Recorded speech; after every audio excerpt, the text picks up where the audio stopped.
Hey guys, welcome to my channel. What if Naruto had extreme forceful harem with Sailor Gaiaxia? Movie. Yagi was in tremendous pain as she lay on her hospital bed, desperately trying to give life to the child within her womb. There was a sense of urgency knowing that the hospital could soon be under attack by that horrific tailed beast, the Kyuubi. Looking into the midwife's eye after a push, Yagi could see the fear that resided in the midwife's heart.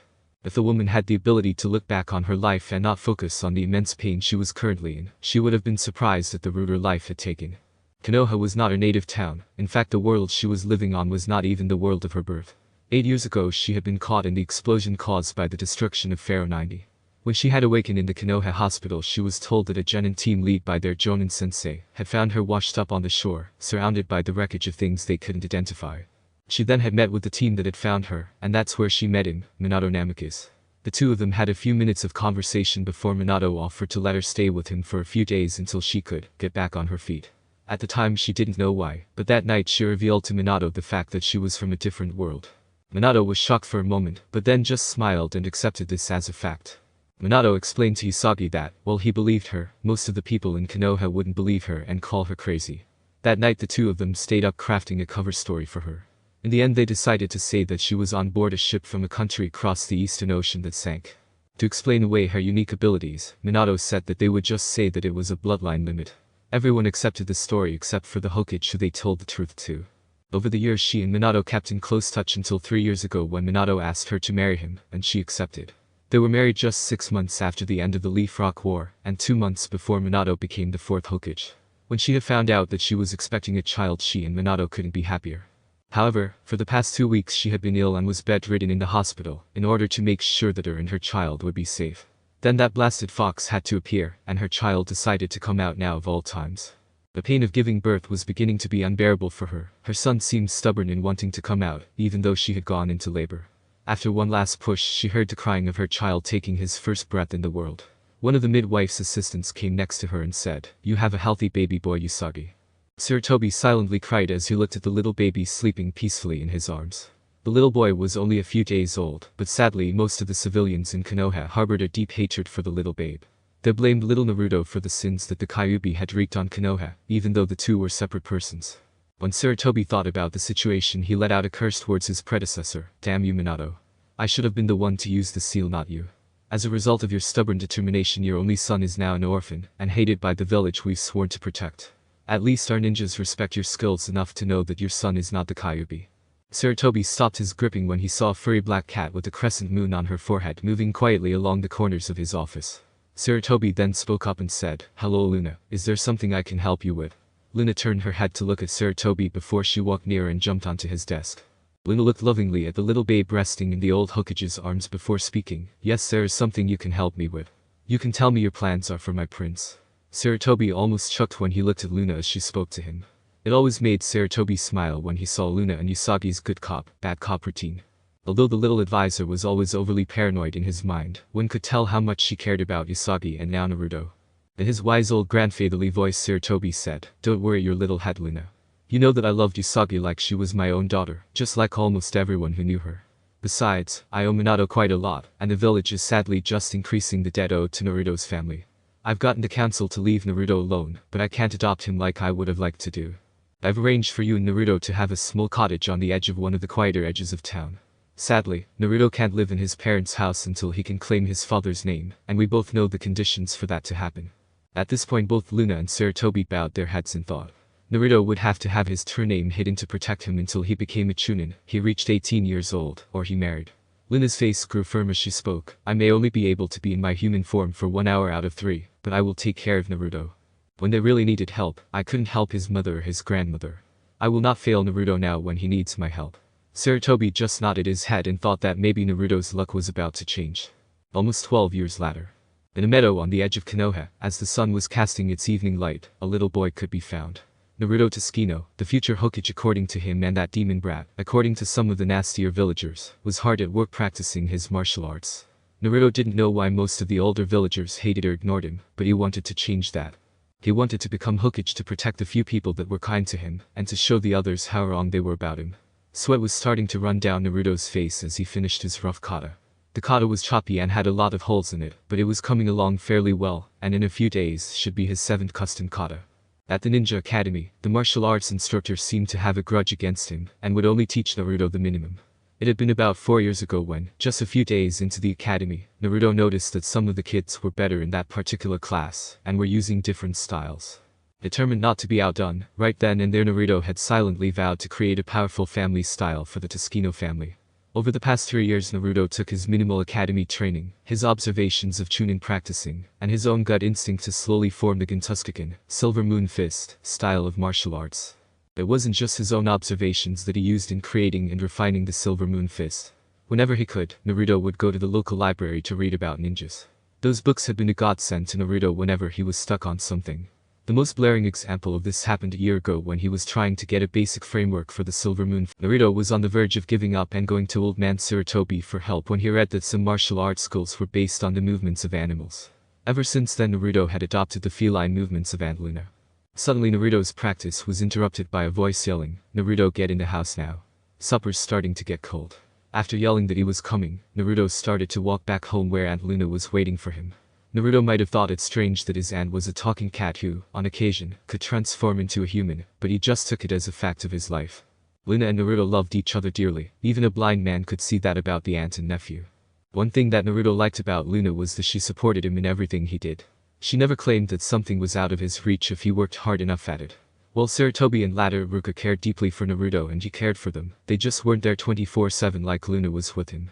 When Naruto had said, at age 5, that he wanted to become Hokage, Luna had told him that he would have to work hard to get there, and she would help him. When Luna taught him what she could about being a ninja, she made sure that he paid attention and heaven help him if she found out that he had been slacking at the academy.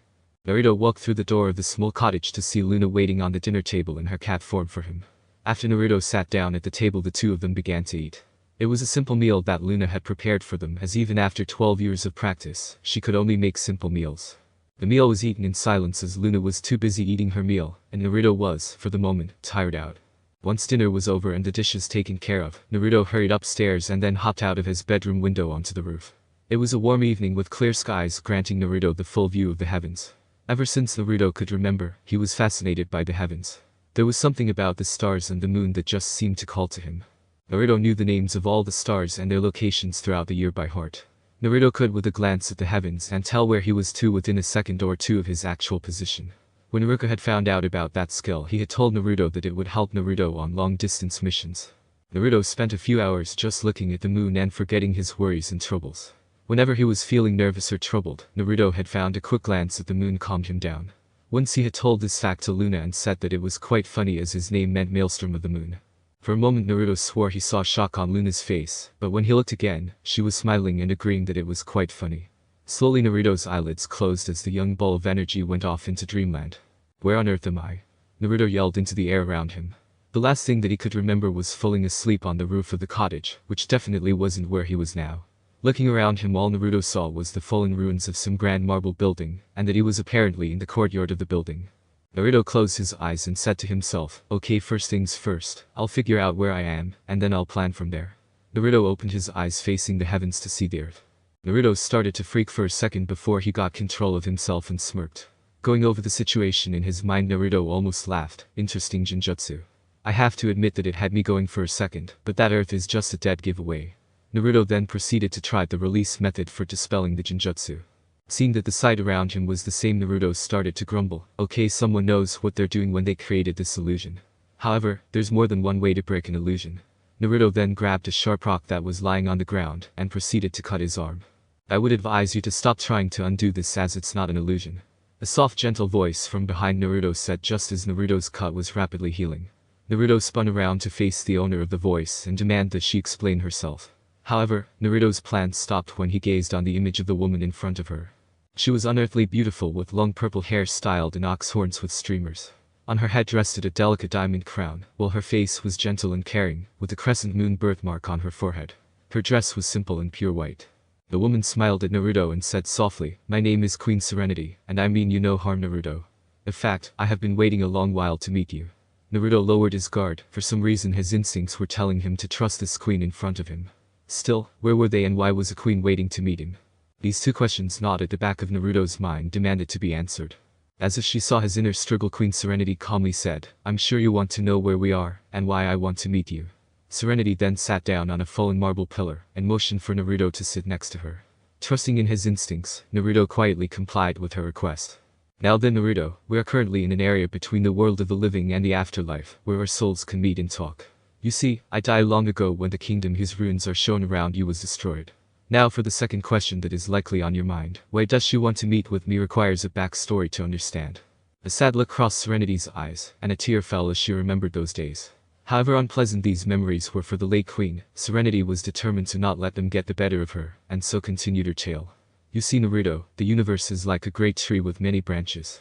These branches or dimensions represent different chains of events that result in different things happening. I come from a different dimension than the one you live in. A long time ago, in my dimension, there was a large empire spanning across the entire solar system, and I was its queen. But my empire was destroyed when a woman, who desired my daughter's boyfriend, made a pact with an entity of pure evil, and together destroyed my empire. I had managed in the end to seal this entity along with the woman into another dimension. Seeing my world literally dying in front of my eyes, I used the last of my strength to send the soul of my daughter, her love, her friends, and the few surviving people of my kingdom, to be reborn on the planet Earth. My daughter Serenity was reborn on Earth as Usagi Tsuchino. When she was 14 she met my advisor Luna, and gained the ability to use a portion of her royal power. She, along with her love and friends, fought against several evils that were threatening the people around her. During her last battle with a powerful creature known as Pharaoh 90, Usagi was caught in the aftershocks of the creature's death, and sent to your dimension. She then met your father and later had you just before she died. So see Naruto, I'm your grandmother. Naruto just sat there for a minute trying to process what this lady, his grandmother, was telling him. Hesitantly Naruto asked, so I'm really your grandson and a prince? Serenity just smiled and nodded her head towards her grandson before she pulled him into a hug. Naruto couldn't be happier that he had found out about his family. All that Luna would tell him when he asked was that his father was a high-ranking ninja, and that she couldn't tell him more until certain conditions were met to assure his safety. Serenity then pulled Naruto back and had him face her before she seriously said, Naruto, I don't have a lot of time left to talk to you, so I'll be brief. Shortly after you were born Naruto, the Kyuubi was sealed inside of you. Ask Lunar, that kind old Hokage, to tell you the full story. The point of me telling you this is that having the Kyuubi within you jump-started your lunar royal powers. As a member of the lunar royal family you have immense power naturally and power that you draw from the moon. Your powers have been active since that beast was sealed within you, constantly fighting against it. As a result of this constant usage, along with the purifying nature of our lunar energy, the Kyuubi has been killed. However, this great piece of news has left you with a very serious problem. Your body, on its own and by drawing from the moon, naturally generates the power of 12 kgs all the time. However, your body at its current state can't withstand the strain. Even with your healing ability that you took from the Kyuubi, your body will soon destroy itself due to its young age and not fully mature chakra network. But don't worry about it, my handsome grandson, I've been able to create a solution for your problem. Thanks to your excess power and my limited abilities, I was able to alter how you naturally generated your energy. You now have 3 states, grandson. These states are in order of weakest to strongest: civilian, senshi, and royal. Your civilian form is limited to only the energy that your body naturally generates on its own. With the senshi state you gain control of about 1/10 of the energy you draw from the moon, in addition to your natural strength. The final state, royal state, grants you full access to the powers of the moon that you currently can call upon. As long as you don't go for days on end at your current training level, your senshi form will not cause your body harm. Your senshi form also grants you an armored outfit, along with some powerful attacks that you will instinctively know. Moving on, you have to know about your royal state. It is incredibly powerful, but you can at your level of training only hand its power off at most 30 minutes before it harms your body. If you are ever forced to use it in a fight, end it as quick as possible. In order to reach these states you have to say the transformation words for them. Don't worry yourself about the transformation phrase, when you wake up you will know them. Also, as these powers are going to be transmitted to your descendants, I want you to know that they will all learn on their own what their transformation phrase. Even if their transformation phrase is the same as another person's and they utter the phrase, they won't be able to transform until they learn from within themselves what the phrase is. Knowing that their time was almost up, Serenity pulled Naruto into a hug again, and whispered softly in his ear, I love you, grandson. Your parents are very proud of you and how you've grown. Don't cry, dear one, this isn't the last time that we will meet each other. I'll pop in from time to time just to visit, or when you really and honestly need me. The landscape around Naruto started to get foggy like a mist was rolling in. Just before he felt his grandmother's arm stop hugging him, Naruto whispered, I love you, Grandma. Naruto woke up with the morning sun to find himself on the roof of his house. Pulling himself up into a sitting position, Naruto briefly wondered aloud, was that all just a dream? He immediately shook his head, knowing in his mind that what had happened had not been a dream but something more. While Naruto wanted to find out more about why he had carried the Kyuubi, he wanted to try out his new abilities a lot more. Naruto hopped off the roof and down to the ground, before he took off running towards the meadow where he liked to practice. Stopping in the middle of the meadow, Naruto hurriedly looked around to make sure that no one was by chance near him. He then calmed down and remembered what his grandma had told him about accessing his powers. Naruto closed his eyes and began trying to meditate to find out his transformation phrase. It took a few minutes, but Naruto succeeded and found his Senshi release phrase. Naruto was a little confused about the phrase, and with a questioning tone said, "Moon Crystal Armor, energize." As soon as the last word was uttered from Naruto's lips, a bright flash of silver light hid him from view. When the light ended only a second later, Naruto could feel the large surge in his power level and the sharpening of his senses. Wanting to know what he now looked like in his Senshi form, Naruto quickly walked over to the edge of the meadow where there was a small stream. Looking back at Naruto from the water was a young boy dressed in a silvery white outfit that looked like something from the 1001 Nights that Luna sometimes read to him. The cape of the outfit was pinned with a small silver crescent moon. Due to the hood of the cape and the face mask of the outfit, one could only see Naruto's startling blue eyes. At Naruto's right side was a small curved silver dagger, while at his right side was an ornate but functional katana. For a moment or two Naruto just admired his new outfit, then he began to wonder at what special abilities it granted him. As soon as Naruto asked that question in his mind, knowledge of his abilities began downloading into his mind. The dagger at his side had an attack called Selene Shield Shatter. This attack would, depending on the amount of energy he put in it, destroy any barriers that a person created via jutsu or magic. The sword at his right, besides having an incredibly sharp edge, had a mid-range attack called Serenity Slash. Finally, Naruto's longest range and most precise attack was summoning a magic bow and unleashing an Artemis arrow. Naruto was thinking about trying out one of his attacks, but then he heard a noise coming from behind him. While pulling out his sword, Naruto turned to face the cause of the noise. Suddenly a scent that Naruto unconsciously recognized floated by his now extremely sensitive nose. His brain putting a face to that scent, Naruto suddenly let out a cry of surprise. "Luna. Luna, if that's you, can you please come out now to where I can see you?" From behind a small bush, out walked Naruto's feline aunt. Luna, with a look of surprise on her face, sat down on her hind feet in front of Naruto and uttered out, "How did you?" At this point, Luna lost all ability to speak, and just pointed to Naruto's new outfit silently. Naruto was confused for a second, but then realized what she was referring to that had left her speechless. Within his mind Naruto debated whether or not to tease her. However, Naruto decided that he didn't want to be so mean to Luna, especially since it looked like she was about to have a heart attack. "I fell asleep last night looking at the moon. I then found myself in some marble ruins that looked like they were on the moon. There I meet the spirit of the last queen of the lunar kingdom who claimed to be my grandmother. She then says that I have had the Kyuubi placed in me, but that because of my royal heritage, my body destroyed the Kyuubi. She told me that I would be able to transform into this Senshi form as she called it, and also a royal form, but that the royal form would be too dangerous for me for now." For a minute after Naruto stopped his explanation, both he and Luna stood in the field silently. Then Luna clapped her hands together in a little prayer and said, "Thank the goddess, I always was afraid that the Kyuubi would prevent you from showing your full heritage." Luna's face then turned serious as she looked Naruto directly in the eyes and continued to speak. "Naruto, de-transform immediately and speak of this and your heritage to no one. Today, while you're taking your genin exam, I will speak with the Hokage about this." Seeing that Naruto was about to complain, Luna said, "Naruto, this is very serious. Some people may take your new power as something given by that demon, even though it's not. Also, your mother was known for her royal abilities, even if she just claimed that they were a bloodline limit. While your mother was quite well loved, she also had enemies who were jealous of her. Those enemies of hers plus the enemies of your father, if they put two and two together, if they see your royal abilities will come after you to terminate you." Luna was now sporting a tear in her eye as she continued to speak to the now worried Naruto. "Please Naruto, I lost your grandmother and then your mother. I would die now if I lost you as well. I know that you have craved to be accepted by the village as a whole, but is that acceptance you so crave worth dying so soon after you gain it? Soon you will be strong enough to protect yourself and all those that you hold dear from those who seek to harm you and them. Then you will have that acceptance you so crave, but you have to wait for that point." Naruto thought about what his aunt had to say. He quickly decided that having the respect of the villagers wasn't worth putting his life and the lives of his few precious people on the line. Naruto then closed his eyes and focused on de-transforming. After a minute, Naruto found the mental switch to flip so that he could return to his civilian form.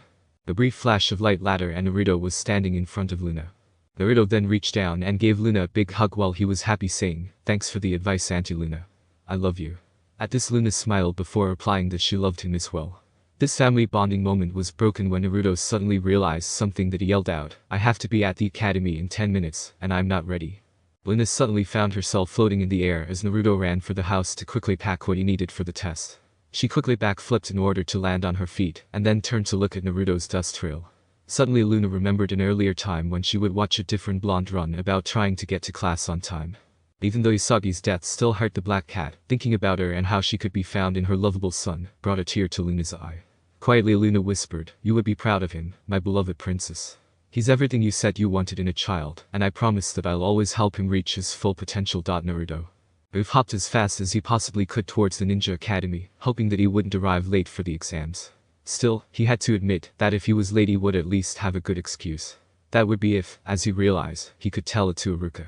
However, Luna had taught Naruto not to break his word once he gave it, and Naruto especially didn't want to break his word to Luna. Luckily for Naruto, he managed to make excellent time and got into the classroom before Iruka. So, even though Naruto was technically late, Naruto didn't get in trouble for being late. Naruto managed to contain his excitement as he listened to what Iruka was saying. "Now then class, today is the day you have all been waiting for. Today you will be able to show that you have what it takes to become full-fledged ninja of Konoha." At this almost the entire class broke out in cheers before Iruka quieted them down. He then handed them a paper test and told them to start. Once he collected the completed tests, Iruka then said to the class, after pulling out a clipboard, "Now I want you all to form a line, and we'll head down to the gym. Once we get there, you will all be tested on your throwing accuracy, your taijutsu, and your stealth capabilities."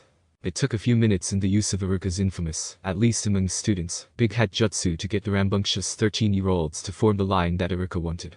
Once he had corralled the cat's air graduate hopefuls, Iruka led them down to the gym where Mizuki was waiting for them.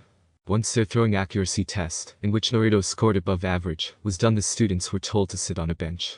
The students had been sitting for a few minutes while Mizuki and Iruka talked to each other, before Mizuki walked up and said, "Okay then class, I'm sure you all want to know why you're sitting here. Well then, we've decided that, in order to test your taijutsu skills, we're going to have each of you fight a one-on-one match with your fellow students. Please note that you will not be allowed to use nin or genjutsu in the match, and you are also not allowed to use weapons of any kind. Now don't worry if you lose, this is just for us to see how good your pure taijutsu is, and while taijutsu is important to a ninja, it is not the only skill a ninja needs to succeed." Since only one match was being held at a time, the students not currently fighting were just shooting the breeze with their friends. Naruto was sitting with his legs in a lotus meditating position with his hands crossed over his chest deep in thought. However much Naruto wanted to think about what he had found out about his life, his musings were quickly interrupted by Kiba, who yelled at Naruto saying, "Hey Moonfish, what happened this morning? Did your funny feline excuse for an ant have trouble with a hairball or something?" Not wanting Kiba to get the last laugh or insult Luna, Naruto fired back, "What would you know, dog breath? After all, your owner Akamaru knows that you're too stupid to understand the spoken language." Kiba's mouth was wide open in shock as his and Naruto's classmates started laughing at him. Turning to see Naruto smiling at him with laughter in his eyes, Kiba shook his head and thought to himself, "That's a point to you, my friend." Although Kiba and Naruto seemed to fight like cats and dogs, the two were reasonably good friends. Suddenly Naruto and Kiba heard Mizuki call out, "Will Naruto, Tsukino and Kiba and Izuku please come up for their fight?" At this the two friends got up and smiled at each other as they approached the ring. Once the two of them had reached their ends of the ring, turned to face each other, each confident of their victory over their friend. Mizuki just looked at the two and said, "You both know the rule for this match, begin." The two boys shot at each other and began to ferociously attack each other. Both the Onizuka and the newer Tsukino family styles were animalistic in their attacks. It seemed to the onlookers that Naruto and Kiba were trying to claw each other's throats out. However, Kiba spent most of his taijutsu practice time at home and in class working with Akamaru. This fact meant that Naruto, who was faster and more unpredictable, was able to exploit several holes in Kiba's defense that would normally be protected by Akamaru. Finally Naruto ended the fight by exploiting one of the holes in Kiba's defense. Naruto delivered a powerful kick to the other boy's ribs with one foot and another kick to Kiba's head. Naruto then backflipped off of Kiba, who was falling to the floor unconscious, to land on the ground hunched over on his back legs like a cat. A couple of the students who had been watching the fight clapped and Iruka smiled saying, "Very good Naruto. Now can you bring Kiba over here so that I can wake him up? After all, do you want to have a rematch after class with an angry Kiba and Akamaru, because you caused them to miss the rest of the test now, do you?" When Naruto heard this, he just grumbled a bit and dragged Kiba over to the sidelines. Naruto was starting to look around where he was for something to wake Kiba up when a hand went in front of his face.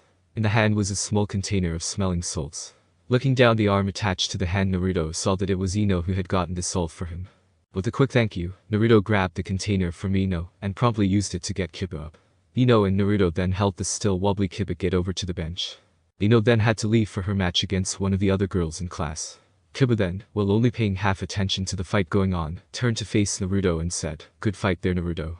Kiba then smiled and said, "But you do realize, Moonfish, that if I was allowed to have Akamaru with me in the fight, we would have cleaned your clock." Naruto playfully shook his head and said, "I must have hit you harder." Then I realized, dog breath, you're suffering from delusions brought on by head trauma. The two rivals and best buds stopped their good-natured teasing to see Ino knock out her opponent. The two boys knew that Ino would win as her opponent was one of, besides Sakura Hirano, Sasuke's biggest fangirls. Although it annoyed the two boys that Ino, who was kind of their friend, was in the Uchiha fangirls, they knew that at least Ino didn't let her crush distract her too much from her training, which was more than most girls could say. After the last two students had their match, everyone headed outside to where some genin, in the most desired D-rank mission available that day, had set up a very complex obstacle course. Iruka walked in front of the class and then said in his stern teaching voice, "Alright class. As you can see, behind me is a large obstacle course. Inside of this course are numerous non-lethal traps and noisemakers. You must go through the obstacle course to the other end where there is a scroll inside a blood seal with your name on it placed by me. After you've retrieved the scroll, you are to make your way back through the course to here where you will give me the scroll.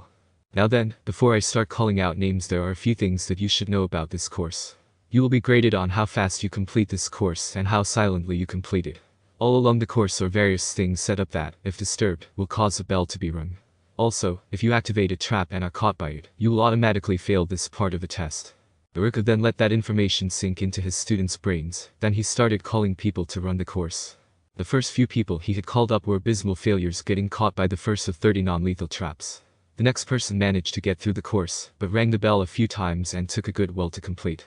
Most of the class either completely failed the course, rang the bell a lot of times, or rang the bell a few times, and took a very long time to complete the course. However, Naruto just had to be difficult and disrupt the set pattern by finishing the course in the fastest time, without ringing the bell once. A few of Sasuke's fangirls were baffled that Naruto was able to complete the course so well compared to Sasuke, who was only average in the course. Finally, the students were herded into the classroom where they waited to be called for their final test. After a few minutes, Naruto's name was called, and the smiling blonde boy was led by Iruka to a separate room for his testing. Iruka closed the door and with a smile on his face said to Naruto, "Okay Naruto, I want you to use the substitution jutsu, the hedge jutsu, to become the Hokage, and create at least 2 clones." Naruto was confident about the substitution and the hedge jutsu, but he was nervous about the clones. Even with his hours of training for years, he still was pathetic with the clone jutsu.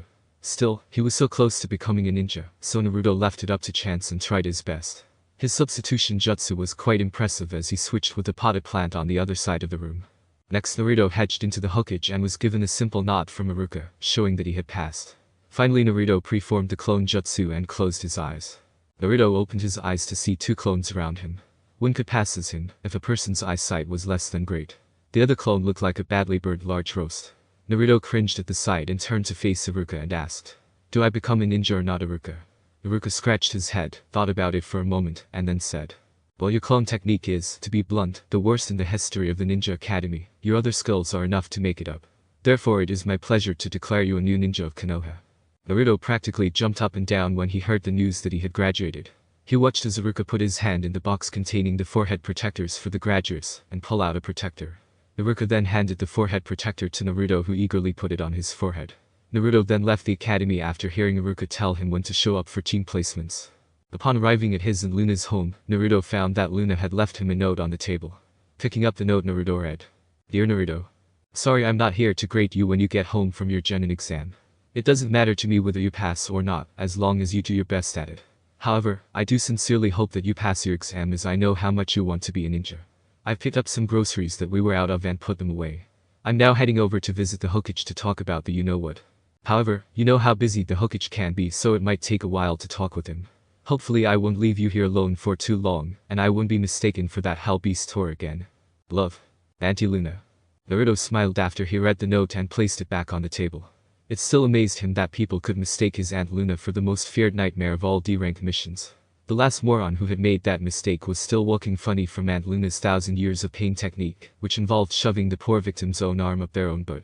Not even Sarutobi had been able to figure out she did that on one of his own ninja, and in cat form no less. Naruto then sat at the dinner table trying to decide what he should do while he waited for Luna to return to the house.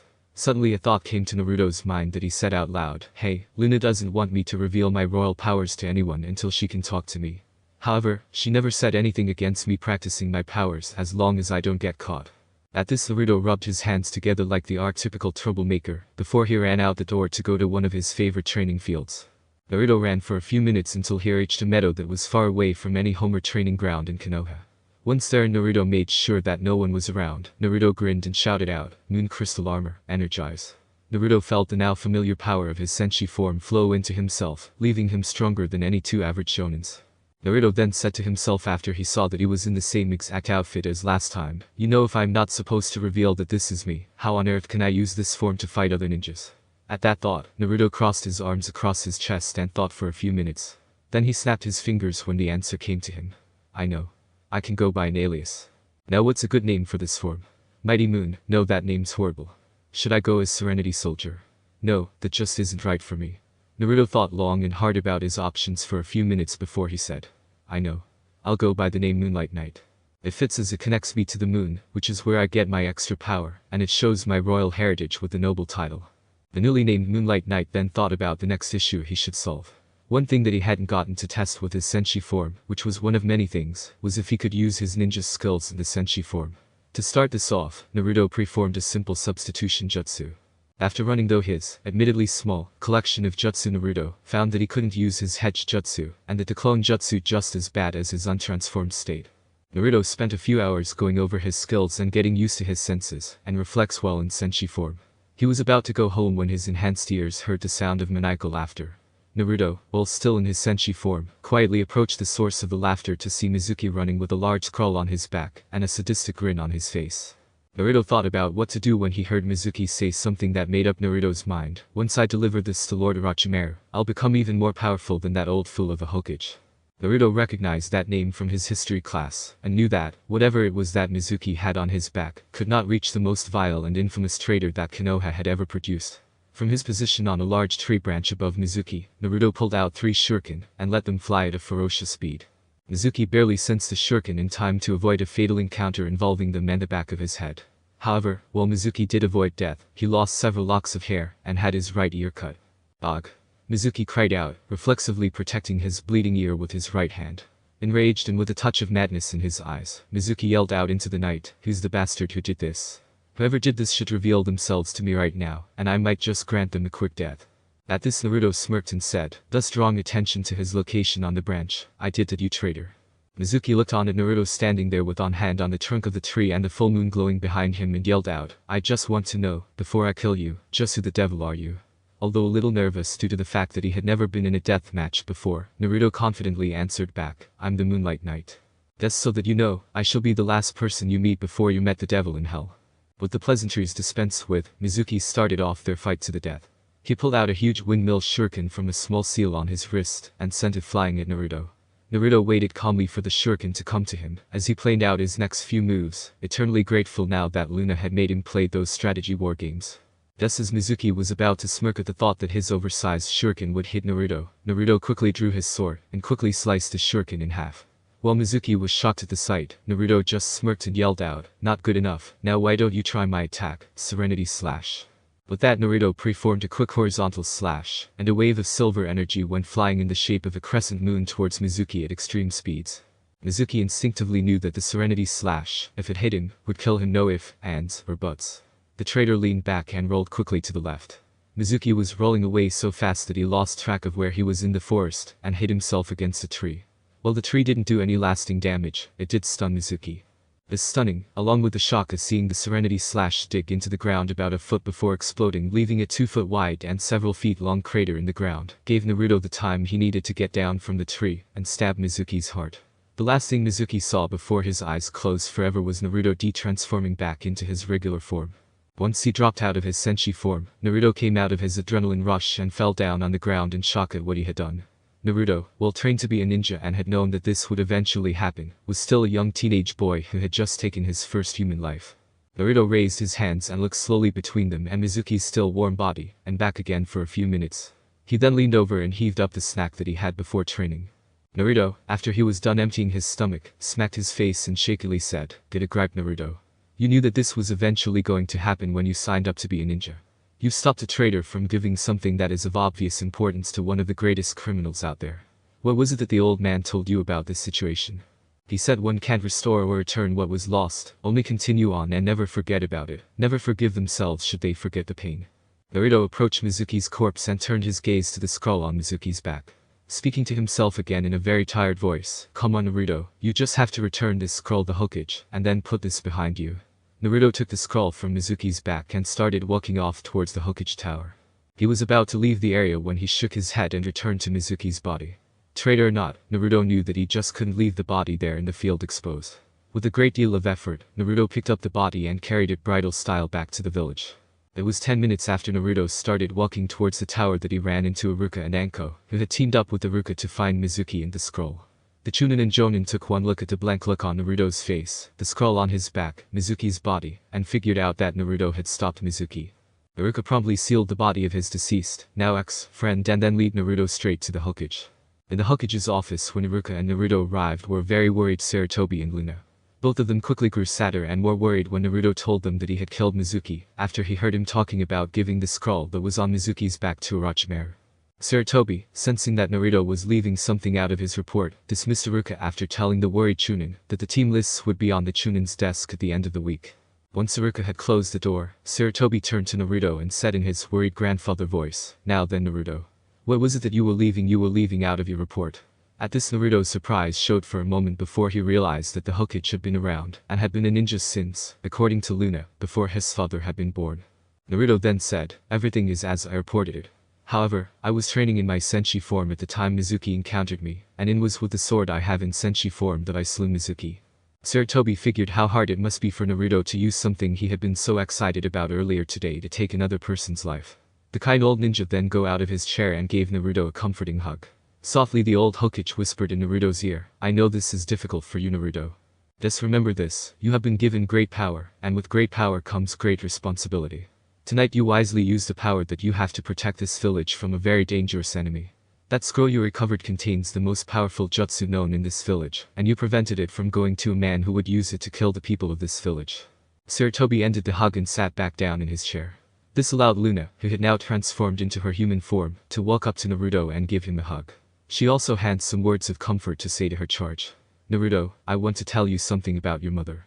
When she first received the ability to access her powers, your mother was quite scared by it. I can't tell you how many nights she would cry herself to sleep because she didn't want the powers she was burdened with. But your mother was able to find the courage and strength within herself to accept her burden and use it to protect others. I'll tell you something Naruto, I see that same courage and strength that I saw within your mother within you as well. And just like your mother, you have your friends who will help you through this and all other challenges." Naruto now had a smile on his face. He was still upset and in pain due to what had happened with Mizuki, but he no longer was tormented by it. Knowing that he had Aunt Luna, Old Man Sarutobi, Iruka, and even Kiba and Ino backing him up, had returned Naruto's spears to him. Remembering the scroll on his back, Naruto swung it around and into his hands before he handed it over to Sarutobi. Sarutobi gladly accepted the scroll from Naruto before putting it by his desk. Lighting up his pipe, Sarutobi let out a puff of smoke before he started talking. "Naruto, in all of the commotion today, we've never gotten to explain to you the full situation with the Kyuubi. You see Naruto, when the Kyuubi attacked Konoha, it was like a force of nature. None of our jutsu slowed the beast down or even scratched it. Even at his strongest, the Yondaime Hokage could only hope to seal the foul demon. To this day, I am convinced that only one person in history who could have hoped to have truly slain that beast once and for all on that day. That person was your mother, Usagi Tsuchino Namikaze. However, about a month before you were born, your mother was attacked and badly wounded by Rouge ninjas from Iowa. Both you and your mother lived through the attack, as your standing here shows, but your mother was badly wounded. At the time the Kyuubi attacked Konoha, your mother had been confined to her hospital bed due to a horrible infection that had set in, as well as the lingering effects of poison from the attackers' weapons. Your mother had somehow established an empathic connection with almost all the ninjas of Konoha. The mental shock of all of their death by the Kyuubi, plus her injuries, prevented her from living more than a few minutes after your birth. Left with no other hope, your father Minato Namikaze took you and used the dead demon-consuming seal to lock the Kyuubi forever within you at the price of his soul. Yes Naruto, your father Minato Namikaze was the Yondaime Hokage. I had your last name changed to your mother's maiden name to help protect you from your father's enemies. I can understand if you want to take the Namikaze name again, but please don't do so until you are at least a chunin, so that I can rest easier knowing that you can protect yourself from your father's enemies." Naruto closed his eyes for a few minutes to fully digest what Sarutobi had told him. He had for a while suspected that he had some sort of blood connection to the Yondaime, due to how much they looked alike, and how little information about the Yondaime's family was available. However, he had figured that their relationship was something like the Yondaime being an uncle or cousin to him, not that the Yondaime was his father. While other boys might have been angry at the Yondaime if they were in his position due to what his old man had done to him, Naruto wasn't angry at all. It was the only way to protect the village, and he would have never respected his father if his father had chosen someone else instead of him to bear the burden of the Kyuubi. Besides, the Kyuubi was dead thanks to the power of his mother that flowed through his veins. Opening his eyes, Naruto looked directly into Sarutobi's eyes and said, "I understand why my father did what he did. I would have cursed him if he had dared to choose someone besides his own flesh and blood to have to bear the burden. Don't you worry about me going by my father's clan name anymore, Sarutobi. I belong to the Tsushima clan, and it is the Tsushima clan, not the Namikaze clan, that I plan to make into the greatest ninja clan. I would greatly appreciate it if you would transfer any and all holdings my parents left me in the Namikaze name over to the Tsushima family. I may respect and admire my parents, but I will not rest on what they have done, and I will not have people respect me just for what they did." With said, Naruto bowed his head in farewell before leaving to go home. About 3 minutes after Naruto left to go home, Luna left to join her nephew with a scroll in her mouth. The scroll contained a few techniques that Sarutobi had written down and had asked Luna to give to Naruto. On the way out the door of the tower, Luna passed by a jonin who waved at her. Luna recognized the jonin as one of the ninjas that Usagi had been very good friends with. If Luna could read the jonin's mind, then she would know that the jonin was determined to get Naruto as part of their genin team and would accept no other answer but yes.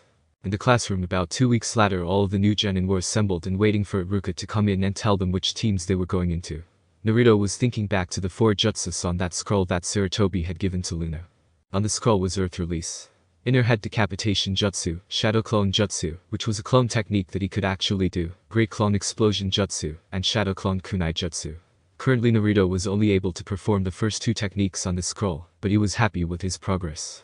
Naruto was so into his thoughts that he missed Iruka coming into the room and Iruka's speech. When Naruto stopped musing on the jutsus that Sarutobi had given him, Iruka was partway through the list of teams. "Now then, Team 7 we have Sasuke Uchiha, Sakura Haruno and Shino Aburum. Your sensei will be Kakashi Haddock. Team 8 is Hinata Hyuga, Choji Akamichi and Shikamaru Nar. Your sensei will be Asuma Sarutobi. And finally, for Team 10 we have Naruto Tsukino, Ino Yamanaka, and Kiba Inizuka. Team 10's Jonin sensei will be Anko Mitarashi. It was a place that was both within and without of normal space-time. Off to the side of the royal palace of Pluto was a little building shaped like the Oracle of Rome. Within this inconspicuous building was the door to the cavern that held the time gates. Within that cavern stood a single figure in front of the time gates. That figure was Setsuna Mayo, the senshi of Pluto and princess of the same world. For the past months Setsuna had been frantically standing in front of the time gates, using every trick in her knowledge to manipulate the time gates to search for her missing princess. Usagi and Luna's bodies had never been found after the explosion of Pharaoh 90. This, plus the fact that Setsuna could still feel her connection of servitude to the royal moon family, told Setsuna that Usagi must still be alive. Setsuna had searched the time stream as far back as the Precambrian period, and as far forward as the Imperium of Man in the 40th millennium. But, for all of her searching, Setsuna had found no trace of the missing moon princess. This depressing fact had Setsuna to believe that Usagi must have been thrown out of the time stream altogether and ended up in a different dimension. This thought saddened Setsuna greatly. She had no experience with searching through alternate dimensions, and the books in her library only talked about how to travel to a known point in another dimension. However, even though it looked hopeless to Setsuna, she was determined to succeed. The scouts had been forced to tell the Tsukinos about the fact that Usagi was Sailor Moon, and why Usagi was missing. The pained look on her princess's parents' faces when Setsuna had to tell them that she didn't know when their daughter would be back home always haunted her mind. Setsuna would have sold her soul to Pharaoh 90 if she could give the Tsukino family their daughter back. Suddenly Setsuna felt the time gate sense a burst of Lunarian royal power.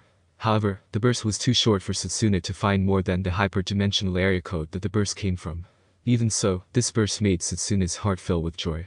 She was closer than ever to finding where Usagi was. She would locate the particular dimension soon enough. Naruto verse. Naruto, Ino, and Kiba did not have to wait long to meet their new Jonin instructor. As soon as Iruka had announced Anko's name, Anko walked through the classroom door in her trademark jacket and fishnet outfit, sporting her grin that made most chunin want to run away. Anko pulled out a stick of dango and ate it in front of the class, looking like she didn't have a care in the world. One of the more pathetic of the new genins started laughing at Anko and her outfit. However, any humorous mood was quickly killed as Anko took the now bare dango stick and lazily flicked it at the fool. That particular genin found the stick embedded in his seat on a few millimeters from something he really didn't want to lose. Anko just smirked and yelled out, "Alright Team 10. Gear up and meet me on the roof in 5 minutes, or I'll feed you to my favorite pet snake." Anko then body flickered away, leaving her new victims, air students, to rush out the door. Iruka just sweet dropped as he saw the look of panic on the faces of the two troublemakers and their friend. Turning to face the rest of his class, Iruka looked to see the whole class suddenly very nervous at the thought of their own teachers.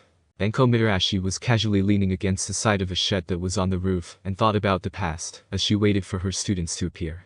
Usagi was the only person who not only trusted her after Orochimaru deserted, but Usagi had seen past her mask and seen the pain that Anko was in. Usagi had always been there for her, and Anko would slit her own throat if she couldn't help Usagi's only son become the best that he could be. She dropped out of her musings as she watched her 3 new students rush onto the roof. Anko motioned with a tilt of her head for her 3 genins to sit down in front of her. Seeing her students sitting down, Anko said, "Alright Magus, we're going to be working with each other until either you guys get promoted or you act stupid and get yourselves killed. I want to know what you like, what you dislike, what your hobbies are, and what your dream is." Ino Yamanaka at this point raised her hand as if to ask a question. Anko rolled her head and eyes before saying, "If you want to know something, just ask." Ino looked sheepish for a moment before she said, Anko-sensei. Could you answer the questions first? We know a little bit about each other, but we know nothing about you except for your name. Anko smirked and said after getting straight into Ino's face and giving Ino her patented creepy smile, "So the gossip girl want to know about little old me." Anko then went back to leaning against the shed and said, "Very well then gossip girl. I like dango and seeing my enemy's blood spilled. I hate weak female ninjas who only chase after boys. My hobbies, well, I like spending time in the forest of death. As for my dreams, well, I want to bring that bastard Orochimaru to justice." Anko, with yet another dango stick in her hand, pointed to Ino and said, "Alright gossip girl, spill your guts or I'll do it for you." Ino gulped and then quickly said, "My name is Ino Yamanaka. I like my friends, flowers, and Sasuke. I dislike forehead girl and most of the other girls in our class. My hobbies are working in my family's flower shop and reading psychology books. My dream is to become a respectable ninja and get a strong husband." It was implied by Ino's voice and posture that she hoped her strong husband would be Sasuke Uchiha. Anko the grunted and said, "Okay dog boy, you know the drill." At this Kiba growled because of the insult before he started speaking. "My name is Kiba Inuzuka. I like my partner Akamaru and playing jokes. I dislike Sasuke Uchiha and people who make fun of others. My hobbies are pulling off a good prank and training with Akamaru. I have a dream of becoming a good leader for my clan." Naruto decided to beat Anko to the punch and said, "My name's Naruto Toskino. I like my Aunt Luna and a few other people around the village. I hate people who don't look at a situation from all angles, and I absolutely despise people who expect to have things handed to them on a platter because of who their parents were. My hobbies are training and playing strategy games. My dream is to have a family and establish the Toskino clan as the most premier ninja clan on the continent." Inside her mind, Anko went over what her students had told her with what she knew from her files on them. "Boy, is this a very interesting team I've been given. That Yamanaka girl is a fangirl, no doubt about it.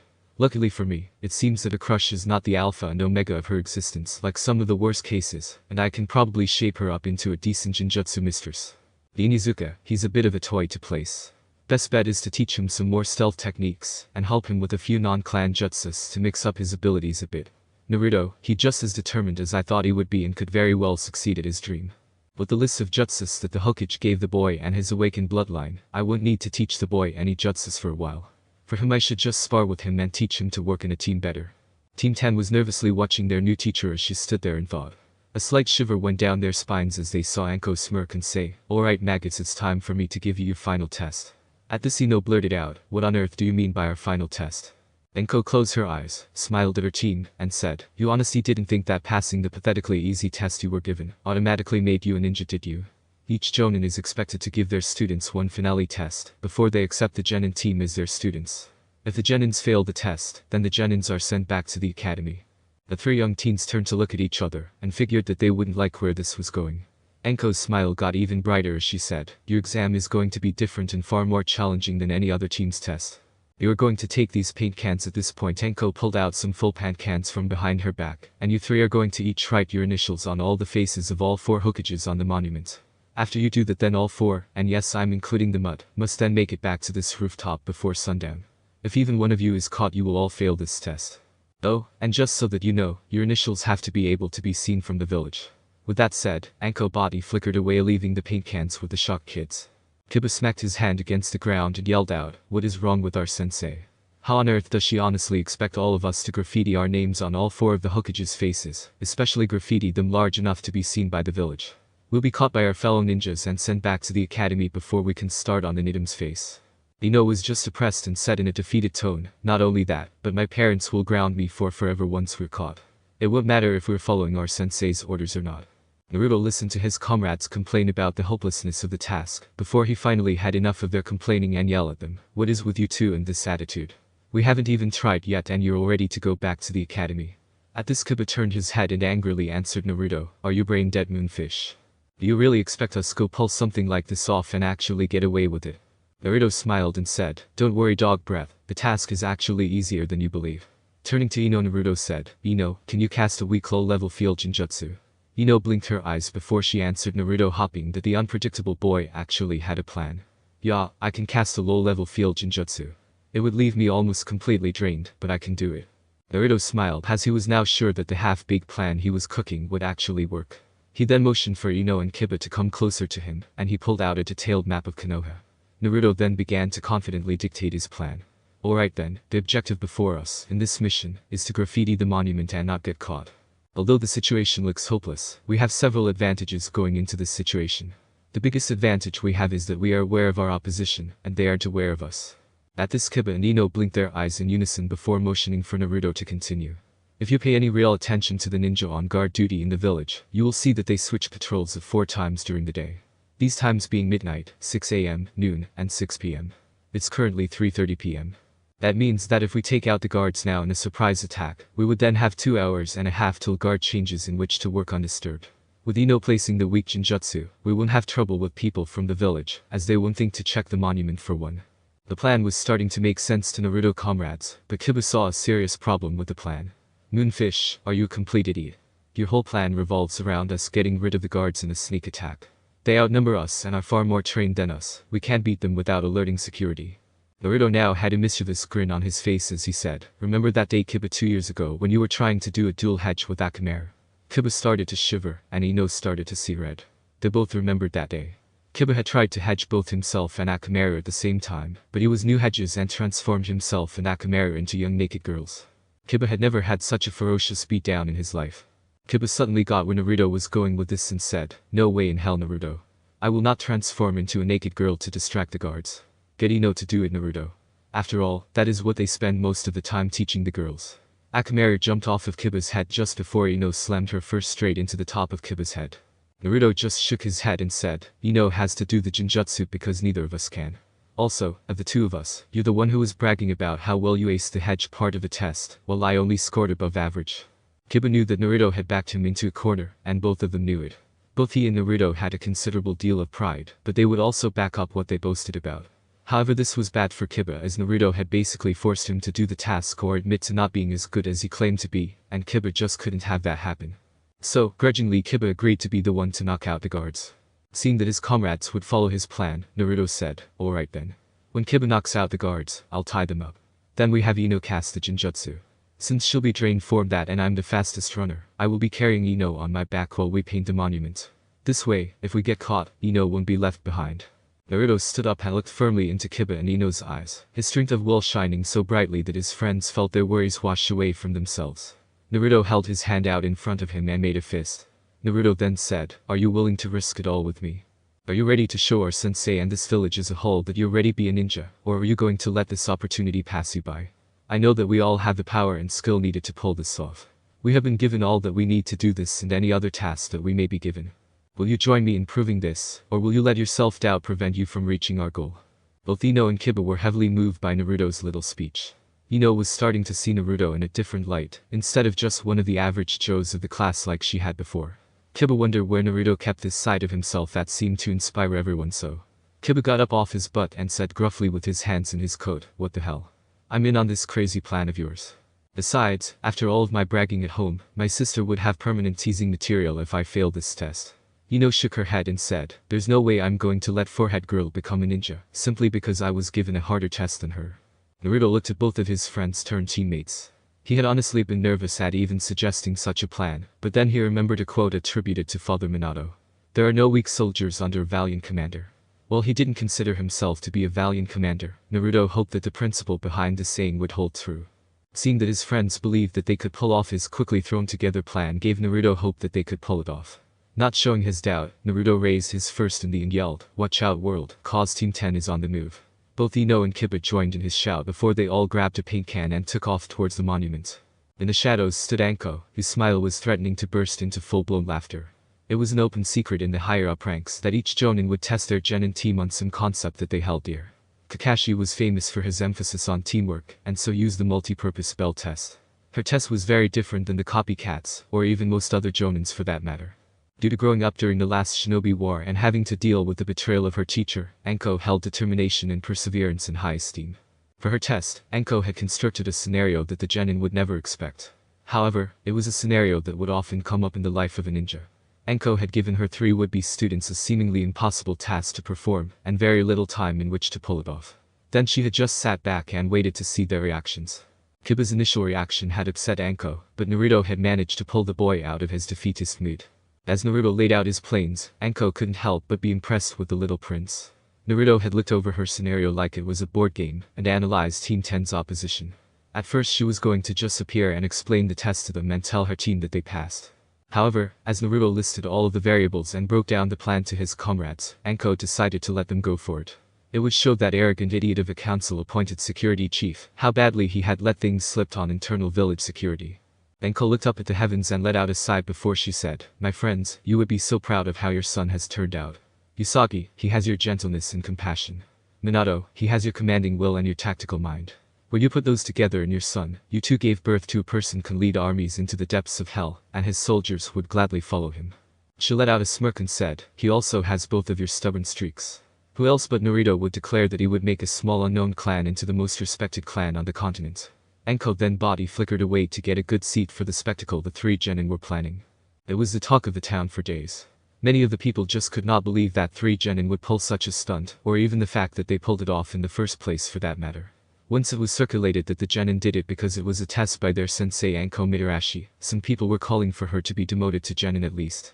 Luckily for Team 10, this was only being called for by a few councilmen who had lost major political capital in this debacle. After he had stopped rolling on the ground laughing his ass off, Sarutobi had launched a full investigation on the state of security within Konoha. Over several days the security investigation led to some facts that greatly startled Sarutobi to his core. Apparently, his old teammates, Danzo, and a few of the more radical councilmen, were funneling resources away from several vital areas of Konoha security. They were using the resources to build up support for what looked like a takeover of Konoha, in order to make Konoha more like some of the more militant hidden villages.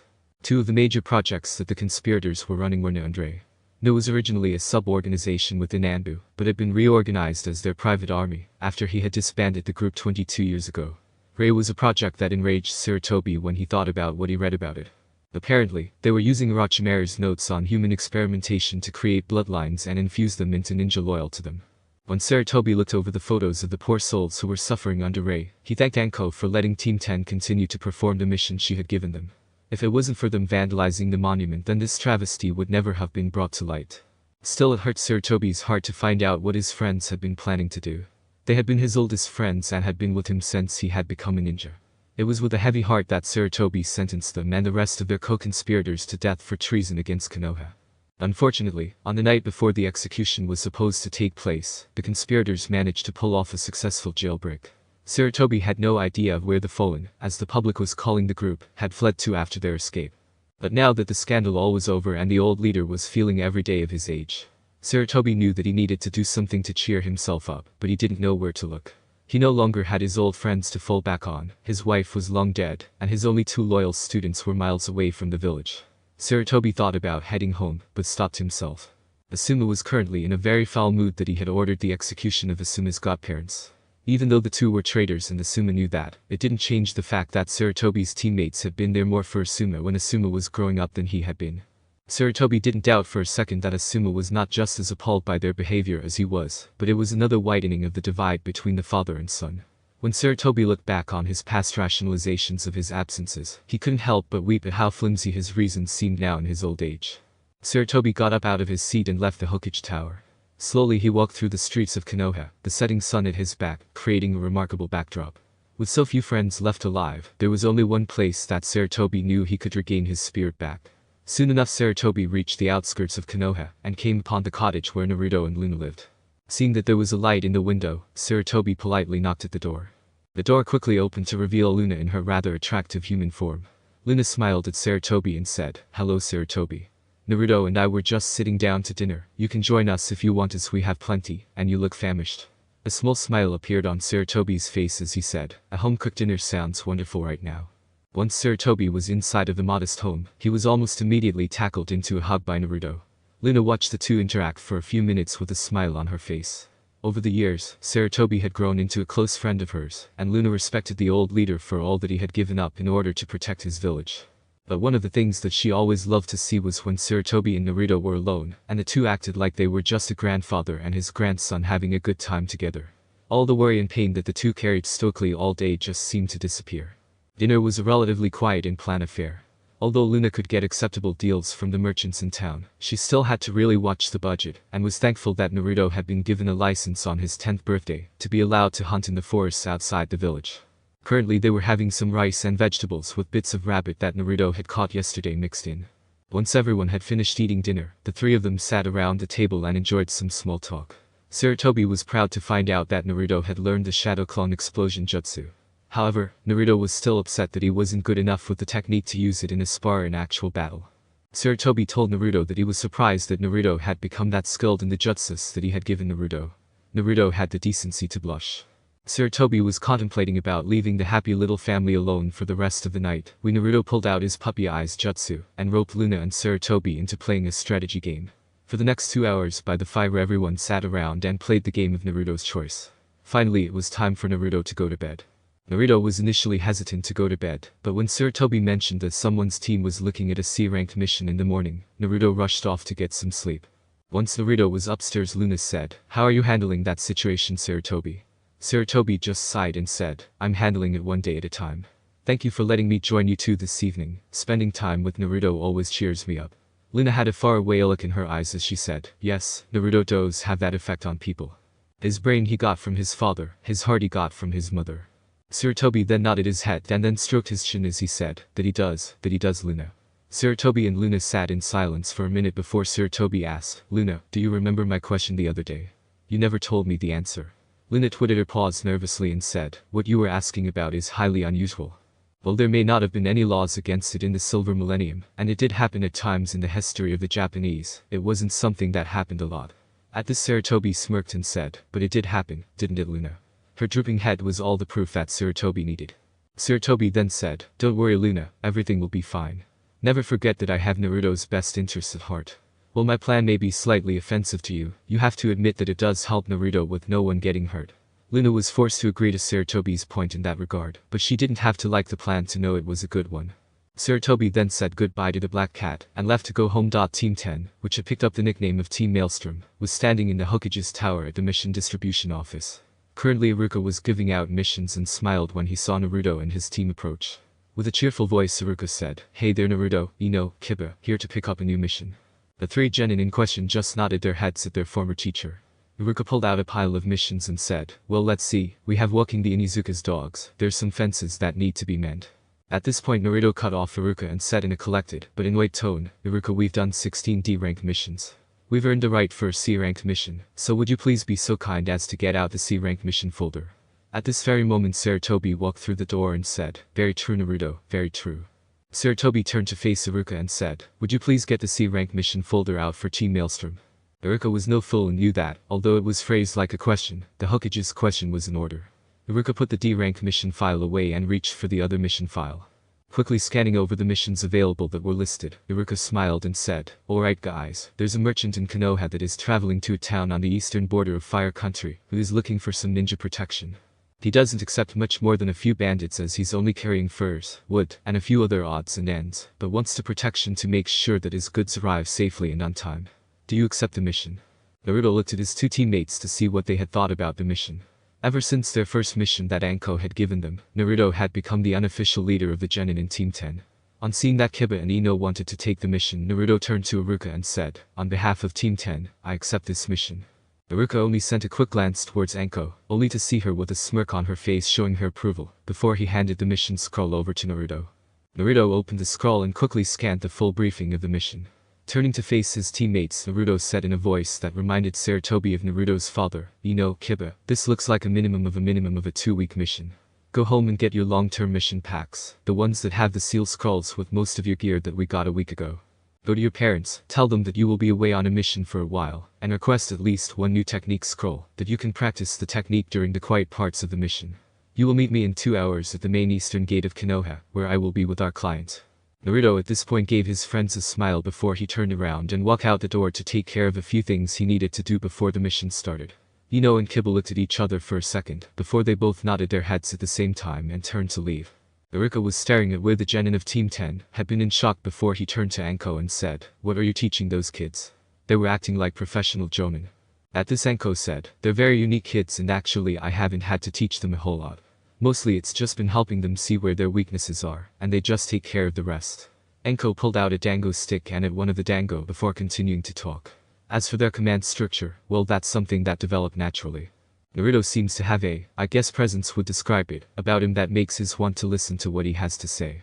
Combine this presence with the boy's very developed tactical mind and caring heart, and you have a leader that Ino and Kiba would gladly follow into hell. Sarutobi just nodded his head when he heard Anko describe it all to him. Minato had such a presence about him at well.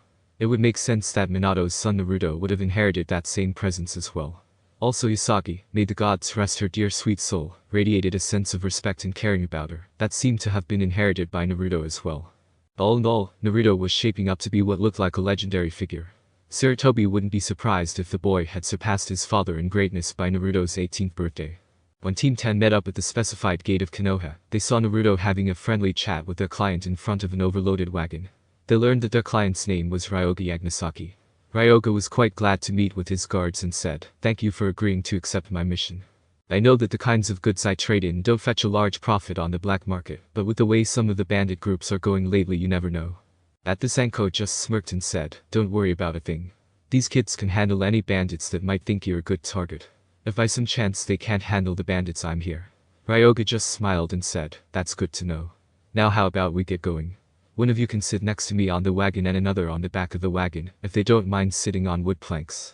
I'll be going at a slow pace so as to not exhaust my oxen, so if what I know about you ninja is correct, the other two of you can walk next to the cart at a comfortable pace." With that said, Team 10 and their client left Konoha. What the hell is with these bandits? This is the third raid against us since we left Konoha 4 days ago. Kiba yelled before he and Akamaru preformed a fang over fang attack on a nameless masked bandit. Kiba was understandably annoyed because ever since they were a day out from Konoha, they had been attacked by bandits every day. Kiba was the first to admit that he liked a good brawl, but this was getting to be too much for him. Suddenly Kiba heard Naruto call from above him, "Kiba, 4 bandits approaching from 630, take care of them." Kiba didn't bother to grunt a response knowing that the one giving him the directions was only a shadow clone. Where Naruto had learned that trick, Kiba didn't know but was extremely grateful. Ever since that first attack, Naruto had at least one shadow clone sitting at the roof of the wagon at all times to act as a lookout. Now, the clone was firing off information to the rest of the team, as Naruto and Anko were handling the main body of the bandit 100 feet away from the wagon. Ino, who was standing next to Ryoga at the driver's bench of the wagon, was busy deflecting various projectiles that were aimed at the scared merchant. Muttering to herself, Ino said, "What is with these bandits? We're only carrying deer furs, wood, and a few gardening supplies for crying out loud." Ino then called to the 3 Naruto clones that were protecting the oxen, "Hey. I need one of you guys to dispel yourself and tell Naruto that we need to capture one of these suckers alive. We need to know why we're being attacked like this." One of the Naruto clones nodded his head and promptly did as Ino had requested. Naruto, who was standing back to back with Anko, felt the clone's knowledge of Ino's request pop into his brain. Without turning to face Anko, Naruto called out, "Ino wants us to capture one of the bandits alive, in order for us to question the bandit on why we're being attacked." Anko shot back, "Sounds like that girl's got a good plan. It's getting boring just hacking these fools without knowing why they're going after us." With that, Anko and Naruto got to work making mincemeat of the bandits. 10 minutes later, Team 10 were standing around their single-bound captive, the first out of 200 bandits on this mission that they had left alive. Ryoga was currently setting up a small fire and was cooking dinner for him and his guards. The middle-aged man said that, although he knew that the interrogation would be needed, he just couldn't stomach to see it happen. Anko, not wanting her students to have to dirty their hands with interrogation just yet, was getting ready to find out the answers to her question. Anko woke up the bandit with the crack of a whip she always kept on hand, never knowing when she would want to use it next. The bandit looked up at the smirking Anko and started to quiver in fear. Using a tone that was guaranteed to scare the bandit even more, Anko, while grinning, said, "Okay, pawn scum, welcome to the School of Hard Knocks. The class is Remedial Pain 101, and I'll be your teacher for the day." Here's how the lesion will go. I'll be asking you some questions. If you don't answer correctly, you'll be given a penalty exam. Just so that you know, the first penalty exam will be to see how well you deal with losing your dot. At that last comment, Ino blushed and the boys of Team 10 crossed their legs in sympathy pain. One thing about Anko that they had learned early on was that Anko didn't know the meaning of the word restrain. Anko, however, was smirking. The little threat towards a certain part of the bandit's anatomy had made the fool pay extra attention to her questions and would assure her that he answered all of their questions. Anko then decided to start off the integration questions. Alright then, why did you attack us? You bandits wouldn't normally go after a small convoy like us, especially considering the fact that it had an escort and was known to not have anything of great value. At this the bandit swallowed a gulp and answered the grinning madwoman in front of him.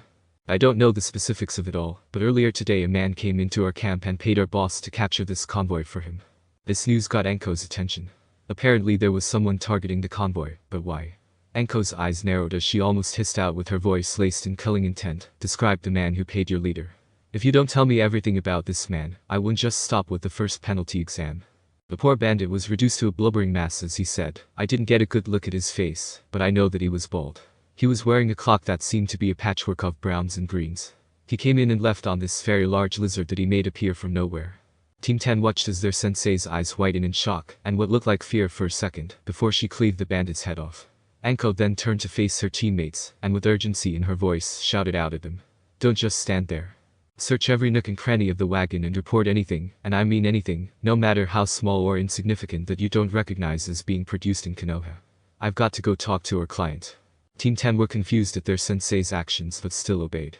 Opening up the wagon's canvas covering, Ino and Naruto walked inside, while Kiba was checking around the outside of the wagon for any hidden compartments. A minute or so later Ino called out, Hey. I found something that meets Anko's description. Ino reached into a side compartment of the wagon and pulled out a potted plant with strange patterns on its leaves. Ino carefully carried out the plant and headed over to Anko with Naruto and Kiba following her. Anko saw Ino approach, and her eyes were fixated on the plant her student was carrying. Turning to face their client, Anko said in a voice that could freeze a person's blood, Where did you get that plant? At this Ryoga, who was quite confused and nervous at seeing Anko like she was, said, I was traveling through the land between the land of the waterfall and the land of rice, when I spotted that plant growing. I'm an amateur botanist and was fascinated by the plant as I've never heard of a plant with leaves like it. I put it in that pot that your student found. At hearing this, Anko smacked her head and said, Great, just great. That plant happens to be a Quaneth plant, which is of great significance to the Narn Clan. At this Ino blinked her eyes and said, Anko, who are the Narn? I've never heard of that clan when my father was talking about the powerful clans of the various hidden villages. Why does the thought of them seem to have you so nervous? Naruto and Kiba both nodded their heads wanting to know who the Narn were and what was making their teacher so nervous as well. Anko motioned for her students to sit down and she began to lecture them. Okay kids, listen up. Despite what most of the villagers talk about around you kids, there are powerful clans of ninja who aren't affiliated with any village. The Narn are one of these clans that aren't aligned to any ninja village. The Narn are a little different than most unaffiliated clans in that they've built, well, I guess you could call it a monastery for themselves in the area that our client here ventured through. That plant he took is sacred to the Narn clan. It is in fact so sacred to the Narn that for an outsider to take the plant without the approval of one of the Kari, which is what the Narn call their council of elders, is to be met with the death of the offender. At this everyone looked at Anko with worry in their eyes. Ryoga was shaking in fear as he said, I didn't know. I swear I didn't know that this would happen when I took that plant. It was just growing in the wild, I didn't know that something like this would happen. Ino was getting slightly scared at what Anko had told them and wanted to know something. Anko, is there any way we could just give back the Quaneth plant to whoever the Narn is that is attacking us? Anko shook her head and said, it's not that simple. You see, the Quaneth plant was taken, and thus by the Narn beliefs it has been defiled. In order to get the Narn off our backs about the plant, one of us would have to fight and beat the pursuing Narn in fair one-on-one combat. If that person beat the Narn then, I don't know the exact circumstances behind it, the Narn would purify the plant, take it back with them, and declare that the victor would be an ally of the Narn clan. The problem is that we can only issue a challenge for combat once. If we violate the one-on-one combat or if our champion fails to win, then we forfeit our lives. If we were to resist this forfeiture, then the Narn would declare a blood feud on all of our blood relatives. To make matters worse, the Narn have a bloodline limit that makes them able to summon all reptiles summons fully under their command with extremely little chakra needed. Even Manda, the snake boss summon, would be forced to obey a Narn who summoned him, no matter how much he would hate it. Also, if someone else was to summon a reptile, the summon would be under the Narn's control, and not the summoner. Naruto could see the problem with the Narn being after them. Anko was a great fighter, but almost all of her high-level attacks required the use of her snake summons. Against someone with the Narn's bloodline, Anko would be almost on the same level as Ino and Kiba. But what were they to do? This Narn would follow and continue to attack them until the Quaneth plant had been reclaimed, and the only way to do that was to beat them in combat. The only solution appeared in Naruto's mind. With firm eyes Naruto said, "I'll be the one. I'm the only one who has a chance of beating this Narn in combat." At this Kiba and Ino looked at Naruto as if he was mad. Anko looked into Naruto's eyes and quickly figured out Naruto's train of thought. Cursing loudly Anko said, "Damn it kid, you just had to be right about that. As much as I hate it, Naruto fighting our attacker is the best chance of victory we have." While Ino and Kiba were looking on in confusion, no one noticed a small garden snake slither away from camp. Narn was sitting in his own camp with one of his snake summoned spies came up to him and whispered in his ear. After the summon had dispelled itself, Car sat on a log deep in thought. So ninja guarding the criminal hadn't known about the man's sacrilege. Apparently the young blonde boy with whiskered chucks was willing to fight him in order to save the defiler. Commendable bravery, but bravery wouldn't save this foolish youth from a carry like himself. Still, there was something about the description of the boy that gnawed in the back of Car's mind. Car was, however, willing to give the foolish youth his request. Besides, using those bandits had been distasteful to a warrior like Car. Car then summoned one of the older of the snake boss's children, and rode on its head towards the other camp. As Car approached the other camp, he was pleased to see the boy who had talked about challenging him already facing him with determination burning in his eyes. At the very least, the boy was a warrior even if he was young. Car shouted out, "I am Narn, member of the carry, who spoke of challenging me for the Quaneth plant." The blonde boy in front of him spoke out, "My name is Naruto Tsushima, and I issue the challenge." The name the boy had spoken shocked Car, who muttered in his mind, "Maelstrom of the Moon." But that is the name of the Car stopped that line of thought. The boy in front of him couldn't have been the one, and now he would kill him for daring to bear that name. With fury in his voice Car shouted out, "Prepare to die." Car then rapidly preformed a set of hand seals before shouting out, "Summon mimicry art. Art of the Frogoil fire." A large stream of oil came shooting out of Car's mouth, which Car promptly set on fire with some chakra from his thumb. Naruto dashed out of the way and retaliated with a shadow clone kunai jutsu. Car summoned a metal staff from a seal on his wrist guards, and used the staff to deflect the kunai. Once the storm of kunai was over, Car looked from his perch on top of the snake to see that he was surrounded by a ring of Narutos.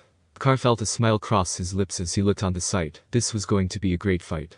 Car then noticed all of the Naruto clones start rushing towards him, and then whispered out in shock, "Don't tell me that he knows that attack." Car then jumped off of the summon in order to not be caught in the explosion created by all of the clones. Car landed on his knees, wiped away some blood from his lips. Turning to face Naruto, who was looking at him with determination in his eyes, Car growled out, "Very good brat, you're no ordinary boy, I grant you that. However, it's time that the kitty gloves come off," and with that Car started to power up. Anko shouted out to Naruto, "Watch out kid, he's putting out the power of a Sannin." Naruto had felt Car power up and didn't need Anko to tell him the obvious. This Car guy, even though he looked like a walking reptile man, was good. That last attack that Naruto had pulled off had used up about half of his remaining reserves that he had recovered since the bandits attacked. From how things looked, it was obvious that Car had the upper hand, and both of them knew it. However, one common saying in the ninja world is never expect things to be the way they look at first glance. Naruto smirked and shouted out, "You may think that you're winning lizard breath, but I haven't brought out the power of my bloodline limit." On the sidelines Kiba and Ino looked at each other, and Kiba asked, "Has Naruto's mind finally cracked?" Ino answered him in an unsure voice, "Who knows? I've never heard of the Tsushima family, so it's possible that Naruto does have a bloodline. But what kind of a bloodline is it that would allow Naruto to believe he could equal someone on Sannin level?" As if in answer to Ino's question, Naruto raised his fist into the air and shouted out, "Moon crystal armor, energize." Naruto was then covered in a pillar of white light. When the pillar of light receded, the Moonlight Knight was standing there with his arms folded across his chest and his cape billowing in the breeze. Naruto, or rather the Moonlight Knight, shouted out at Car, "Shall we now commence with round 2? Car just stood there looking at Naruto in shock. Anko heard the Narn warrior gasp out, "I see, can't be, why did the auguries not mention that you had been born?" At this, Naruto got confused and annoyed. What was this reptile man spouting out about his birth being mentioned? Naruto got fed up with Car not attacking and cried out, "Hey reptile man. Are we going to get back to the fight or do you have a prior engagement?" Car was however lost in thought, and inside of him a struggle raged. How dare he insult me so? Why weren't we told about his birth happening? Have we been compromised by the ancient enemy? How long has it been preparing that we didn't know about? This is far more important than the Quaneth. Car closed his eyes as he reached a decision. Car then opened his eyes and called out to Naruto, "Consider the Quaneth purified young storm. But beware, the tendrils of a great darkness are stretching out to consume the land." Grow strong, young storm, for you are the one that will be the light in the coming night of darkness. Car then body flickered away, leaving a confused Naruto behind. Naruto then turned around to look at his teammates to see if they understood what Car was talking about. It took only one glance at his teammates to see that they were as confused about the sudden turn of events as he was. Naruto and his teammates just stood there looking back and forth at each other for a few minutes. Suddenly Ino said, "Ah, Naruto, why are you dressed like that?" Naruto looked at the determined gleam in Ino's eye, and hoped that he would manage to retain some secrets from her when the night was over. Sailor verse. Setsuna Mayo was smirking and almost dancing for joy. That last burst of Lunarian royal energy had allowed her to pinpoint where the princess was at. Even though the energy was rapidly fading, Setsuna could now lock onto that dimension with just a thought. Not wanting to waste any time, Setsuna transported herself over to the Toskino family household where all the scouts, the remaining Toskino family, and Artemis had conveniently gathered together. Ikuko Toskino was currently sipping some tea, trying not to cry at the thought of her missing daughter. It had come as a shock to her and the rest of her family to learn that her sweet little Yasagi had been fighting to protect the city from various monsters. Learning that her daughter was a reincarnated princess and that her closet friends had been her daughter's court was still a shock to the mild housewife.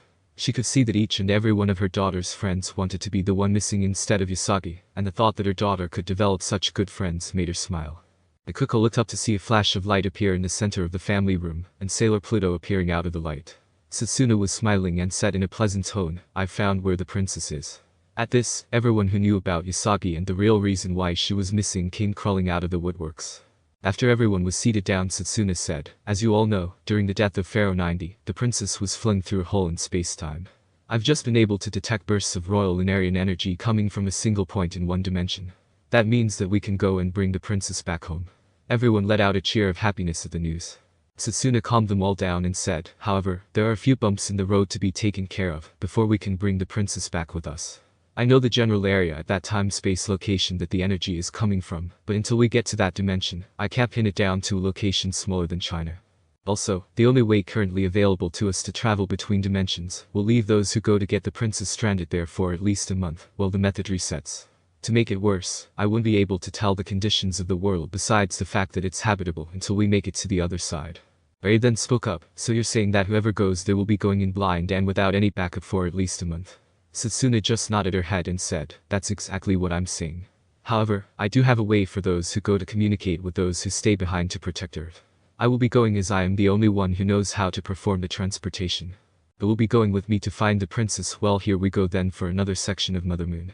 Just so you know, the poll is closed and I have taken into consideration everyone's opinions, but have made up my own mind as to who Naruto will be romantically paired with. Ino Yamanaka, Ami Mizuno, Mikoto Kino, and Tamari.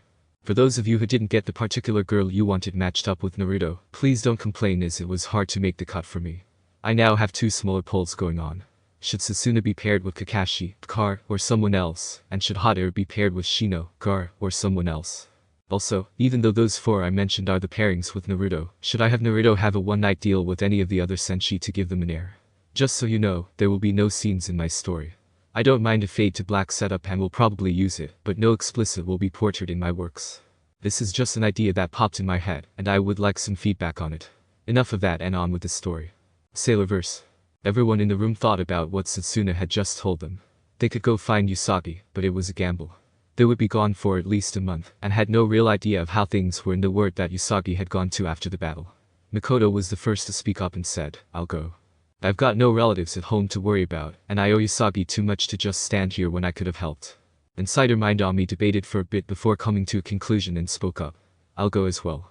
I'll have to tell my mother, but it's worth it to go find Yasagi." Rei then voiced her mind. "I'd like to go, but my father is having me go with him on an ambassadorial tour of Europe. There's no way I'm going to let him find out about the scouts." Minako glumly looked down at her lap and said, "My parents are taking a vacation in China, and have decided that we're going as a family. They just wouldn't understand me disappearing for a month or more."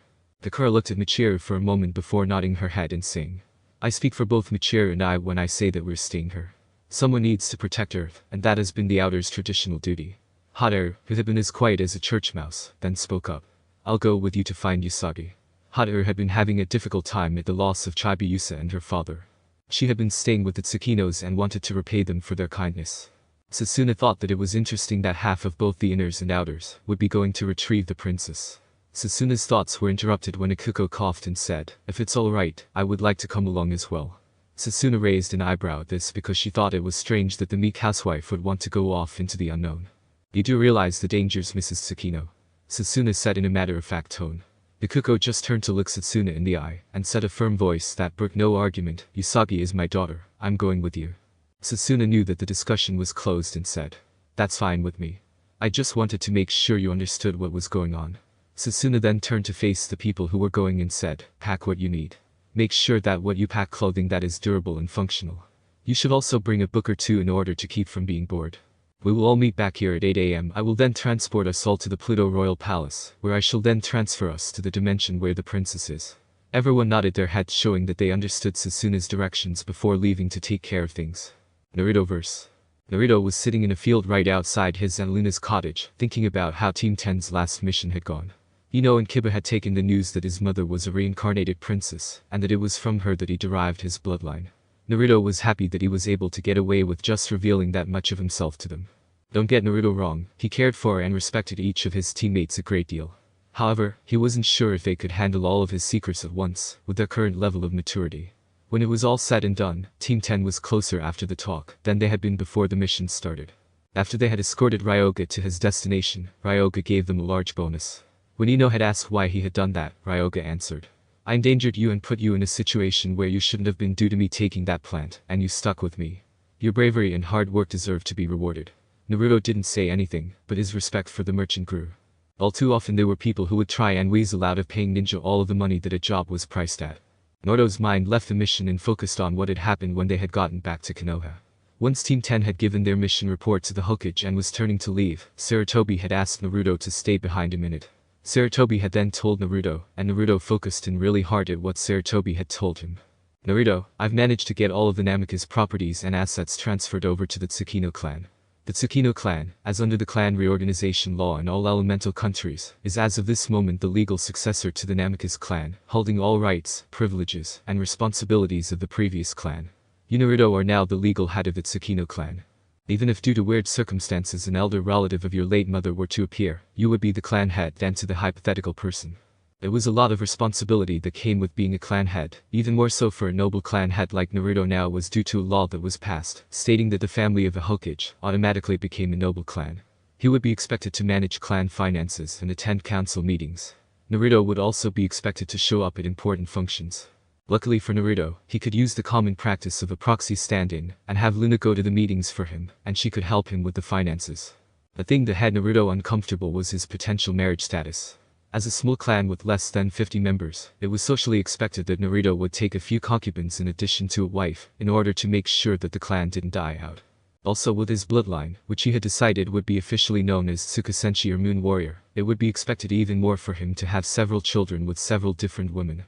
The major crux of the problem with having multiple wives, and Naruto intended to have the girls as his brides, instead of just leaving them with the second-class rank of concubine, was the woman in question. Naruto wanted a woman that he married to have a strong will, to genuinely like him, able to think for herself, and be willing and to able to defend herself, should she be attacked. However, Naruto figured that the kind of woman he liked would never want to share him, even if pressure was put on by the council. Naruto didn't have any illusions that he would stay hated by the council all of his life. Naruto also figured that he would never be loved by the council as well. However, once the council found out about his bloodline and the fact that it had allowed him to destroy the Kyuubi, Naruto figured that they would want to see it continue and expand. At that point, his being the son of the Yondaime would just be extra icing on the cake for the greedy council members. Having it known throughout the elemental countries that Konoha possessed such a strong bloodline like the Moon Warrior bloodline would increase the number of clients that Konoha received. Knowing these facts, Naruto focused his resolve on the kinds of women he would marry. Naruto had seen the kinds of girls that chased after Sasuke, and realized that he would probably have girls like that after him as well, once the situation was known to the public at large. Those fangirls were not the kinds of women that Naruto wanted to have and raise his children with.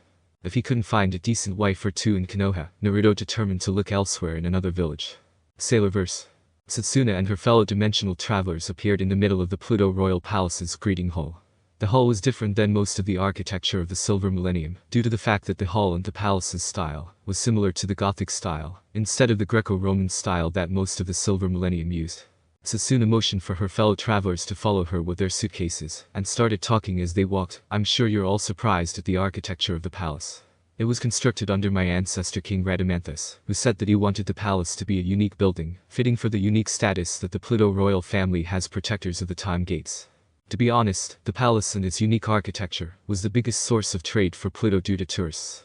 Setsuna led the group outside the main palace building and into the open palace complex. All of her guests were awed to see that they were in the open air, and could hardly believe that they were actually on Pluto. Setsuna gave her guests a minute to just take in the view before saying with a raised eyebrow, "I believe that we have an appointment to keep." Setsuna led the group into the building that contained the doorway to the time gates. She then led them to the chamber of the time gates. After making sure that the door was locked and everyone had what they needed, Setsuna placed her time staff into a grove in the center of the floor and started chanting.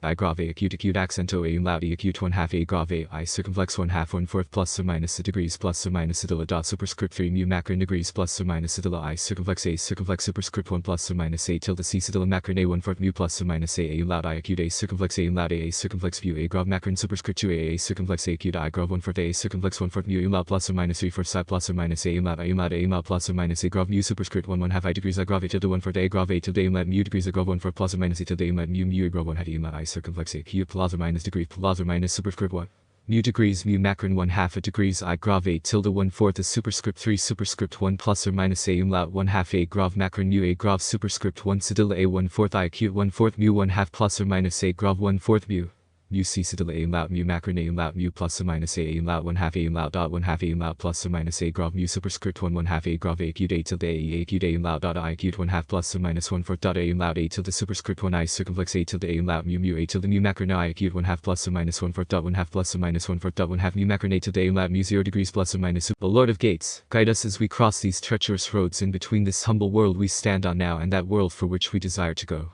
Accept this humble offering of power so that you might not be angry and impede our journey.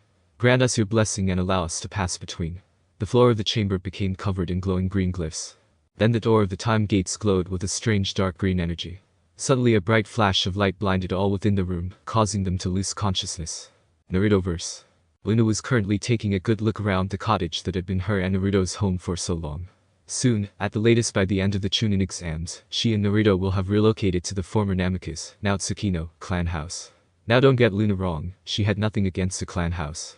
However, this small cottage had been where Naruto's first steps had been, where she had heard his first words of Untai Yuna, and so many more precious memories were held. She had to fight back a tear when she had learned that Sarutobi had graciously handed the deed to the cottage over Tsukino clan. Still, however much Luna loved the old cottage, she knew that necessity required Naruto to soon move into the larger clan house. As a noble clan, it would be an insult to the village for the Tsukino clan to be resided in a cottage instead of an ancestral estate.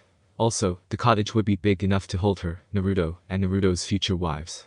Wives, the word left a sour taste in Luna's mouth.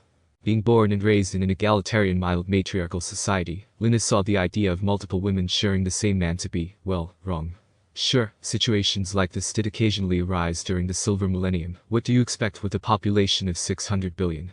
However, those were rare cases, and people tried to keep such incidences hushed up.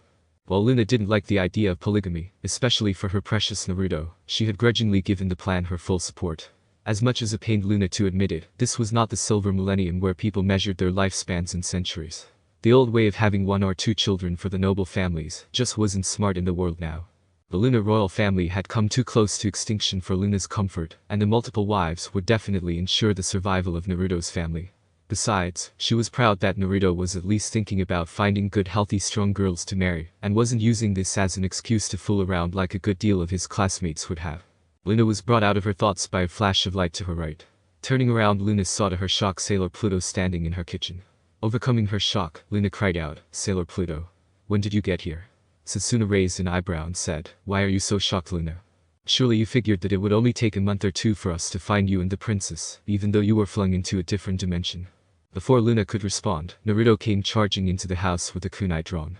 Naruto positioned himself in between Luna and Setsuna with a threatening growl on his face. In a rather annoyed voice, Naruto said, "Who are you and what are you doing in my Aunt Luna's house? Don't you dare claim that Auntie Luna invited you in, because there's only one door in the house, and I know you didn't come through the door." Setsuna was shocked to see a boy about the scout's age jump in front of her and threaten her. All of this, because the boy thought that she was threatening Luna. But why did the boy refer to Luna as Aunt Luna? Also, why was there something in the boy's eyes that seemed so familiar to Setsuna? Setsuna was determined to find out the answer to this, and decided to start asking questions. What is your name, boy? I mean no threat to your aunt. If I truly meant harm to her, you wouldn't be around anymore. Naruto's eyes narrowed as he said, don't take me so lightly, intruder. I may only be a genin, but you'll find that you will regret messing with me or anyone I hold precious. I'm Naruto Tsukino, and anyone who threatens my family will wish they were never born. Susuna's face paled with shock when she heard Naruto stated his name. It couldn't be, Susuna's mind claimed, even though her heart was telling her it was true. Susuna tried to dispel the thoughts that were bubbling in the back of her brain by glancing at Naruto's face. Looking into Naruto's eyes, Susuna could see Usagi looking back at her through them. Susuna's mind overloaded as the implications of what she had heard and seen. This caused her to do the only thing she could. She fainted onto the floor. Susuna slowly woke to find that she was lying on a soft bed with a patchwork quilt covering her. Susuna turned her head to find herself looking into the eyes of a worried Luna in cat form. Putting her hand on her head, Susuna groggily said, Luna, what in the goddess's name is going on? Luna closed her eyes for a moment before saying, why don't you follow me downstairs, Sailor Pluto? Things aren't as you seem to think they are. Luna then got off the bed and led Susuna downstairs. When the two ladies came downstairs, Luna led Susuna over to the dinner table where Sarutobi was calmly smoking his pipe. Luna sat down on the table and, with a palm motioning to Sarutobi, introduced her two guests. Sailor Pluto, this is Sarutobi, the Sandaime Hokage and leader of this village. Sarutobi, this is Susuna, Sailor Pluto and the protector of the time gates. Susuna gave Sarutobi a curt nod, which Sarutobi responded to, before she sat down at the table. Luna turned to face Susuna and said, don't worry about having to hide anything from the Hokage. His is one of the most trustworthy persons in the village, and was one of Usagi's confidants. Susuna's face showed her confusion and fear at Luna's use of the past tense. However, before Susuna could voice a question, Luna held up a paw and said, before you say anything, I think you need to know the situation here. You say that you were looking for me and the princess for a month, correct? Susuna nodded her head, not liking what her gut was telling her. Luna took a deep breath before she started to tell her tale to Susuna. Sailor Pluto, Usagi and I arrived here in this world about 18 years ago. We were found by a team of ninja and taken here to the village of Konoha. A while after that, Usagi fell in love with Minato Namikaze, the leader of the team that found us. They were married about 16 years ago in an absolutely breathtaking, beautiful ceremony. Soon after the wedding, Minato had risen to become the Yondaime Hokage. However, 14 years ago, this village was attacked by the Kyuubi no Kitsune. The Kyuubi was a demon whose power was only marginally weaker than Metallica when that dark entity destroyed the Silver Millennium. Many people died during that foul creature's assault on this village. The Princess W was one of the casualties of the attack. Her husband heroically stopped the Kyuubi by offering his soul crystal to be devoured by the Shinigami for the power to stop the demon. Naruto is Usagi's and Minato's only child, born on the night of the Kyuubi's attack. Usagi died only minutes after naming Naruto once he was born. However, Naruto's real tragedy involves the defeat of the Kyuubi. You see, Minato couldn't destroy the Kyuubi, even with the help of the Shinigami like Usagi could have if she was alive. Minato was forced to seal the Kyuubi away, and the only thing strong enough to keep the demon trapped was a newborn child. That's right, Sailor Pluto, Minato sealed the Kyuubi away within his only son Naruto. Sarutobi saw that the tale had become too painful for Luna to continue to tell, and so he jumped into to inform the shocked Sutsuna of what she needed to know. It was Minato's dying wish that the village see Naruto as a hero for being the living prison that would keep us safe from the wrath of the Kyuubi. Sadly, most of the villagers have refused to see Naruto for what he is, and have blamed him for the destruction caused by the Kyuubi. I truly hope that they repent of their folly when they learn that Naruto has, thanks to the power he has inherited from his mother, destroyed the demon sealed within him. Sutsuna sat there in her chair frozen in shock. Once again she had failed the royal family. First she hadn't been there to help defend the lunar palace from the attack by Metallica, and now she hadn't been there to help her princess.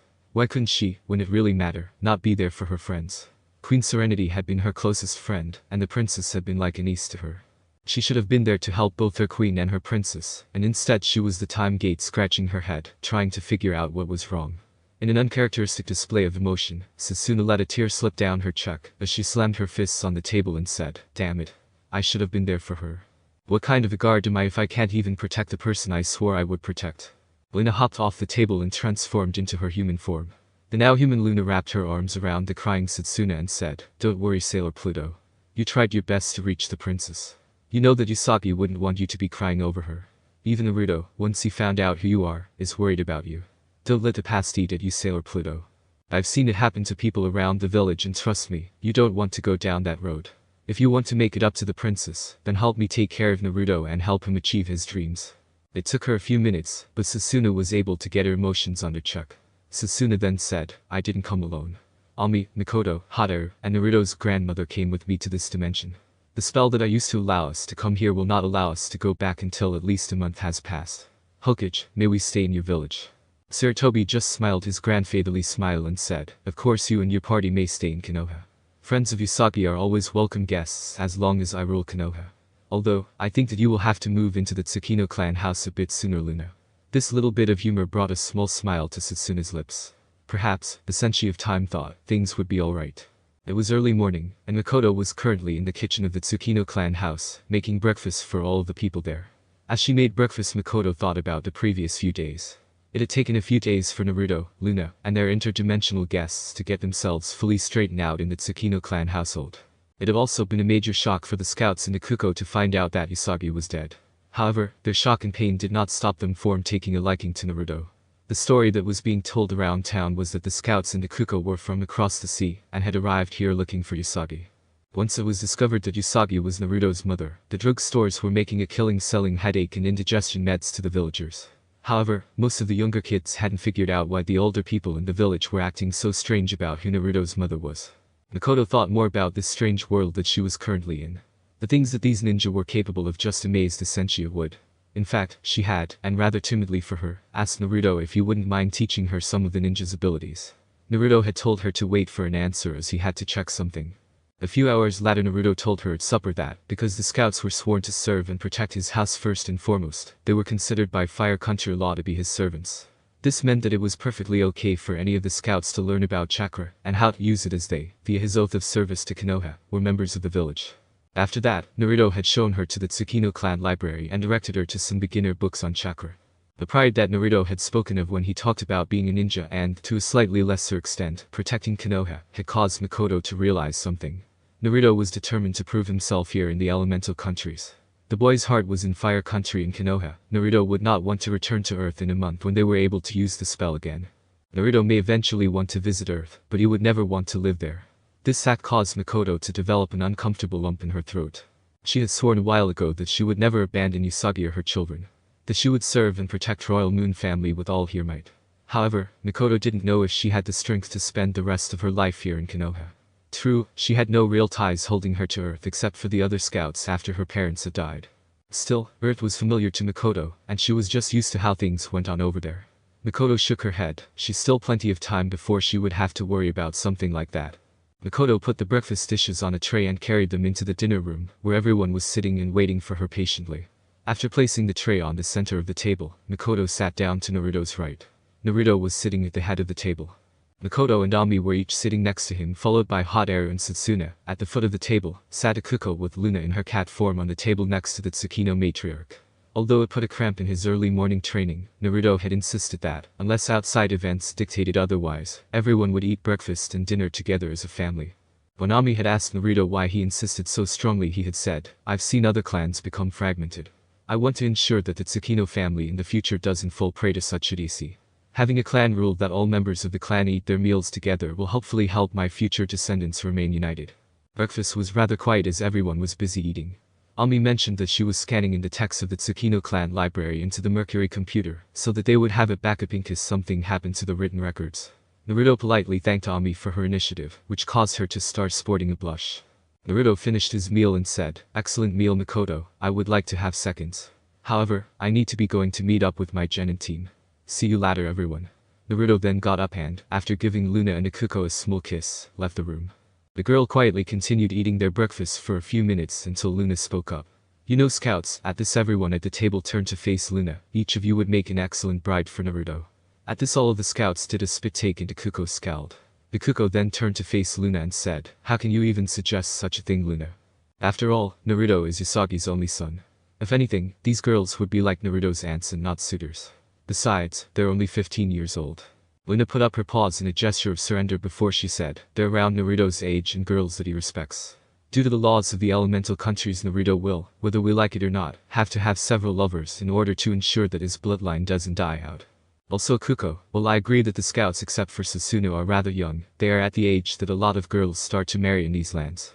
I think of Naruto like he's a son to me, and I want him to, at the very least, marry girls that he can respect and that can hold their own in this world. The scouts, you have to admit, fit that bill to a T.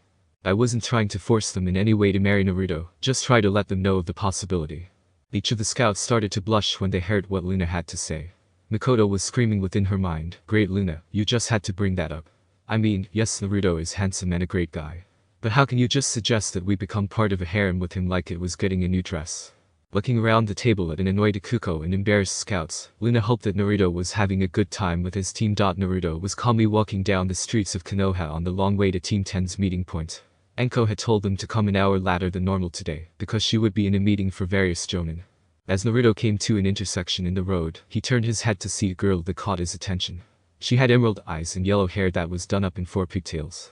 The girl was currently walking alone and had a big fan on her back.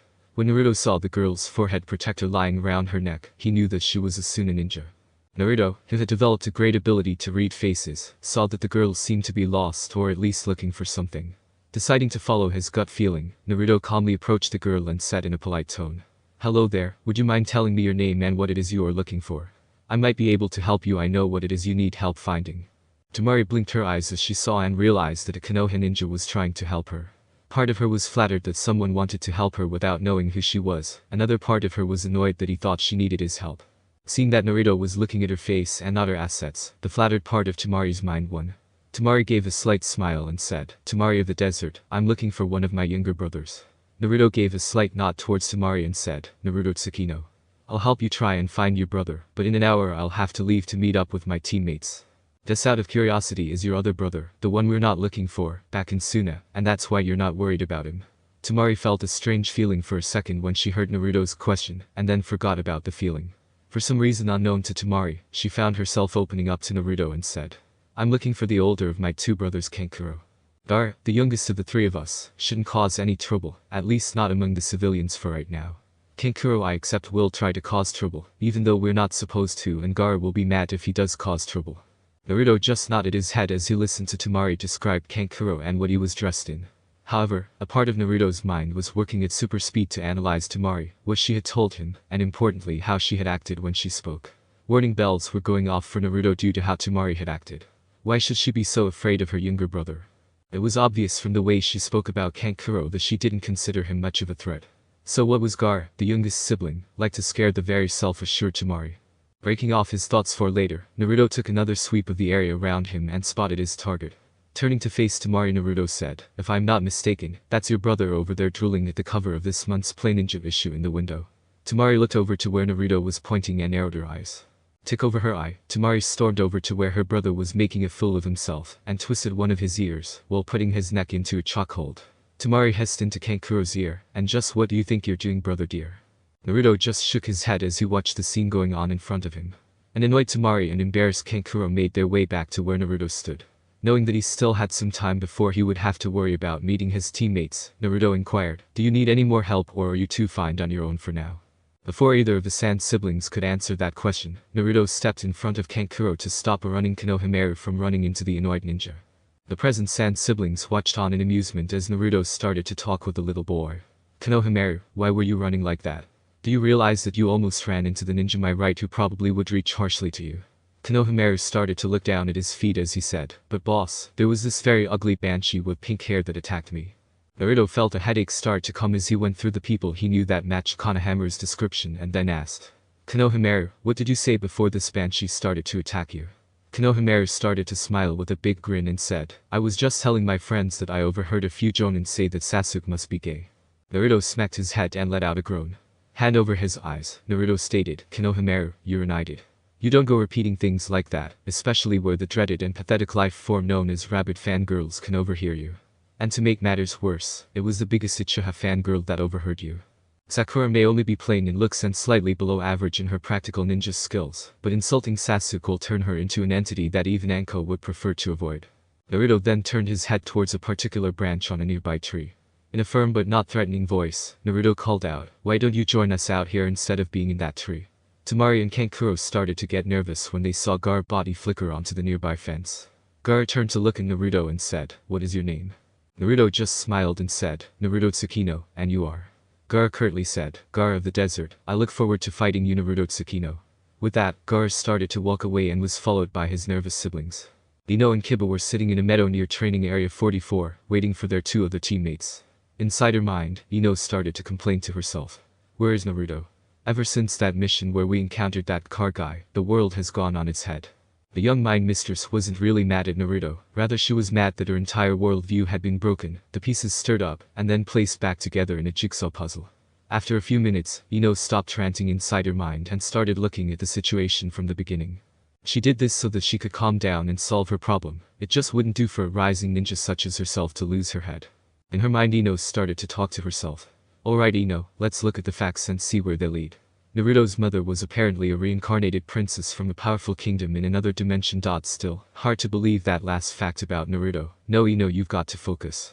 Now the source of Naruto's bloodline, and I guess you can actually call it that, is his fast healing and his ability to draw energy from the moon. He told Kiba and me that he has another form which he claimed was 10 times stronger than his Senshi form. Less than a week after we get back from Konoha, things really start to go crazy. First, Naruto has friends and relatives from his mother's side come visit him. Ino knew that Naruto's visitors had come to Konoha via spell, trying to find his mother, even though the rest of the village had been told they were from over the ocean. Once the general villagers had heard that Naruto's mother was born Usagi Tsukino, they all started acting really strange. I mean, they always act around Naruto, but they used to get a scowl and wanted nothing to do with him. Now, a lot of them look like they just found out they threw away the winning lottery ticket. I wish I could solve that problem. For the next few minutes, Ino's mind flashed through scenes that she had witnessed of Naruto in town lately with his out-of-town guests. In particular, Ino's mind focused on the blue-haired and the brown-haired girls that could usually be seen accompanying Naruto. Ino thought about these particular scenes and how the two girls interacted with Naruto. The blue-haired Ami seemed to be shy, not Hinata shy, but shy nevertheless. The other girl, Mikoto, seemed full of life and was willing to speak her mind no matter what. Both of them Ino knew were helping Naruto, Ami in research, and Mikoto through little odds and ends that Ino didn't know all of. Ino felt a surge of emotion rising from within her. Suddenly realization hit Ino with the force the legendary Tsunade's renowned right hook. Inside her mind, Ino whispered, "It can't be, I'm jealous of them. Why is it that I am jealous of Ami and Mikoto when they want to spend time with Naruto? After all, I like Sasuke, right?" Ino brought up images of Sasuke within her mind, but the feelings that she used to feel at these thoughts didn't happen. Why was this so? Was it that she truly didn't like the Uchiha survivor anymore, or was it that she simply hadn't seen him in a while? Ino was shaken out of her mental musings when she heard Kiba get up and yell, "About time you got here, Moonfish." Ino turned her head to see Naruto walking towards him. Naruto's dark orange jacket was open so Ino could see his chest muscles covered by a black t-shirt. Also, Naruto's hands were in his pockets, while his face was shining with his customary half grin. Ino almost let out a moan as she looked at her friend. Here she was in the middle of a crisis over who she liked, and Naruto had come in here looking like that. Naruto was oblivious to the problems he was causing Ino. He just sat down under a tree and started a chakra control exercise. 10 minutes after Naruto had joined his teammates, all members of Team 10 got up sensing that Anko was nearing their location. Anko walked into the meadow with her usual grin on her face before she started talking. "Okay Runs, I'm glad that you're all here on time. I have decided to allow you guys to have a shot in the chunin exams." With that, Anko pulled out 3 forms from her trenchcoat pocket. All 3 genin accepted the permission forms from Anko without any questions asked. Anko then said, "You will need those forms in order to get into the chunin exams. If you decide to go, bring those filled out forms to room 301 at the Ninja Academy by 9 o'clock AM. Understand me, you 3 may not be able to make it to chunin. However, I want you to understand the test and to see what it means to be a chunin. Also, if your runs continue to grow like you have been, I wouldn't be surprised if you pass this or your next exam." Anko then left her 3 students to think over their options carefully. Ami Mizuno, arguably one of the smartest people to have ever lived, was currently in the Tsukino family library busy at work scanning in the contents of the library into the Mercury computer. While the magical computer was hard at work storing the new information into his hard drive, Ami was herself reading with half attention a book on sealing techniques. The subject was just fascinating to Ami, who was drawn to its logical and methodical workings. Unlike nin and genjutsu, fuinjutsu required accuracy and a great understanding of the power being shape in order to produce its effects. However, even though fuinjutsu was far more complicated and harder to perform, it had great benefits that would make any seal master a person to be feared. One thing about fuinjutsu that grabbed Ami was their long-lasting effects. The Hokage's Jukin would have its chakra blocking effects dissipate after a few hours. On the other hand, a seal for blocking a person's chakra would last as long as it was designed for until it was destroyed by someone who knew how to combat it. Also, seals could be fashioned to do a multitude of tasks. Over the past couple of days Ami had read about how there were seals for security, seals for preservation, and seals to collect energy. However, those high-level seals were mostly unknown to the population who thought of seals as an explosive notes and a sealing scroll. While Fuinjutsu was a neglected ninja art for most people, Ami was dedicating her free energy to becoming a seal mistress. Already in her mind were bubbling various ideas for seals she could create. Some of the seals Ami was half dreaming up were vast creations that would be better called a seal array than seals. In her mind's eye, Ami saw a hybridization of silver millennium magic and ninja seals. They would have the power to do things that would make even a seal master go starry-eyed. Ami was shaken out of her fantasy when she heard the door to the library open up. Ami shook her head and turned to look at who was entering the library. A blush started to form on Ami's face when she saw that it was Naruto who had entered the library. Naruto had decided to leave his usual orange jacket off, so Ami was greeted by a view of Naruto's rather well-developed muscles. The rather shy genius just politely greeted Naruto before she ducked her head back into her book. After giving Ami a cheerful greeting, Naruto picked up a book and started to read it in a seat across from Ami. Without any indication to the outside world, Ami was having a fierce debate within her soul. Oh my, Naruto sure is handsome. No. Naruto's is Usagi's son, which makes him off limits. Why does that make him off limits? He is our age after all. B because we went to school with Usagi, I was best friends with Usagi, I should be more like an aunt to Naruto. But Usagi was dropped off in this dimension over 18 years ago. That would make her closer to you or her own mother in age. Besides, if Usagi knew of the time discrepancy, she would wholeheartedly support us betting Naruto. Ami almost passed out and wondered where that last thought came from. Usagi was a kind and generous girl, and from what Ami had heard from Luna and Naruto's teacher Anko, Usagi had not changed at all in that regard while she was alive. It wouldn't be too far of a stretch to see Usagi agreeing or even encouraging Naruto to get together with her and Makoto. Within her mind Ami continued to debate the situation with the part of her that was acting like the devil's advocate. Even if Usagi would have accepted me dating Naruto, there is no way she would accept me BB bed. At the moment the other part of her cut her off and said, why wouldn't Usagi accept us roping Naruto into a first-class flight to Cloud 9? After all, Naruto will need help in restoring his clan. Who better than some dear old friends who knew his mother, are compassionate, understanding, helpful, and will spend the next 1,000 years with him. At that point, Ami found herself losing her opposition to the idea, and she was sure that she didn't want that to happen. Ami got up and said, excuse me Naruto, I'm just going to take care of something. Once gave Ami his foxy smile, Ami determined that she needed a long cold soak in the tub. At 8 a.m. sharp, the three genins of Team Maelstrom met at the pre-appointed crossroad. Each of them was in their usual ninja attire, but they were loaded with their full mission supply scrolls. They all expected to be able to pass the exam, and wanted to be prepared for whatever may come their way. Naruto took point as he led his two teammates over to the academy. Less than 10 minutes later, Team Maelstrom calmly walked into the academy. After walking up a flight of stairs, they were surprised to see people clamoring around room 301. Naruto, Ino, and Kiba looked at each other, and said simultaneously Genjutsu. After that, the three continued walking up the stairs until they reached the real room 301. Well, good to see that you three runts didn't embarrass me by falling for that clever pretest. The three genin turned as one to face their smirking teacher Anko. On hearing the sarcasm dipping from Anko's mouth, Ino said, who was the idiot who put up that pathetic Genjutsu? It was so weak that only a complete moron could be caught in it. They should have at least made it so that you would think you've gone up another flight of stairs first. Anko pulled out a dango stick and said between bites, the Genjutsu test was set up by few of the councilmen. However, they lowered the level of the Genjutsu after a councilman's son was kicked out of the exam due to being caught by the Genjutsu.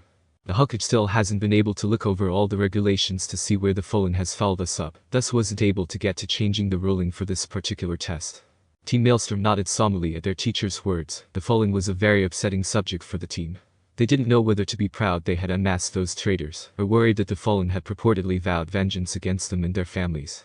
Naruto ended the uncomfortable silence by saying, although it is great to see you Anko, why are you here now? Anko, who was working on yet another dango stick, said, if the three of you hadn't shown up together, I would have kicked the other two's butts for trying to go into the exam without a full team. But since all three of you are here, I just want to say give them hell. With that, Anko's body flickered away and Naruto, Kiba, and Ino walked into the room. Team Maelstrom watched as various teams from Konoha and other hidden villages trickled into the waiting room. Soon the room was full chunin hopefuls, most of who were just begging for a fight. Kiba looked around the room and then grabbed Naruto's jacket before saying, hey look Naruto, Drama Queen is in the house. Naruto looked and saw his friend pointing to Team 7, to be more specific, at Sasuke. Naruto looked over at Ino and, upon seeing a tick start to develop on her forehead, started to pray to the gods for his soul. Ino, while initially upset that Kiba would insult Sasuke, did not feel the usual anger that she used to feel when Sasuke was insulted in her presence before. Looking over towards Team 7, Ino did not feel the old feelings that she used to whenever she was around Sasuke. Inside her mind, Ino snapped her mental fingers and said, damn. It looks like I really am over Sasuke. Then that means that I do have a crush on Naruto. Well, at least I didn't get a crush on Kiba. Still, this is too good of an opening to annoy Kiba to resist. With that, Ino brought her closed fist onto the top of Kiba's head. She then said just loud enough so that her voice could carry. Calm down, Kiba. I hear that getting fixed will calm a hyper dog down, so it might work on you. Kiba narrowed his eyes and said, that was a low blow, Ino. Ino just smirked and shot back, you left yourself wide open for that, and you know it, dog breath. So troublesome, was heard to Team 10's left. Naruto then, without turning around, said, hello Shikamaru, how are Choji and Hinata doing? Team 8 came into view and Hinata said, we're doing fine, and Naruto. Only moments later Team 7 came and joined their fellow rookies. Seeing the 9 of them there, Kiba said, well, it looks like the rookie 9 have all showed up. Suddenly a silver-haired boy with glasses came up to the rookie 9 and said, not so loud, you rookies. This hole is filled with ninjas, many with short tempers, and they are ready to fight. Shikamaru then said, and who would you be? At this the silver-haired boy gave a friendly smile and adjusted his glasses before saying, my name's Kabuto, a fellow Konoha ninja. These exams are no picnic, let me assure you. I've seen real good ninja fail, die, or be driven insane. At this, most of the rookie 9 got sullen looks on their faces. Sakura then said in a shaky voice, Kabuto, how many times have you taken this exam? Kabuto shrugged his shoulders and said, this is my 7th time of trying to take the exam. Because of my failures, I started collecting whatever information I could on my various competitors. After all, information is power. At this point Kabuto pulled out a deck of cards and said, well, we may be competitors in the exams, we are all Konoha ninja at the end of the day. On these cards in my hands I've stored information on various ninja. Just tell me the name of the ninja you would like to know more about, and I'll share what I have on the person. Just as Sasuke was about to ask Kabuto for some information about Gaara of the Sand and Rock Lee, Ino and Kiba both felt Naruto lightly tugging at their clothes. The two followed Naruto over to the corner where Ino confronted Naruto. Naruto, what's going on? The Kabuto guy was about to give us a lot of information. Naruto turned to face Kiba and said, what does Akamaru say about Kabuto's power level? Kiba and Ino were confused about Naruto's question, but Kiba asked Akamaru anyway. Kiba's eyes suddenly narrowed as he said, Akamaru says that Kabuto's power level is around that Anko, and just as well controlled. Ino then said in a questioning tone, how can that be? Kabuto said that he had failed 7 times, could he have just gotten back from a training trip? Naruto thought about it and then said, that is possible, but it is unlikely. Kabuto's body language is too humble and unsure to belong to a person who has gotten so strong. It is very strange that in a place like this, someone would show up with information and so freely give it to people he's never met before. I'm almost certain that Kabuto's not worried about us embarrassing Konoha. There are 7 other teams from Konoha here. Kiba then said, so Naruto, what are you saying about Kabuto? Naruto shrugged his shoulders and then said, all I'm saying is that we should avoid Kabuto when we can in the exam. We need to gather more information on Kabuto before we can say what's going on for sure. Until you told me his power level, all I knew was that my gut was telling me he was bad news. Kiba and Ino just shook their heads when they heard why Naruto had originally pulled them over. While Naruto's reasoning might seem a little ridiculous to others, Kiba and Ino had come to trust their friend and leader's instincts. Due to their private conversation, Team 10 missed the altercation between Kabuto and the single team from the village hidden in sound. Just as Team 10 was about to rejoin the rest of the rookies, Ibuki walked out of a door and said, alright you mangy fools.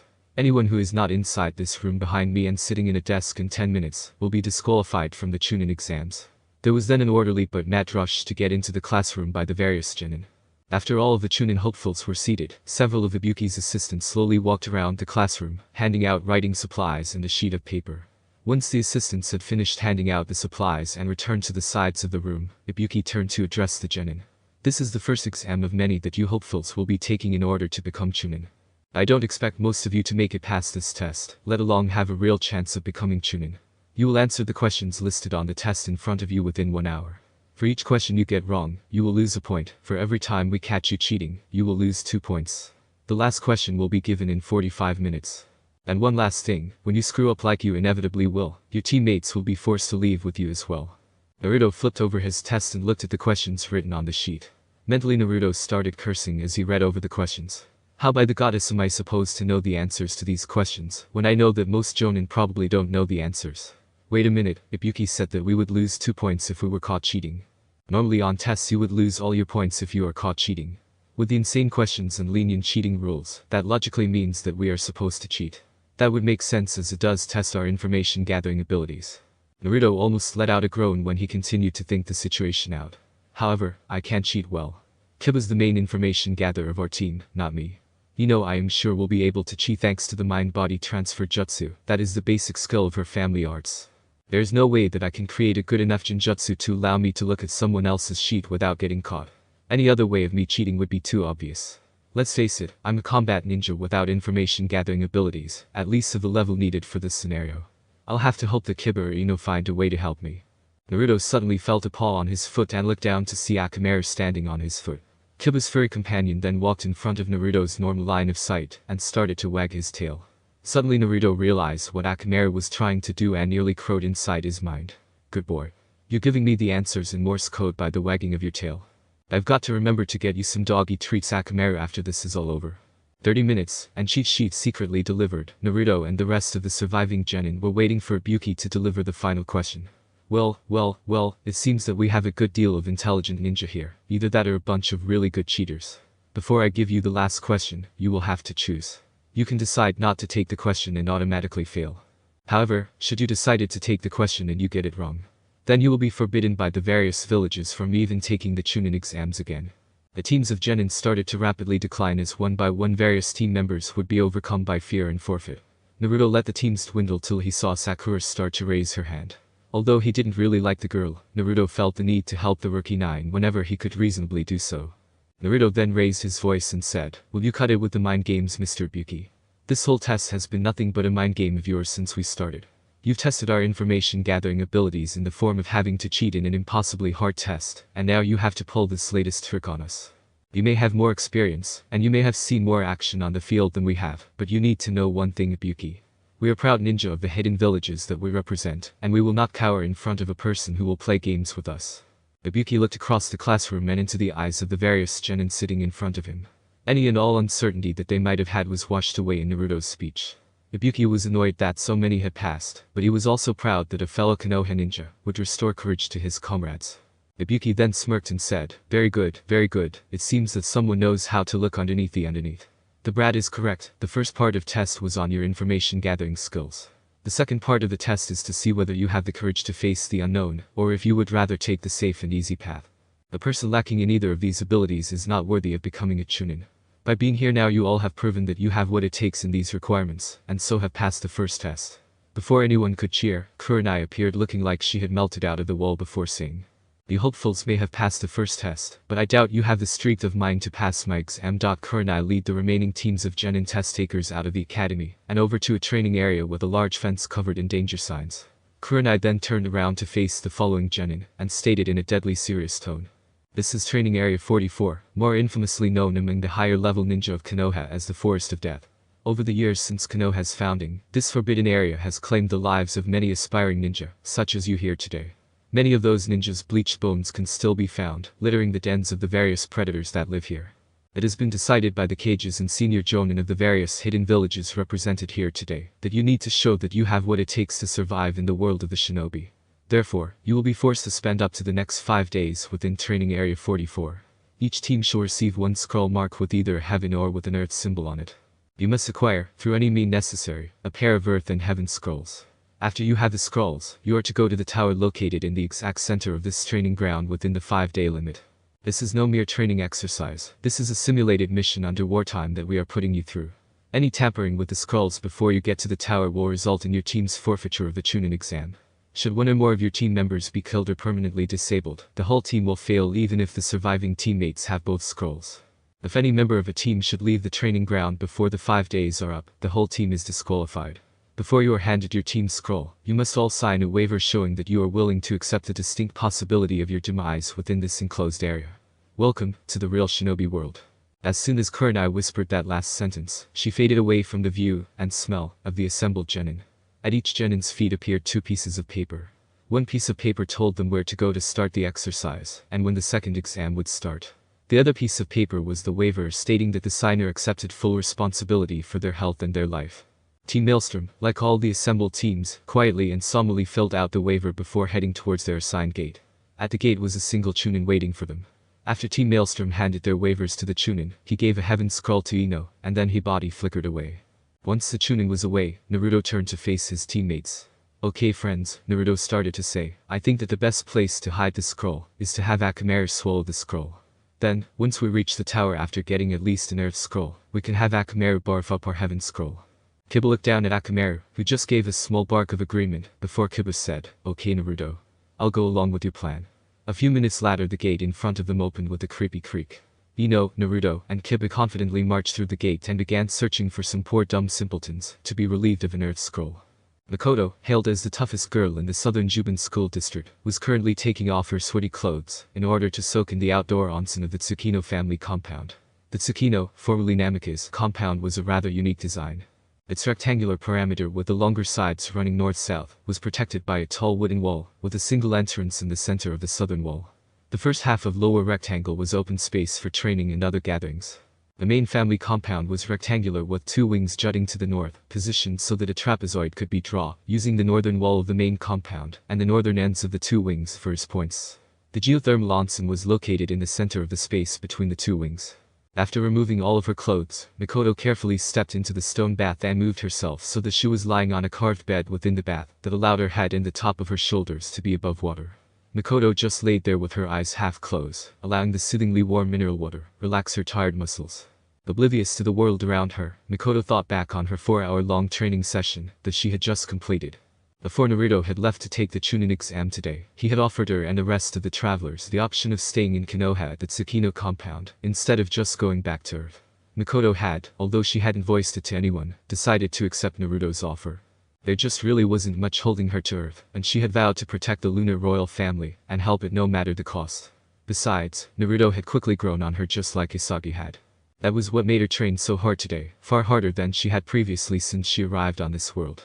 If she was going to help Naruto make it in this world, she needed to be as strong as she could be. Sure, she could just be a regular civilian, but Makoto knew that such a position for her would be dangerous to Naruto with how things were now. Clan Tsukino, technically made up of Naruto with the Sailor Scouts as retainers, was in a very precarious position. Between its status in Konoha and its currently weakened manpower, vultures desiring its political power or monetary wealth were bound to try and move in sooner or later. Therefore Makoto was training as hard as she could to help Naruto protect his possessions. Currently Makoto's martial art, air to jutsu, was about low to mid chunin. Her chakra output, when not in her Sailor Jupiter form, was around average to slightly high genin levels. Chakra control was around 2nd to 3rd year academy student level, but quickly improving. Makoto was a veteran of several campaigns against invading monsters bent on taking over Tokyo, and also was remembering more of her training from the Silver Millennium daily. However, that experience and the general battle tactics she had learned were of little use against ninjas. But Makoto was adapting to the new conditions she faced. In fact, Makoto had only an hour ago successfully completed her first jutsu. Sure, it was only a D-rank jutsu, but it was a start. Makoto figured that, on pulling several hour-long training sessions each day, she should be able to acceptably pull off the 3 academy jutsu by the end of the week. Makoto had decided that she would not join Konoha's ninja force, but remain a clan retainer with ninja training. Such a thing was uncommon but not unheard of in Konoha along with other hidden villages. Makoto opened her eyes, grabbed a bar of soap, and started to lather herself up. As she was doing this, Makoto started to talk to herself. "I know that I want to stay here with Naruto, but what can I do to help him? My training is going as fast as it possibly can, but unless I transform I won't be much of a threat to anyone higher than a genin. Ami, Haru, and Susuno are all training as well, whether to stay here or just have more skills for when they return to Earth I don't know. Haru naturally produces medical chakra, or at least that's what the people here have classified her healing abilities. I saw her bringing several books on medical techniques into her room for study. Ami is fascinated by the sealing techniques she's found, and wants to merge them with Silver Millennium magic. I could have sworn I saw Susuno reading a book on beginner's ninjutsu. That, plus I've seen her training late at night with her time key. She's a master of Bijutsu. All I have is Tai and ninjutsu along with my household skills. Sure, Naruto doesn't care about that at all. However, I really want to help him. He's just given me so much just trying to be friendly, and that's not considering what I owe Usagi that transferred to him. He doesn't care at all about that debt, and only used the scouts bond to him, in order to help us have an accepted place in this society. Still, what can I offer him that will truly help him out, and shows that I care about him?" Makoto submerged herself in order to rinse off the soap suds. As Makoto's head broke the surface of the water she strangely thought she heard Usagi's voice once more softly speak to her. "You could offer to bear his child." At this Makoto rapidly looked around her trying to find the source of the voice she thought she had heard. Makoto then, after assuring herself that no one was around, sunk deeper into the water and started to talk to herself again. "Weird, I must be more stressed than I thought. Why would I think of a thing like offering to give Naruto a child? I mean I know that he needs an heir, the sooner the better, but I can't just do something like that." Naruto may be handsome, friendly, considerate, helpful, and a good person, but something like offering to give birth to a child is way off the chart for how things are between us. We've barely known each other for 2 weeks, let alone gone on a date. Add to that's the fact that I'm barely 16, and he's just turned 14 4 months ago. Mikoto then got out of the onsen and, without bothering to cover her form with a towel, headed for her room. Once in her room, Mikoto changed into a set of cloths that Luna had bought for her under Naruto's directions. Naruto had done this for her, Bikuko, and the other scouts, because he wanted them to have durable clothes to wear, that would also allow them to blend in with the rest of the Konoha population. Mikoto laid on her bed for a few minutes before she remembered a comment that Luna had said the other day to her and the rest of the scouts. What does that cat mean by wives? Mikoto then headed over to the family liberate to see what Luna meant by that comment. Naruto was on the top bunk of the twin bed in Team Maelstrom's room at the tower. Kiba was on the bottom bunk with Akamaru on the dog boy's chest. Ino had claimed the sole double bed in the room. Team Maelstrom was the second team to the tower, beaten by the Sand team of Gar, Tamari, and Kankuro by only 15 minutes.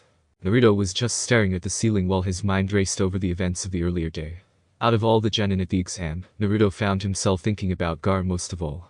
There was something about Gar that unsettled Naruto, and Naruto wanted to know why. Actually, there were 3 people in this exam that put Naruto on edge. Gar, Kabuto, and someone else that he hadn't been able to get a clear picture of. However, these 3 people all gave off a slightly different feel of worry for Naruto. Gar put Naruto on his toes, like a person would be around an unknown volcano. Kabuto was like a viper, dangerous, but could be possibly handled with extreme care. The last person that Naruto had felt, well, it could only be described as unnatural. There was something about that last presence that demanded that it be eradicated. Over and over again Naruto thought about those 3 people. Gar, who Naruto felt could become less of a danger, Kabuto, who Naruto felt should be avoided, and finally that last unknown person who should be destroyed. Naruto got so frustrated with it all that he started talking to himself. Okay Naruto, let's look at this rationally. Something about those 3 makes you nervous. It can't just be they're strong ninjas. After all, Kiba and Ino didn't get nervous around Kabuto until Akamaru told Kiba how powerful Kabuto was. Turning over on his side, Naruto then said while looking at the waxing moonshine through the window. Could that be the reason why? Could it be because of my bloodline that I'm sensing something off about those 3? But that doesn't make any sense at all. Mikoto, Ami, Hateru, Sasuna, and the Sailor Scouts on Earth all have their senshi forms, and their bloodlines are extremely close to my own. However, I don't recall them or Luna ever when talking about their battles with monsters and other threats, ever mentioning a feeling like this. I mean the lunar royal family was basically a supercharged family of senshi who, through kind and benevolent ruling and the protection they offered, became the rulers of the Silver Millennium. Naruto then shook his head. Anyone who could truly and fully explain his heritage was long dead. There were probably things about his bloodline that he would never know simply because the information had been lost. One thing that having the villagers' hostility directed towards him had taught Naruto was to focus on reality.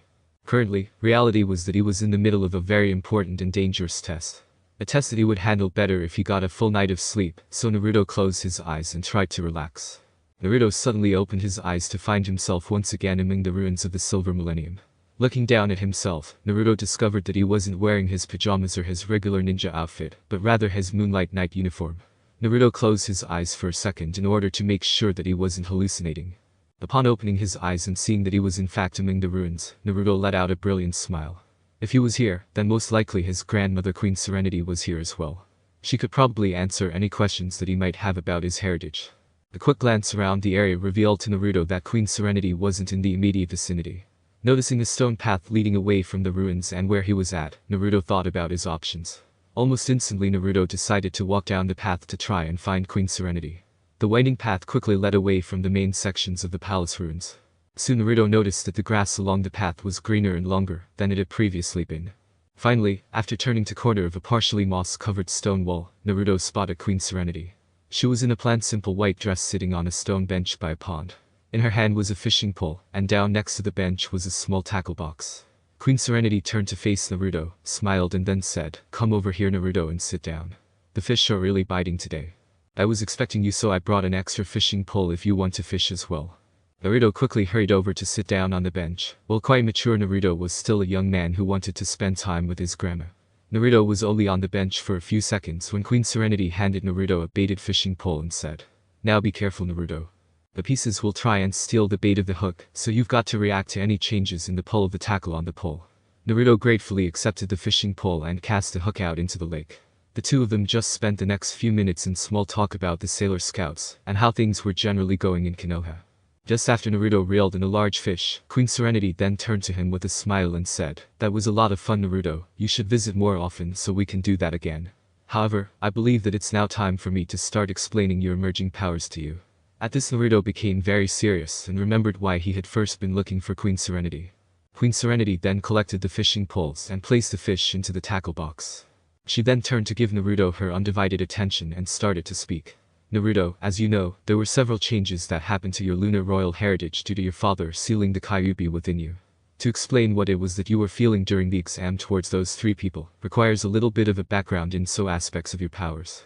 One of the biggest things that differs a senshi from a regular person, besides the fact that they draw power from a particular planet, is that they have two chakra natures, while a regular person has only one.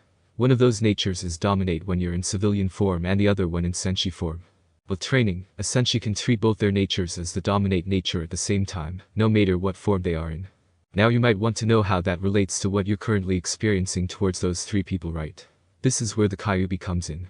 Not only did it permanently increase the energy you and your future children draw from your planet's source, but the demon physically enhanced you as well. Besides your great self-healing abilities, the demon boosted your natural senses, which will become more obvious the older you get. In boosting your senses, the latent extrasensory perception sense within all humans was for you linked to one of your chakra natures. Naruto, your natures are wind, which is your civilian nature, and celestial, which was the nature linked. Celestial chakra is, in layman's terms, holy chakra. It has no weakness in the primary and secondary chakra cycles that the ninjas will teach you. Celestial chakra is also very effective against demons, darkness-consumed people, and abominations against nature. That someone set off your sixth sense means that they fall into the stated categories that celestial chakra is strong against or are closely connected to them. Naruto nodded his head in order to show his grandma that he understood what she was telling him. Naruto then pulled her into a hug and said, "Thank you, Grandma Serenity. I love you as much as I love Grandma Kuko. I just wish I could come here more often to visit you." Queen Serenity wrapped her arms around Naruto, brought her forehead down to his head, and gently spoke. "Don't worry, Naruto, I love you too. Remember, even though I'm not there for you most of the time, I'm always there for you when you really need me."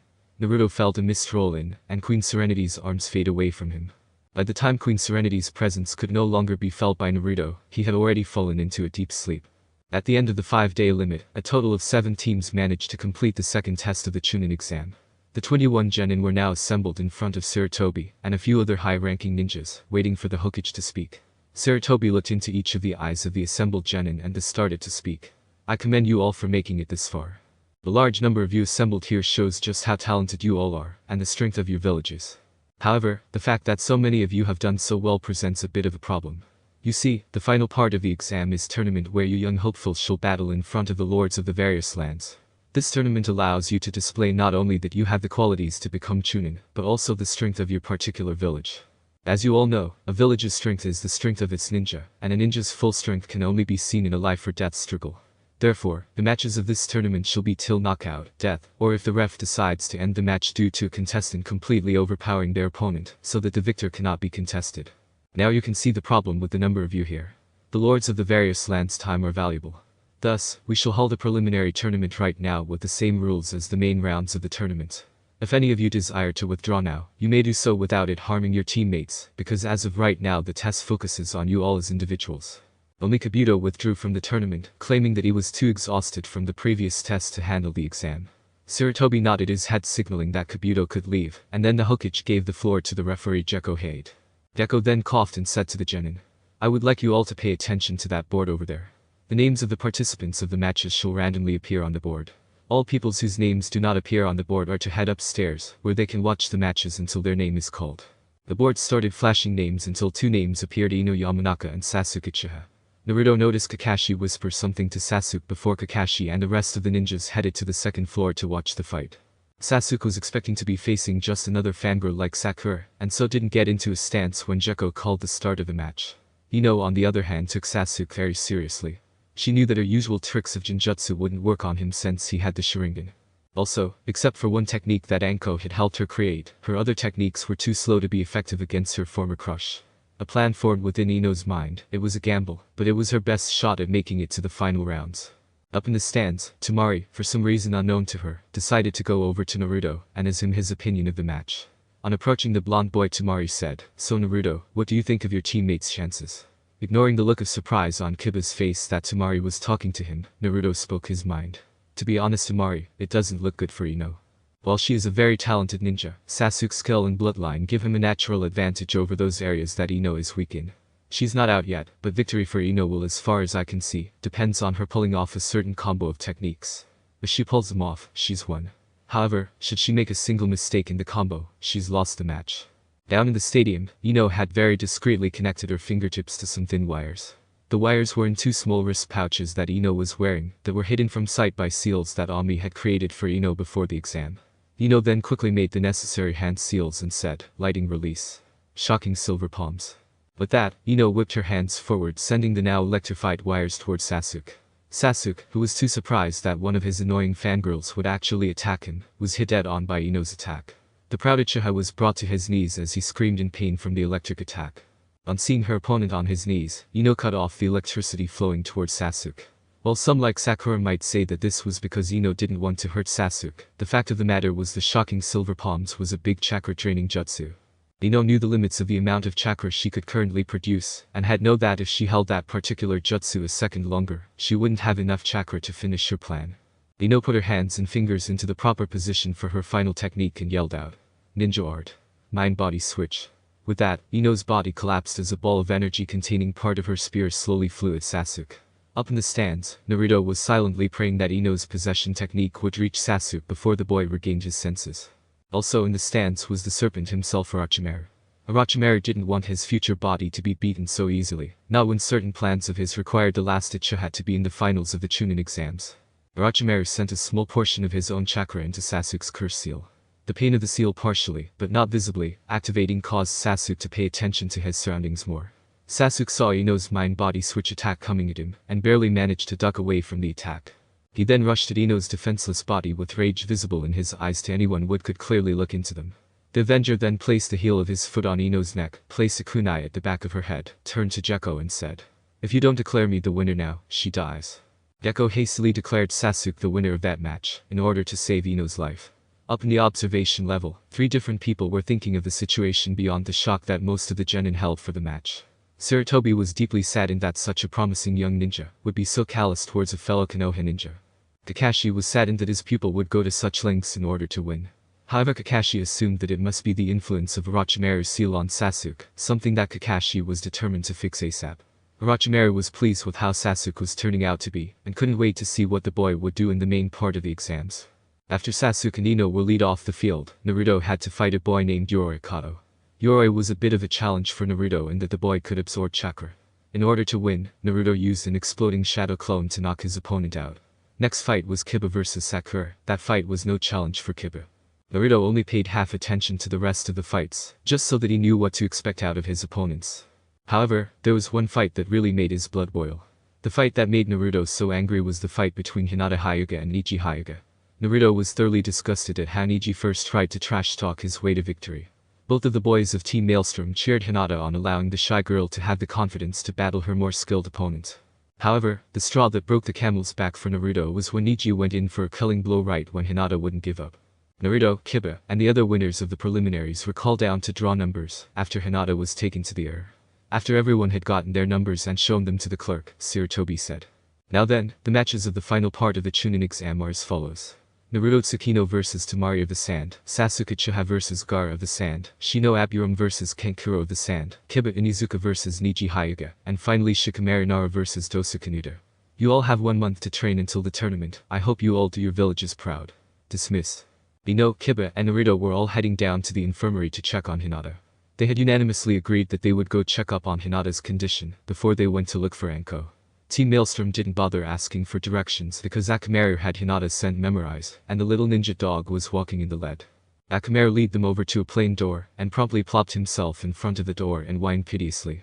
Ino looked between the door, Akamaru, Kiba, and then back to the door. She then felt a tic start to develop as she said in frustration, "Kiba, teach Akamaru to signal us better next time." Ino then opened the door allowing Team Maelstrom to see inside. At the exact center of the room was a plain bed with white sheets on it. Hinata was under the bed sheets looking more dead than alive. Her normally shy but caring eyes were closed, showing that she was in a deep sleep. On the right side of the bed sat a worried Shikamaru and Choji. On the other side of the bed leaning against the wall was a fuming Asuma. All 3 guys immediately turned to face the door when they heard the sound of the door opening. The conscious members of Team 8 realized from the worried faces of Team Maelstrom that they were worried about Hinata. Asuma, as if in acknowledgement of a silent question, nodded his head. Team Maelstrom then all entered the room, closing the door behind them. There was an uncomfortable silence within the room until Kiba spoke up. When do the doctors say that Hinata will be better? Asuma was the one who answered Kiba's question. Taking out his lit cigarette, Asuma almost growled out, the doctors say that she'll be able to leave the hospital in 2 weeks. It will take another week after she's released before she'll be fit to handle light duty. On hearing this news, Team Maelstrom started leaking killing intent for a few minutes before they were able to calm down. After Team Maelstrom calmed down, Asuma looked straight into Naruto's eye and said, "Thank you, Naruto. If it wasn't for you allowing that retainer of yours to work with the medical staff, I'm told that Hinata's condition would be far more critical. It's just a shame that Hot Air was exhausted from healing the other competitors, or Hinata would in full health." Naruto just shook his head before he responded to Asuma's statement. "There's no need to thank me for Hot Air's work. She wanted to learn how to use the part of her bloodline that allowed her to heal others to the best of her ability. What kind of a person would I be if I was to prevent a member of my family from pursuing such a noble goal? Still, I'll pass on your thanks to Hot Air. Hot Air really needs to get used to people praising her abilities." After the little exchange between Asuma and Naruto, the room became quiet once more. The quiet, however, didn't last too long. Kiba slowly walked towards the bed until he was standing right next to Hinata's shoulder. Kiba placed his hand softly, but at the same time firmly, on Hinata's shoulder. Kiba then softly spoke, and everyone in the room strained to hear his words. "I swear, Hinata, I'll make that bastard pay for what he's done to you. Once I'm done with him, Niji will no longer be considered the pride of the Hyuga clan." Kiba then slowly made his way back to his teammates, ignoring the surprised looks coming from Choji and Asuma. Ino, who was closest to the door, then quietly opened the door. Then she, Naruto, and finally Kiba marched out of the room, leaving Team 8 alone in peace. As soon as Ino had closed the door, Naruto took the lead of the team.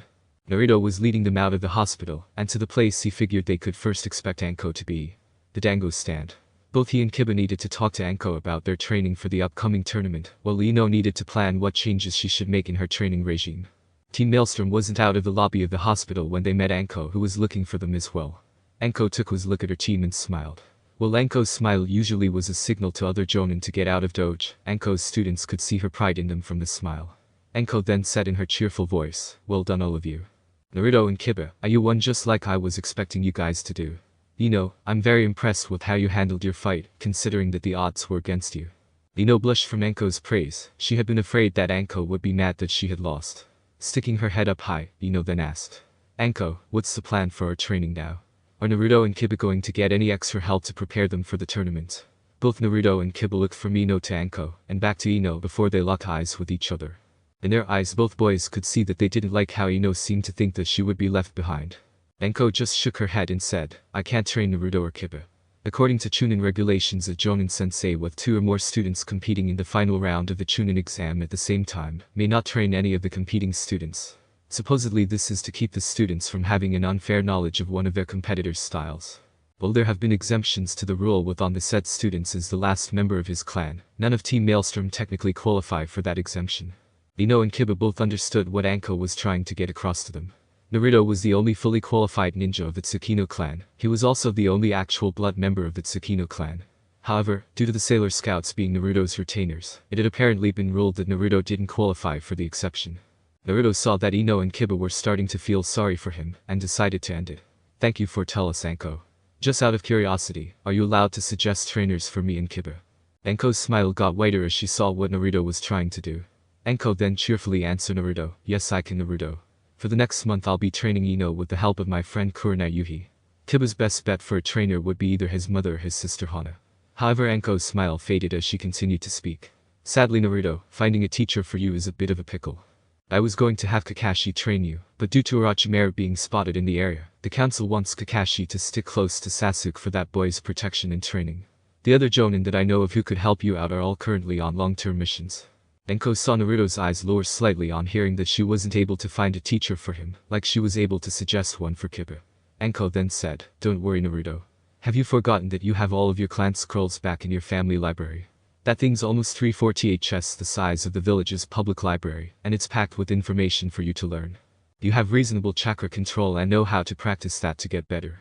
Use those tools and spar with a few chunin like Iruka. That should get you to a level to pass the final exam.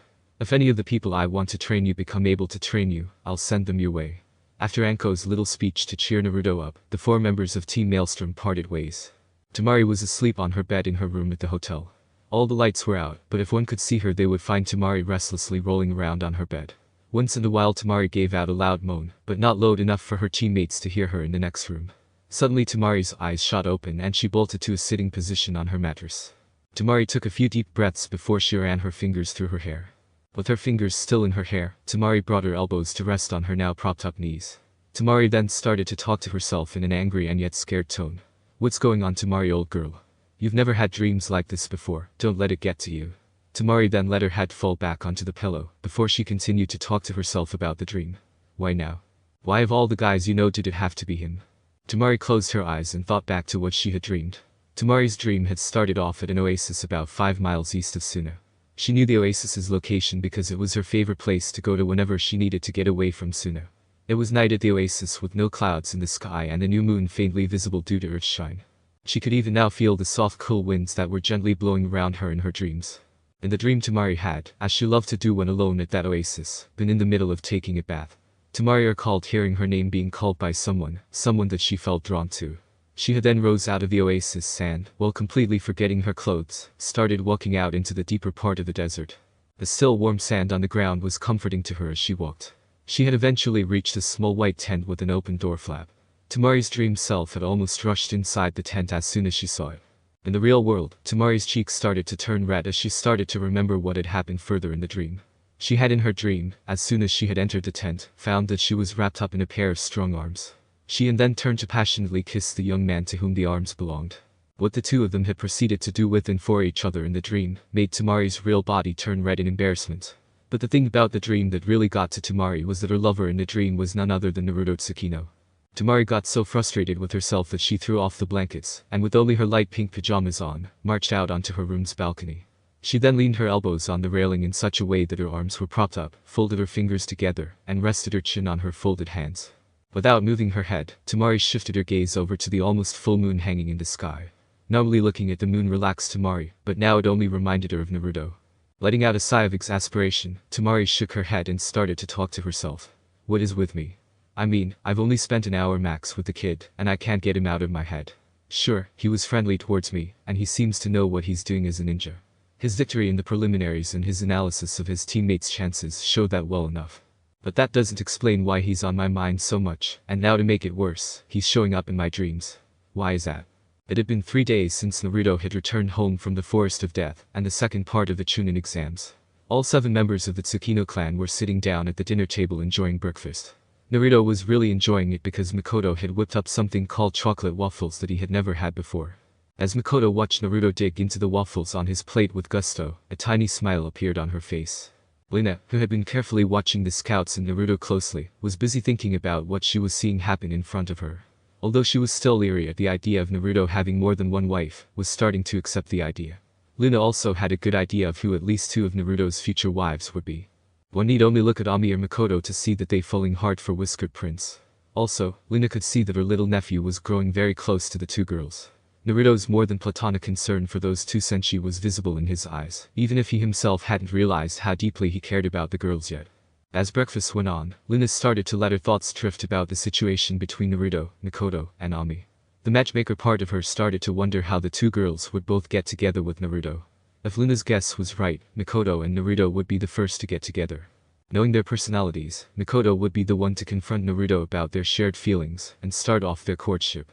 Ami on the other hand, would most likely need a push from Makoto to confess her feelings to Naruto. Looking over to Hotaru and Setsuna, Luna could see their amusement at the drama starting to develop in front of them.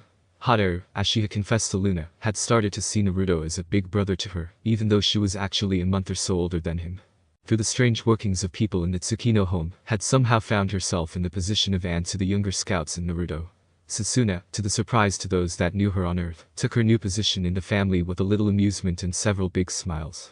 What made Luna all the happier when she saw everyone eating together was the fact that she knew that things would be like this for a long time. When Naruto had arrived home 3 days ago, each of the scouts had come to him separately and told him that they wanted to stay in Konoha and help him. The look of pure happiness on Naruto's face when he was told that news reminded Luna of the few times she had been able to afford a birthday present for Naruto that he had really wanted. Only Kuko, understandably, was going to return to Earth once the spell could be used. However, Ikuko had promised to visit Naruto. Suddenly Luna stopped her train of thought as her ears picked up something interesting that Ami was saying to everyone. As I was saying, from my calculations and the material I've gleaned from the library, it can work. Sure, it would take me several months or even years before I could do it completely on my own, but that's only if I do everything by myself. If we were to stumble across a willing and capable seal master, this seal array that I've designed could be completed in a month or two. With my seal array placed near the time gates, we could cast a trans-dimensional spell once or maybe even twice a day. Sasuna was the first to respond to Ami's little impromptu speech by saying, "That's amazing, Ami. With your seal array we could move back and forth between Konoha and Tokyo, depending on which place needed the scouts' help the most. Also, do you realize that we could also use your array to start trade between Earth and the elemental countries? However, I personally would suggest against such a course of action, at least for the moment.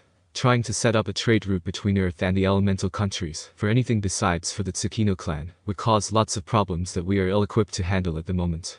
Naruto, who had finished his waffles and was a little sad that there wasn't any more, just looked up at Ami and smiled at her, causing Ami's cheeks to be tinted with a hint of blush. Naruto then started to up his thoughts on Ami's seal array idea. "Great idea, Ami. This seal array of yours is just amazing. It completely puts my father's work to shame, and he's hailed as the best seal master who ever lived. Once you get enough practice to be able to create your seals in real life, you'll have every seal master on the continent wanting to be trained by you." Ami Bowder had to try and hide the blush that was now completely covering her cheeks from Naruto. A minute later, Ikuko put her fork and knife down on her plate and asked everyone at the table, "So what are your plans for today?" Naruto stated that he was going to go and see if Haruka could spar with him for a while. Hadera quietly told everyone that she was going to take a shift at the hospital, as well as pick up some new study material. Apparently the head of the hospital had decided to give her all of Kabuto Yakushi's medical books, after the revealed spy had left Konoha. Ami was going to practice actually creating some of the basic seals that she was learning about, instead of just figuring out what could be done with the Mercury computer to model a hypothetical seal for her. Makoto said that she was going to practice her chakra control and work on a few D-rank jutsus. Luna was going to go to a clan meeting that Sarutobi had called for some reason. Only Satsuna and Ikuko herself didn't mention what they were planning to do for the day. With that, everyone left to go do what they wanted to do. Naruto was walking through Konoha without a real destination in mind. He had gone to Iruka's house to ask his old teacher if he wouldn't mind his spar. Unfortunately for Naruto, Iruka was up to his eyeballs in homework that needed to be graded and turned in to the principal by the end of the day. Therefore, it was with a heavy heart that the scared chunin was forced to ask Naruto to leave. Thus Naruto was left to just wander around Konoha just trying to think of what he should do. True, he could go back home and study some more jutsus from his family library, but what would be the point? Just knowing a lot of jutsus did not guarantee a person victory. It was how ninja integrated his jutsus into his fighting style, and his knowing when to apply his jutsus to a situation that lead to victory. Even Kakashi Haddock, who was said to have copied over 1,000 jutsu, only used between 10 to 15 jutsus in his vast collection regularly.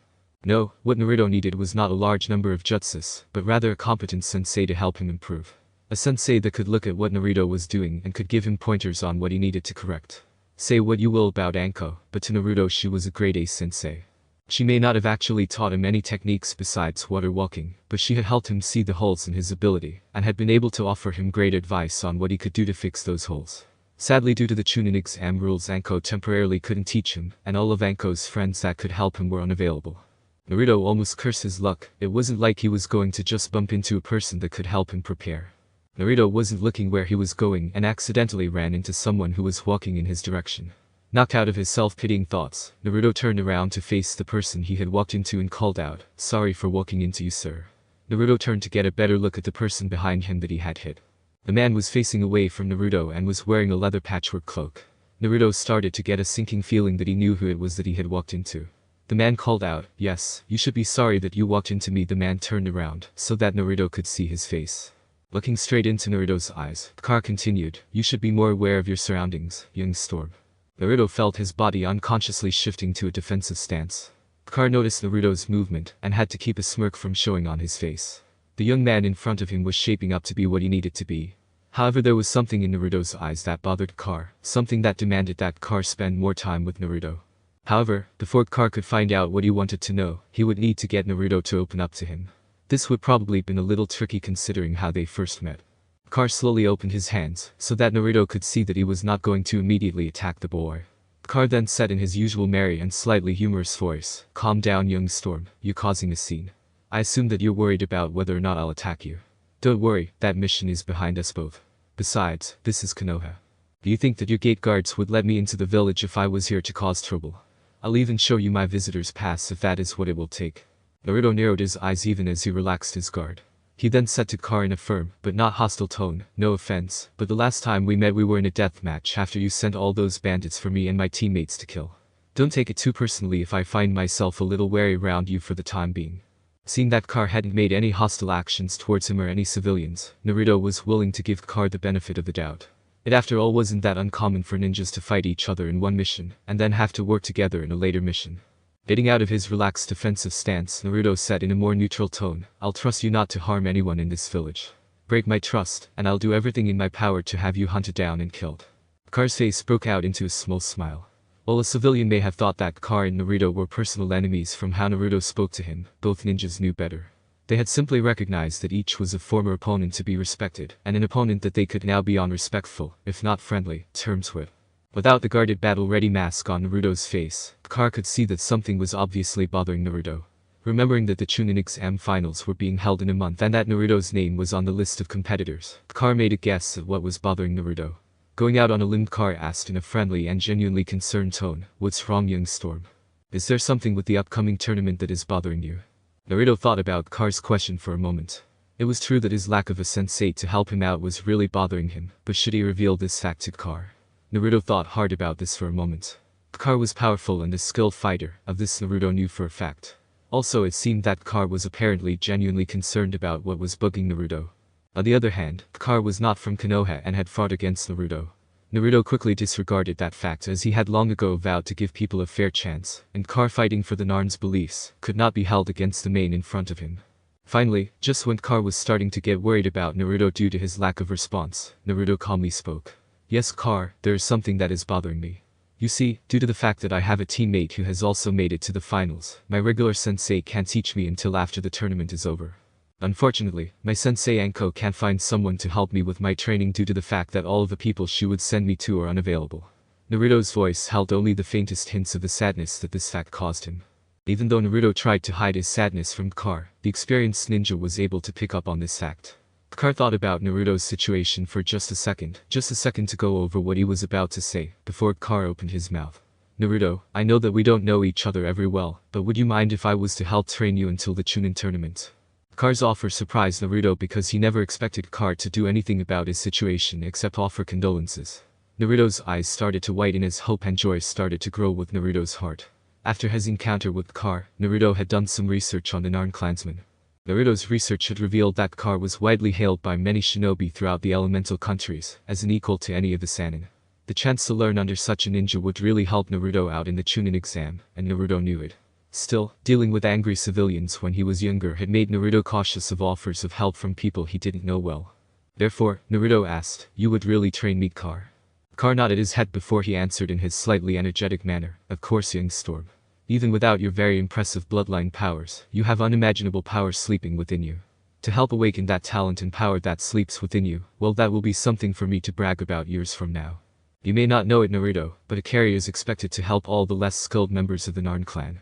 As an ally of the Narn Clan due to the circumstances of our last meeting, my training you cannot be argued against in a court by any people that may be against it. Car then stuck his hand out for Naruto to shake it, closing the deal on him training Naruto. Naruto let out a bright carefree smile before he reached out and firmly grasped Car's offered hand. The new student and sensei shook their hands twice before letting go of the handshake. Naruto then looked up into Car's red eyes and said with fire in his eyes, So Car, where do you want to go to start my training? Car said with a slight chuckle in his voice, Calm down, young Storm, we'll get to your training soon enough. First things first though, we need to go and find a friend of mine in this village. He'll be helping me train you. After we get my friend, we will all go to a training field, and you and I will have a spar. You won't be allowed to use your bloodline for the spar though, it will simply be your own power and skill. Naruto nodded his head, fully agreeing to what Car was telling him. It was great in Naruto's mind that Car was going to train him, and that Car was taking his training so seriously. Also have another trainer help him, even if the other person turned out to only be a chunin, was a big plus in Naruto's mind. Car then started to walk down the road, and Naruto quickly followed next to his new sensei. About 5 minutes of walking after the deal was struck, Naruto felt his curiosity get the best of him, so he asked, So Car, who are we looking for? Car then turned his head to look down at Naruto and said, We're looking for an old friend of mine. Perhaps you have heard of him. His name is Jiraiya. Naruto and Car were walking down one of the many roads of Konoha in the direction Car said would take them to Jiraiya. As the euphoria of having not one but two teachers help him prepare for the chunin exams wore off, Naruto started to pay closer attention to the area around him. For a second or two Naruto was lost as to where they were, but then his internal map of Konoha figured out their location. Even as he kept up his pace, Naruto turned to Car and said, why are we heading in this direction? I mean, this part of town only has souvenir stores and public baths, and like a ton of those baths happen to be girls-only baths. Car looked down at his new student, and with a bit of embarrassment somehow showing on his reptilian skin said, that's true Naruto. You see, Jiraiya is an extremely powerful ninja. However, he has a, shall we say, great fondness for some of the finer things in life. At least it is a far greater appreciation than most men will show for the finer things in life. Also, Jiraiya sadly has a rather unrefined way of showing his appreciation of the finer things in life. Now Naruto prided himself on his logical deduction abilities, and so was able to read between the lines at what Car was saying to him. Narrowing his eyes, Naruto said, so you're telling me that Jiraiya is a big pervert who is most likely spying on some girls while they're at the baths. Car's only response to Naruto's question was to nod his head to show that Naruto had hit the nail on the head. Naruto then quietly uttered with venom in his voice, if he comes near Makoto, Ami, or any girl I know, I'll geld him with a frozen dull electrified spoon. Car winced in sympathy for Jiraiya when he heard what Naruto was promising to do to the frog Sannin. Car then said with a nervous chuckle, I'm sure that won't be necessary, young Storm. Car then noticed a bench over by the side of the road only a few feet in front of the duo. Clasping his hands together, Car then said in his usual energetic voice, a thought just occurred to me Naruto. You see, Jiraiya tends to be a bit grumpy when unknown people interrupt him to ask him for something. Why don't you go and sit down while I go and get Jiraiya? If we do things this way it should be quicker for us to get Jiraiya to help train you. Naruto nodded his head and headed over to the bench on the side of the road. Sitting down on the stone bench Indian style, Naruto waited for Car to retrieve Jiraiya. As he waited for his trainers to show up, Naruto thought about his first match in the exams. Tamari of the desert was defiantly a real ninja, and not one of the many fake ninjas that a lot of the girls entering the academy nowadays seem to be. The way she carried herself and the way she fought against her opponent in the preliminaries showed that she was good at her area of expertise in the ninja arts, and she knew it. Thinking back to Tamari's fight, Naruto focused on what he could figure out about the Suna Wind Mistress as an opponent. Even with the most conservative estimate of her skills, Naruto figured that Tamari must have mastered C-ranked wind jutsus. Her taijutsu skill level was unknown, and Tamari probably favored long-range fights over hand-to-hand conflicts. Still, even if her skill level was unknown, Naruto figured he would have to be careful when fighting her up close. A Suna battle fan was usually between 25 to 40 pounds in weight, and Tamari was able to use her battle fan to blow away Tenten's weapons without seeming to move. That was an obvious sign that Tamari had to have more than average, but almost certainly not Tsunade-like, strength. Naruto stopped his analysis of Tamari's fighting abilities when he heard the sound of approaching footsteps. Looking up the road, Naruto could see Car talking to a man with long white hair. Naruto hopped off the bench and approached Car and his companion that was logically Jiraiya. Stopping a few feet in front of the duo, Naruto said in a calm and friendly voice, so I take it Car that this fellow with you is Jiraiya. Car nodded his head to answer Naruto's question. There was a moment of silence between the two master ninjas and Naruto after Car nodded his head. Jiraiya took this time to analyze Naruto and compare what he had heard about the boy with what he saw before him. Looking into Naruto's eyes, Jiraiya could see the same drive that Minato had possessed, along with a hint of the kindness that Usagi was renowned for. Naruto's stance and body posture, friendly as it was capable of switching over to combat in a moment's notice. It was obvious to Jiraiya that Anko and Naruto himself had done a great job in Naruto's training. Jiraiya then thought about how he could best tell Naruto that he would train the kid. From what Jiraiya had heard, Naruto didn't want to be given something just because of who his parents were. A very admirable trait in Jiraiya's opinion, but it could possibly cause a bit of trouble when Naruto figured out that he had trained the boy's father.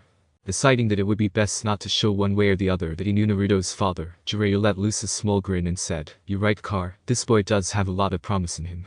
I don't mind helping you train this kid when I'm not out doing research." Even though Naruto knew that Jiraiya was a pervert, Naruto didn't like how obvious Jiraiya was about it. Naruto's eyes narrowed a bit and he said in a firm tone, "I don't mind the fact that you're obviously a pervert. The goddess knows that practically every other guy over 16 in Konoha has a subscription to play ninja under Icha Paradise. However," and at this point Naruto's voice got very hostile, "if you so much an attempt to peek at any of my retainers or my friends, I'll turn you into a pinata and invite the entire Ninja Women's Association over to pound you." Jiraiya then pouted for a second before he did his funny dance and said, "You've got it all wrong, Naruto. I am not a pervert, I am a super pervert." A chill ran down Jiraiya's back, and said self-proclaimed super pervert looked over to Naruto. Naruto's eyes were like blue daggers glaring killing intent at Jiraiya. The last time Jiraiya had felt a chill as bad as Naruto was giving him was when Yagi had discovered that he was the author of Icha Icha Paradise. Not wanting to chance a repeat of the hellish torture that Yagi had given him that day, Jiraiya put up his hands in a motion of surrender. Jiraiya then said, "Don't worry Naruto, I won't use any of your friends or retainers in my research." The killing intent being directed towards Jiraiya rapidly disappeared after Jiraiya spoke. Kar almost swiped his forehead in relief that Naruto and Jiraiya managed to reach an agreement. Jiraiya may be his friend, but Kar was sure that Jiraiya's ways would get the perverted Sannin killed one of these days. Now it was time to move on to more important things like starting Naruto's training. Kar then was able to quickly convince Naruto and Jiraiya to let him pick the training ground. Just to make sure that there would be no troubles, Kar set out to lead the three of them over to a field that Kar was sure wouldn't have any distractions nearby. Ami was currently sitting at one of the desks in the sealing room in the Tsukino home.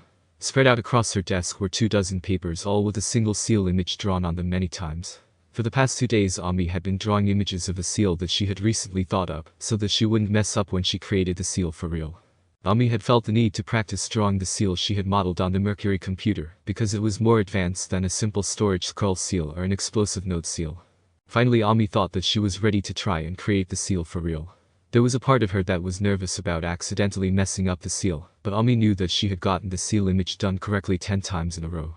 Also Ami knew that she had the necessary chakra and chakra control needed to make the seal. Makoto and Ami had both managed to get their chakra control up to high genin levels due to practicing chakra control after they both had a morning spar. Not many people knew it, but Ami could have qualified for a black belt in Aikido if she had bothered to take the test for it. There was no reason for Ami to have any worries about her sealing abilities. Even Jiraiya had told Ami that she was shaping up to be an excellent seal mistress, and due to the threats levied against his best friends, Jiraiya wasn't commenting on Ami's figure. Ami decided that it was time for her to start on her little sealing project. First, Ami made sure that the door was closed and locked so she wouldn't be disturbed while she worked. Ami then cleared all of her seal drawings off of the table, except for one piece of paper that had a single copy of the seal drawn on it. Next, Ami opened a drawer of the desk she was at, and took out a container of pre-made sealing ink and a paintbrush. After setting the paintbrush and the ink on the desk, Ami carefully brought out a pair of leather gloves. Finally Ami was ready to begin her work and promptly set about creating the seals on the gloves. The seal, which was more like a seal array that Ami was placing on the gloves, functioned similarly to the seals found on a plain old sealing scroll. Attached to all the fingertips of gloves were thin wires. Each wire was a little over 150 feet in length and was very sharp. The seal that Ami was applying to the gloves would allow the wearer to instantly seal and unseal the razor wire with only a little bit of chakra applied. Also, the seal had the added bonus of making it easier for the wearer to more easily reinforce the wires with the user's chakra. Ami intended for Ino to have the first pair of Death Angel gloves that were successfully made. Ino had been very pleased with Ami's original wire pouch's creation and had asked if there was any way to improve on the idea. The two girls had, during Ino's lunch break from training with Anko, gone over what they wanted the upgraded wire pouches to do. The end result was the Death Angel gloves that Ami was working on at the moment. Ami had just finished the seal on one of the gloves when a tear started to roll down her cheek. It was only yesterday that Ami had realized something of immense importance to her. She loved Naruto. However, as soon as Ami had realized this important fact, she had become mildly depressed. Why would Naruto even bother to look at her in a romantic way when he had Ino, any of the other strong ninja girls of Konoha, or even Makoto available? Ami had always been passed over by the guys in school for the more pretty and talented girls. Even though Ami knew that Naruto really didn't care about things like that in a girl, Ami figured that eventually one of the more attractive girls in the village would catch Naruto. Personally, Ami would have placed her money on Ino winning Naruto's heart. Ami didn't hold any hatred towards Ino for the fact that it looked to Ami that Ino would win Naruto's heart. Ino was a wonderful person in Ami's opinion, and Ino was sort of like a mix of Minako and Rei in her personality. Naruto needed to have a wife, and at least Ino would make Naruto happy, or so Ami believed. The Senshi of Mercury wasn't about to try and get between Naruto and Ino developing a relationship. Ami remembered all too well the tragedy that happened because Beryl caused by trying to get between Endymion and Serenity. Such a tragedy wouldn't be repeated here if Ami had any say in the matter. Even if Naruto never returned her love, that didn't mean that Ami couldn't love Naruto. Ami knew that she had chosen a difficult road to walk, but there was no other choice in Ami's mind. Ami was determined to ensure that Naruto got what he wanted in life and had his happiness. Already, Ami could see herself as she spent the rest of her life working towards that goal. Using her intelligence to create seals and other inventions to help Naruto and helping to protect those that Naruto held dear was something that Ami didn't mind doing forever. Haru was currently making her rounds at one of the wings of the Konoha hospital. It might have been a surprise to anyone who had known her back on Earth, but Hot Air currently had a great big smile on her face. For the first time since her mother had died all those years ago, Hot Air was truly happy. Every day as she worked at the hospital, Hot Air became even happier than she had been the day before. Deciding to come to the elemental countries was the best decision that Hot Air could remember making. The people in Konoha, even though there's still a few people that were hostile towards Naruto and by extension herself, really appreciated her. One of the great things about Konoha in Hot Air's mind was that no one hated her for her special healing abilities. Instead, everyone that had heard of her abilities was actually thanking her for having such a gift. There were dozens of instances that Hot Air could recall off the top of her head, where her powers had been able to heal an old wound of a ninja or save someone from being permanently disabled. The doctors at the hospital were helping her develop her healing powers to their greatest strength possible. Pushing a tray loaded with food for the patents, Hot Air approached the next room on her round. Hot Air felt sorry for the poor boy that was staying in the room she was visiting. Rock Lee was a rather sweet boy, even if he was over-exuberant and known to go into scary speeches about the powers of youth. Thoughts of that creepy sunset that he had somehow summoned when he wasn't supposed to be able to use Jinjutsu along with the poses Lee had done still scared Hot Air. Actually, the Sailor Scouts had been so shocked by Lee and Guy's sunset illusion that the Scouts had permanently banned any scout poses or speeches. Luna had broken out into song and dance when she heard that the poses and speeches were laid to rest by the Sailor Scouts, although Luna did feel sorry that the Scouts were subjected to that form of torture. Rock Lee's medical condition really upset Hot Air. There were several small bone fragments next to Lee's spinal cord, making it so that he could potentially sever his own spinal cord if Lee moved around too much. The head surgeon of the hospital had, after personally examining Lee, declared that no operation for removing the bone fragments was to be attempted.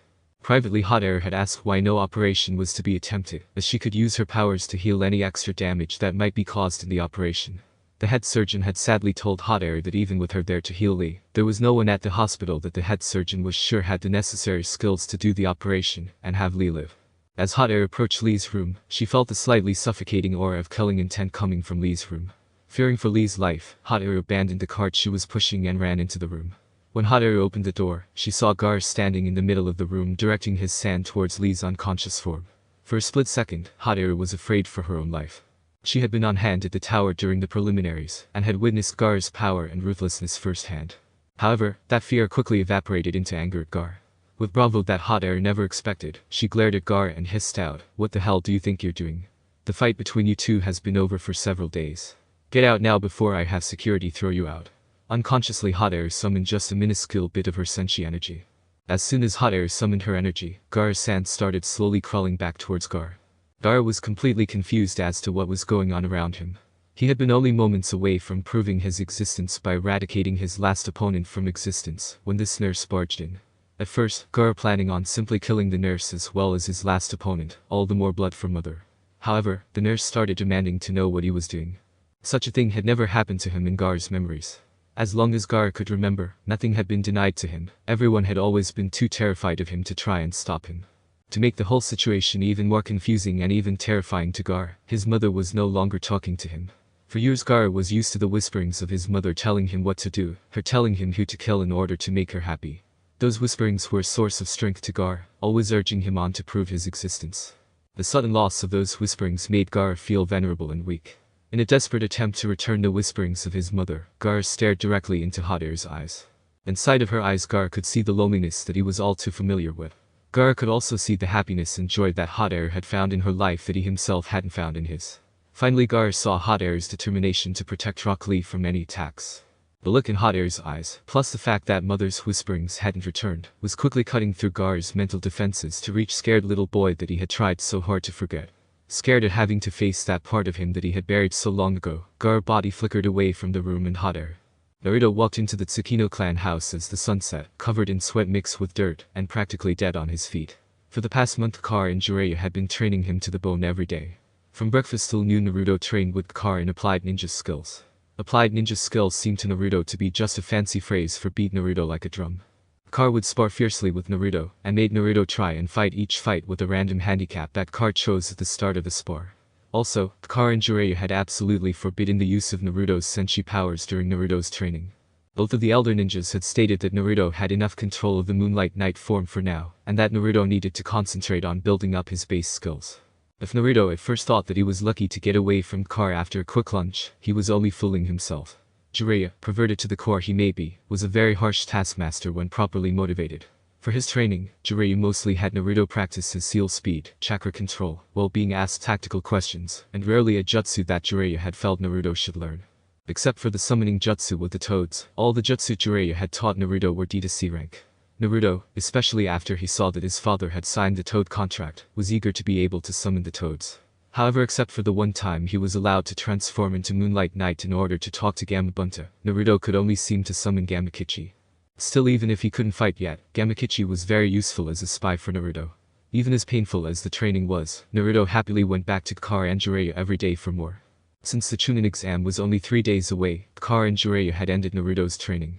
Naruto had been told that for now he needed to rest, and under no conditions short of an invasion was he to do more than a mild workout in order to keep his edge. The thought of just relaxing was very appealing to Naruto after working so long non-stop. Walking through the house on the way to his room, Naruto noticed the time on a clock on the wall. Since according to the clock it would be at least an hour until dinner was to be served, Naruto decided to head out into the onsen and take a good through bath. Naruto walked out into the onsen area of the Tsukino property and saw that no one was currently using the onsen. Naruto slowly divested himself of his torn-up training uniform and happily entered into the bath. The water was just as warm and soothing as Naruto had expected it to be. For a few minutes Naruto just stood there in the middle of the onsen, letting himself get lost in the feeling of the hot water. Naruto was brought back to reality when he heard the sound of someone nearing him. Taking a step into the shallower part of the onsen and turning around, Naruto found himself staring at Makoto, who was currently in a towel and standing on the steps into the onsen. While Naruto was looking at Makoto, Makoto let her towel fall back behind her onto the stone steps. Makoto then calmly stepped into the onsen until the water came up to her mid-waist. As Makoto was approaching him, Naruto just stood where he was in shock. It made no sense to Naruto that Makoto was there in the onsen with him. Besides the obvious question of why Makoto would want to be in the onsen at the same time as him, Naruto could have sworn that Makoto was in the kitchen cooking dinner. Naruto then remembered that Grandma Kuko was going to be heading back to Earth tomorrow, in order to be there for his uncle Shingo, when his uncle got ready for his first day of high school. The Kuko had wanted to do something special for Naruto, because she couldn't be there for his chunin exam, and had insisted on making dinner alone. That fact in Naruto's mind explained why Makoto was not in the kitchen as she usually liked to be at this time of day. However, it didn't explain why Makoto was in the bath with him. Makoto, who was seemingly oblivious to the confusion she was causing, picked up a bar of soap and smiled. Makoto then walked closer to Naruto and said, "Just relax, Naruto. You've had a very taxing day of training, anyone can see that, Naruto." Naruto then felt a warm soapy hand touch his shoulder blades. Makoto then placed her other hand, which held the bar of soap, onto Naruto's back. While she was in the process of scrubbing Naruto's back, Makoto said, "Naruto, you'll wear yourself out and be in no condition for the tournament if you keep up with the pace you're at. I know that you have even greater self-healing abilities than the rest of the Senshi, but you shouldn't be using those particular parts of the Senshi powers every day." Of Makoto at his back and voicing her worries about him letting his muscles get enough rest, Naruto was able to forget about the fact that the two of them were both nude. Focusing on Makoto's words, Naruto said, "Don't worry about that, Makoto. Koha and Jiraiya have both told me to just relax and take it easy until the tournament." As if in response to Naruto's statement, Makoto started to massage his muscles while she washed them. Then with a sense of genuine curiosity in his voice, Naruto asked, "Makoto, at breakfast today you mentioned that Anko was going to be testing you today to see how your non-senshi skills were at. How did you do?" Although Naruto naturally couldn't see it, Makoto's face was sporting a heavy blush. A part of Makoto still couldn't believe that she could be so bold as to be where she was right now. At the same time, there was another part of Makoto that couldn't stop smirking in joy at a successful plan going off. Earlier Makoto had spotted Naruto wearily walking over to the onsen, and had been genuinely concerned about his state. She had made the snap decision to join him in the onsen, in order to both help him relax after a very hard day of training, and to show him that she really cared about his state of being. If Naruto should just happen to enjoy the scenery as she took care of his aching muscles, all the better for her in the long run of winning a spot in Naruto's heart. After Makoto had read about the situation that Naruto had found himself in, she had been determined to be one of the girls with Naruto. It didn't matter to Makoto whether Naruto made her one of his wives or just had her as a concubine, as long as Naruto loved her. However, Makoto was personally shooting for a spot as one of Naruto's wives. Hearing Naruto's concern for how she was doing, plus the look of appreciation he had in his eyes when he first saw her body, made it clear to Makoto that she was well on her way to achieving her goal. With her usual friendly voice, Makoto answered Naruto, "I passed Anko's test with flying colors. Anko rated my skill without transforming as overall mid to high genin. In fact, Anko recommended that I join the ninja reserve force." Naruto listened to what Makoto told him very eagerly. He had watched Makoto and the other scouts practice the various ninja arts, and he was very impressed with all of their progress. The fact that Makoto was judged by Anko to be that skilled after only a month and a half of training really impressed Naruto. Naruto suddenly had the impulse to whip around and give Makoto a bone-crushing hug. Luckily, or not depending on your point of view, Naruto held that impulse firmly in check. Instead, Naruto said with his joy obvious in his voice, "That's great news, Makoto. Makoto, if you want you can sign up for the ninja reserves if you want to do so." Makoto started washing Naruto's chest muscles, and was pleased to see that Naruto was mostly looking into her eyes. To Makoto's secret pleasure, she spotted him taking a quick peek towards her breasts several times. With a bright smile on her face, Makoto said, "Thanks Naruto for letting me do that. I'm still not sure whether or not I will join the ninja reserve force. I don't want to be distracted too much from taking care of anything you might need me to do. Still, I wouldn't mind going on an occasional mission to help out around town.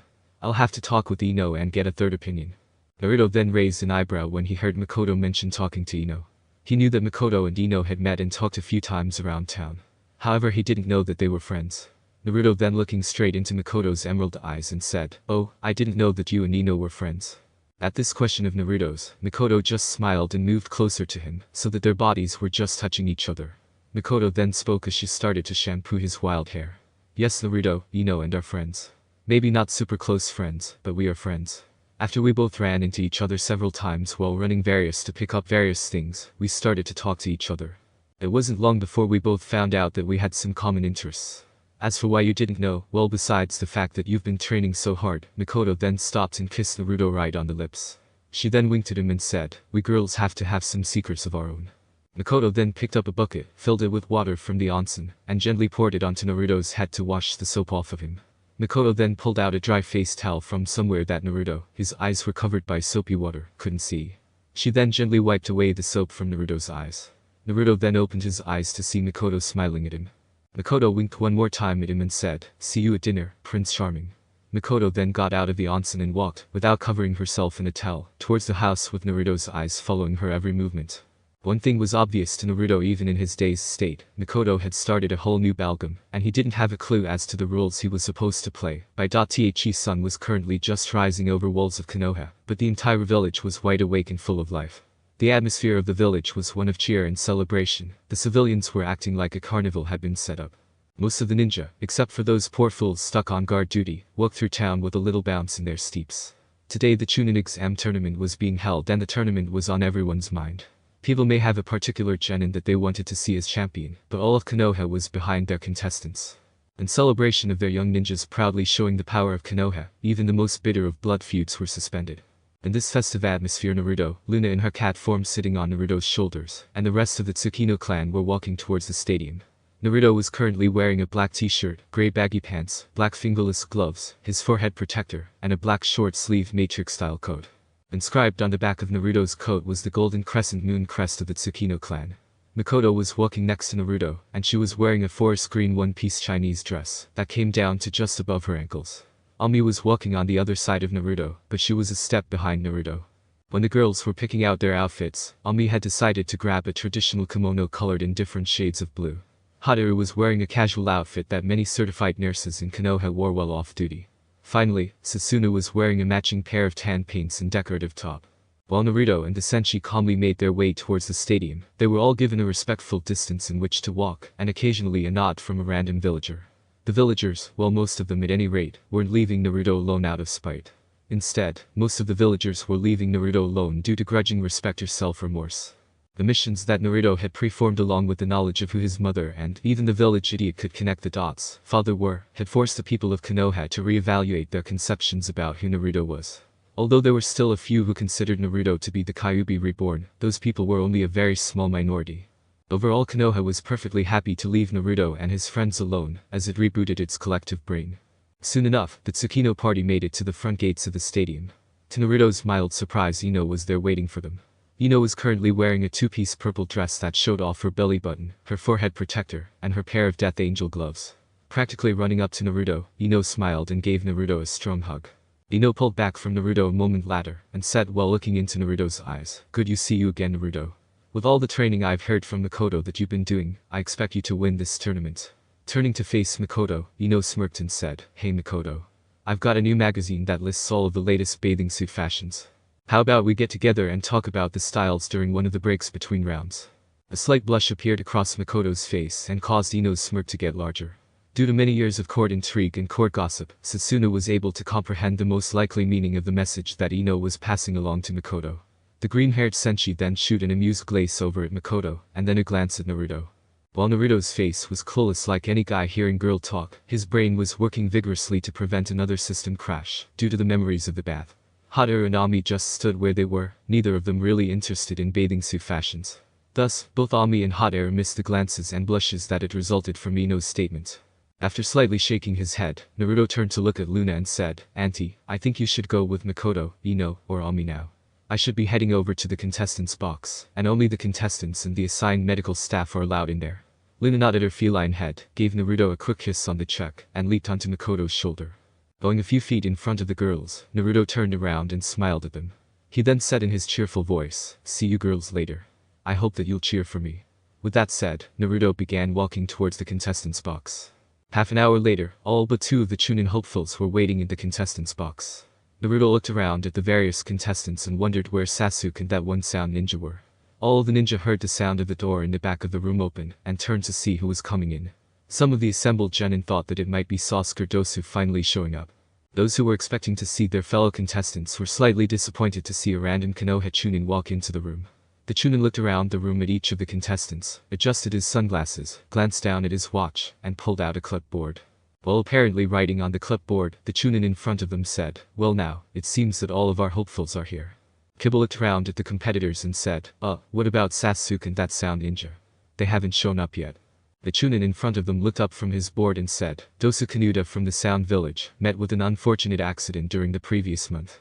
As for the Uchiha, at this point the chunin seemed to scowl. If he doesn't have the common sense to show up at the assigned time, he isn't ready at all to become a chunin.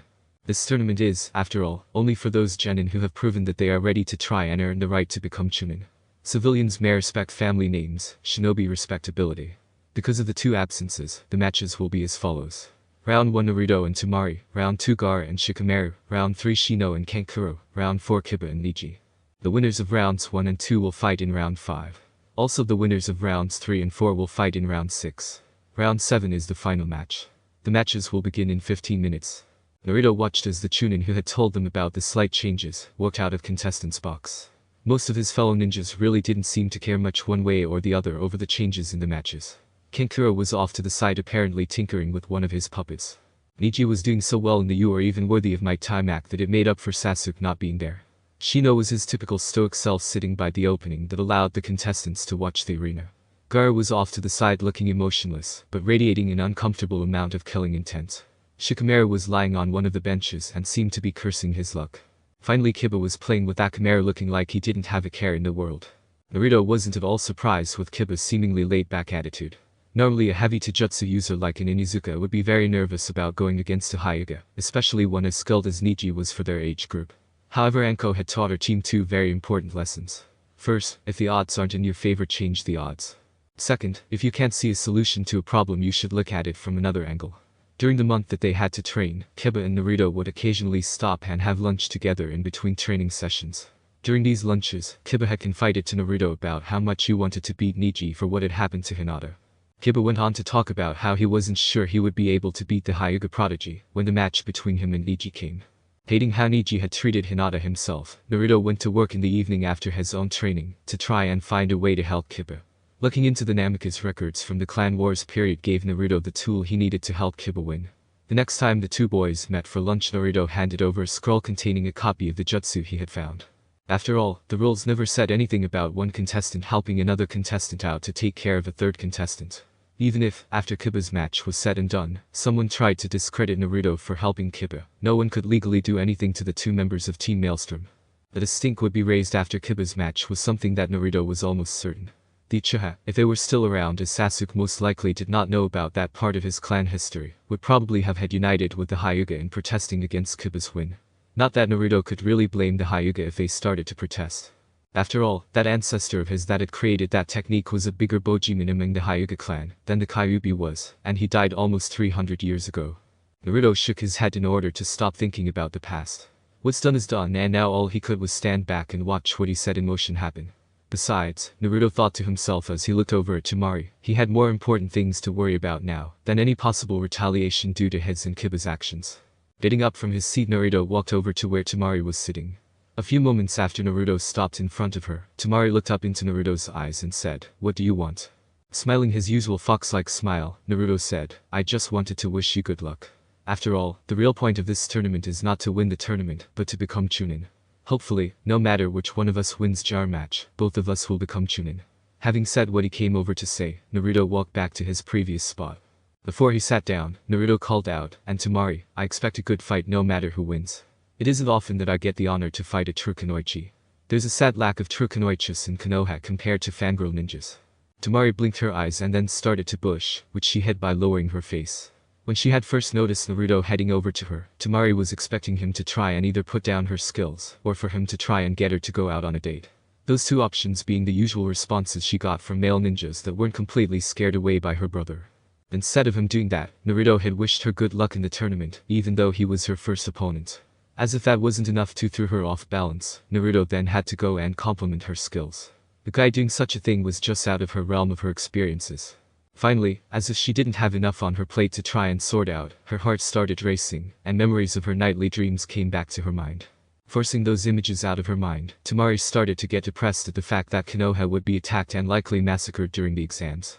Her father claimed that the attack was to ensure the financial health of Tsunade, but Tamari hated him for it.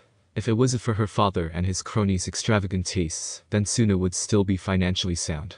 True, there would have been some necessary cutbacks due to the Wind Lord's stupidity, but the village wouldn't be in the dire straits that it currently was in. Looking over at Naruto, Tamari sent up a silent prayer that Naruto and his family survived the coming attack. Maybe if Naruto and his family survived the coming attack, she could offer them a place in Tsunade. The stadium was packed and it was obvious that there wasn't an unused seat in the house. Everyone in the stadium was eagerly waiting for the fights to begin. While they were waiting, everybody was chatting with their neighbors, and some people were placing various bets on the contestants. The purpose of the tournament was to allow various genin to show that they had the strength to become chunin. However, most of the civilians who flocked to watch the tournament just saw the exam as a sporting event. Only the ninjas in the crowd and those civilians who either had ninjas in the family or were good friends with ninjas thought about the real and important points of the tournament. The crowd hushed as they heard gongs sound all around them, in order to signal the opening of the tournament. Everyone's eyes were now focused on the area below them, waiting for the announcer to appear. With a poof of smoke, the announcer, who was a Konoha jonin, appeared in the middle of the stage. The announcer then calmly said, "The chunin exams have begun. Will Naruto, Tsukino and Tamari of the desert please come down for their match?" Tamari glided down on her battle fan and then landed next to the announcer. Naruto, on the other hand, calmly walked down the stadium wall. Naruto and Tamari stood in the center of the arena facing each other, only 15 feet away from each other. Both of them showed no outward sign of nervousness or excitement, only calm determination shown on their faces. They focused all of their attention on each other and the battlefield, forgetting at the moment about the tournament and the crowd that was watching them. As soon as the announcer told them to begin, Tamari attacked. Not bothering to taunt Naruto like she had her opponent in the preliminaries, Tamari whipped her fan out and yelled out, "Slashing wind skill." Naruto saw the attack coming at him head-on, and cartwheeled off to the right in order to avoid being hit. Quickly making the necessary hand seals, Naruto landed on his feet and called out, "Ninjutsu. Clone technique." Instantly 3 dozen Naruto clones appeared all around Tamari in attack stances. Each of the clones had a determined look in their eyes. Not sure from which direction Naruto planned to have his clones attack, Tamari got into a defensive position and carefully scanned field in front of her. Suddenly Tamari snapped her head to her right when she saw 3 Narutos come charging at her. Closing her fan so as be able to move it faster, Tamari used her fan like a baseball bat. The fan passed through the first 2 Narutos, revealing them to be nothing more than basic clones. However, to Tamari's surprise, the 3rd clone caught her fan in one of its hands and smirked. Grinning like a fox, that particular Naruto calmly said, "Boom." While not as devastating an explosion as she had witnessed from Naruto earlier in the preliminaries, the explosion did cause Tamari a bit of trouble. In order for her to retain her grip on her battle fan, Tamari was forced to take a few steps backwards. To her immense displeasure and frustration, Tamari found herself in the middle of a Naruto swarm. Being forced to fight so completely defensively was not a good thing in her opinion. She had, due to circumstance and disposition, trained heavy as an offensive fighter, her defense being that the enemy couldn't get close enough to touch her. She wasn't completely helpless like other combat specialists out of their area of expertise, but she was in trouble.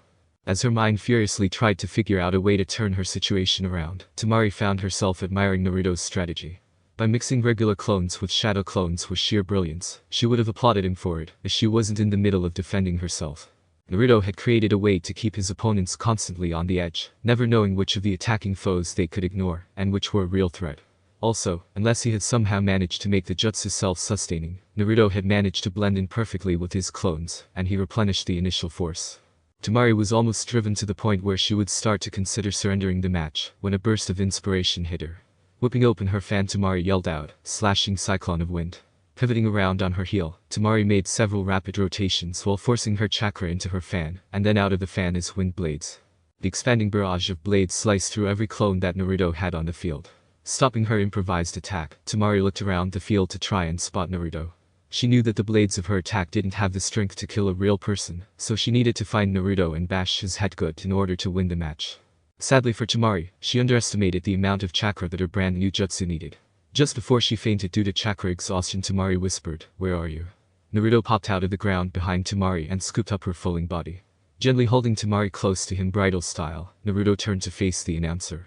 The announcer nodded his head and gave the signal to the judges that the match was over. Not caring about the cheers of the audience, Naruto just silently walked towards the exit. All Naruto was concerned about right now was making sure that Tamari got to a bed, so that she could recover from her exhaustion. He stopped walking only once when he thought that Tamari was moving, but only saw her peacefully sleeping in his arms. Up in the cage's booth, Sarutobi turned to who he thought was the Kazuki and said with a jovial smile, "An excellent match, wouldn't you say? Your daughter's ingenuity in trying to get out of the situation she was in was astounding. It almost seems a shame that she couldn't continue such a wonderful match after using that move." In his disguise, Orochimaru said, "Yes, it is such a shame. I will have to have her practice that new move of hers more so that this doesn't happen again."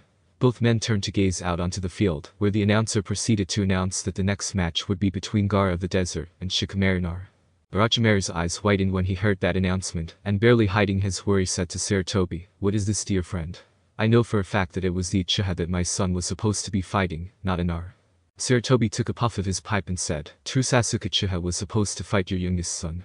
However, Sasuke failed to show up at the appointed time, and has thus been disqualified." Narrowing his eyes at the supposed cage, Sarutobi continued, "After all, dear friend, an unreliable ninja is a useless ninja. Copycat Kakashi may be chronically late for things, but I can at least count on him to be there on time when I actually need him. Why are you so interested in the Uchiha?" Orochimaru bit his forked tongue and managed to utter, "Sorry, dear friend, I have just been looking forward to proving my village's strength on this day. Particularly, I was looking forward to Gaara beating the Uchiha in front of all of these dignitaries. To find out now that the fight I was hoping to see won't happen is like biting into a bitter apple." Inside, Orochimaru was fuming. Several of his plans required the Uchiha brat to be at the stadium in that fight. The brat would need to use the cursed seal in order to have a hope of fighting Gaara. That and his victory over Konoha would show that brat the power that he, Orochimaru, could offer. Still, the situation was still salvageable, and he would have to content himself with that fact. In the contestants' box, Shikamaru was woken up by Akamaru nipping at his toes. Turning to look out and see the arena, Shikamaru sighed and said, "Looks like it's my turn already. What a drag, I'd much rather be out watching the clouds than fighting." Turning to face the chunin that was in the box in order to keep watch on the contestants, Shikamaru shrugged his shoulders. After he finished shrugging, Shikamaru said, "I forfeit." Noticing the glares that Naruto and Kiba were sending him, Shikamaru continued, "I know my abilities. There is no way that I have a real chance against my opponent in a fight." The chunin in the back of the room nodded his head, accepting Shikamaru's forfeit. He then walked over to the opening and shouted out to the announcer, "Shikamaru Nara has forfeited the match. Therefore the winner of the second match by forfeiture is Gaara of the Desert." The crowd in the stadium started to roar in outrage. They came to see a fight, and didn't like being denied what they wanted. Their outrage grew to epic proportions when yet again a match was won through forfeiture. This time it was Kankuro who forfeited in order to make sure that his puppet's modifications weren't revealed before the invasion. Luckily for the crowd's temper, neither Kiba nor Niji forfeited their match. Both boys marched out onto the arena and stared at each other in the center of the arena. After the announcer started the match, it became an old-fashioned standoff between the two boys.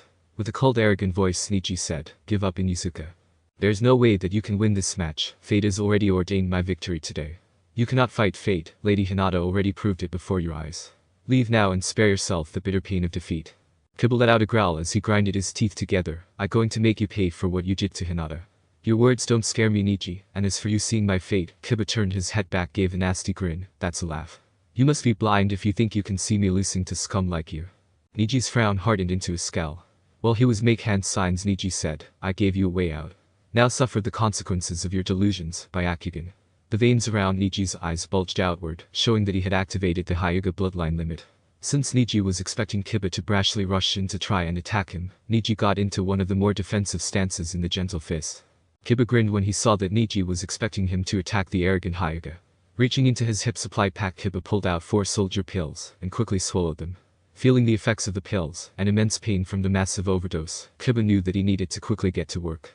Kiba ignored the pain he was in and called out, "Niji. Your advantage and pride shall be your downfall." With a speed not expected from a Jonin, Kiba rapidly went through 30 hand seals and stopped on the dragon sign. Closing his eyes, Kiba cried out, "Ninja art. Stoneburner." Instantly Kiba lit up and unleashed a blinding flash of light. The flash from his jutsu was so bright and painful that it forced everyone to look away from the area.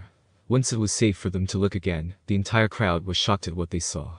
Kiba was breathing heavily, and there was a mushroom-like cloud of dust ascending into the sky with him at its base.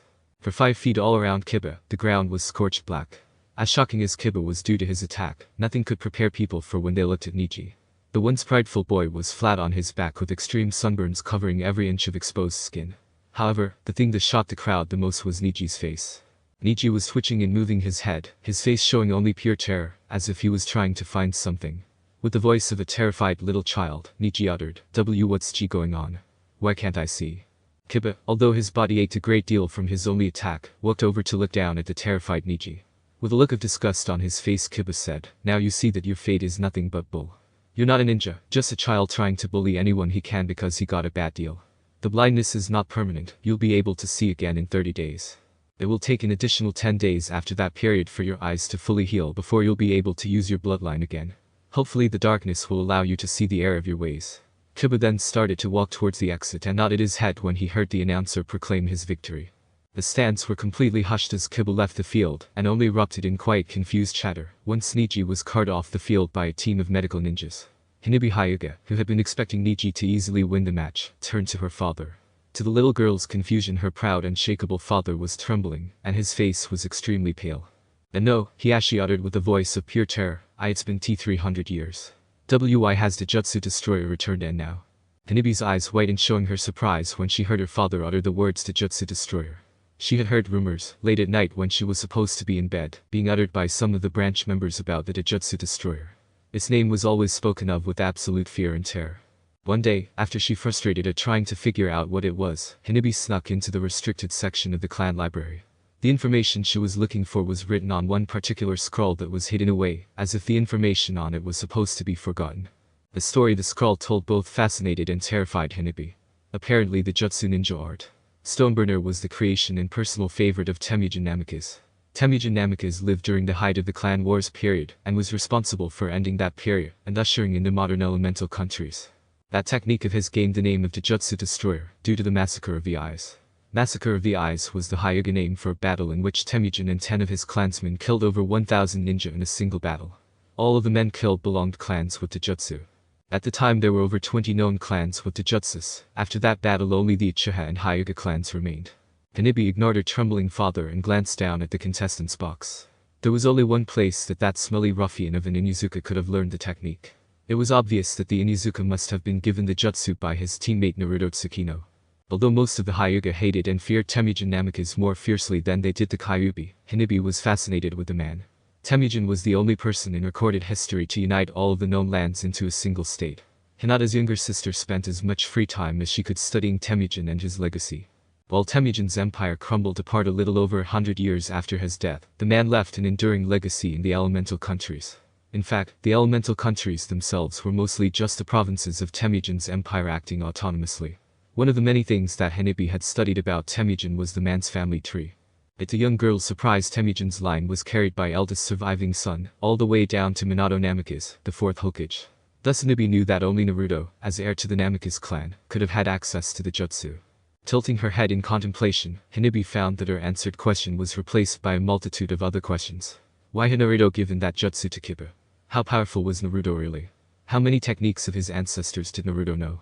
Could Naruto be the one that Temujin had prophesied about as the old conqueror lay dying on his bed? If Naruto really was the one that Temujin prophesied about, were the elemental countries ready for the storm to come? Hello there my faithful readers. How do you like the story so far? Happy New Year, and I hope that the upcoming year is better than the one preceding it for everyone. Just so you know, I'm currently looking for a decent proofreader. If you're interested, just give me a private message and I'll get back to you on it. I wonder how many people can figure out what I'm alluding to with Temujin and his little jutsu. By chunin tournament rules, there is a mandatory half-hour break between each tier of fights. Thanks to Kiba's 1-2 knockout match, most spectators were glad to have the half-hour break. The people sitting near most of the Hyugas were particularly glad to have the break, as the smell from those Hyugas was starting to become unpleasant. Even though there was no action going on in the ring, there was plenty of action happening in the stands. These breaks were a time of casting bets among friends, getting things to consume, or just chat with friends. Makoto and Ino, using the excuse of having to go to the bathroom, quietly got up and went to a secluded part of the stadium. Once the two girls were sure that they were alone, Ino turned to face Makoto and said, "Okay Makoto, spill. Don't think that I didn't notice that big blush on your face when I mentioned the swimsuit catalog, because I did." A small smirk appeared on Ino's face as she watched the sheepish look appear on Makoto's face. The two of them might be friends, and Ino was extremely grateful for the friendship, but that didn't mean she couldn't enjoy making Makoto squirm. In a slightly quiet voice, but still loud enough for Ino to hear, Makoto said very rapidly, "I can dancing with Naruto but for Serenity to help with his back." Makoto looked up to see that Ino had a slightly shocked look on her face. Ino just stood there blinking her eyes for a moment, trying to process what she thought she had heard Makoto say. While a part of Ino wanted to pretend that Makoto had not just said that she had gone in the onsen with Naruto, while both of them were nude, Ino wasn't that petty. Judging from Makoto's blush, Ino figured that things hadn't progressed beyond Naruto getting a good view of Makoto's figure. Had something like this have happened a year ago and towards Sasuke, Ino knew that she would never have talked to Makoto again. Luckily for Ino and Makoto's friendship, Ino had grown up in many ways since her crush on Sasuke. Finally, after a few minutes, Ino was able to find her voice and she said, "Damn it Makoto, couldn't you have at least waited for me to be there as well?" Both Ino and Makoto had met only a few days after the Sailor Scouts had arrived in Konoha. The two of them had rather quickly become friends, and liked to hang out after their respective training sessions. It was during their daily get-together sessions that both girls had confronted each other on their feelings towards a certain whiskered boy. Makoto and Ino had sat down after that particular talk to figure out what the two of them were to do. They both knew of the particular situation that Naruto had regarding his marital status. Since both of them knew that they couldn't have Naruto all to themselves, the council just wouldn't risk a bloodline like that. The two girls very reluctantly agreed to work together in whining Naruto. While their alliance had been very reluctant at first, Makoto and Ino had gradually grown more comfortable with the situation. Ino and Makoto started to become better friends due to the fact that they didn't have their feelings dividing them. True, it had been slow going at first for them to reach their current status with each other, but they weren't bitter about it. Naruto was one of those rare people who just had an infinite supply of love. Neither girl would ever have to worry about themselves being relegated to an out-of-the-way spot in Naruto's heart. After getting the facts and all graphic details about what happened in the onsen out of Makoto, the two girls focused on a much more important topic. This important topic was none other than what other girls should Makoto and Ino team up with to win Naruto's heart. Unlike talking about what happened in the onsen, this topic was completely uncomfortable and wasn't enjoyable for the two girls. Why should they be happy about this line of discussion? After all, they were talking about getting even more girls to share Naruto with. However, Ino and Makoto had gone over historical cases of clan restoration being put into effect, and had found that every guy who had that law applied to them never got away with just having two girls. Ino was completely silent when it came to a suggestion from her. She just hadn't found any other girl that she could see Naruto interested in, and who would like Naruto. The fact that she hadn't found anyone made Ino really hope that Makoto had more luck. While it was highly unlikely that Naruto could ultimately get away with only 3 wives concubines, there would be a great deal more breathing room to make a choice then, if it was just her and Makoto. Most likely if it was just the two of them, then Naruto would be stuck with an arranged marriage to a third girl by his 16th birthday. Makoto was one person Ino could accept sharing Naruto with, and Ino could trust Makoto's suggestion for a third girl. Ino would not accept sharing Naruto with some girl that the Konoha Council might try to stick him with. Luckily for Ino's good mood, Makoto had a smile on her face and cheerfully started talking. "As a matter of fact, Ino, I have found a girl that would work in our plans for Naruto. The other day I stumbled upon Ami's diary and discovered that our favorite seal mistress happens to have a very big crush on Naruto." Ino quickly processed what Makoto was saying and started to get a cat got the canary grin. This was very good news in Ino's opinion, as Ami was a very good choice for a co-wife. Mentally, Ino was kicking herself for not considering Ami earlier. Ami met all of the conditions that Ino and Makoto had decided were needed in a girl before they would include a girl in their plans. Makoto and Ino then spent the next few minutes going over plans to catch Naruto. Although there wasn't much that had been definitely decided, both of them agreed that it would probably be easier to include Ami once they had caught Naruto. That way they could nudge Naruto into going after Ami. Makoto figured that Naruto would have an infinitely easier time getting Ami to agree to join a harem than they would have getting Ami to help catch Naruto. The two girls left their private cubbyhole and grabbed some snacks before sitting back down in their seats. The announcer was standing in the area's field calmly looking at his watch. In about 5 more minutes the break would be over, and he could announce the start of the 5th match. Suddenly a big whirlwind appeared in the center of the area. As the whirlwind dissipated, the figures of Kakashi and Sasuke became clear to the announcer and everyone else in the stadium. The announcer approached the duo and angrily called out, "What do you two prima donnas think you're doing? This area is off limits to unauthorized personnel, no spectators allowed. Security, take these 2 trespassers into custody." Before Kakashi or Sasuke could say a single word, half a dozen Anbus suddenly appeared around the duo. One Anbu each grabbed an arm on the trespassers, while the last 2 drew their ninjatos and pressed the point of the blades against Kakashi and Sasuke's backs. The 2 of them were then marched out of the arena at sword point. A lot of the civilians and Sasuke's fangirls were shocked that the Uchiha was being escorted out so shamefully. On the other hand, most of the ninjas and those who had large connections to ninjas were laughing their asses off. Inside his mind, Sasuke was fuming that some would dare do such a thing to an Uchiha, and was incensed that people even had the nerve to laugh at him. Once the arena had been cleared of the 2 trespassers, the announcer called out, "Will Naruto, Tsukino and Gaara of the desert please come down for their match?" The announcer's request was almost instantly answered by Naruto and Gaara, both body flickering into the arena. Gaara and Naruto locked eyes, both instinctively knowing that their opponent was far more powerful than they had previously seen. Both of them were ready for what promised to be one of the best and dangerous fights in their young lives. As soon as the announcer called the start of the match, Naruto started on the attack. He pulled out a shuriken and threw it at Gaara, calling out, "Shadow Clone Shuriken." Instantly that single shuriken became 30 shuriken, all flying at an impressive speed towards Gaara. Naruto was not at all surprised to see Gaara's hand automatically came up to stop the shuriken coming at the red-haired Tsunade ninja. To the surprise of some of the spectators, Naruto crouched down as if he was getting ready to run. Just as the shuriken were about to be caught by Gaara's hand, Naruto yelled out, "Shadow Clone Explosion." A very large explosion rocked the arena as Naruto's jutsu blasted a hole through Gaara's ultimate defense.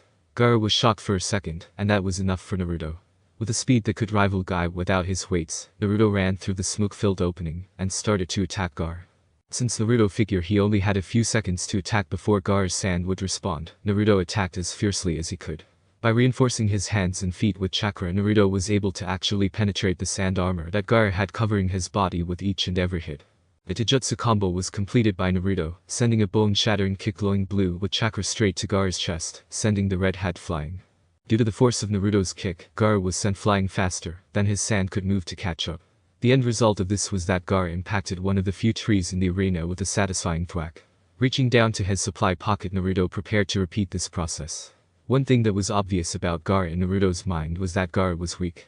Not weak as in being a weak ninja because Gaara was a very powerful opponent, but rather weak as in being physically weak. Anyone who had observed Gaara would have noticed all of the signs.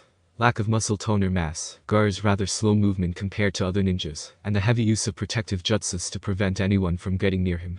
As Naruto threw the shuriken, he silently figured that it should take 1 or 2 more repeats to knock Gaara out. Gaara was laying half propped up against the tree he had been kicked into seconds ago. As he lay against the tree, Gaara found himself having trouble breathing and feeling an almost crippling amount of pain in his chest. Unknown to Gaara, Naruto's last kick had actually broken several of Gaara's ribs. Due to the impact against the tree, one of Gaara's loose ribs had cut into the bottom of his right lung. Shukaku, if he wasn't cowering in the back of Gaara's mind after he sensed the celestial chakra that Naruto had, couldn't rapidly heal Gaara because of how the seal binding them together was made. All in all, things weren't looking good for Tsunade Jinchuriki. Even though things were not looking good for him, Gaara refused to surrender. There was no way that he would allow his life to lose the only purpose he ever had. Gaara focused past the immense pain he was in to form his remaining sand into a thick wall to protect him from the incoming shuriken. Knowing that Naruto would probably use Shadow Clone Explosion, Gaara poured every last bit of chakra he could collect into the sand wall. The sand wall was able to withstand the massive explosions sent against, but it soon collapsed after the smoke cleared. Naruto, who had noticed the wall of sand that Gaara had created to defend himself against the incoming shuriken, was currently perpendicular to where the explosions had just occurred. Originally, Naruto had planned on using his last attack to distract Gaara, and then attack from where he currently was. However, Naruto could see that Gaara was at his legs of the fight. Sweat was visibly falling down Gaara's head, and his breathing seemed to be very labored to Naruto. In fact, the breathing was far too labored for Naruto's taste in a friendly match such as this. Slowly Naruto walked over to where Gaara was and looked into Gaara's fearful eyes. Grabbing a kunai, Naruto leaned over and brought the kunai next to Gaara's head. With a quick swipe of his hand, Naruto cut off a lock of Gaara's red hair and turned to show it to the shocked announcer. Naruto then called out in a commanding voice, "My opponent has been defeated, call the match, so that we can get him to a trained physician."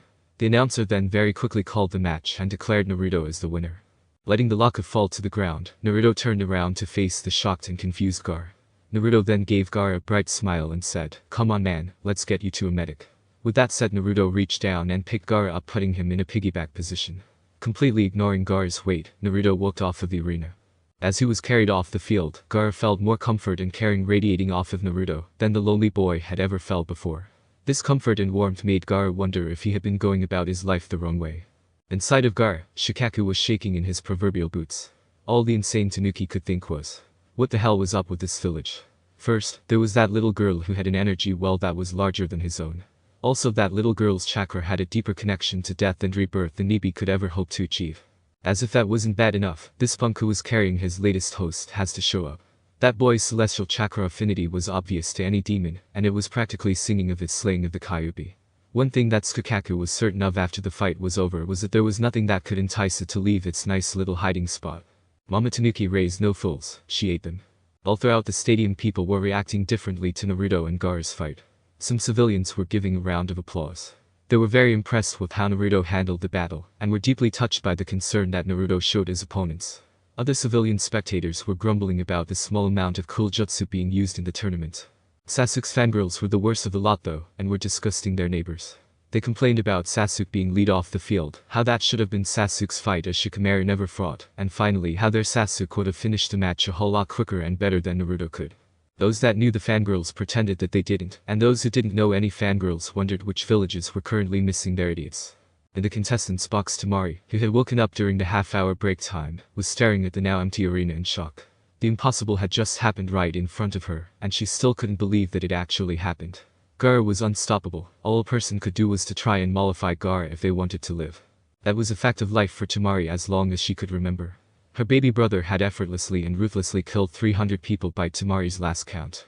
Even if someone ever got close to truly harming Gar, Shikaku would always appear to slay the person in question before going on a rampage. Even what was Naruto Tsukino that he could defeat Gar and make it so that Shikaku refused to reveal his powers. Tamari felt like pulling her hair out when she thought about the whiskered blonde she and her brother had fought. The more and more she thought about Naruto, the more it seemed to her that the boy had made it his personal mission in his life to turn her life upside down. How could a person be so cunning and powerful in battle and at the same time so friendly and compassionate outside of a fight? It had taken all of Tamari's willpower not to break out in a bright red blush when Kankuro had told her that Naruto had carried her up from the field. Hell would freeze over, and the devil would give free snow rides before Tamari would willingly admit out loud that she had had the best rest that she could remember when she was carried in Naruto's arms. Turning her head, Tamari found and locked her eyes with Kankuro's. Both brother and sister quietly looked at each other for a moment before they firmly nodded their heads. Despite their orders, they were sitting out on the upcoming invasion. Although Tamari had been the most vocal in her protests about the upcoming attack, Kankuro personally didn't like it either. The commitment of high-level Chunin ninjas compared to Odo ninjas was too high of a difference for Kankuro's taste. Besides, the plan seemed to depend on surprise, Odo's snake summons, and Gar. Naruto's victory over Gar had completely destroyed 2 out of 3 pillars of the plan. Silently, Kankuro cursed his moron of a father for going on with this plan. Kakashi, who had been let go with a friendly slap on the back after he and Sasuke were separated, was standing in the tops of the stands smiling. The infamous one-eyed Jonin was extremely pleased with Naruto's fight, and proud to see how much his sensei's son had improved. After quickly talking with Guy, Kakashi felt horrible for missing Naruto's first fight. Unfortunately, the Hokage had privately and firmly told Kakashi that Sasuke could under no circumstances enter the final round of the Chunin exam. Orochimaru was just too interested in the young Uchiha for the boy to safely compete. In order to help complete this mission, Kakashi had been given a knockout poison that could be slipped into Sasuke's drink. That poison was still in Kakashi's pocket, as Sasuke's ego had made it completely unnecessary. Besides, given Sasuke's overall attitude and lack of sufficient progress during their month of training, it was highly unlikely that Sasuke could defeat Gar. True, Sasuke could possibly win with a 1-2 fight like Naruto did using the Chidori that Sasuke had learned. However, given Sasuke's arrogance, it was most likely that by the time Sasuke would be willing to use the Chidori, that Gar would have prepared a possible defense. It had been painful giving up his only original jutsu to a person like Sasuke, but Kakashi knew that it was the only way to justify training away from Konoha and Orochimaru's spies. As for Sasuke making it to Chunin, Kakashi could only scoff at the idea. Personally, Kakashi would have flunked Sasuke during the preliminaries if he had the chance. If it wasn't for the fact that Sasuke would likely get a sensei that would spoil the boy, Kakashi would have dropped Sasuke from Team 7. No Leaf Ninja should act against a fellow Leaf Ninja like Sasuke did to Ino, you just didn't. In a shadowy part of one stadium exit corridor, Sasuke Uchiha was grinding his teeth as he looked on at the area below him. That was his fight, not that average ninja Naruto. He was a prodigy of the Uchiha clan, the very best of the best, and born to surpass all others. Didn't these plebeians realize that it was an honor for them to be able to see him fight? All across Konoha dozens upon dozens of shop owners knew this fact. They realized the honor that he was bestowing upon them by visiting their shops, and they showed their thinking of the fight that had occurred below him. Sasuke knew in his heart that he wouldn't have been able to win. Gaara was just too powerful for him to defeat, and that fact angered Sasuke. If he couldn't defeat Gaara, what chance did he really have against him? Naruto whining against, no decimating, Gaara was to Sasuke like a block of salt being rubbed his back that had its skin flayed off. How could such an unimportant average student gain so much power that it could surpass what he the noble Uchiha had? It just wasn't fair, Sasuke thought. He deserved, no needed, that kind of power to avenge his family. Unconsciously Sasuke raised his right hand and had it touch the spot on his neck, where the cursed seal of heaven was located. At the back of Sasuke's mind the events of the Forest of Death were rapidly replaying for the annoyed Avenger. When he had first faced Orochimaru, Sasuke had been terrified for his life. The Snake Sannin had completely dominated their battle, and Orochimaru had had Sasuke at his mercy. Only had ever made Sasuke feel like that, and Sasuke didn't like it one bit. But then, what had Orochimaru done when he had Sasuke at his mercy? All that Orochimaru had done was spit out the earth scroll that the Sannin had eaten before the fight, and had even left the gift of the cursed seal. When the cursed seal had first been applied, Sasuke had felt an incredible amount of pain. That agonizing pain had lasted for hours, and at times Sasuke had thought that he would either die or go mad from the pain. However, he was an Avenger, and he had survived the torture that had come with the formation of the cursed seal. Once the pain was over, Sasuke had been filled. A scowl crossed Sasuke's face as he continued thinking about what had happened after his preliminary fight. Kakashi, in all of his wisdom, had just gone and done his best to destroy the wonderful gift that Orochimaru had bestowed upon Sasuke. Once Kakashi had done his best to seal away that precious gift, had gone on to say that no good could come of Orochimaru or anything that Orochimaru gave. What did Kakashi really know anyway? All that his good-for-nothing excuse of a sensei had done, that Sasuke could remember, was to harp on the need for teamwork. Uchihas didn't have teammates, they had subordinates. It wasn't his fault, Sasuke mused, that the Apuram couldn't get with the program like the Hirano could. Up in the cage booth, Orochimaru was getting extremely agitated and was cursing his luck. When the Uchiha brat had finally shown up, Orochimaru had thought that he would have another chance. After all, it shouldn't take too much effort to convince the old fool to let the Uchiha brat fight against Gaara. He could claim that they could do it as an exhibition match, in order to make it up to the crowds for the 2 forfeits in a row that had happened in first round. Sadly, any chances of convincing his old teacher went down the drain when the Uchiha brat and his lazy sensei had been forcefully escorted out of the arena. When the 5th match had started, Orochimaru was hoping that he would at least have the joy of seeing the whelp of that man who had stolen the title of Hokage from him, brutally maimed and hopefully killed. However, things yet again didn't go Orochimaru's way, as the bouncing blonde brat managed to completely defeat Gaara. What was it with that cursed family in that they had to constantly butt in and mess up his plans? Couldn't Konoha have at the very least risen up against Sarutobi and end that man's line for him when the brat was only a day old? Now, thanks to that thrice damned family, it looked like his plans were ruined once again. Suddenly Orochimaru sensed Sasuke's rising anger and hatred through the connection the two of them had thanks to the cursed seal. An evil smile graced Orochimaru's face as he thought about the emotions that he was feeling from the Uchiha brat. It seemed that not being able to fight and witnessing the power that the blonde brat had was enough to cause the Uchiha to respond almost exactly like Orochimaru had originally wanted. The irony that his plans could only advance now thanks to actions of the blonde brat was not lost on Orochimaru. Thinking over the situation, Orochimaru quickly decided to continue on with the plan he had laid. While it looked unlikely that Konoha would be completely destroyed like Orochimaru had at first hoped, he could accept that fact.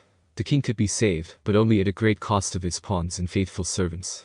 Besides, Orochimaru knew that in reality the true and primary goal of this invasion had never been the destruction of Konoha. The destruction of this filthy village was only an icing on the cake for Orochimaru. Orochimaru's true goal was the death of the opposing queen, while gaining his own queen in the same move. Turning to his right, Orochimaru glanced over at a nondescript Anbu operative dressed all in black. Kabuto in his Anbu disguise locked eyes with Orochimaru. For a moment the master and apprentice traders just looked at each other. After the moment passed, Orochimaru gave the signal to Kabuto. The silver-haired trader nodded his head and moved in position. The gleam appeared in Orochimaru's yellow eyes as he thought about the situation. Everything was all set, and Kabuto had just gone to light the match that would throw Konoha and hopefully the whole world into flames. Amik, from the Namikaze clan records. Isagi Sakino, soon to be Isagi Namikaze, was extremely pissed. Over the past few months she had noticed a rapid increase in the number of little orange books appearing throughout Konoha. So many men were become such big and open perverts that Usagi had refused to transform into her Sailor Moon form. It was one thing to be complimented on being cute and attractive, it was a totally different thing to become an object of lust in a pervert's daydream. Earlier today she had finally found out that it was her fiancé's old sensei Jiraiya who was writing that garbage. To make matters worse, Jiraiya had the nerve to peep on her while she was bathing while muttering research. When she got her hands on him, Usagi swore that Jiraiya would never come near her again. 10 days later, Jiraiya was pleading to every god and spirit that he had ever heard of to get him out of this mess. Jiraiya's idiot student's bride-to-be had captured the Toad Sannin and then told him that she would make his life hell. Well, Jiraiya could certainly attest to the fact that Usagi had carried out her threat. She tied him up in the center of a Gaiaxia bar, injected him with a nerve stimulant to heighten his senses, and gave the bartender a large wad of cash, telling the man to call all of his loyal patrons over for a party. To Jiraiya's immense misfortune, every gay man in Fire Country showed up to the party, and he was the main entertainment. If he ever got out of this hell, Jiraiya swore he would never ever use Usagi for research again. Minato might have been getting a blonde bombshell with a brain for a bride, but no girl, not even Tsunade, was worth this kind of torture. Shino and Kippa were both heading out onto the field when it happened. Kabuto in his Anbu disguise jumped down onto the field and activated a very powerful sleeping genjutsu. People all over the stadium instantly succumbed to the effects of Kabuto's jutsu. An explosion rocked the cage booth as Orochimaru and his Sound 4 got ready to attack Sarutobi. Following their master's orders, the Sound 4 quickly dispatched the few honor guards that were in the cage booth, leaving Sarutobi for Orochimaru. Around the edges of Konoha's walls, the various summonings were being completed by Suna and Oto ninja teams.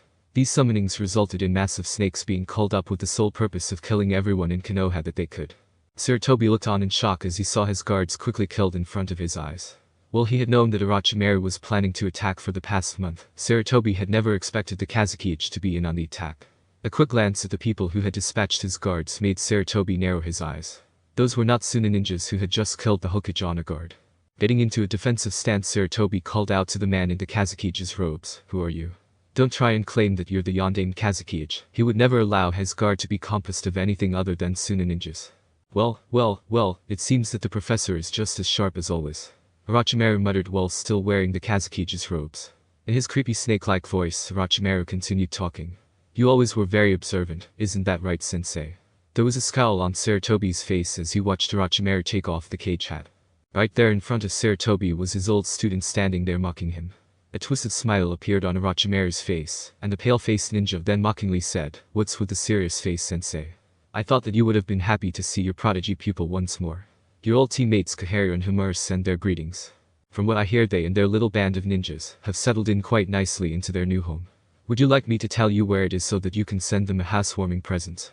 Although he didn't show it, Sarutobi was furious that Orochimaru was standing there mocking him. His voice laced with more venom than the Kusanagi sword, Sarutobi said, "I am the only living member of Team Nidaime, Orochimaru. Why would I want to talk to the dead? There is only one thing that I want to know, and that is your motive for this attack. Revenge against a perceived slight is far too petty of a reason for you. The Orochimaru that was my pupil may no longer exist, but I still know that about you." Running his hand through a lock of his hair, Orochimaru let out a small chuckle. "You're right," Orochimaru said in a nonchalant way, "revenge is too petty of a reason for me. All you need to know, sensei, is that I have plans for the future, a future with the world in motion, a future without Konoha." Orochimaru then turned to shout at the Sound 4, "Erect a barrier. Make sure that no one interrupts me while I take care of this old relic." Throughout the stadium, various leaf ninjas who had managed to not get caught in Kabuto's genjutsu were busy taking care of the situation at hand. Most of the ninja who had escaped the genjutsu were busy defending the stadium against the Oto ninjas that were trying to kill the sleeping civilians. Here and there was the occasional genin who had noticed the genjutsu and had been able to cancel the genjutsu's effects before they took hold. These few genin had all immediately set about working to wake up their neighbors. After shaking off the lingering effects of the genjutsu, the people who the genin woke up immediately fled the stadium or set about helping the defenders. Naruto, who had avoided the genjutsu due to the fact that he had been deep within the stadium at the time Kabuto unleashed the technique, was rapidly running up the stairs leading up to the stands. Some jonin who had managed to escape the genjutsu had had the common sense to use the stadium communication system.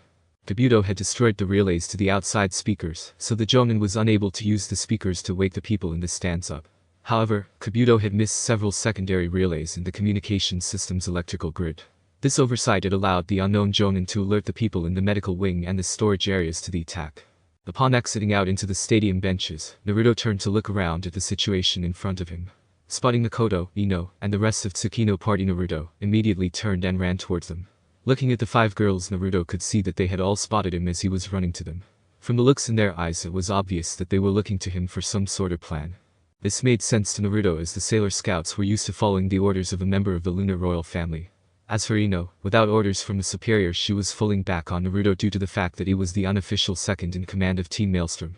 Thanks to his training and experience, Naruto didn't panic under the pressure of the situation at hand. Drawing on the tactical skills he had developed over the years, Naruto thought about what he had on hand and what he knew of the situation. With a firm resolve in his eyes, Naruto said in a confidence-inspiring voice, "Okay girls, here's the plan. Ino and Makoto are to go down to the arena and wake up Kiba and Shino. Tell those 2 to go to Kakashi or Gai and help out defending the stadium. You 2 girls are to then head towards the Ninja Academy and help out defending the students. Kill any and all enemy ninjas that you encounter on the way that you can. Leave any Tsunade ninja that is not attacking alone for now unless they attack you. Get going, those students' lives are important." Makoto and Ino both gave Naruto a quick nod before heading off to do what he had told them. Turning to face the remaining girls, Naruto continued talking. "Setsuna and Hotaru, you're to go and protect the hospital.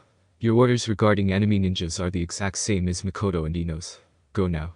Ami, head over to the Hokage Tower. Once you're there, you are to report to whoever is in charge of the defenses right now. According to Grandfather Sarutobi, all of the Jonin and most of the Chunin know that you have the Mercury computer, and they are aware that it has powerful scanning capacities. Your job is to give the person in charge real-time troop movement information." Looking around him, Naruto saw that his orders were being promptly carried out. He was just about to join in with the Jonin and Chunins in the defense of the stadium when Naruto noticed something. Right where the cage box was located was a giant purple rectangle. Also, Naruto noticed that there was a squad of Anbu standing around outside of rectangle, looking at whatever was happening within the enclosed area. For a second, Naruto wondered why on earth the Anbu were just standing around instead of going through the roof and around the barrier. Suddenly Naruto remembered that he had read about the jutsu that had created the barrier. According to the book he had read, the jutsu greatly reinforced the ground inside the barrier, preventing escape or entrance through that route. Thinking over what he knew, Naruto figured that Sarutobi was currently trapped inside that barrier without any method of escape. Most likely that barrier wasn't to keep the Hokage out of the fight while Konoha was under attack. Rather, the barrier's purpose must be to prevent reinforcements from coming to Sarutobi's aid, so that the enemy could deal a decapitating blow to Konoha. Naruto, who knew that he was the only one with a chance of saving Sarutobi, shouted out, "Moon crystal armor." Inside the barrier, Sarutobi threw off his white Hokage robes and his Hokage hat. Sarutobi then growled out, "Enough talk, Orochimaru. Today I finished what I should have completed all of those years ago." With that said, Sarutobi threw a shuriken at Orochimaru. Quickly running through the hand signs, Sarutobi called out, "Shuriken Shadow Clone Jutsu." Sarutobi's single shuriken suddenly turned into several dozen shuriken. Orochimaru just stood where he was smirking. Quickly running through half a dozen hand signs, Orochimaru called out, "Summoning Jutsu. Resurrection to an impure world. First." With that said, a purple vortex appeared in front of Orochimaru. From the vortex, a golden casket with the word Shadai written on it ominously rose. The shock on Sarutobi's face at the appearance of the golden casket was delicious to Orochimaru. To further his plans and complete his defense against the oncoming shuriken, Orochimaru called out, "Second." In response to Orochimaru's summons, a second purple vortex appeared and another golden casket, this time marked with the word Nidame, arose. Inside his head, Sarutobi was truly starting to worry, and was also no, Orochimaru would most likely summon the Yondaime, so that he could gloat as Sarutobi's predecessors called Sarutobi. Hiding behind the 2 summoned caskets, Orochimaru gleefully called out, "Third." With more speed than he had ever used in forming hand signs before, Sarutobi prepared to stop Orochimaru's jutsu. Whatever the outcome of this fight, Sarutobi vowed, the third casket would not rise. The third golden casket, distinguished from its predecessors with the word Yondaime written on it, slowed its ascent. To Orochimaru's anger, the casket stopped rising completely when it was midway up before starting to descend back into the purple vortex from where it came. Although he was angered by the loss of the third summon, Orochimaru figured that the Shadai and the Nidame would be enough to utterly destroy Sarutobi. The 2 heavy lids of the Shadai and Nidame's caskets let out wisps of smoke before falling to the ground with a loud crash. Just as Sarutobi had feared, there inside their marked caskets were the Shadai and the Nidame, looking just like Sarutobi remembered from his youth. Both deceased men slowly and warily walked out of their caskets. The 2 Hokages turned to look at each other, and then at Sarutobi. With a nod from the Shadai, the Nidame addressed Sarutobi, "We almost didn't recognize you, Sarutobi. The years have hopefully been kind to you." Lost for words, Sarutobi could only nod his head towards his old teacher. The Nidame continued saying, "We warned you, Sarutobi, about him. Now it seems like even the grave no longer commands any respect from your one-time student. Whatever the age may be, there is always war." Putting his hands behind his back, Orochimaru said, "Enough chat from you two." Bringing his hands back into view, Orochimaru held out two kunai, each connected a seal-inscribed piece of paper. Walking up to the two lethargic Hokage summons, Orochimaru said, "The Shot-Eye and the Nidaime built Konoha, trained you Sensei Sarutobi, and chose you to look after Konoha when they died." While placing kunai in his hands into the two Hokage's heads, Orochimaru continued to talk. How ironic and fitting that they now in death help in the destruction of all that they cherished in life. Sarutobi could only watch in sadness as the caring eyes that had guided and inspired him as a child grew cold and void. The tired and weak bodies that Orochimaru had summoned grew strong and regained all the vigor that the two brothers had had at their prime. Although he had only read about summoning jutsu, resurrection to an impure world once before, he had ordered all information on it once. Sarutobi had never forgot what he had read about that unholy jutsu. Very soon now, Sarutobi knew, he would be facing the Shot-Eye and the Nidaime, with all of their strength and cunning. Unlike the spars he had had with these two in his youth, this was a fight to the death. This knowledge filled Sarutobi with fear and dread. Shot-Eye and Nidaime had taught him everything about being a ninja. Those two knew what made him tick, they knew how he thought, they knew how he fought, and they were masters of the shinobi arts on a level that Sarutobi doubted he had ever reached. It may have been over 40 years since they had fought against him, but Sarutobi knew that they might as well have fought with him last week. Sarutobi had grown and learned many things since those two had passed away, but his fighting style really hadn't changed in those decades. As he prepared for battle, the only thing he could do was pray for a miracle. Suddenly a loud voice called out, "Selene's shield shatter." Naruto, now in his Moonlight Knight outfit, did one quick look around him, and then sped off towards the cage booth. As Naruto approached the cage booth, the Anbu standing outside the barrier noticed him and got into a defensive posture.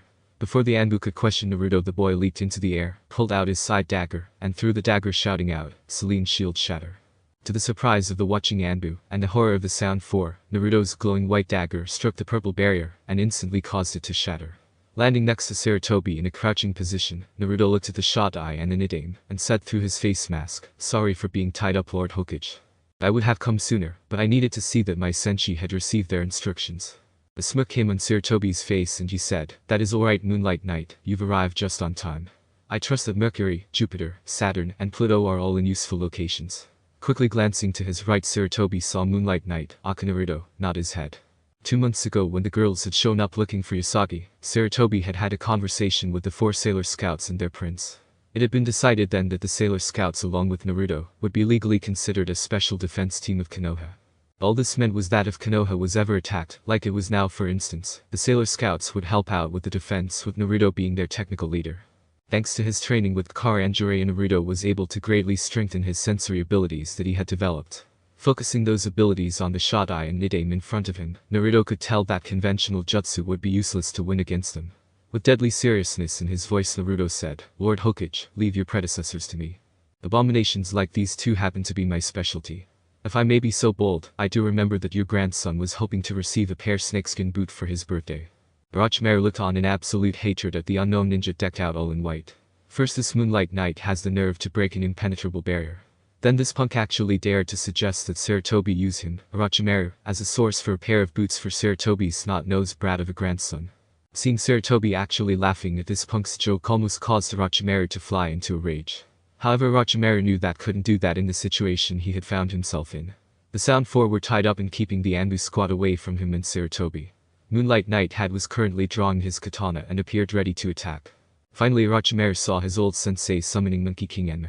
Drawing the Kusanagi sword from his mouth, Orochimaru vowed not to let his victory escape him. As he prepared to attack the Shot-Eye and the Nidaime, Naruto quickly thought over his options. Thanks to his sensing abilities, Naruto knew that he was able to generate a good deal more energy than either summoned Hokage could by themselves. However, Naruto knew that his skills weren't equal to the Shot-Eye or the Nidaime. If he didn't take this fight very seriously, there was a good chance that he would die. The only solution that Naruto could see to his situation was to try and take his foes out in a blitzkrieg assault so that they couldn't use their greater experience and their teamwork to kill him. Rushing at the summoned Hokages, Naruto made a slashing motion with his sword. Naruto unleashed a Serenity slash attack at the Shot-Eye and the Nidaime. His opponent's reaction time was faster than Naruto had suspected, and they jumped out the way of Naruto's attack. With a quick and fluid motion, Naruto sheathed his sword while pivoting around on his foot to face his foes. Crossing his arms, Naruto called out, "Shadow Clone Jutsu," immediately creating 13 shadow clones. The clones split into 2 even attack groups, with 1 clone staying behind, and each group attacked the Shot-Eye and the Nidaime to keep them separate. Each group of shadow clones was using a basic squad attack pattern for assaulting a single superior ninja. In an effort to keep their targets on the defensive, the clones were using one jutsu at a time from each member of the team, and had split up so that they couldn't be taken out in a single attack. Both the Shot Eye and the Nidaime seemed for the most part to be sticking to a defensive attack strategy. For the most part, all attacks that the Shadow clones did were deflected by the Shot Eye and Nidaime's wood and water barriers respectively. Those few times that an attack got through their barriers, like when one of Naruto's Shadow clones grew impatient and tried a Selene shield shatter, the Shot Eye and Nidaime quickly dogged it out of the way into safety. A few feet away from the Nidaime and the Shot Eye, Naruto and his remaining Shadow clone were standing shoulder to shoulder with an arm each stretched out in front of them. The golden crescent-shaped bow slowly extended from each of their outstretched arms until a bow as tall as they were had formed. Reaching out with their free hands, both Naruto and his Shadow clone pulled on an invisible bowstring until the bows were pulled all the way back. In synchronization, Naruto and his Shadow clone called out Artemis Arrow. From the two Naruto's outstretched hands came flying a long bolt of white celestial chakra that was shaped into the rough shape of an arrow. These two arrows flew at Mach speed towards the Shot Eye and the Nidaime, and struck them straight in the chest. Instantly everyone on the battlefield stopped fighting, and as one all turned to look at two Hokages. Both the Shot Eye and the Nidaime had a large white arrow skewering them through the chest. The arrows then seemed to melt onto the Hokages, covering them in a layer of white energy. Suddenly there was a bright flash of light blinding everyone on the rooftop battlefield. When the flash of light ended, allowing everyone to look at where the two summoned Hokages were, they couldn't believe their eyes. They're standing right where they had been were the Shot Eye and the Nidaime, but they were dressed completely differently than they had been. Both Hokages were dressed in a strange armor that Naruto recognized as being like European armor from Earth. Also, there was a slight glow emanating from the Shot Eye and the Nidaime. The glow surrounding the Shot Eye was a light green glow, while the glow surrounding the Nidaime was a soft blue glow. Both the Shot Eye and the Nidaime turned around to face Naruto, and then kneeled before him. With a respectful voice, both of them called out from their kneeling position, "Long life and strength to you, my liege. May the favor of the goddess never depart from the house of Serenity, and may your reign be just and prosperous, my king." The Shot Eye then said after his and his brother's greetings were said, "Thank you for freeing us, my king, from the ensnarement of that foul traitor. We would gladly offer our swords in service to you as is proper, my king." However, at this point the Shot Eye looked down as his body below his knees had disappeared before continuing, "My brother and I must return to the land of the dead." The Nidaime then started talking for the duo and said in a voice full of reverence and devotion, "While we ourselves may not be able to serve you, my king, this is a way that we may be able to help you even as we go back to the land of the dead. We wouldn't be able to help you, and we are sorry for the pain we have caused, but in the end the royal guard shall be even stronger than ever." With that said, the two brothers shouted out, "Atavism of the warrior royalty." Both the Shot Eye and the Nidaime then disappeared in a pillar of green and blue light. These pillars of light then shot into the sky.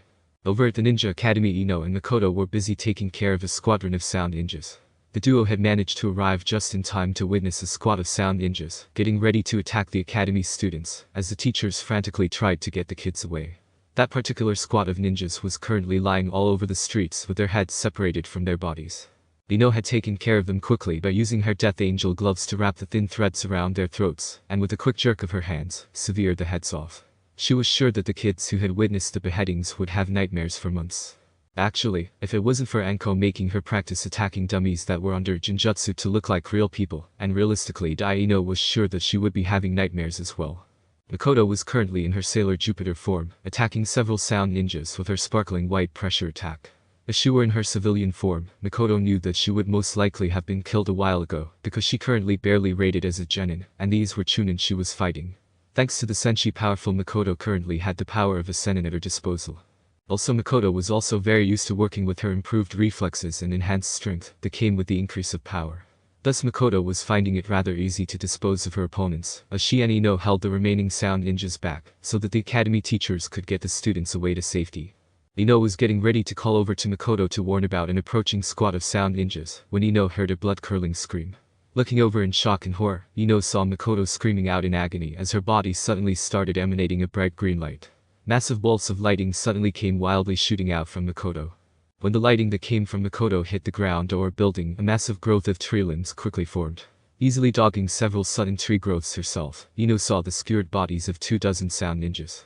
Several of these sound ninjas were, to Ino's secret horror, still alive as they had been impaled in non-instant kill spots. Amid this symphony of agony, Ino watched as Makoto's body fell limply to the ground, and Makoto turned back into her civilian form. Car was riding on one of the snake summons that had tried to attack Konoha he had taken control of. Jiraiya and Car had divided Konoha into two, with Car in charge of taking care of the enemy summons from the south, and Jiraiya doing the same for the north. The Narn warrior suddenly felt a powerful attack emanating from the Hokage tower that was towards his back. Turning around, Carr looked back and saw a massive pillar of ice rise up from the center of the Hokage tower. This tower of ice suddenly shattered into hundreds of pieces. Each piece of the former massive pillar went flying off into the sky, disappearing from view.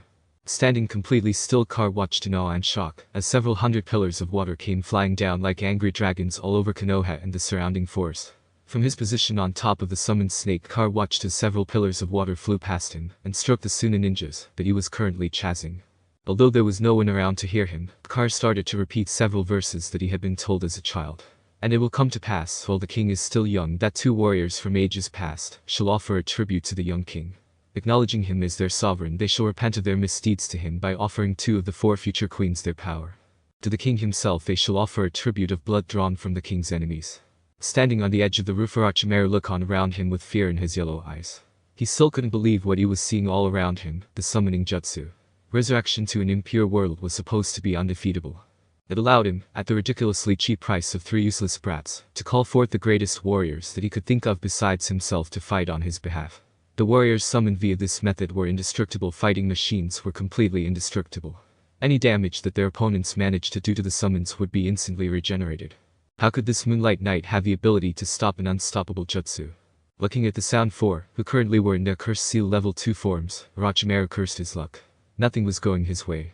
Sarutobi was still alive and well. From the cheering that was faintly being heard, the invasion was rapidly falling apart. The Sound 4 appeared to be on their last breaths thanks to the Anko.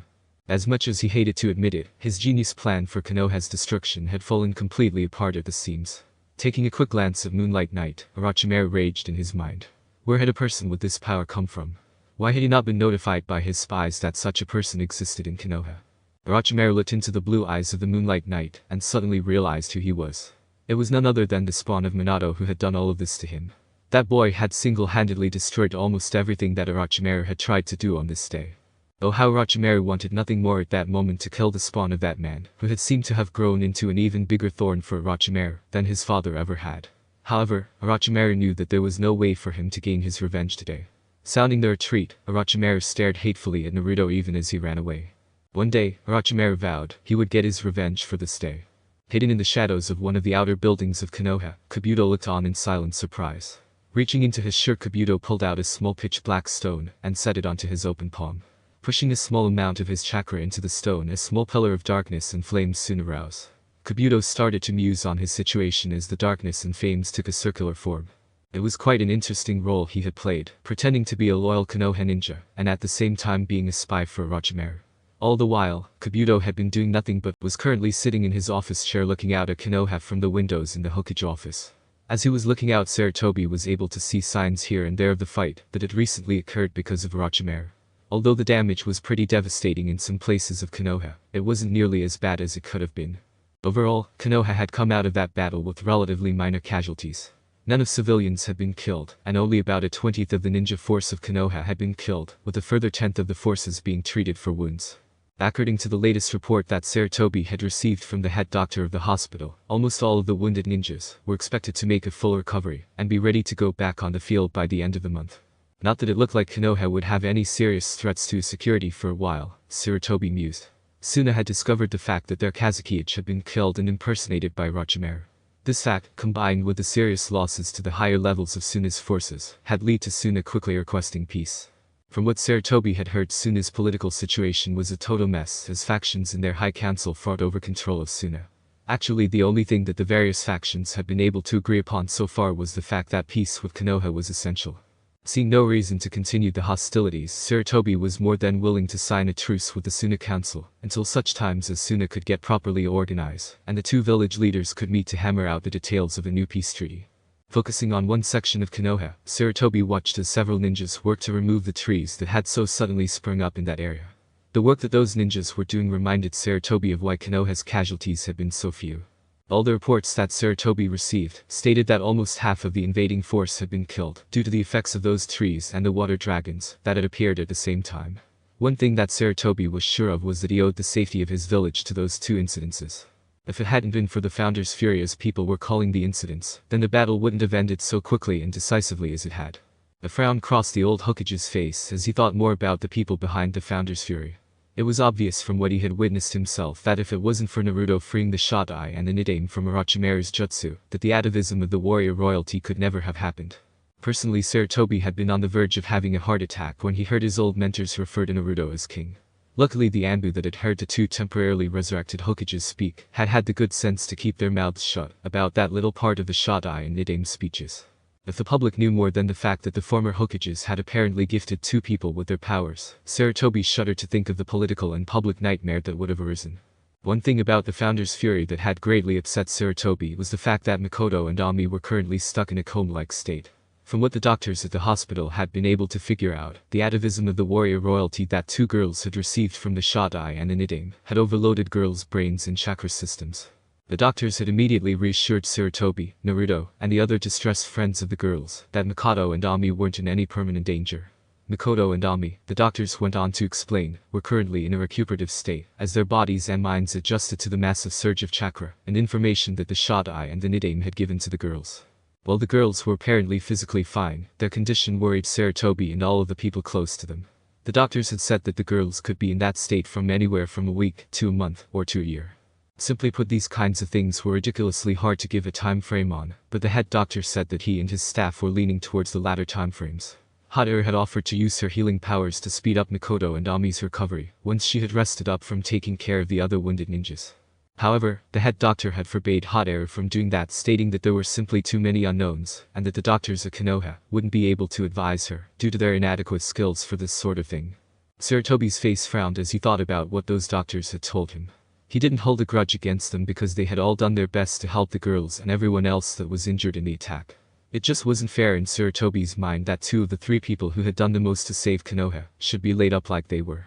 Thinking about the situation, Sarutobi kept on coming back to the one thing that was hampering the girl's speedy recovery: expertise. Pressing a button on his desk, Sarutobi called out in a firm voice, "Get me Jiraiya. I've got a job for him." Ino approached the front door of the Tsukino clan house and politely knocked on the door. Less than a minute later, Ino had the door in front of her open to reveal Hot Air standing in the doorway. Hot Air's face was drooping a bit and didn't have the same sparkle that the young girl used to have. It wasn't hard for Ino to figure out that Hot Air's glum mood was because of Ami and Mikoto's condition.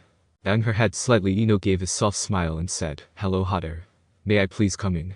Hot Air gave a polite nod of her head and stepped aside so that Ino could enter the house. Once Ino was inside, Hot Air politely said, "I take it that you are here to see Naruto." Ino silently nodded her head to respond to Hot Air's question. Making a motion with her hand, Hot Air said, "Naruto's this way, follow me." With that said, Hot Air led Ino through the house and to a currently closed door. Turning to face Ino, Hot Air said, "He's currently inside. Please be quiet and not upset him. Naruto has barely left their sides, except to sleep or do the minimum amount of exercise to keep in shape. Even then, he is always near this room." Ino silently nodded her head and watched as Hot Air gave her one last glance before the little girl walked away. Firmly grabbing the door handle, Ino slowly opened the door and looked inside. There were two beds in the room on opposite sides of the room, and there was a desk on the far wall from the door. Lying under the blankets each in one of the beds was Mikoto and Ami. Both girls' faces were quite pale, and neither girl moved a muscle as Ino watched their comatose forms. Turning to get a good look at the desk, Ino saw Naruto sitting at the desk hunched over like he was reading something. Closing the door behind her, Ino walked over to Naruto and stood about a foot away from him. For a minute, Ino just stood there wondering if Naruto would ever acknowledge her presence in the room. With a deeply saddened voice, Naruto tiredly said, "Who's there and what do you want?" Naruto then turned around to face Ino and he said, "Oh Ino, it's you. Why did you come here?" Looking down at the normally exuberant blonde, Ino could see how badly Naruto was taking Mikoto and Ami's condition. Instead of the cheerful face she was used to seeing, all that Ino could see was lonely and depressed young man. Her concern and worry carrying over in her voice, Ino softly said, "Naruto, I came here to check up on you. It's not right for you to be sitting here running on automatic like you have been these past few days." Naruto's face a bit and he said in a cold voice, "It's not right. I'll tell you what's not right. What's not right is the fact that Mikoto and Ami are currently lying on these beds next to us in a coma. Konoha probably owes its current state as a major power in the elemental countries to Mikoto and Ami who lying there right now. We would have lost dozens or maybe hundreds of ninjas if it hadn't been for those two, and how are they repaid? They're repaid by being stuck in a stupid coma that the doctors can do nothing about. Is that how Konoha rewards those who do the most to save the village?" At that point, Naruto broke down and started to cry right in front of Ino. With his face in his hands, Naruto started to speak between sobs of pain. "It's my entire fault that Mikoto and Ami are like this. Their safety is my responsibility and I did this to them. I fired those shots at the shot eye and the Nidaime. All of their suffering at the moment can be traced back to my actions. How can I say that I will care for them if I treat them like this?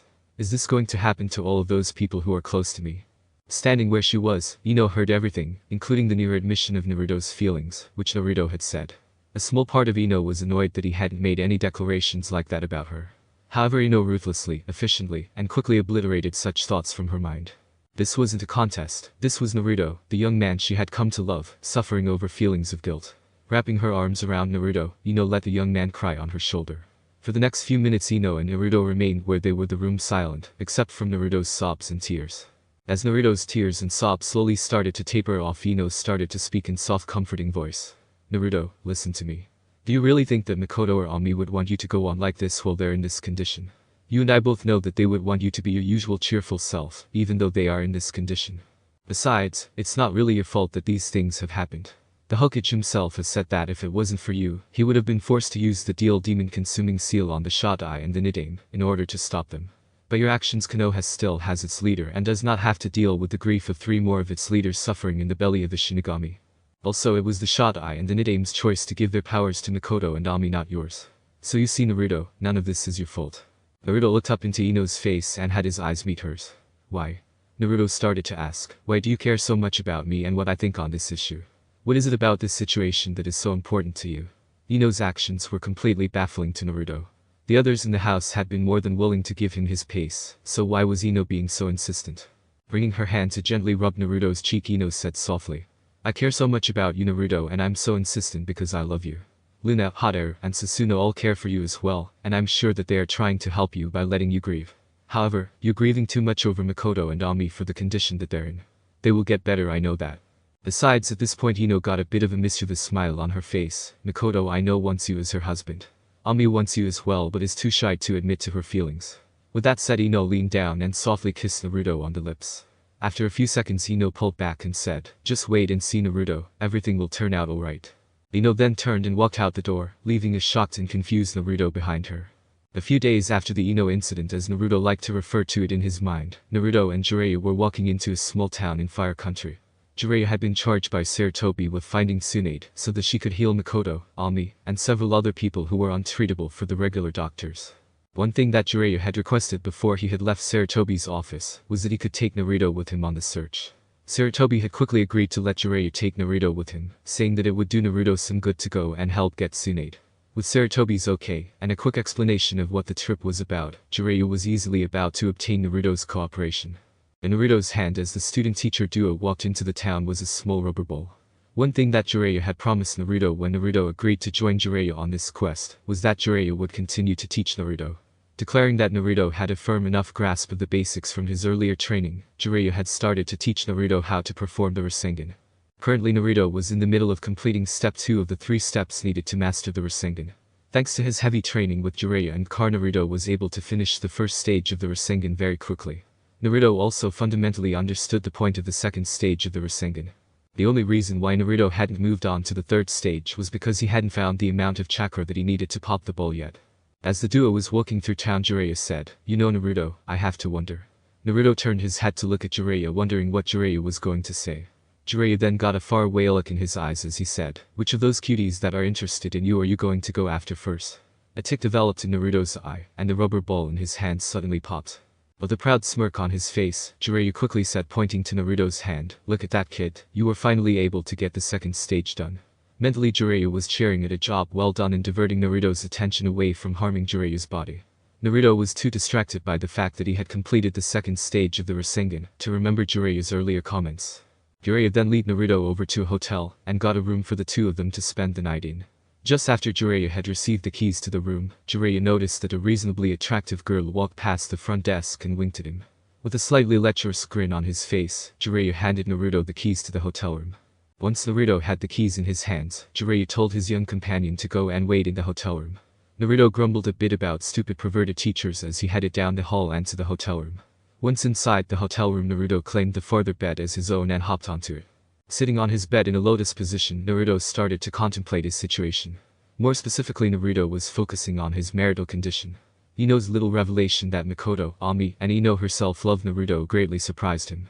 While Naruto did know that he would be required to have a polygamous marital status in order to ensure that the Tsukino clan didn't die out, he hadn't been expecting to hear about girls he would like to be with apparently willing to enter into such a relationship. Carefully thinking over his relationships with the various people that he knew, Naruto came to the fact that he was in love, or at least very emotionally attached to, 3 girls, with a 4th girl moving up to join the other 3. For a long time Naruto sat on his bed thinking on his options. Could he make such a relationship as Ino seemed to be possibly hinting at? Ino wouldn't mention Mikoto and Ami's feelings for him, unless she seemed to think that such a relationship would work. That much Naruto was certain about. What Naruto, however, was concerned about was whether he could give the girls he cared about the emotional support that they would need as his wives. Although Naruto had never been in any type of relationship with a girl before, he knew that a relationship, especially marriage, needed more than just material goods and physical satisfaction.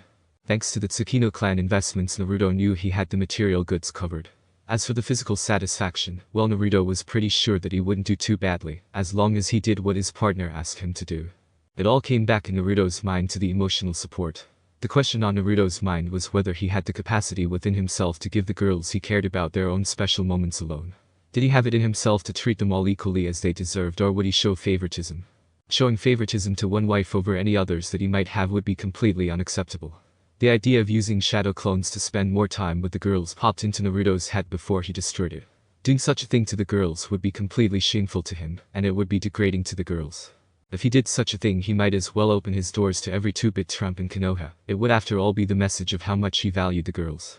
There were no in-betweens in such a situation, Naruto mused. It was all or nothing. Naruto was shaken out of his musings by a sudden sense of danger coming towards him. From what Naruto could instinctively tell, the approaching danger was strong, and would pose a significant threat to him, even if he was to go into Senshi form. What was he to do? Unlike his fight with the Shodai and the Nidaime, this was a very crowded area. If he tried to stop this coming danger, Naruto was certain many innocent people would get hurt and even killed. So Naruto mused, what course of action would be the best for him to take? Itachi Uchiha and Kisame Hoshigaki were both calmly walking down the hallway of the inn they knew Jiraiya had planned to stay the night at. While the 2 Akatsuki knew they would be out of their league if they tried to fight Jiraiya to get at the Kyuubi Jinchuriki, they had managed to divert the Toad Sennin away from the Jinchuriki for the moment. Itachi knocked on the door of the hotel room and waited for Naruto to answer the door. The door opened just as Itachi expected to reveal Naruto. In an emotionless voice, Itachi said, "You are coming with us, Naruto." Naruto took a step back and said in a serious tone, "Why would 2S-class criminals such as you want me? I highly doubt that this is some plot to get ransom money out of Konoha or the Tsukino personal accounts. Konoha has a strict zero-tolerance policy when it comes to criminal demands or hostage situations. Also, it is known that I have officially signed several unbreakable documents, making it impossible for a single yen to be used from the Tsukino account for the purpose of ransoming myself. Besides, why would 2S-class criminals stoop to something as mundane as hostage-taking?" Itachi's eyes narrowed, and the former Konoha ninja said coldly, "You are correct, Naruto, that we have no interest in extracting monetary compensation from you. Rather, we are more interested in that which you carry. You know what it is that I speak of."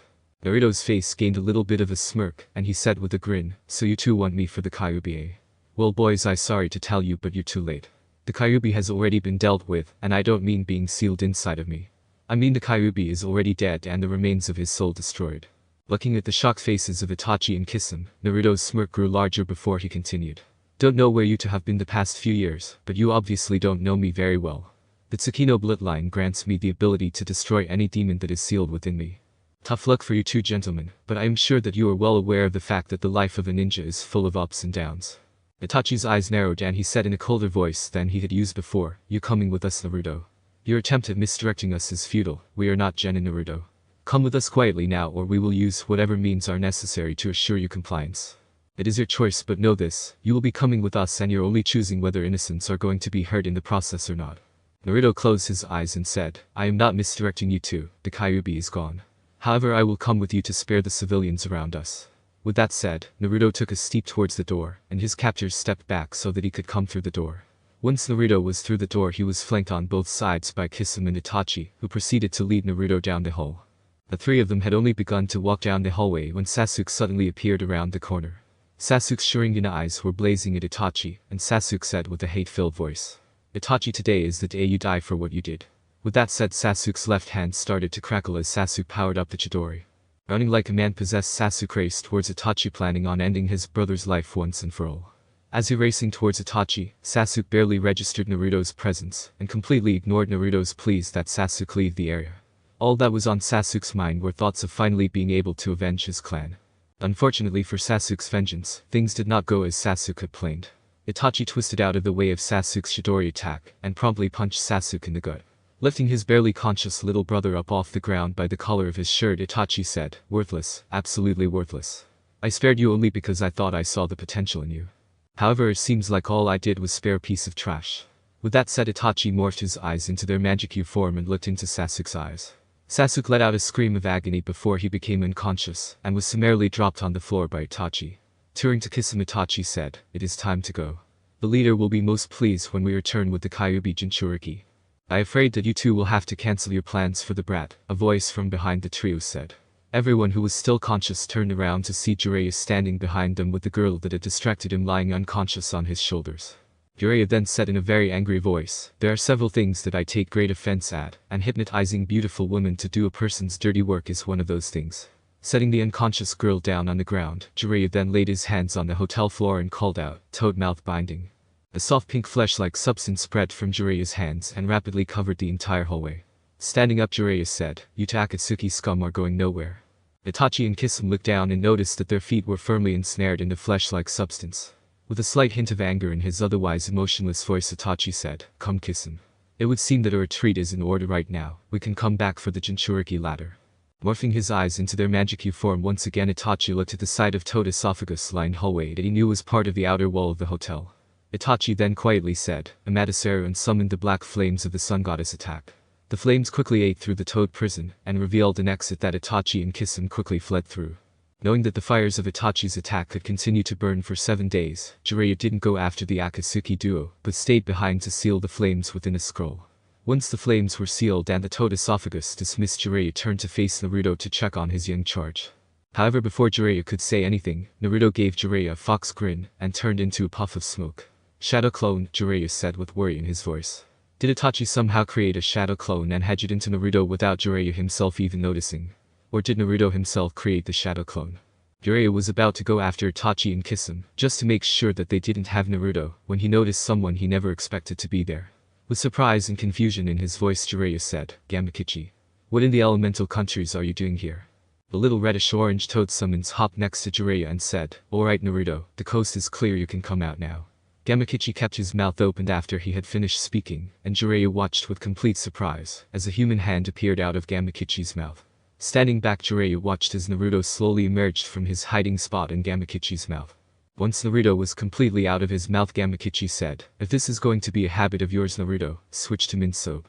I don't mind helping you out bro, but please be considerate of my taste buds. That antiseptic soap you use makes you taste like shit, and I don't know about you, but that's something I don't ever want to have in my mouth again." Naruto turned to face his little summon friend, and said with a grin on his face, "Sorry Gaiaxia. I promise I'll go and buy mint soap as soon as I am able to do so." Turning to face Jiraiya, Naruto said with a proud smile on his face, "So what do you think Jiraiya? I got Gaiaxia to teach me the hidden toad hideaway jutsu. It's the only toad senin jutsu that Gaiaxia is allowed to teach me so far, but I think I've got it down reasonably well. Gaiaxia told me that he'll be allowed to teach me the rest of the toad senin jutsus, once I'm able to summon Gamabunta without transforming into my senshi form." Gaiaxia then jumped onto Naruto's shoulder, and gave a smug nod of his toad head. Jiraiya could only look on the ninja and summon duo in shock. He hadn't been allowed to learn any of the toad senin jutsus for years, even after he had managed to summon Gamabunta. In fact, Minato had barely started learning those jutsus before he died, and Minato had been best friends with Gamabunta. With a sigh escaping his mouth, Jiraiya said, "You really are the most unpredictable ninja to ever come out, Konoha Naruto. You really are. After a week since the confrontation with the Akatsuki, Naruto and Jiraiya entered the town that Tsunade was supposed to be staying at. As Jiraiya led the duo through the town checking out the various bars and casinos for Tsunade, Naruto was busy trying to think up a plan.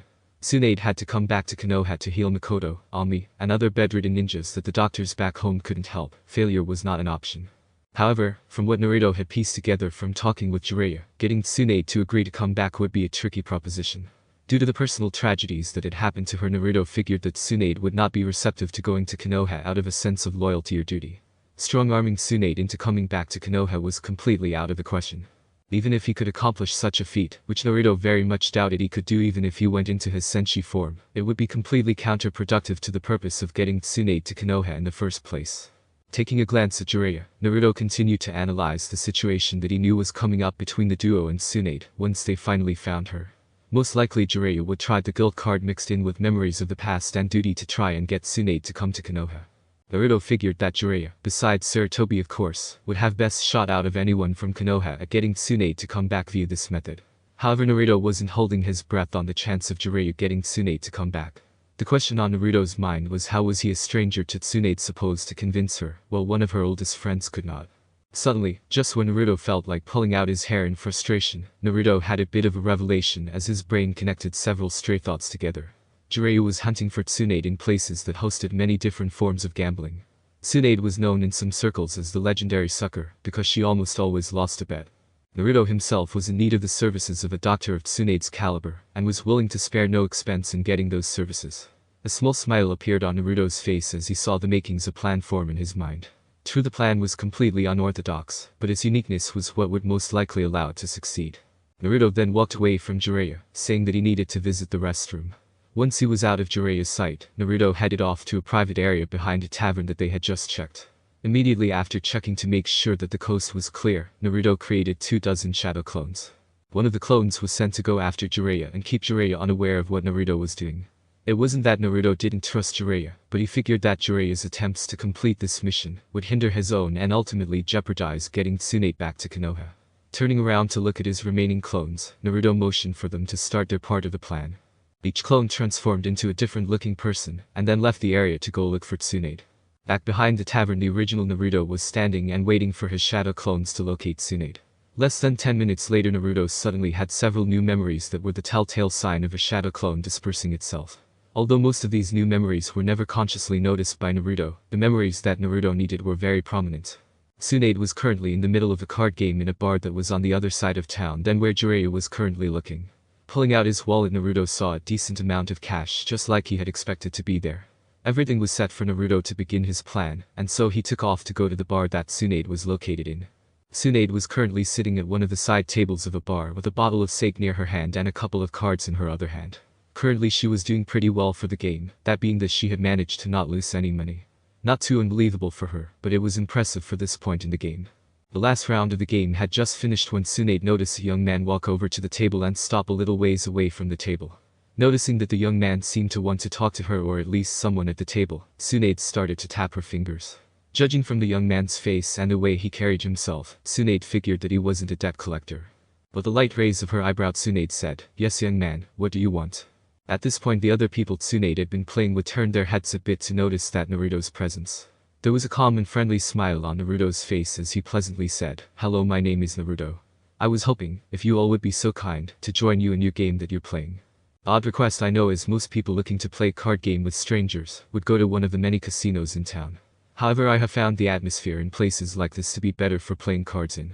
In places like these, you don't have to worry about distracting surroundings that many casinos use to try and help them remove your money. Seeing that he had piqued Tsunade and her companion's interest, Naruto pulled out a few thousand Ryo banknotes and deliberately did it in a way that everyone at the table could see that he had more money than that. With the banknotes in his hand, Naruto said in his usual friendly voice, "So would you gentlemen and ladies mind too much if I join your game? If there's an entry fee, I am more than willing to pay it." Tsunade closed her eyes and thought about Naruto's request for a moment. Considering the fact that Naruto had done nothing hostile, had requested to join in a very polite way, and obviously had enough cash to cover the game, Tsunade had no complaints with Naruto joining the game. When she opened her eyes and looked at the other people at table, Tsunade could see that they didn't have a problem with Naruto joining either. After taking a sip from her sake bottle, Tsunade said in a bored manner, "Pull up a chair, kid, and you can get your chips from Genma here." Naruto politely thanked Tsunade for letting him join before he calmly went and grabbed a chair from a nearby table. Just after Naruto had finished exchanging the cash in his hands for chips, the dealer started passing out the cards, and the game began. Naruto, Tsunade, and the others at the table were currently playing Cage, a card game that shared some similarities to poker. Unlike other common gambling card games, Cage needed 2 decks in order to play, but only one set of face cards were used in play. There was an unwritten rule that all ninjas knew how to play Cage, and Naruto was no exception. Actually, Naruto enjoyed playing Cage and was a bit of an expert on the game. This experience of Naruto's, plus a little bit of luck, was what allowed Naruto to slowly and steadily dominate the game. Finally, after about an hour of steady play, Tsunade lost her last chip.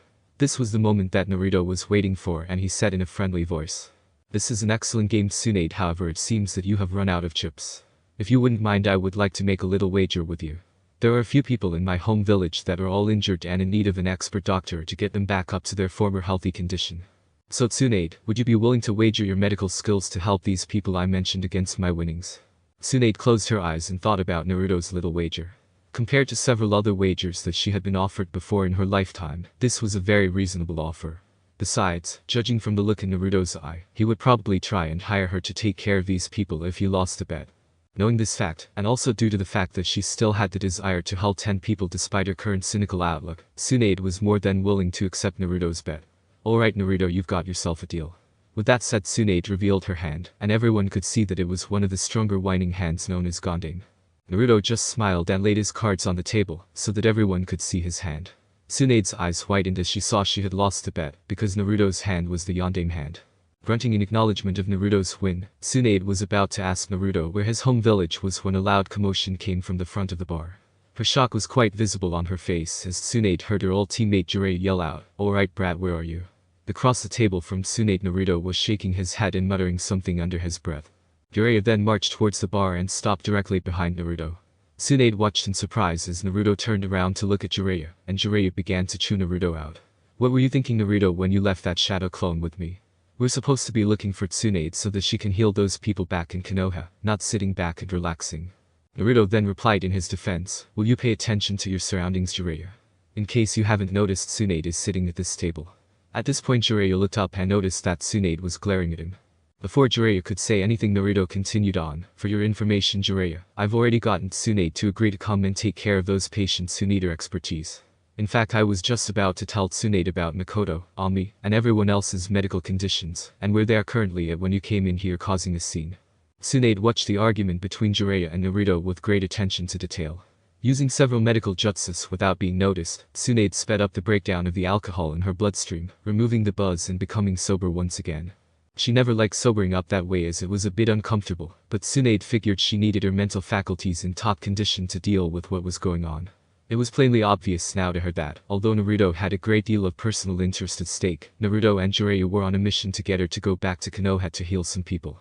While a small portion of Tsunade was annoyed that Naruto had apparently tricked her into going back to Konoha, Tsunade was very impressed with what Naruto had done. She has seen many things since she first became a ninja, but Tsunade had never seen a person complete a mission through gambling.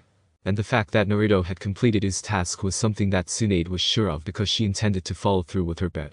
Tsunade didn't know why she wanted to follow through with this bet, but she did know that she would. Perhaps, Tsunade mused, it was because of the look in Naruto's eye when he mentioned wanting her to heal a few people. Even with the knowledge that Naruto was on a mission to find her didn't affect what she saw in those eyes. Those eyes of Naruto seemed to shine with a desire to help the people that needed to be healed, that were too pure to ever be replicated by even the best ninjas. Also, although it wasn't widely known, Tsunade still spent a lot of her time being a doctor in the various villages that she passed through. She had to get her money from somewhere after all. Tsunade wrapped her hand around her sake bottle, and then called out, "Naruto, go talk to my assistant Shizune, while I have a chat with my old teammate. Don't worry, we're all leaving for Konoha in the morning, a bet's a bet after all." In the morning, Tsunade, Shizune, Jiraiya, and Naruto were all on the road back to Konoha, Jiraiya in the lead of course, because Tsunade and Shizune didn't want Jiraiya looking at their rears for the whole trip. Naruto, who was walking in between Shizune and Tsunade, was currently quietly talking about what had been going on in Konoha, since the two ladies had left. Although Jiraiya had told Tsunade about some of the major changes in Konoha like failed invasion, Naruto still added a lot of important facts about Konoha that wouldn't seem too important until you needed them. Chatting with Naruto reminded Tsunade about her old talks with her brother before he died, but surprisingly didn't cause her to become upset. At around mid-morning, as the group was rounding a slight bend in the road, they found their way blocked by 12 ninjas dressed like Anbu, all in black. However, there were several differences between these ninjas and the Anbu in how they dressed. First of all, the animal masks that these ninjas were wearing had black backgrounds instead of white backgrounds. Next, the masks that these ninjas were wearing were more ornate than Anbu masks in that they were actually shaped into the head of the animal they represented, instead of just having designs of the animals painted on. Finally, these 12 ninjas were wearing long dark brown cloaks and radiating a great deal of killing intent. The pseudo-Anbu with the raven mask then said in a neutral but somehow still hostile tone, "Tsunade of the Sand, and you shall come with us to Seed headquarters, or you will be killed like these two usurpers."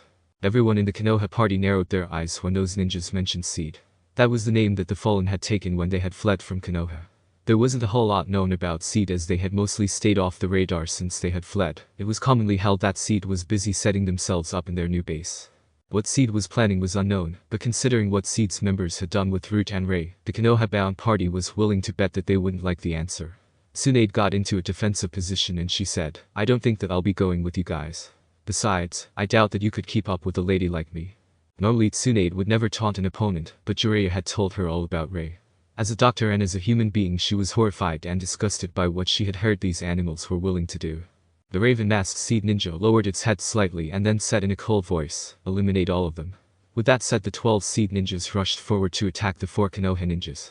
Naruto, Tsunade, Shizune, and Jiraiya all jumped away from each other to get out of the way of several fire jutsus that were launched by the charging attackers. In response to the forced separation, the 12 Seed Ninjas split up into groups of 3 to attack the Konoha ninjas. As each of the Konoha ninjas landed on the ground, they noticed their approaching attackers and prepared to defend themselves. Naruto quickly used a supercharged Shadow Clone Shuriken to attack his opponents, while Jiraiya, who was about 100 meters away from Naruto, quickly used a swamp of the underworld to cover the spot that his own attackers were approaching. Shizune quickly started running backwards and at the same time released her poison mist attack, so that her attackers would have to go through the mist. Finally Tsunade used her monster strength to create a mini earthquake to knock her opponents off their feet. Naruto looked at his oncoming attackers and smiled as he saw that one of the attackers was on the ground bleeding heavily, and the other 2 had several of his Shadow Clone Shurikens stuck to their uniforms. There was a mischievous look in Naruto's eyes as he shouted out, "Explode." Instantly Naruto's side of the battlefield was covered in the smoke made from all of the Shadow Clones exploding. Tsunade, her fear of blood forgotten due to her rage at what Seed represented, was just finishing up bashing in the heads of her opponents. Jiraiya watched with a stern expression as his own opponent's head slowly fell into the swamp he had created. Finally Shizune launched a spread of senbon needles coated in an extremely powerful nerve toxin to hit her attackers and thus speed up their deaths. Looking around the battlefield, Naruto could only wonder why the battle was over so quickly. Surely Seed wouldn't send a team this weak to try and kill Tsunade, or was it that the Seed leaders honestly expected that Tsunade would join their cause? That thought didn't make any sense to Naruto as he didn't figure that delusional was a word that could be used to describe Seed's leadership. The only other possibility that Naruto could think of was that Seed was expecting to just have to face Tsunade and Shizune. 6-to-1 odds made more sense to Naruto for this kind of fight than the 3-to-1 odds that it actually occurred. Turning to face his companions, Naruto said, "Let's get on the road. There's nothing for us to do here, and we need to get to Konoha. Besides, Grandpa Sarutobi should be notified that the fallen are on the move." Everyone else nodded their heads at Naruto's suggestion and started to regroup at the now damaged road to continue heading to Konoha. Suddenly Naruto, who was at the back of the group, felt a wave of wrongness suddenly come from behind him. Naruto spun around and got into a defensive posture because whatever had caused that feeling he had felt, it was as unnatural as Orochimaru. Looking back at the battlefield, Naruto's eyes widened and he let out a particularly foul curse.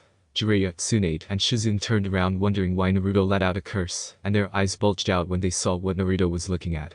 There on the battlefield was the half-destroyed body of one of their opponents standing straight up.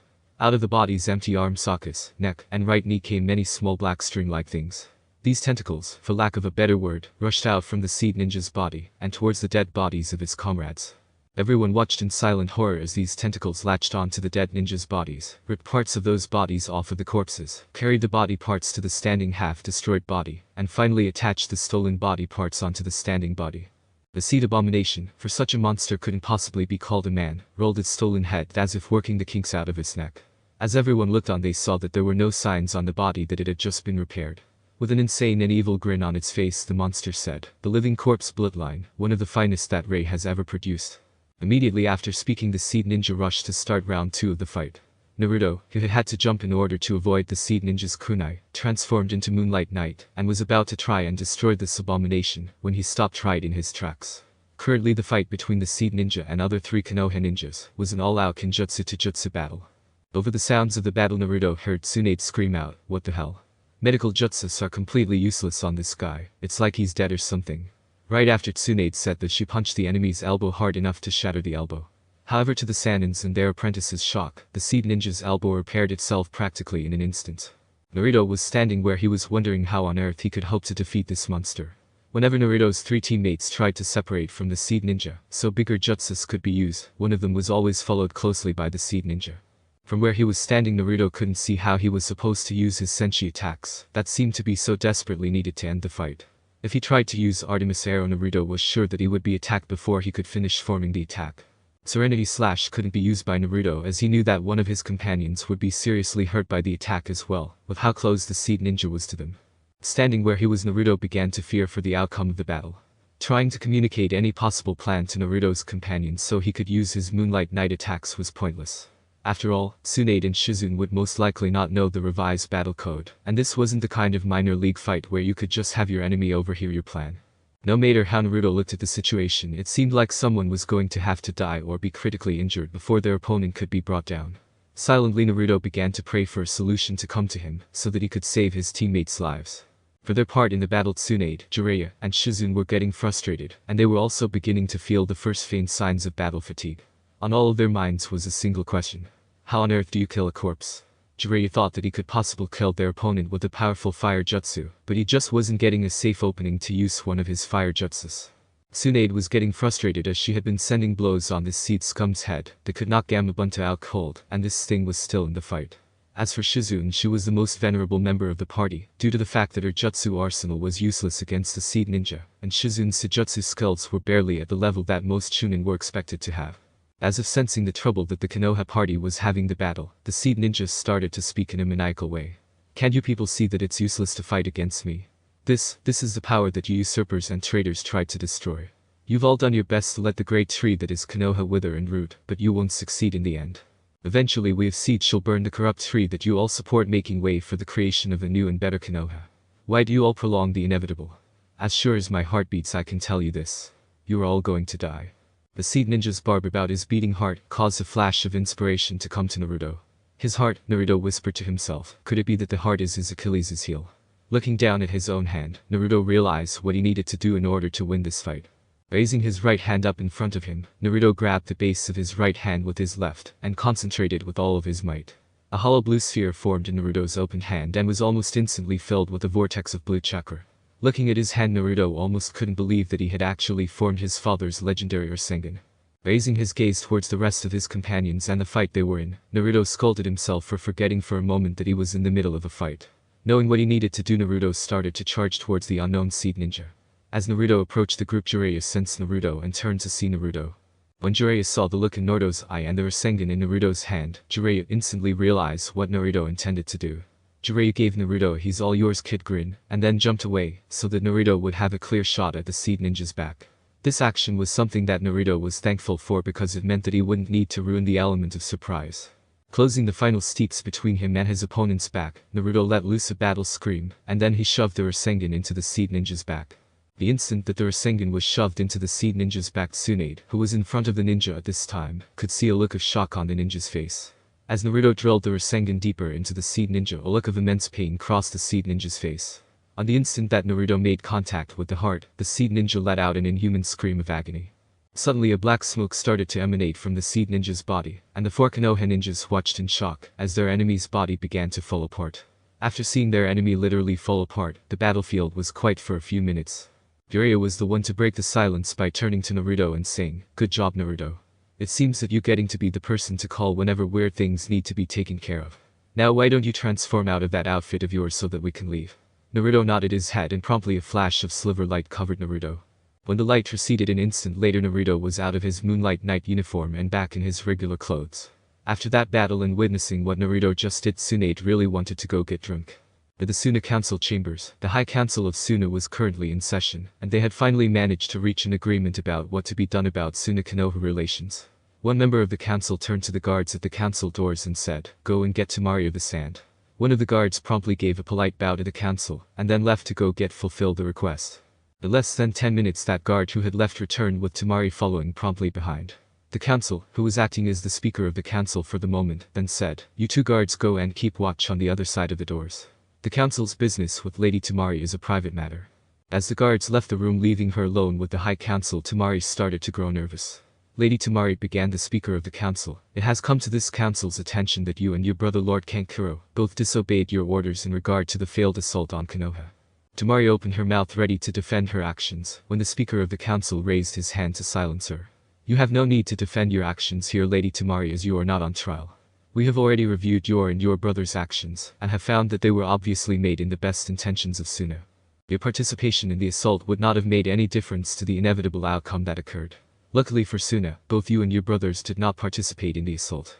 This comment of the councilman confused Tamari. Why was it a good thing that she and her brothers didn't fight? As if to answer Tamari's question, the speaker of the council continued his speech. Even though you and your brothers are only Gen and Lady Tamari, you three are already a valuable asset to Tsuna. Given the current state of affairs in Tsuna, the need for talent and skill like you and your brothers have is needed more than ever. Until such time a worth candidate for the Gondane Kazakige can be found, Tsuna's executive role is to be fulfilled by a regency of 3 council members. This council, in its wisdom and in agreement with the regency, has decided that you Lady Tamari are to serve as Tsuna's ambassador to Konoha. Tamari's surprise and shock at the council's decision was quite visible on her face. The speaker preempted any chance of Tamari asking a question by his continued monologue. Although you are rather young for such a post, your common sense and as to the question of your rank, it was decided that you have shown the abilities needed to earn the rank of chunin. The speaker's voice then grew heavy as he continued on. Lady Tamari, you must not fail to make sure that the peace between Konoha and Tsuna stays intact. Between the actions of the late Yondaime Kazakige and the assault, Tsuna has never been in a dire situation in its history. Tsuna's treasury is empty, our Jonin force has been reduced to 1/5 of what it was, and our chunin force is barely 1/4 of what it used to be. Do you understand the situation, Lady Tamari? Oh, Tamari could understand the situation alright, and she could feel the weight that her mission had. Thanks to the actions of dear old dad, Tsuna was practically half dead, and would only survive if none of the other big 5 decided to wipe Tsuna out for good. Bowing her head low, Tamari said in a humble voice, I, Lady Tamari, accept this mission. Naruto and Kiba were currently standing in front on Sarutobi, who was in his official Hokage robes. Both boys had received Sarutobi's personal summons the morning after Naruto and the rest of his party returned to Konoha. Sarutobi, who had just finished signing a requisition form, looked up from his desk at the duo and smiled at the boys. In his usual grandfatherly voice, Sarutobi said, now that Konoha has had a chance to collect itself and assess the political situation that came about due to the invasion in the chunin exams, certain other matters have been moved up in priority. I have called you two here today, because, of the various Konoha genin that competed in the chunin exams, you two showed that you already move up the ranks. Pausing for a moment so that Naruto and Kiba could process what he was saying, Sarutobi then continued with a big grin on his face. Naruto, in both your matches you showed foresight, planning, ability, and restraint. All of these qualities are needed in a commander, so that the job is done, and that, one way or another, all of the troops come home. Also, during the invasion you proved yourself to be a capable commander in the field. Due to your swift planning, Naruto, dozens of lives were saved that are vital to Konoha's manpower as a major power. Naruto lowered his eyes a little bit as he honestly didn't think that his actions deserved as much praise as Sarutobi was giving him. In the back of his mind, Sarutobi was chuckling at Naruto's reaction to his well-deserved praise. Sarutobi then focused his eyes on Kiba and said, I must be honest with you, Kiba, the issue of your promotion was not nearly as clear-cut as it was for your teammate. While many of the judges were impressed with your ability to use the S-class ninja art, Stoneburner Jutsu, there were an almost equal amount who were quite disappointed in your actions. The people who wanted to fail you stated as their reason the fact that you were extremely worn out after doing the jutsu, leaving you extremely vulnerable if another opponent were to be hypothetically hiding underground. However, as your promotion proves, it was decided that you showed enough planning and ability to meet the requirements to become a chunin. Pausing for a moment, Sarutobi looked down at his desk and picked up 2 official papers that were there. Sarutobi then handed one of the papers in his hand to both Naruto and Kiba. As the duo accepted the papers, Sarutobi said, now when you two leave here, be sure to give those papers to the records desk. Those papers are your official promotion documents, and they need to be filed in the archives. You may go now and have a pleasant day. With that said, Naruto and Kiba nodded their heads and left Sarutobi's office. Ami slowly tried to open her eyes, and wondered where she was, as the last thing she could remember was being in the Hokage Tower, giving status reports. All Ami could make out was several blurry images that were moving around her. Part of Ami really wished that she could go back to sleep because her head was killing her. One of the blurry images moved closer to Ami and said, careful now, Ami, you just woke up.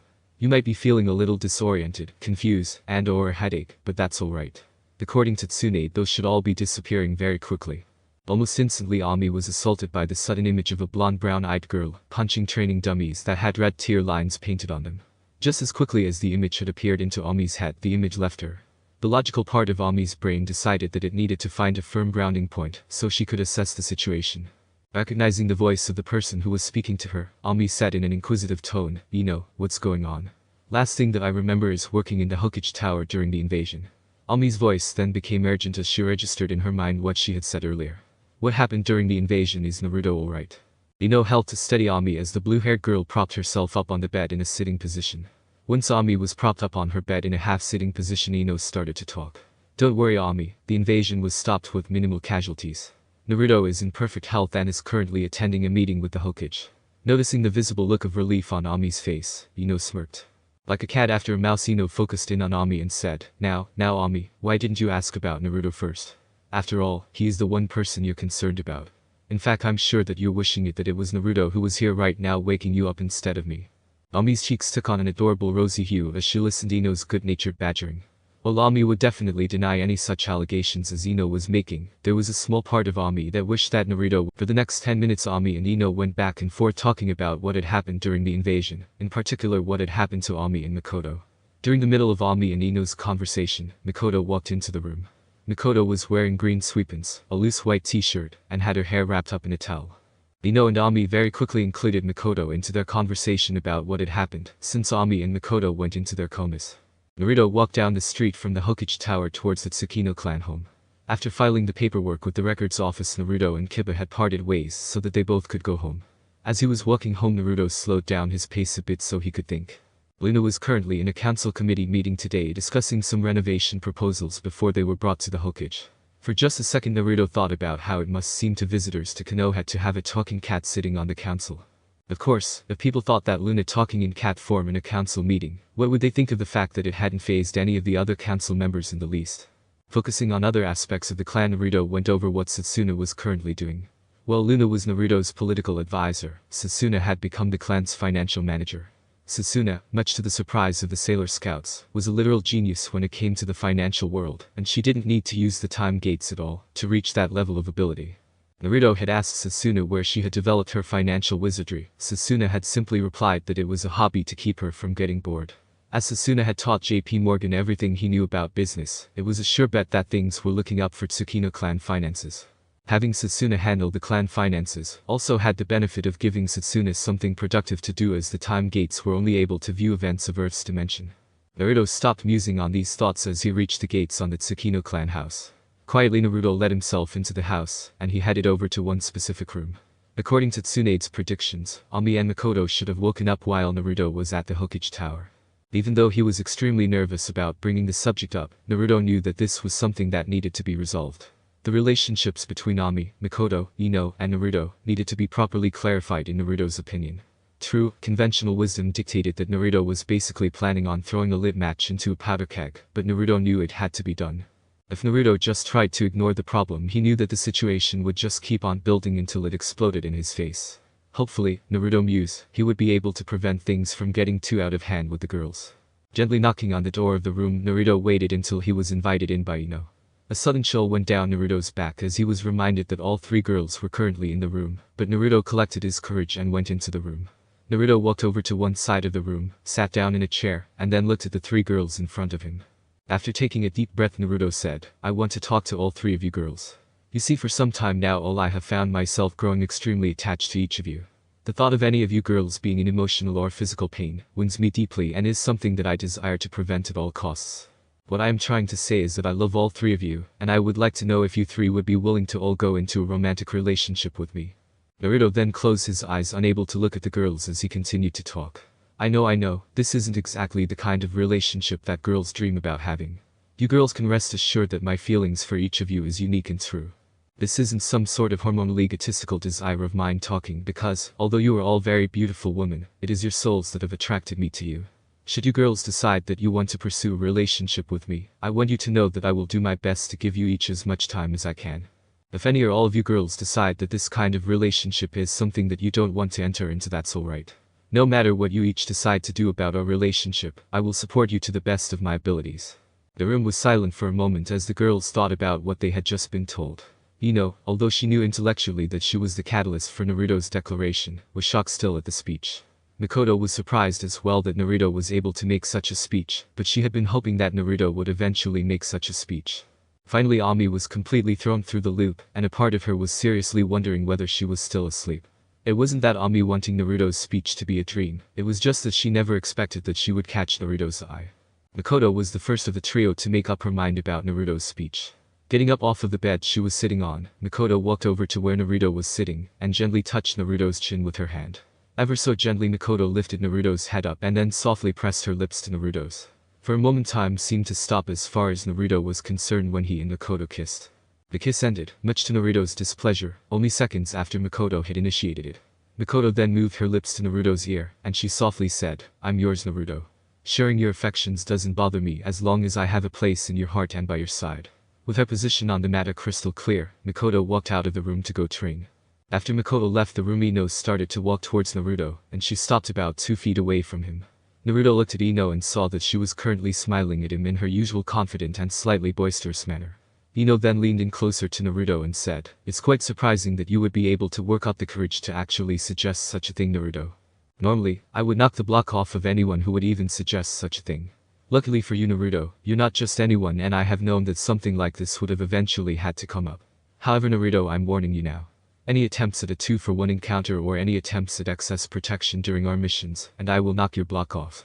To emphasize her last point, Ino pumped her right fist into the air. Ino then brought her fist down, and gently patted Naruto's cheek with her other hand.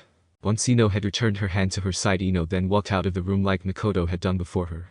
It wasn't that Ino had something important to take care of like Makoto who needed to start preparing dinner. Rather, Ino figured that Ami would need to be alone with Naruto in order to air her feelings on the issue. With Ino gone, the room became very quiet as Ami was still in shock and surprise at what she had heard and then seen.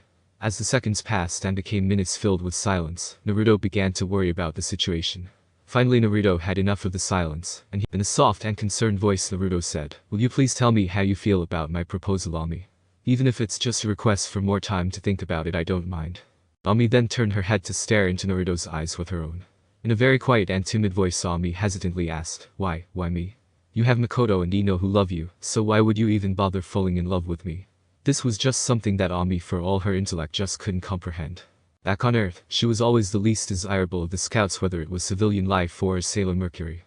Now that Ami was here in Konoha, her view of herself as a girl that a young man would want to date had taken a steep nosedive when she was confronted with the abilities and beauty of several of the girls that lived in the village. These insecurities that Ami had in regards to her desirability as a woman made it almost impossible for Ami to believe that Naruto actually loved her, even though subtle signs of Naruto's affection had been appearing since the chunin exams. Naruto, deciding to follow the old saying "the fortune favors the bold," leaned in and planted a firm kiss on Ami's lips. For a second, Ami didn't respond to Naruto's kiss due to complete shock, but the shock was not to last. Ever so slowly, Ami responded to Naruto's kiss as she came to accept that, despite how logical it seemed to her, Naruto did indeed love her. With his feelings for Ami obviously reciprocated, Naruto gently placed his hand behind Ami's head. Naruto then slowly lowered Ami into a laying position on the bed with himself on top of her. Their lips were still joined together as a soft but sensuous kiss as Naruto, even through the slight emotional haze of the moment, had made sure to keep his and Ami's lips locked. For the next hour, Naruto and Ami stayed on that bed sharing their slow and sensuous kiss, never moving beyond the level of contact that they had started. Tsunade was currently in her new office in the hospital organizing all of her files. It had been a little over a week since Tsunade had come back to Konoha and taken her rightful place as the head of the Senju clan. Personally, Tsunade thought that the hype that some of the council members had tried to make of her return was completely ridiculous. After all, Tsunade mused, the Senju clan was for all intents a dead clan, and it wasn't like most civilians or shinobi really cared about medic ninjas, unless they were hurt. Shaking her head, Tsunade drove such morbid thoughts out of her head and focused back on the task on hand. Even though Tsunade had originally intended to leave Konoha once she had fulfilled her debt to Naruto, she hadn't. For some reason that escaped her, Tsunade just could not bring herself to leave Konoha. It seemed to Tsunade that the ghosts of her past that had haunted her and had driven her from Konoha all those years ago had finally been put to rest. Why those ghosts had decided to vanish after so many years, Tsunade didn't know, but she had a hunch that Naruto was part of the reason.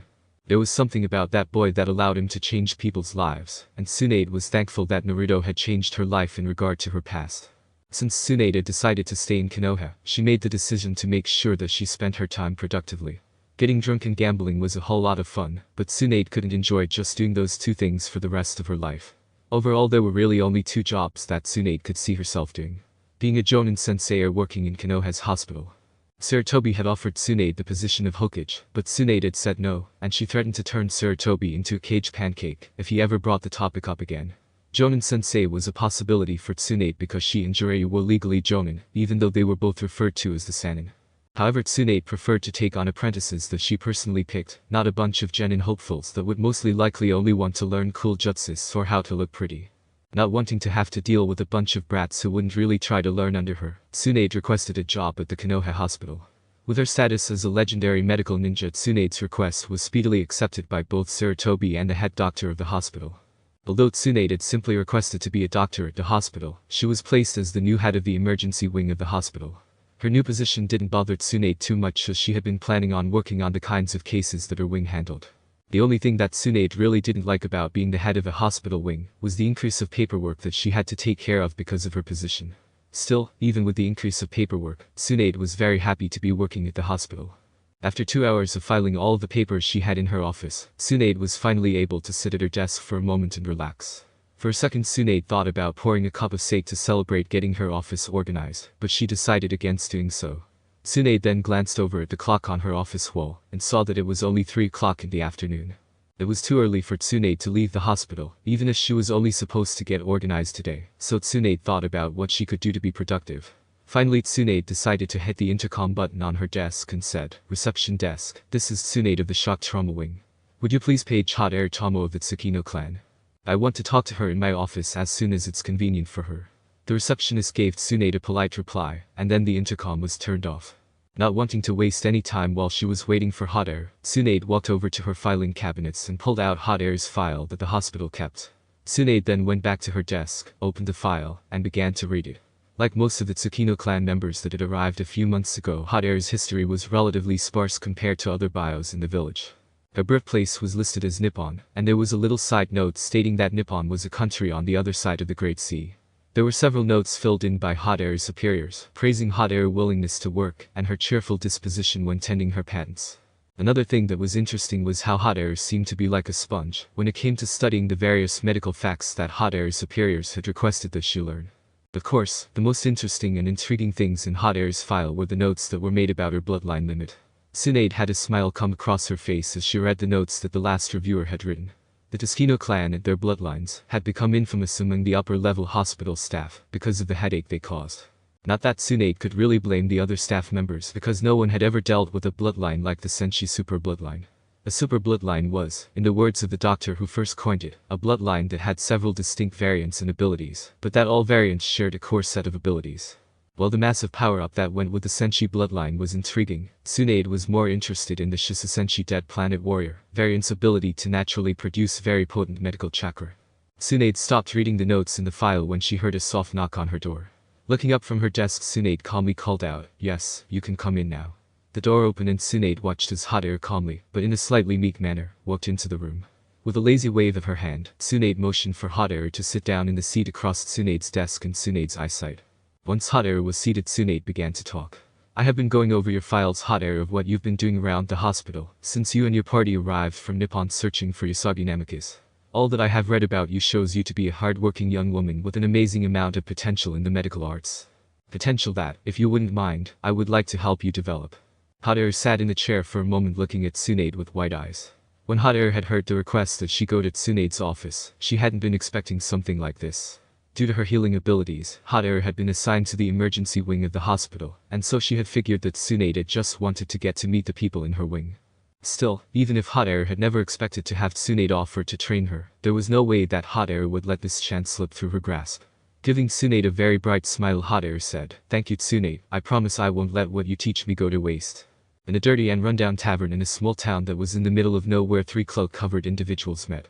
These black-cloaked individuals were sitting at a table in the back of the tavern, with only a single candle illuminating the shadows that they sat in. One of the cloaked individuals grabbed the mug that was in front of him, and took a swallow of the ale that was in it. This figure then glared at his companions and said, "Sai, Kabuto, why did it take you so long to arrive here? Don't tell me that you two had trouble escaping from those pathetic mortals that you two are working on, as I know your skills are far better than that." Kabuto, who was sitting on the first speaker's right, raised his hood ever so slightly and then said, "Are you really that impatient, Madara? After all, brother, Sai and I had to de-age ourselves in order to fulfill our part in Lord Astor's plan. With those eyes of yours, you should be able to plainly see that both Sai and I can't reach our full abilities just yet, because of the state of our bodies at the moment. Even the arrogance of the mortals that we serve would not prevent them from wondering why 2 boys would age so quickly. Besides, Toby, Sai and I don't act like a complete fool in front of our inferiors." Madara shot Kabuto a scathing gaze with his Manjikyu Sharingan blazing, and for a second Kabuto wondered if Madara would actually try to use Tsukiyomi on him. Luckily for the secrecy of the meeting, Madara was able to keep his head, and Madara just took another swallow of his ale. Madara then wiped his mouth with the sleeve of his cloak and said, "On to business, gentlemen. As instructed by our Lord's plan, I have been gathering various ninja throughout these lands with exceptional abilities. When the time comes, Akatsuki will be ready to be useful lieutenants for the army. Overall, the tasks that I am overseeing are going along smoothly except for one snag. When Itachi and Kisame went after the Kyuubi, they were told that the renegade had perished. Now I believe that this is just a ruse on the mortal Jiraiya's part, but I would like your thoughts on the matter." Sai shook his head and said, "I wouldn't be so quick to assume that, Madara. There is a very real, albeit small, possibility that the Kyuubi is in fact dead. Usagi Namikaze possessed a bloodline that made her chakra very dangerous to our forces. Her bloodline, combined with her husband's seal, makes it possible that Naruto Tsukino has indeed destroyed the Kyuubi. Even if this is not the case, the boy's bloodline makes him someone to be careful about. Naruto is not a real threat to us or our plans, but we should be prepared to expect some more casualties than expected when our forces face off against him." Kabuto then politely coughed and said, "Talking about what to do about Naruto is pointless right now, as he is only a minor nuisance right now. We must focus on our tasks at hand. Madara is to gather the lieutenants for Lord Astaroth's army, Sai is supposed to build up a useful corps of ninjas for Lord Astaroth, and I am supposed to prepare several different bases of operation for when the army arrives." Kabuto then lowered his gaze and he said, "In 3 years the Biju are to be captured or extracted, so that their chakra can be used to open a gateway between this world and Lord Astaroth's dimension. According to my calculations, we will only need enough of the rouges to equal 7 tails to make the gateway work. However, the more of the rouges that are collected, the less shutdown time is needed in between usages of the gateway. Also, with more of the rouges collected, we will also be able to keep the gateway open longer, allowing for more regiments to be sent through at a time." Sai then raised his mug in the air and said, "I would like to propose a toast, my brothers. In only a few short years our century of work will be completed. After living in the shadows for so long, we will finally be able to step into the light and take our rightful place. Soon enough these arrogant mortals shall be put into their proper place as our servants, as we take our proper place as the rulers of this world for our Lord Astaroth." Both Madara and Kabuto joined in with Sai's toast, before the trio dispersed into the night to return to their projects. Tamari was not in the best of moods as she approached the gates of Konoha. Part of her foul mood was due to the weather. It had been raining constantly for the past few days, turning most of the roads she had to walk on into mud.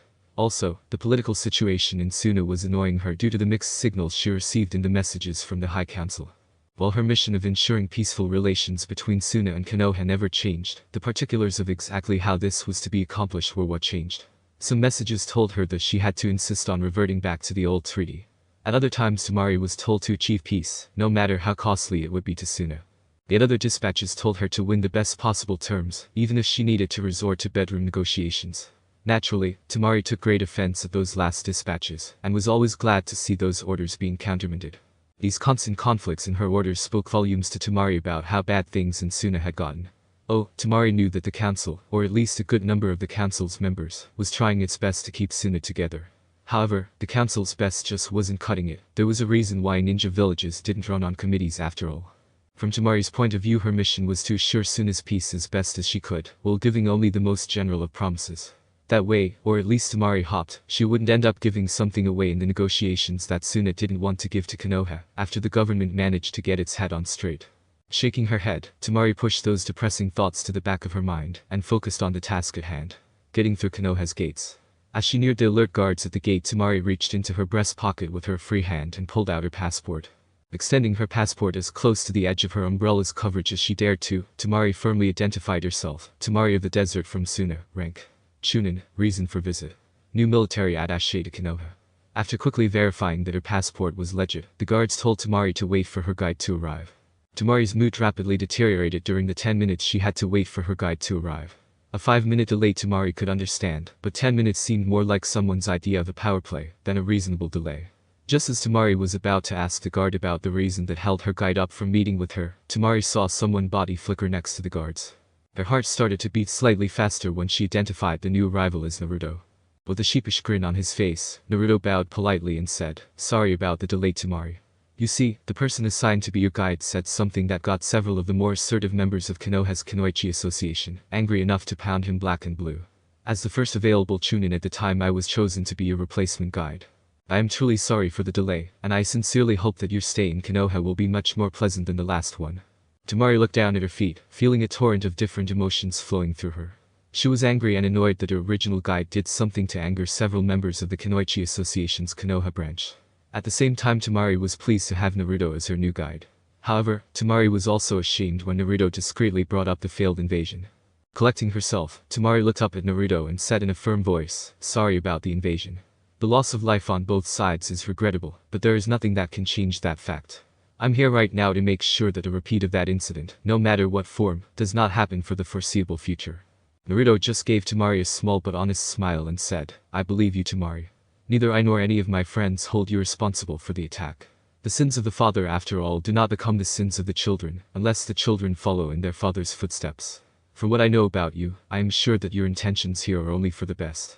Also, I want you to know the clan Tsukino, small though it is, will be putting all its political strength into ensuring that future Konoha-Suna relations are reasonable, fair, and friendly. If you ever need someone to talk to, I and my retainers are always willing to try and help you." Tamari was silent for a few minutes after Naruto told her that she could count on his aid. While she was silent, Naruto had started showing Tamari around Konoha, and was making sure that she knew where everything was at. For the most part of the tour, Tamari was operating on autopilot, due to the fact that she was trying to understand what Naruto had told her. About halfway through the tour, Tamari paused for a second and said, Naruto, what do you mean that you and your retainers are always willing to try and help me?" Without breaking his stride, Naruto tried to explain what he had meant to Tamari. "The rest of my clan and I believe that peace is better than war. This doesn't mean that we will give up anything for peace, but rather that we would prefer to settle things using words instead of jutsus. Let me tell you a little known fact, Tamari. My goal is to make the Tsukino clan one of the premier ninja clans on the continent. However, I want the Tsukino clan to be known as a clan of defenders and helpers. Ensuring peace between our two nations is one of the ways that my clan can show this stance. Besides, I honestly feel that working together would be beneficial to both Suna and Konoha." After Naruto finished speaking, the conversation quickly ended between the two teens. This suited Tamari just fine because she needed to think about what Naruto had just told her. While the two were silently walking together, Tamari would occasionally take a quick glance at Naruto. Even now, Tamari mused, Naruto was able to throw her off balance and disrupt her view of reality. However, the thing that really scared Tamari about this whole situation was the fact that she honestly liked it when Naruto did these things to her without trying. Ami stood in one of the hallways in the Tsukino compound in front of a large ornate mirror. This mirror was special due to the fact that it was a silver Millennium Fuinjutsu hybrid item. It had taken Ami, Setsuna, and Jiraiya over a month to design and build this mirror and its 9 companion mirrors. In fact, this mirror and its companions had only been used so far to make sure that they could connect. Part of Ami wanted to run a few more preliminary trial runs with the mirrors before she started this task. However, Ami knew that she was just stalling and needed to do this now, before she got into the habit of putting this off. Taking a second beforehand to clear her throat, Ami said in a firm tone, "Mirror, mirror, on the wall, I would like to make a call. Connect to Mizuno mirror." The mirror's surface suddenly became opaque and rippled like a pond that had a rock thrown in. When the mirror's surface calmed down, Ami was not looking at a reflection, but at her mother's living room. Ami felt her heart race as she saw her mother walk into the viewing area of the mirror, carrying a bag of groceries. With only the slightest of hesitations, Ami called out, "Mother."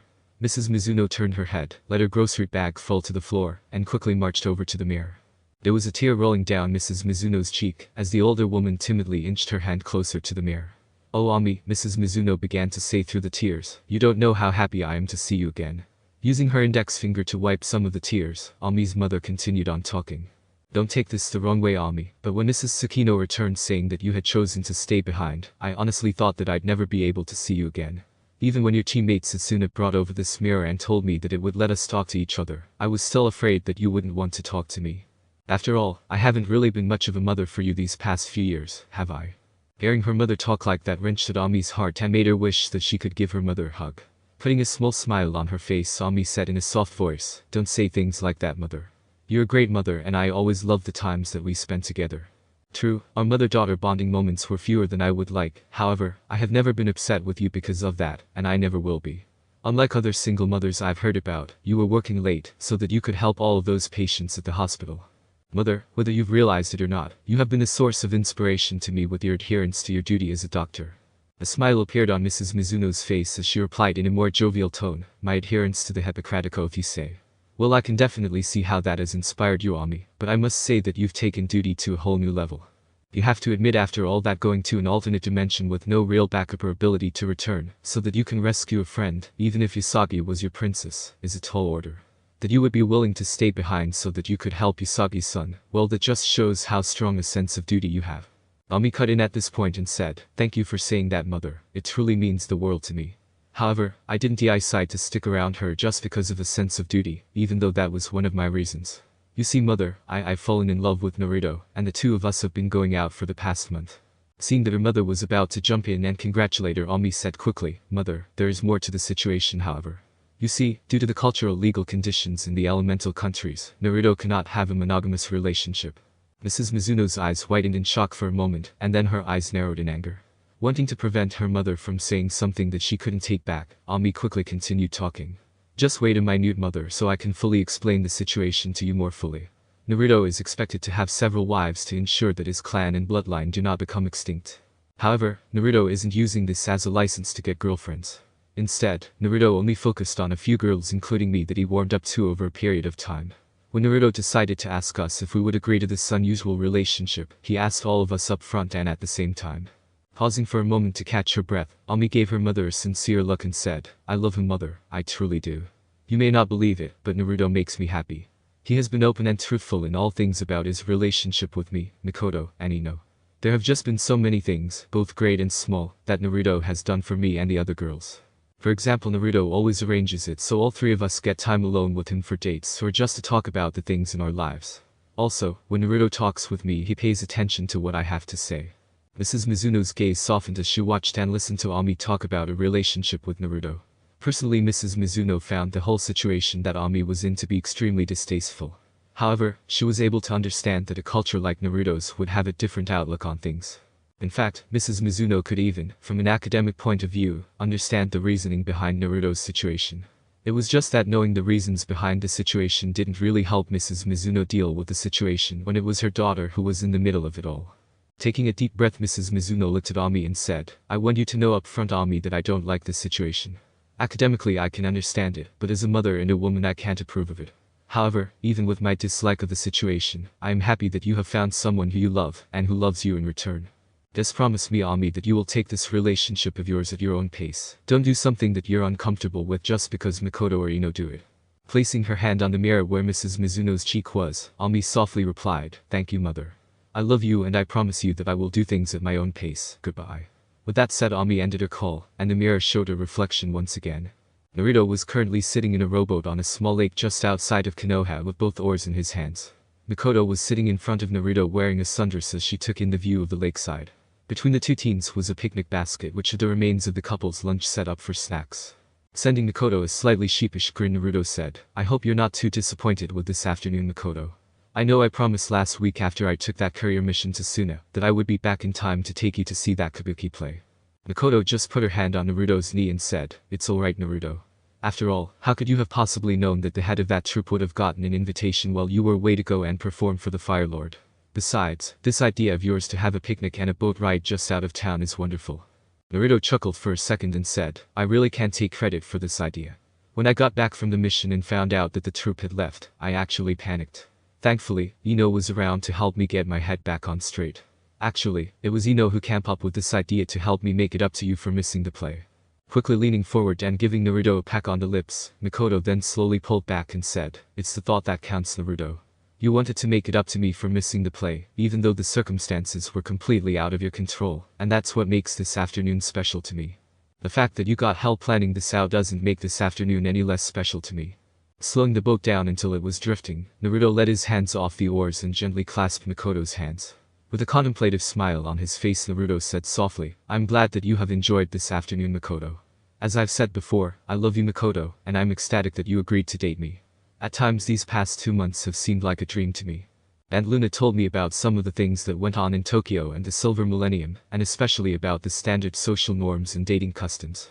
When I think about what Luna told me, it makes me wonder at times how you and Ami could agree to this kind of a relationship.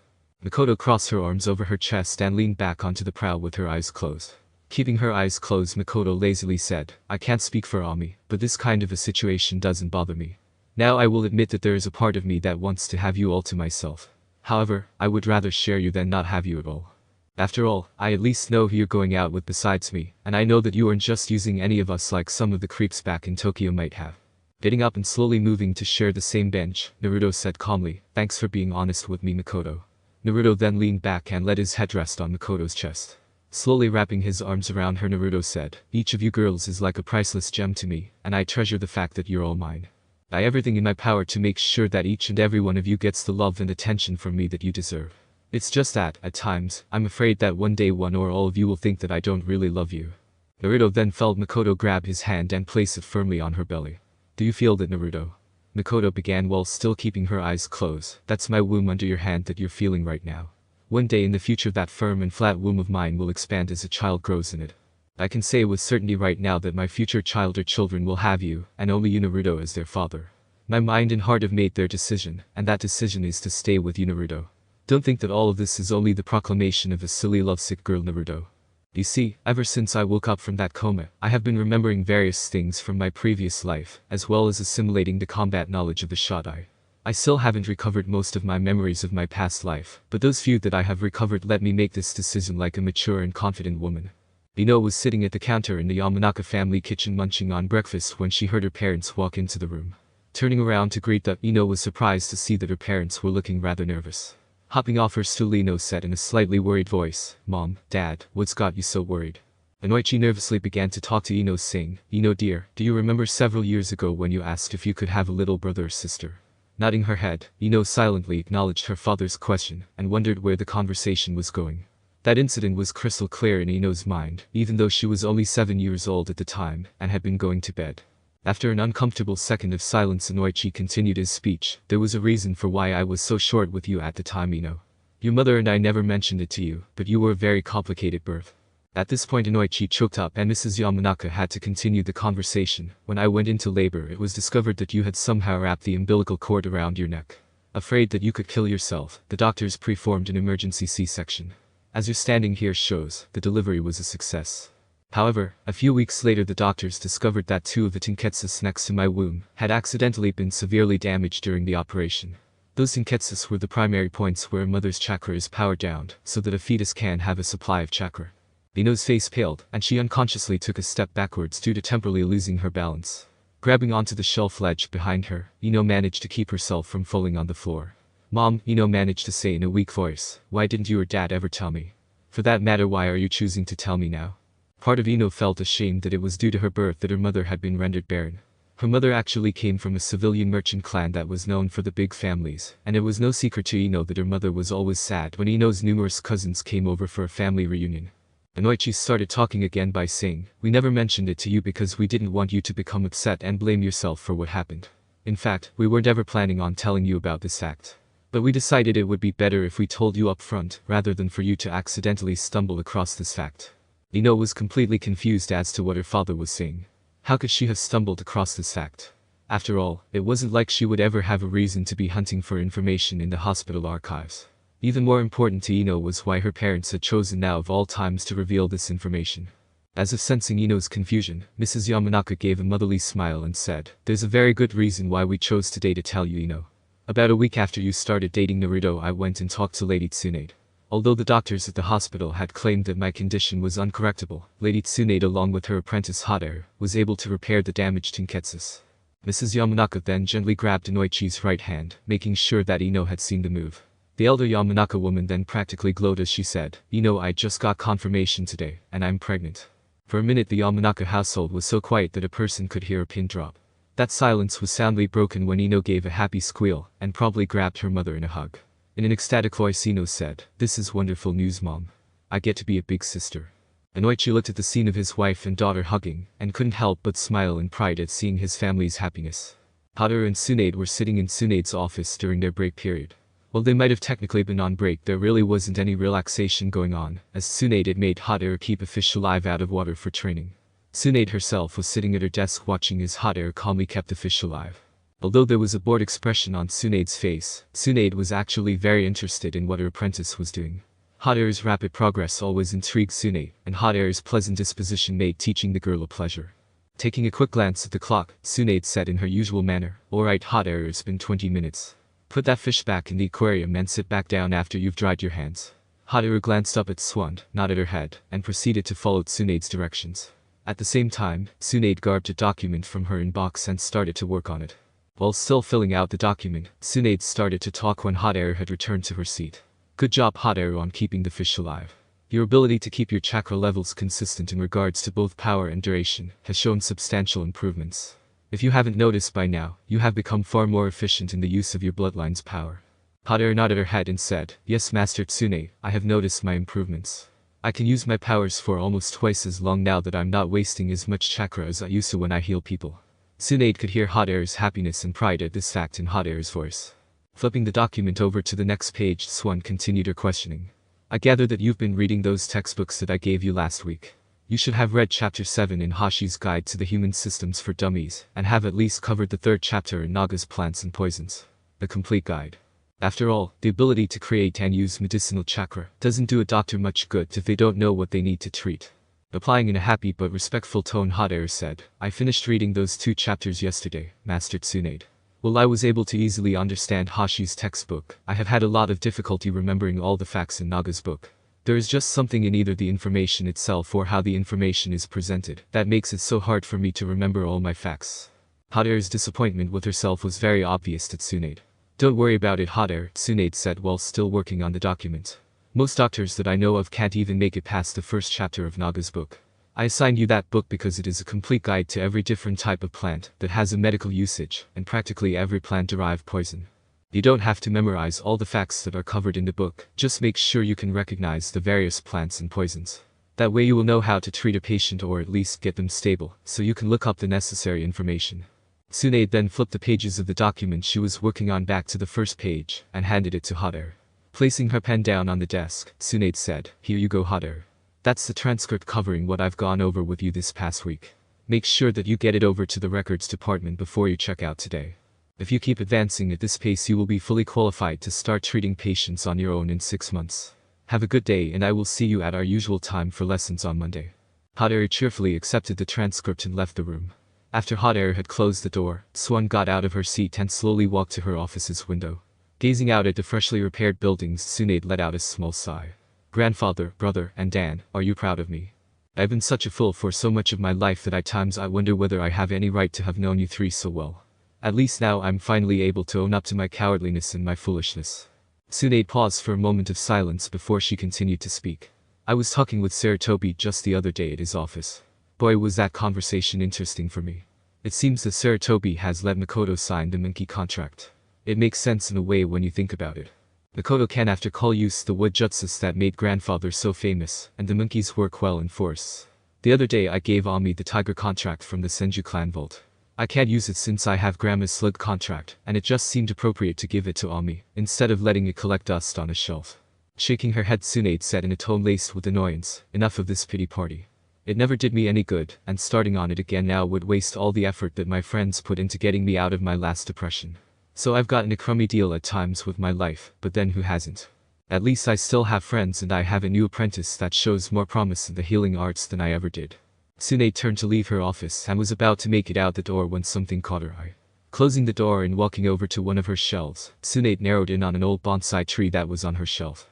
The bonsai tree had been a gift that Dan had given her so many years ago during one of their dates. Sadly for the tree, Swan hadn't taken care of it properly on one of her more serious depressions, and it had died. Although she had been meaning to throw it away for years, something had always stopped Tsunade from putting it in the trash. As she approached the bonsai tree, Tsunade noticed that there were several green buds on the tree. Picking up the pot that the bonsai tree was in, Swan thoroughly checked to see if the tree was a replacement. After making sure beyond a doubt that the bonsai in her hand was the one that Dan had given her, Tsunade wondered out loud, how? Tsunade got an even bigger shock as she watched the buds on the tree start to grow at an accelerated rate while the pot was in her hands. Barely able to prevent herself from dropping the bonsai tree, Tsunade quickly placed the tree back on the shelf. Whispering like she had seen a ghost, Tsunade asked, "What's going on here?" Sasuna was walking home after making a business deal with a merchant from Wave Country when she decided to make a detour. Ducking down a nondescript alley, Sasuna left the busy main roads of Konoha and started to head in a roundabout way towards the Hokage monument. After about 10 minutes of walking through side roads, Sasuna came to a small dirt path. She then followed the path until she came to a small cave in the Hokage monument mountain. There were several candles in a small box that had been built into a crevice in the cave entrance. Sasuna took one of the candles out of the box, carefully lit the candle, and then entered the cave. Inside the cave, the rock floor had been chiseled smooth so that people could safely walk in the cave. Although this was the first time that Sasuna had been in the cave, she had read enough about the cave to easily navigate her way to where she wanted to go. Soon enough, although it seemed like an eternity to Sasuna, her destination came into view. All that was in front of Setsuna was a smooth square of carved rock jutting up from the ground, with a lit incense offering, and 2 obvious white marble squares embedded in the wall in front of Setsuna. On the right marble square was written Minato Namikaze, and on the left square was written Usagi Namikaze. Setsuna was barely able to place her candle next to the incense offering when her knees gave out, and she plopped onto the stone floor. With tears freely flowing down her cheeks, Setsuna sobbingly said, "I'm so sorry, princess. All I ever seem to do is fail you when you need me. You and your mother deserved a far better servant than me. Your son deserves a better servant. After all of my failures, I don't deserve the honor of being your vassal." Now, I wouldn't say that so quickly. Setsuna whipped her head around to try and find the person who was talking to her. She then watched as Kakashi stepped out of the shadows with his arms folded across his chest. Kakashi then solemnly said, "Trust me, beating yourself up over failure doesn't do a person any good. I know because I've been there before." On seeing the questioning look in Setsuna's ruby eyes, Kakashi sighed and elaborated. "When I was first promoted to Jonin, I was given command of my 2 teammates Rin and Obito. On our very first mission out, things went wrong, and Obito lost his life after saving mine. About a month before Sensei and Lady Usagi were to be married, I lost Rin in a mission that I was commanding. Those 2 missions almost destroyed me, as I spent my days after those missions going over everything that had happened. Both times I was sure that I had done something wrong or missed a sign, causing my teammates to pay the price." Kakashi then paused for a moment to add a fresh incense stick to the offering, and then continued on. "If it wasn't for Lady Usagi and her compassionate heart, I would probably have committed suicide like my father did. However, Lady Usagi was able to make me see the folly of how I was looking at the situation. No matter how much or how thoroughly a person plans for a situation, things can go wrong. It doesn't matter if it is a minor thing or a major thing that goes wrong, because in both cases the people in charge are not to blame." Setsuna sat where she was looking at Kakashi, as if she was trying to deny the truth of his words. Despite the relief that his words carried, Setsuna couldn't bring herself to accept them just yet. She had been living with the belief that she, through some mistake, had allowed the Silver Millennium to collapse for so long that Setsuna was actually afraid to try and escape the blame. Kakashi watched Setsuna as the debate warred within her, and tried to think of what he could say to help Setsuna. Now, normally Kakashi wouldn't put this much effort in helping an almost complete stranger, however Kakashi felt that he owed it to Lady Usagi to help Setsuna out. In a confident manner that was completely opposite of how he felt, Kakashi offered Setsuna his hand. "Come now, Setsuna," Kakashi said in his serious voice, "let's get you out of here. Lady Usagi wouldn't want you to be this broken up because of her, and you obviously need time to think. Time, as I know from experience, that can only happen away from here. In a few days, if you wish, I'll accompany you back here." In a tentative manner, Setsuna slowly reached out to hold Kakashi's offered hand. As soon as she had grabbed his hand, Kakashi strengthened his grip and held Setsuna off of the floor. He then slowly led Setsuna out of the cave, leaving her candle back on the stone next to his incense offering. Team Maelstrom, minus Anko, who had been temporarily assigned to a Jonin team for a mission, walked into the Hokage tower with confident smiles on their faces. As the team neared the mission desk, Naruto stepped forward and said, "Chunin Naruto Tsukino, temporary leader of Team Maelstrom, reporting in for the team. It is my pleasure to report that the mission was a complete success." Ibisu, who currently manning the mission desk, nodded his head and gave Naruto a faint smile. "Very good, Team Maelstrom," Ibisu said as he filled out a document on his desk. "With that grain convoy you guarded safely in Konoha, our emergency rations can now last 5 months instead of 3. Here." Ibisu then handed Naruto the document he had been working on and said, "Take this down to the requisition office. After they file that document, the pay for this mission will be in your account tomorrow." Naruto calmly accepted the document and led Ino and Kiba over to the requisition office as instructed. Once the trio got to the crowded office, it took about 15 minutes for Naruto to be able to see one of the clerks. It only took Naruto a minute to give the clerk the document and get the receipts for the team's paycheck. With receipts in hand, Naruto made his way back to Ino and Kiba. Then very quietly Naruto handed his teammates their receipts while at the same time pocketing his own. After getting out of the Hokage tower and saying goodbye to Kiba, Naruto turned towards Ino and gently grabbed her hand. While giving Ino his trademark friendly smile, Naruto said, "Hey Ino, do you want to go get a bite to eat? From what I hear, that new restaurant that opened up on 3rd Street is supposed to have an excellent menu." Ino leaned over, gave Naruto a quick peck on the cheek, and then said, "Sounds great." Naruto so led the way. The two of them then walked side by side towards the restaurant. A few people paid attention to the young couple, but nobody said anything one way or the other about it. Thanks to Konoha's grapevine, everyone and the Inizuka's newborn pups knew that Naruto was dating Ino, Mikoto, and Ami.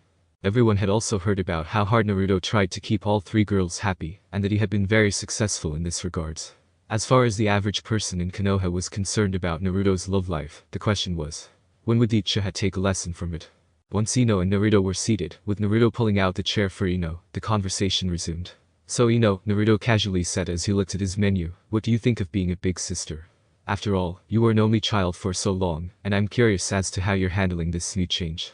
Setting down her own menu, put her head on her hand and softly tapped her head. After thinking about Naruto's question for a minute she said, I honestly haven't given it too much thought. My mother right now is barely showing that she's pregnant, so I've still got several more months to go before the little one is actually here. Dad is thinking about getting a genin team to clean out one of the rooms that was previously used for storage to become a nursery. Overall I'm just playing it by ear and hoping that I'll be able to get a decent night's sleep once the little one comes. Naruto, who had put his menu down just a second ago, nodded his head and gave Ino a smile. Don't worry about getting a good night's rest Naruto cheerfully said. If you ever need a place to sleep in peace and quiet you can always come over to my place. There are more than enough empty bedrooms for you to be able to pick one as your place away from home. If for some reason you or your parents are uncomfortable with the idea of you staying the night at my house, I can think of a few alternatives. Ami for example is working right now on a seal that will muffle selected sounds. Given the progress that Ami has made it would be a safe assumption to believe that the seal will be finished by the time your sibling is born. Before Ino could respond to Naruto's suggestions, the waiter came asking for their orders. From the look in the waiter's eyes it was obvious that the waiter did not like the fact that Naruto was in the restaurant. Nevertheless, the waiter was a professional and gave Naruto all the customary respect and politeness that any patron of the restaurant could expect. With their orders taken care of, Ino gave Naruto a smile and said, That's so sweet Naruto. If you don't mind I would rather go with seeing if I could stay over at your place. Ami shouldn't feel pressured in any way to finish that seal, just so that I can get a good night's rest. Besides, at this point Ino's eyes and voice a slightly mischievous quality, I can think of one bed that I wouldn't mind staying in for the night at your house. Naruto didn't even bat an eye at the little innuendo in Ino's last sentence, as it was just one of Ino's little quirks. She had always had a sharp and witty tongue that she would use whenever she wanted to. Lately Ino had decided to use that wit of hers to try and make Naruto blush. This was something that Naruto blamed Anko and her slightly excitable tendencies for, but personally Naruto didn't really complain. Mikoto was also similar to Ino in this regard, but Mikoto used an entirely different approach. Unlike Ino who used words, Mikoto simply let her physique do the suggesting by allowing Naruto to see her in various states of undress. There was nothing raunchy or trashy with how Mikoto chose to reveal her natural beauty, as far as Naruto was concerned. She didn't do any stupid nude poses or sit on his bed in exotic undergarments like Naruto had overheard some other ninjas talk about when discussing an adult book. Instead, Mikoto liked to accompany Naruto in the bath and help him scrub his back and a few other innocent areas like his arms. Likewise Mikoto had allowed Naruto to scrub her back which Naruto had done once rather nervously. Other than that there had been a strict unconscious rule of look but don't touch between both of them. Shaking his head very slightly, Naruto pushed his thoughts on the suggestiveness of his two girlfriends off to the side. Instead, Naruto decided to ask about something else that he was curious about. How does being the only genin on the team feel Ino? I hope the Kiba and I being chunins doesn't give you any problems. This was something that Naruto was really hoping everything was alright for Ino. Naruto was pretty sure that he wouldn't be very happy at all if he was a genin, and his teammates were all chunin. Shrugging her shoulders, Ino said in a surprisingly laid-back manner, what can I say? I lost in the preliminaries and will most likely have to find another team to take the exams with again. You and Kiba earned your promotions and I'm extremely proud of that. Also, I have heard that there is some investigation going on over the legality of Sasuke's victory. At this point Naruto raised an eyebrow, and he was very curious about such an unexpected move. For her part Ino just kept on talking. Apparently most of the higher level ninjas present at the preliminaries reported that they detected a chakra spike during my match. This chakra spike happened just before Sasuke got his second wind in our fight. Given the fact that this chakra was foreign to both Sasuke and I, along with the fact that there was a residual trace of this chakra on Sasuke after the match, has caused questions of foul play being brought up. Ino's voice then got quieter and more nervous as she continued on. This is an extremely serious situation Naruto, and I don't know what could happen. All I know on this situation for sure is that if Sasuke did in fact have someone helping him to rig his match, there will be serious consequences. Of course, the penalties if this is the case will vary depending on Sasuke's involvement. Due to how hard it was to get the chunin exams set up in the first place between all of the different villages, the punishments for cheating outside of the information gathering tests are extremely harsh. In fact Sasuke could literally lose a hand if our match was rigged and he was in on the whole thing. Naruto gently reached across the table and softly caressed Ino's hand to help calm her down. Since Luna had made sure that Naruto knew every important treaty Konoha had, he knew what Ino was worried about. Due to the nature of the chunin exams, a set of draconian regulations had been set up to prevent villages from using the exams to deal with other villages' ninjas. In fact Naruto knew that there were several people on the High Council that were trying to use those regulations as an excuse to push for a harsh Konoha treaty. Luckily future Suna-Konoha relations, those extremists had no real political power. In a soothing and gentle voice Naruto said, "Don't worry your sweet head about it, Ino. Say what you will about the jerk, but there is no way that Sasuke would try and rig a match. Use every dirty trick in the book, yes, but then so do all ninjas.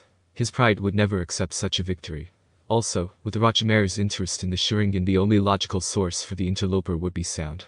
At the most Sasuke will get a stern talking to about being more aware of his surroundings, and the Hokage will review your file to see if you deserve the rank of chunin. Section 18 of the Edomaru Treaty does clearly state the punishments and reparations for any infractions of the chunin exams." The relief that Naruto's words gave Ino was instantly visible with how her body posture relaxed. This fact made Naruto very happy, although he didn't show it. One thing about Ino that Naruto had always admired was the fact that outside of her ninja duties, she was a very caring and compassionate young woman. Like all men, Naruto had been worried and hurt when he had seen one of his loved ones in distress.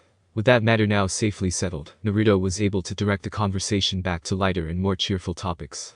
Mikoto was in the front yard of the Tsukino clan house practicing her jujutsu when she heard someone walk into the yard from the gate. Slowly turning around, Mikoto saw that Tsunade was the visitor. Mikoto then dropped into a more relaxed stance and cheerfully said, "Hello Tsunade. If you're here to talk with Hotaru, I'm afraid you just missed her. She left for the library about 15 minutes ago." Apparently the clan library didn't have a particular medical book that Hotaru wanted to reference. Tsunade nodded her head and said in her laid-back authoritative tone, "That's good to hear, Mikoto. However, I didn't come here today to check up on Hotaru." Mikoto then got a very curious look on her face, and Tsunade's tone became more humble and unsure.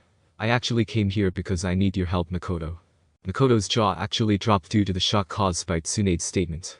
It just seemed strange to Mikoto for a person of Tsun's experience and fame to actually be requesting help from a person that was more inexperienced than her. In a very confused voice, Mikoto asked, "What could you possibly need my help in? After all, you're more knowledgeable than me in all of the subjects that I've focused on. Besides, there are dozens of people to help you in any of your weaker areas outside of being a ninja, and those people are all better than me in those areas." Tsunade shook her head and said, "You sell yourself too short, Mikoto. Besides, you're the only person I know of that I can go for help on this new situation of mine. There is absolutely no one else who has the information that can help me." Seeing that Mikoto was still confused, Tsun sighed and waved while saying, "Follow me, Mikoto, and I'll show you what I mean." Not wanting to disrespect her elders, and especially one that she respected like Tsunade, Mikoto obediently followed Tsunade as the older woman walked over to a small tree in the yard. Mikoto then watched as Tsun gently placed her own hand on the tree and closed her eyes. Focusing on Tsun's hand, Mikoto then watched as a faint glow of green chakra emanated from Tsunade's hand. At first Mikoto was curious as to why Tsun was using healing chakra on a tree, which would have absolutely no effect whatsoever, but then she realized what Tsunade was doing. Mikoto then said in a very shocked voice, "How are you able to use Milkutin?" Imminently after saying that, Mikoto got very apologetic, "Sorry if I've offended you, Tsunade. It's just that according to what I've been told, you've never shown any signs of being able to use Milkutin." After removing her hand from the tree, Tsunade gave a small grunt and said, "I've never shown the ability or the possibility to use Milkutin. However, for some reason that escapes me, I have suddenly developed the ability to use Milkutin since arriving in Konoha." Pausing for a second to finish straightening up, Tsunade then said in a more pleading voice, "Now do you see why I need your help, Mikoto? You're the only one alive who has knowledge of how to use Milkutin properly and fully. Also, you're the only repository of Milkutin jutsus since my grandfather's Milkutin scroll was destroyed during the Kyuubi's assault 14 years ago." Quickly making up her mind, Mikoto cheerfully said, "Don't worry, Tsunade. I'll help you with your Milkutin abilities as best I can. However, I still haven't been able to bring up all of the knowledge that the Shadai gave me at will, so there is a possibility that I might unconsciously skip over a step." After saying this, Mikoto hung her head slightly in embarrassment. The slug Sanin slowly walked over to Mikoto and put a hand on Mikoto's shoulders. Tsunade then put her other hand under Mikoto's chin, and gently forced Mikoto to look her in the eye. She then gave Mikoto a small smile and said, "Don't worry about it, Mikoto. All I'm asking for is if you will help me. It doesn't matter how much or how little you can help me, any and all help is appreciated." Mikoto then began to relax even as she remained under Tsun's gaze. At first Mikoto had been very afraid that Tsunade would be angry with her when she told Tsun about the memory problems. As far as Mikoto knew, Tsunade was a reasonably rational and level-headed woman when sober and still exceptionally rational as a drunk. However, Mikoto also knew from personal experience that people tend to be sensitive about things belonging to their ancestors, and even more so when it was a beloved ancestor. A part of Mikoto had been very afraid that Tsunade might not believe Mikoto and accuse her of trying to deny Tsunade access to her heritage. With this worry, which in retrospect could seem silly to an outsider, gone, Mikoto was in a better mood and was more than willing to help Tsunade out. She would have helped Tsunade anyway, but it's easier to work with someone when they're not breathing down your neck. Giving Tsunade a bright smile, Mikoto cheerfully said, "So when do you want to get started, Tsunade?" Tamari walked out of Konoha's High Council chamber, extremely glad that her meeting for the day was over. After 2.5 months of working with the Hokage, and corresponding with Suna, Tamari had thought that they had finally created a new peace treaty between Konoha and Suna. Unfortunately, the minor group that wanted to inflict very harsh penalties on Suna had tried to pull a fast one on the treaty committee. Using an obscure law hadn't been used in almost 60 years. Those council members had dragged the treaty before the full council. Those hardliners had attempted to turn the populace against the treaty. For a while there, Tamari had actually been afraid that fighting would recommence between Suna and Konoha. Even now, Tamari could remember exactly how she had felt as she watched from her spot on the floor as the crowd was turned against her. Just when she had thought that everything was lost, Naruto had come to the rescue. Naruto had taken the stand and he had begun to tell a story. He talked about how almost a century ago in his mother's ancestral land, there had been a great war between several countries. Going on, he talked about how the victors had used a harsh treaty to punish the losers and make it so the losers could never fight again. Then Naruto talked about how the bitterness of the losers grew into such a hatred for the victors that they practically sold their souls to a man who promised them the power to crush the victors. That tale of Naruto's, along with his explaining the horrors that had accompanied that war, calmed the council down and made all but the hardliners fully agree to sign the treaty. Tamari herself had been moved to tears when she heard Naruto tell his tale, and in the moment she was finally able to understand Naruto. Or at least, Tamari had finally been able to understand why Naruto was like he was in political matters. Naruto wasn't some idealist trying to force his ideals on others. Naruto was a person who had been able to draw on experiences no one else knew about. Wearily shaking her head, Tamari brought her mind back to the present. Tamari then started to walk back to the consulate, so she could notify Gaara about when he was to come and sign the treaty, making it fully official. It had actually been quite a surprise when Tamari had received notification that Gaara had become the new Kazekage. In fact, Tamari had actually sprayed her tea all over Ami, who had been visiting her at the time to see how Tamari was handling being away from home for so long. Of course, once Gaara explained in the letter why he had been chosen as the Kazekage, it made a lot of sense to Tamari. Suna needed a strong leader who could call dissent and rally the support of the masses. Gaara had been able to call dissent for a long time if he had chosen to use his power in that manner. As for being able to rally the support of the masses, Gaara had been a changed man ever since his fight with Naruto. Not even Gaara himself could explain it, but something about that match had struck a deep chord within Gaara. The something had completely cut through Gaara's emotional walls and struck his heart. Ever since then, Gaara had felt a desire to protect those people who were precious to him, and this desire had grown into a wish to make up for his past sins. It had become obvious to Tamari that Naruto was a very unique young man, and as she continued to walk towards the consulate, Tamari thought about him. On the battlefield, Naruto was practically a genius with how he mixed his immense, at least for a chunin or jonin, power with his intelligence. As a friend, Naruto was generous, considerate, and willing to ask for or offer help. In the council room, Naruto was like some mythic prince as he was able to convince his opponents that his way was the right way. After thinking like that, Tamari turned to face the wall of the building she was walking by, and lightly banged her head against the wall. Tamari was angry at herself for how she had been thinking about Naruto. That grandiose fluff that her mind had started using to describe Naruto was really starting to get annoying for her. Yes, Naruto was very good in those areas she just described, but her mind was starting to make him seem larger than life. While she continued on towards her destination, Tamari tried to figure out why she was acting like this around Naruto. Ever so slowly, Tamari came to realize why she was acted like a schoolgirl inside her mind whenever she was around Naruto. She loved him. For a girl like Tamari who had never even had a crush or had the chance to develop one with a brother like Gaara, this revelation almost stopped her in her tracks. Luckily, at least for Tamari's sense of decorum, she was able to make it back to the consulate without really showing her shock, surprise, and frustration. Once inside the Suna consulate, Tamari stormed into her office and locked the door behind her.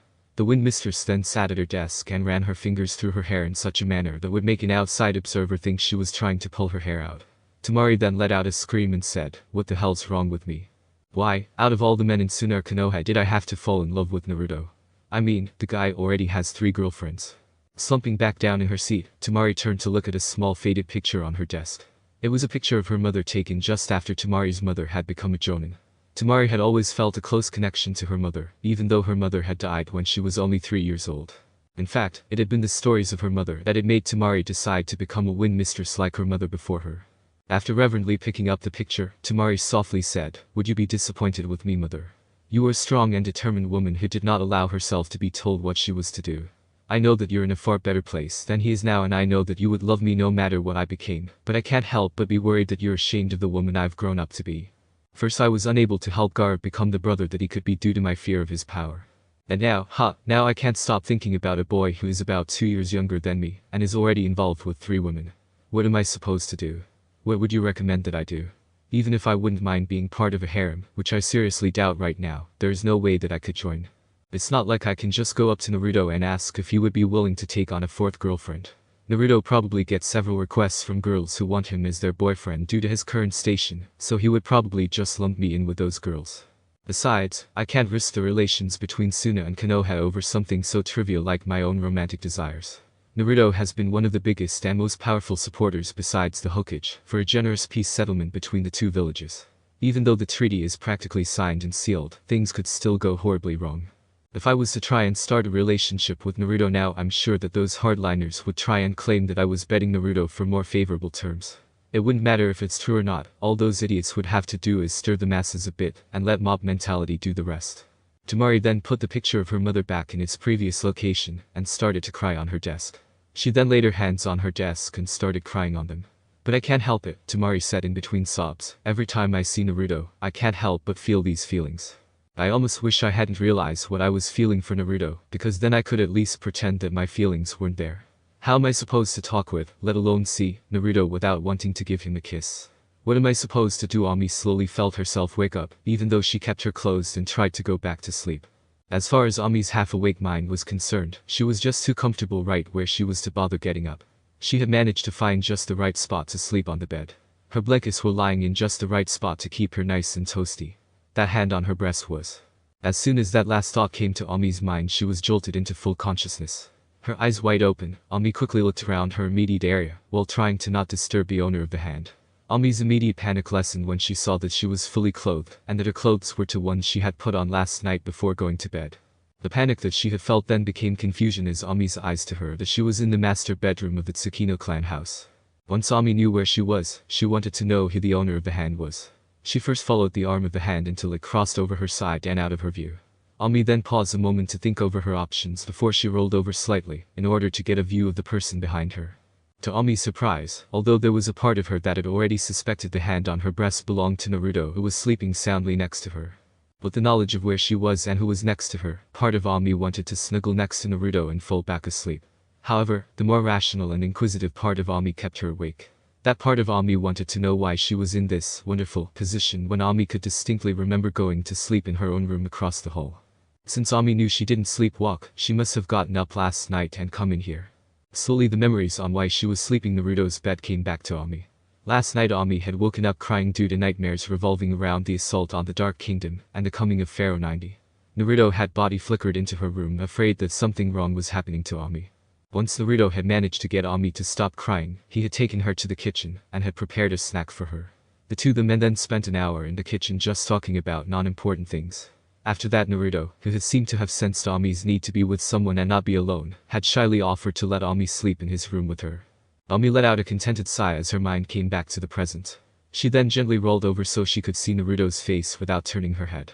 From this position Ami could clearly see Naruto's face that was half buried in his pillow. This sight made Ami feel a gentle warm feeling within her heart. Naruto tried so hard to keep her, her 2 co-girlfriends, and all the other people that he cared about happy, while asking for relatively little in return. After gazing at Naruto's face for a minute, Ami gently reached out with her hand and ran it through Naruto's hair. Ami then leaned over Naruto's sleeping form and softly whispered to herself, "I love you, Naruto. You're my most precious person and my greatest treasure." As her last words left her lips, Ami leaned down and kissed Naruto on the lips. For Ami, that short kiss on Naruto's bed was a pledge on her part that she would stand by Naruto no matter what. It didn't and wouldn't matter at all to Ami that Naruto had other girlfriends and would probably have children with those women.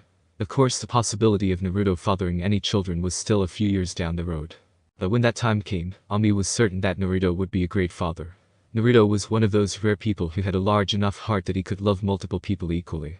Besides, as far as Ami could see, she would only have one more co-girlfriend when Naruto's love life settled down.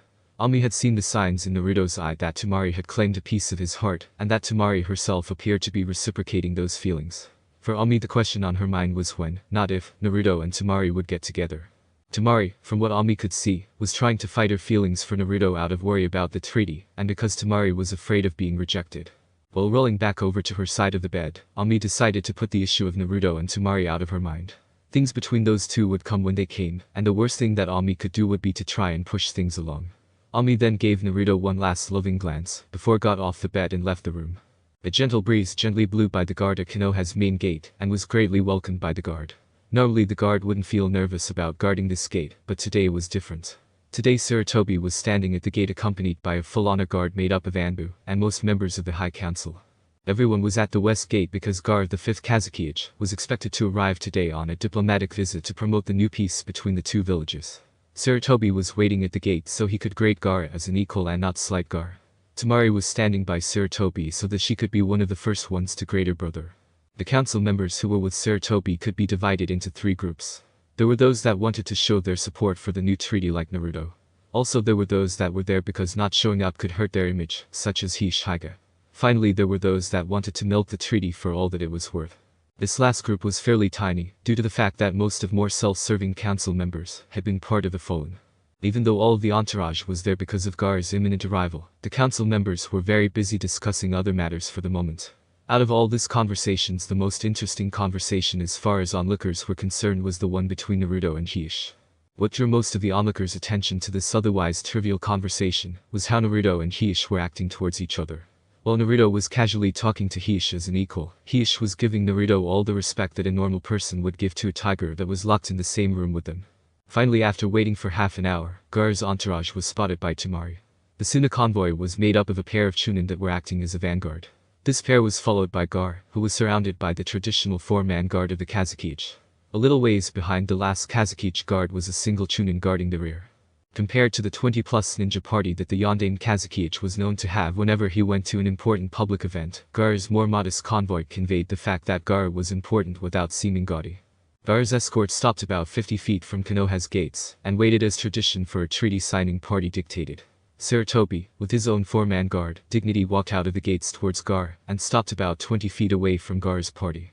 At this point Gar and Sarutobi left their guards behind and walked towards each other before they stopped facing each other. There was a moment of silence before Sarutobi greeted Gar by saying, "Welcome to Konoha, Gar of the desert, Yondaime Kazekage of Suna. May the wisdom of the winds always give you its breath."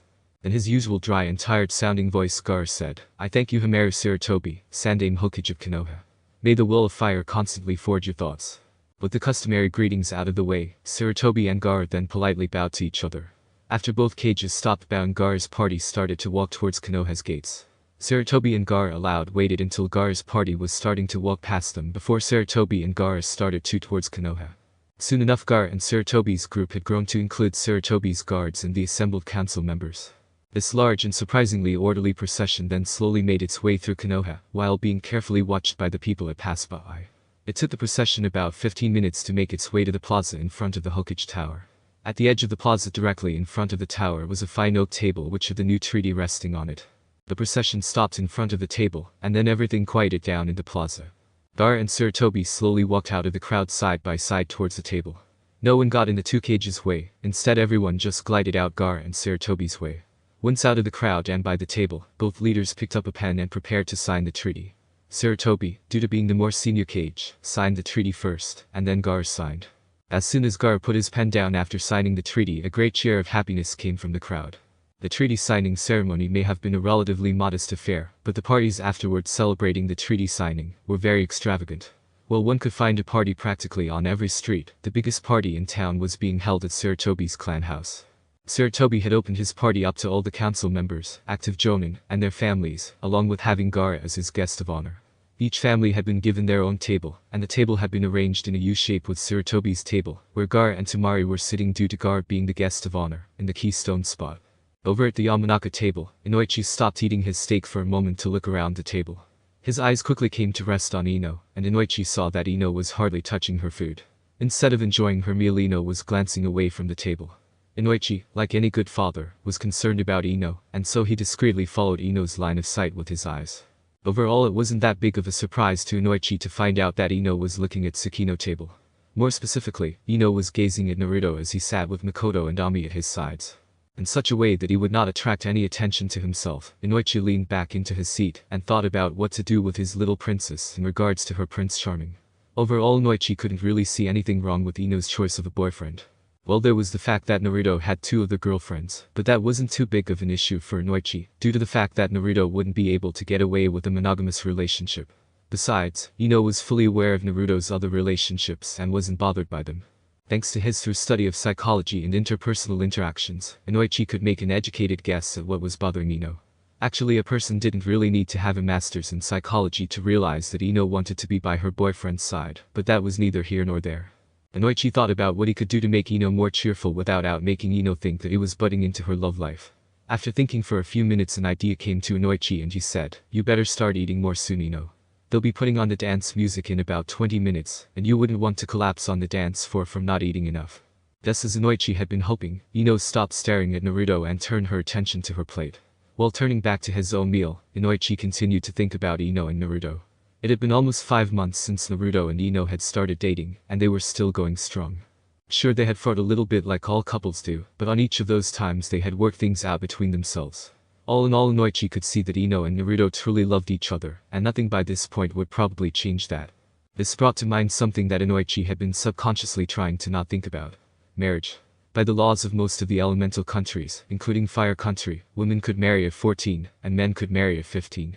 Generally, civilians waited until their late teens or early 20s to marry, while ninjas took advantage of these laws and married young. Inoichi himself had only married at the relatively late age of 19, but that was because his wife's family had asked him to wait until his wife was 17. However, Inoichi knew that he most likely wouldn't be able to get Ino to wait until she was 17 before marrying Naruto. Sure, Ino probably didn't have any serious thoughts of marriage right now, but Inoichi knew that it was only a matter of time before she did. Carefully thinking over the possible outcomes, Inoichi knew that one of 3 things could happen. Ino could take the initiative and propose to Naruto, Ino could wait and have Naruto propose to her, or Inoichi could do the traditional thing and send a formal request to Naruto for the union of the 2 clans through marriage. Personally, Inoichi would rather just wait as long as he could and have either Naruto or Ino be the one to propose. However, sending the formal request would have the advantage of keeping anyone on the council from getting any ideas about the security of the Senshi bloodline. Inoichi had spent so much time thinking about Ino's potential marriage that he hadn't noticed the time that had passed. He was brought back to reality by his wife, who gently nudged him in the ribs. After blinking his eyes, Inoichi turned to face his wife and said, "Sorry about that, honey, I was thinking." Mrs. Yamanaka had a slight twinkle in her eyes and she then said, "What were you thinking about, dear? I highly doubt that it was how your steak tasted, as Chowza does enough of that for the both of you." The tone Mrs. Yamanaka spoke and made it obvious as to which parent she had inherited her sharp tongue and wits from. Inoichi just chuckled for a second and said, "You're right, dear Chowza, does think enough about food for all members of the Ino Shikacho trio. I was thinking about our little princess and her Prince Charming." As he said this, Inoichi gestured to the dance floor where Ino and Naruto were currently dancing next to Satsuna and Kakashi, with Gaara and Hot Air nearby as well. Once Mrs. Yamanaka's eyes were on Ino and Naruto, Inoichi continued by saying, "You know as well as I do how close those 2 are. I was thinking about sending a formal marriage request to Naruto concerning him and Ino." Tamari was walking though the streets of Konoha towards the Tsukino clan house. She had been invited over by Ami, so that the 2 of them could talk and just have some fun. While Tamari had slowly gotten closer to all 3 of Naruto's girlfriends, she was closest to Ami. This was in part because Ami had made a deliberate attempt to connect to Tamari, whereas Makoto and Ino had just grown on Tamari. Pausing in the street for a second, Tamari turned and looked at her reflection in his store mirror. Today Tamari had decided to dress in a plain black work kimono that showed off her figure while still being very modest. Tamari knew that she had unconsciously selected this particular dress, so that if Naruto was to see her, he could appreciate her looks without thinking that she was cheap. The only reason why Tamari didn't feel like she was taking advantage of her friendship with Ami was because of the fact that Ami seemed to lead her to spots where Naruto would be at. It was as if, strange as it seemed to Tamari, Ami was actually trying to show Tamari off to Naruto. Turning her attention back to the street, Tamari continued to walk towards the Tsukino home. After about 10 more minutes of walking, Tamari arrived at the gates of the clan house. Tamari was about to go inside the fenced-in area when she noticed Tsunade heading towards the house as well. Seeing that she was a little early, Tamari decided to wait a moment so that she could greet Tsunade. When Tsunade got to be about 8 feet away from her, Tamari called out, "Good day, Lady Senju. Are you here to talk to your apprentice Hot Air?" Tsunade gave off a slight scowl and said in an annoyed tone, "Don't call me Lady Senju. Calling me by my first name or Lady Tsunade is perfectly alright. I get annoyed when people speak so formally to me." More often than not the person doing the talking is trying to sweet-talk me into lending political support for some stupid thing. After seeing Tamari's reaction, Tsunade gave a small smile and said, "Don't worry Tamari, I know that you're not one of those annoying boot kissers. And in answer to your question, I am not here to talk with hot air, however I probably will check in on her at some point." For a second Tamari considered asking Tsunade what she was doing at the Tsukino compound, as she wasn't here to visit hot air. However, Tamari had quickly decided to not pursue any further line of investigations. It wasn't really her business why Tsunade had shown up, and as far as Tamari was concerned, that meant that she shouldn't butt in. The two blondes then opened the door and headed towards the house proper of the complex. Once inside the house, the two blondes went in different directions. Tamari herself headed over to the Tsukino library, figuring that Ami was likely waiting for her in there. Sure enough, Ami was in the library and was reading a rather large book.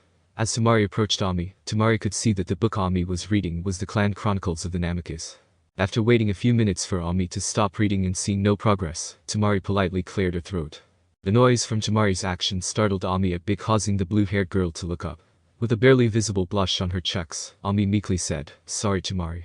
I didn't mean to lose track of time, but the clan records are just so fascinating." Apparently several different Namicus clan heads had thought up new ideas for seals, and left their ideas throughout this book, hoping that someone down the road would have the skills necessary to actually create the seals they dreamt up. After Ami stopped talking about the book, Tamari sat down, and the two girls started to talk about various things going on in their lives. Less than half an hour after arriving at the Tsukino home, Tamari left the house and headed over to one of the training fields. Tamari was accompanied by Ami and the rest of the Tsukino clan, due to the fact that something was going to happen at the training field that none of them wanted to miss. Tsunade had shown up at the Tsukino compound today, so she could challenge Naruto to a spar. This was major news as far as Tamari was concerned, due to the fact that Tsunade was not known to challenge people to spars. Naturally Tamari, being a secret minor fan of Tsunade's like all kunoichi with serious aspirations, had to watch the upcoming fight. Ami was walking right beside Tamari with the Mercury computer in her hands. When Tamari had asked what the computer was for, Ami explained that it would allow her to record and analyze the upcoming fight. Tamari couldn't understand exactly how the computer was going to do this, but she trusted Ami on the matter. Once the party reached the empty training field, it stopped for a second to get organized. Tsunade and Naruto headed out into the center of the field, while everyone else took cover by a small wooden fence. The fence really wouldn't offer much protection if a major jutsu came at it, but it did provide a great viewing spot. With everyone out of the way, Tsunade quickly laid down the ground rules for the fight, which were only two. No killing moves and no summons would be allowed. Naruto and Tsunade both bowed their heads towards each other, and then the fight started. Both of them leapt back about 5 feet apiece, and they started to circle each other. This circling ended fairly quickly when Naruto pulled out a shuriken and used the shuriken shadow clone jutsu. This was countered by Tsunade quickly using earth release, earth wall, and hiding behind the new wall. It turned out that Naruto had been expecting Tsunade to use a defensive jutsu, and he had only used the shuriken as a distraction. In fact, Naruto had been running the whole time Tsunade was using her jutsu, so he could attack her from the sides. However, Tsunade was used to fighting against that tactic, and she slammed her fist into the ground. The resulting crater and debris forced Naruto to pause for a moment. That pause was all Tsunade needed to go on the attack. Tsunade ran at Naruto like a lioness on the hunt, with her fist ready to send Naruto to dreamland. Thinking quickly, Naruto used his ninja arts clone jutsu in an attempt to distract Tsunade. As the 24 Naruto clones descended upon Tsunade, a small grin played across the slug princess's face. She used her fists to plow through the regular and shadow clones, until they were all shortly destroyed. Pausing for a second, Tsunade carefully looked around to try and find where Naruto had hidden himself. Naruto couldn't be hiding underground because both Tsunade and Naruto were fairly certain about the other's speed. It would be almost impossible for Naruto to be able to pull an earth release Headhunter jutsu on Tsunade before she could use her pound her fist into the ground. In Tsunade's mind, that left only one likely hiding spot that Naruto could be using: the trees. Just as Tsunade figured out where Naruto could be hiding, she heard the faint sound of someone jumping off of a tree branch. Tsunade immediately looked up and saw Naruto somersaulting high above her head. In the middle of his roll, Naruto pulled out several shuriken and used a massive shuriken shadow clone jutsu to cause hundreds of shuriken rain down on Tsunade. This caused Tsunade to panic, and she used wood release wood barrier jutsu to shield herself from Naruto's attack. As soon as Tamari saw the jutsu that Tsunade used to defend herself, Tamari's eyes bulged out in shock. Tamari just could not believe that what she was seeing in front of her was actually happening. Like many ninjas, Tamari was aware of the Mokuton abilities that had made the Shodai Hokage so famous. Tamari also knew that no one else in the Senju family had ever shown any signs of being able to use Mokuton. In fact, the only person that Tamari had ever known to be able to use Mokuton besides the Shodai Hokage was Makoto, and she kept it very low-key. So where did Tsunade's sudden Mokuton abilities come from? Ami was sitting next to Tamari, and Ami was furiously working to analyze the data her computer was getting from Naruto and Tsunade's fight. As the fight continued on in front of her, Ami ignored it in favor of trying to understand the strange readings the Mercury computer was getting. One of the patterns from the fight that was displayed on the screen seemed very familiar to Ami. After quickly searching through the Mercury computer's memory, Ami then pulled up the file and compared the readings side by side. To Ami's absolute shock, the two scans were exactly the same. Immediately Ami howled out, "Stop the match." This caused everyone, including Naruto and Tsunade who had Naruto in a headlock, to turn and look at Ami. Ami then said in a slightly nervous tone, "Does anyone want to know why Tsunade was able to perform that Mokuton jutsu, when by all accounts she shouldn't have been able to?" This caused everyone to come closer to Ami as they all wanted to know what Ami had discovered.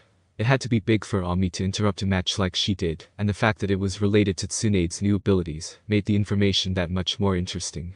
Seeing everyone crowding around her, Ami hit a small button on the Mercury computer, which caused a holographic projection of the computer's screen to appear in the air. Ami opened up a file that showed a picture of a graphed wave and said, "This is a scan taken from Naruto and Tsunade's recent match. What you are all currently looking at is Tsunade's chakra signature." And this Ami paused for a moment to show another graphed wave below Tsunade's, is a scan that was recorded from Makoto, just before she transformed into Sailor Jupiter for the very first time. Everyone watched in silence as Ami hit a button, and the two images merged together, and a few tiny red circles appeared on the new line. In a calm but serious manner, Ami continued on saying, "As you can see, there are a few differences between Makoto and Tsunade's chakra signature. However, they match up on all important points. This leads to only one conclusion. Swan is an unawakened sailor scout whose powers are starting to activate." In a darkened corner of the main Uchiha house, Sasuke was lying against the wall brooding. Ever since the invasion, things had gone from bad to worse as far as Sasuke was concerned. Kakashi hadn't taught any new jutsus to Sasuke, and had only shown Sakura a few worthless jutsus that were befitting a waste like her. As far as Sasuke was concerned, that white-haired moron should have been focusing all of his time and effort solely on Sasuke's development. Instead, that fool Kakashi was going on about teamwork, and was wasting time with that emerald-haired civilian Sasuna. Thinking about Kakashi's apparent love interest, as the weakling Hirano put it, drew Sasuke's thoughts towards Naruto. Even the mere mention of Naruto's name left a foul taste in Sasuke's mouth. Ever since Naruto had stolen his victory against Gar, Sasuke had to watch from the sidelines as people heaped praise and glory onto Naruto. Praise and glory that rightfully belonged to Sasuke himself instead of Naruto. It unacceptable to Sasuke that Naruto got the real missions and real training while he, a person of noble blood, was stuck doing worthless chores for lazy bums. All of a sudden the gloomy atmosphere around Sasuke was broken by a smooth, evilly seductive voice saying, "You know, Sasuke, Konoha will never allow you to reach your true potential. The village fears you. They fear the fact that you have the potential to grow more powerful than they can imagine. Itachi grew more powerful than Konoha expected, and he grew out of their control. They know that you have the power and potential within yourself to destroy Itachi, so they hold you back. For you see, they know that if you grow to your potential you will forever be beyond their control." When Sasuke first heard the voice talking, he had jumped up into a defensive stance. However, as the voice continued to talk, Sasuke ever so slowly relaxed his guard. The words that his unknown guest was saying caused Sasuke to think about his situation and caused him to become angry. Sasuke was angry because his unknown guest was correct. Konoha feared his power as an Uchiha, and was trying to hold him back. As long as he stayed in Konoha, Sasuke was growing ever sure that he wouldn't be able to achieve his purpose in life, the slaying of Itachi. Carefully looking around his room, Sasuke coldly said, "You may have a point about Konoha. However, I want to know why you're bringing it up. Telling me this is pointless unless you're here with a proposal to change the situation." Suddenly Sasuke saw someone steep out of the shadows and give him a friendly smile. The now revealed Kabuto simply stated, "Very good, Sasuke, very good. I am indeed here with an offer to help you deal with the situation at hand. You see, you have caught my master Orochimaru's eye.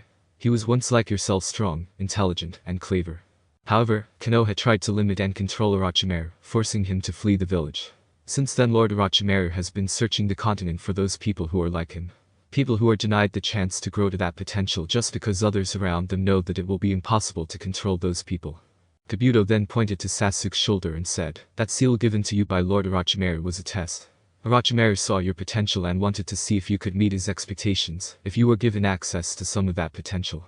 In spite of Konoha's best attempts, you have proven beyond a doubt that you can harness the unlimited potential that sleeps within you, Sasuke.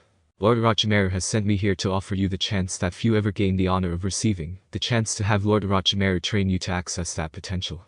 Will you accept Lord Orochimaru's offer, Sasuke, or will you lay in mud with these commoners?" With a cold calculating smirk on his face, Sasuke said, I accept Lord Orochimaru's offer. Show me how to get to him. When the early morning light had started to shine, Tsunade had already been up for several hours. Currently Tsunade was in her office straightening out a few official documents before her shift ended. It had been her turn to supervise the graveyard shift at the hospital, and to honest Tsunade had been extremely happy to have the shift. That was because of the fact that almost nothing happened on the graveyard shift, and thus she was able to have some time to think in peace.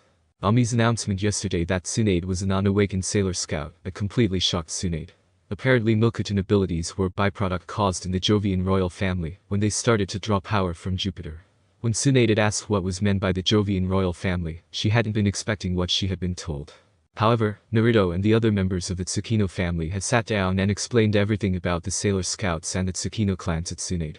The fact that there were other worlds and that her grandfather had been a reincarnated prince or duke had been shocking enough for Tsunade. However, none of that had been nearly as shocking to Tsunade as seeing Mikoto transform into Sailor Jupiter. As soon as she saw Mikoto's transformation, Tsunade had been determined that she would never end up in one of those outfits. Even though she knew that the senshi form greatly increased a person's power, Tsunade couldn't stand the idea of being caught in such a revealing outfit. She already had enough trouble trying to keep Jiraiya from using her for inspiration and research. Still, there were some benefits in Tsunade's mind to being a sailor scout. Probably the biggest benefit was the fact that the Jovian power that Tsunade had started to draw upon was slowing down her aging. Also, from what Ami could tell, it was possible for the Jovian energy to actually start reversing Tsunade's biological age.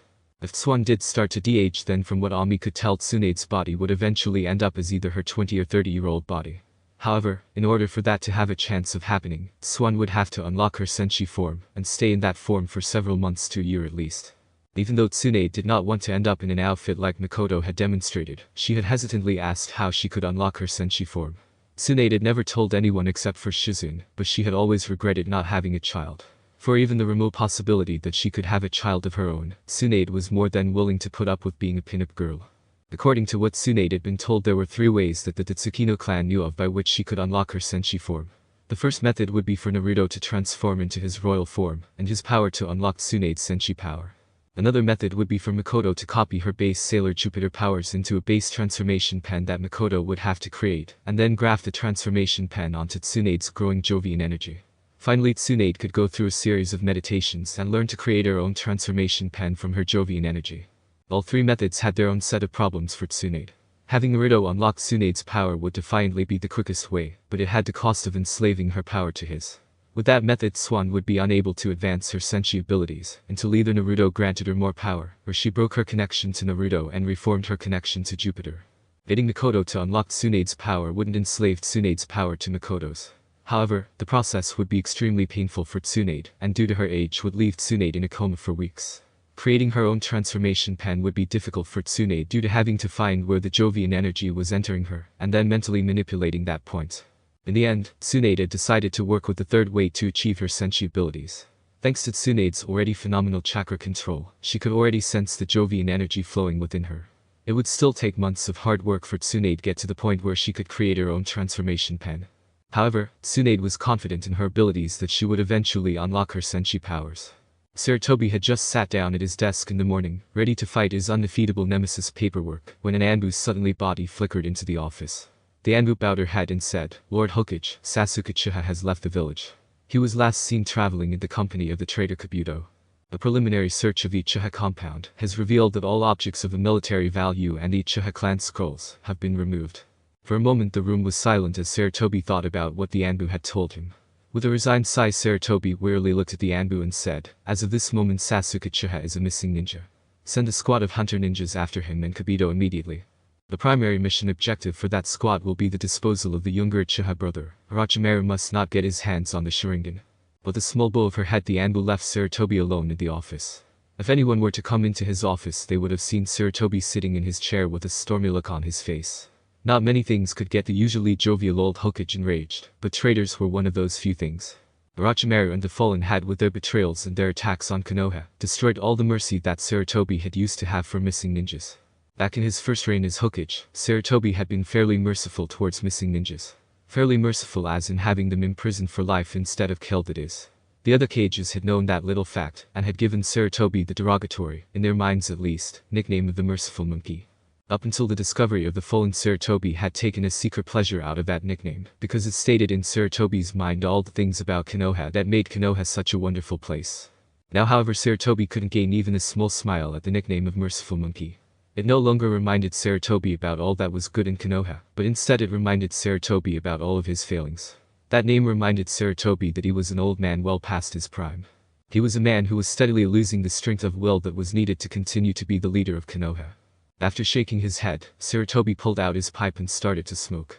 Thoughts like those never helped anyone before, and they certainly wouldn't help Sarutobi now. Whether he wanted to or not, Sarutobi was bound to the position of Hokage until either death or a worthy successor could relieve him of his burden.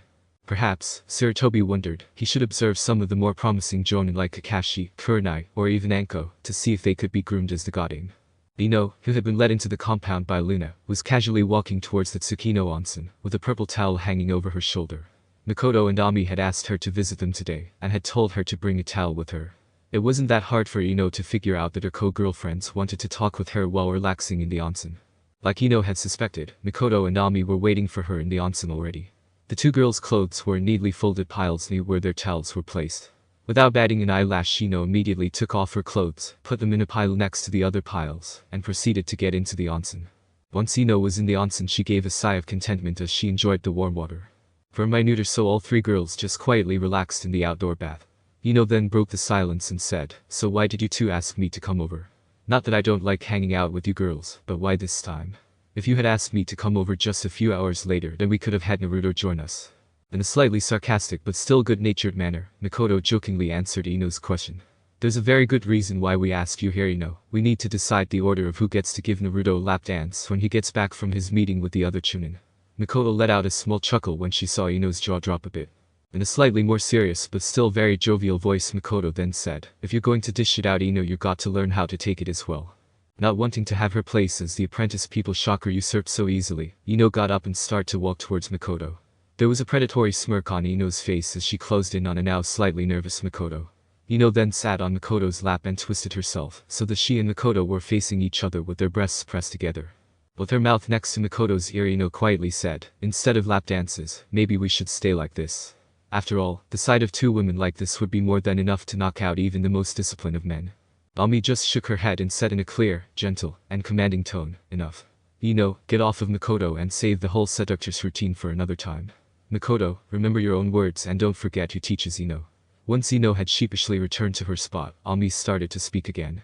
"The reason why you're over here now while Naruto is away, Ino, is because I found a possible fourth wife for Naruto." That a possible fourth wife had been found was not something that Ino had honestly been expecting to hear when she had been invited over. What made the whole situation all the more surprising for Ino was that Ami had been the person to find the possible fourth wife. Ino then said with her eyebrow raised in a questioning manner, "Who's she, Ami, and how did you find her?"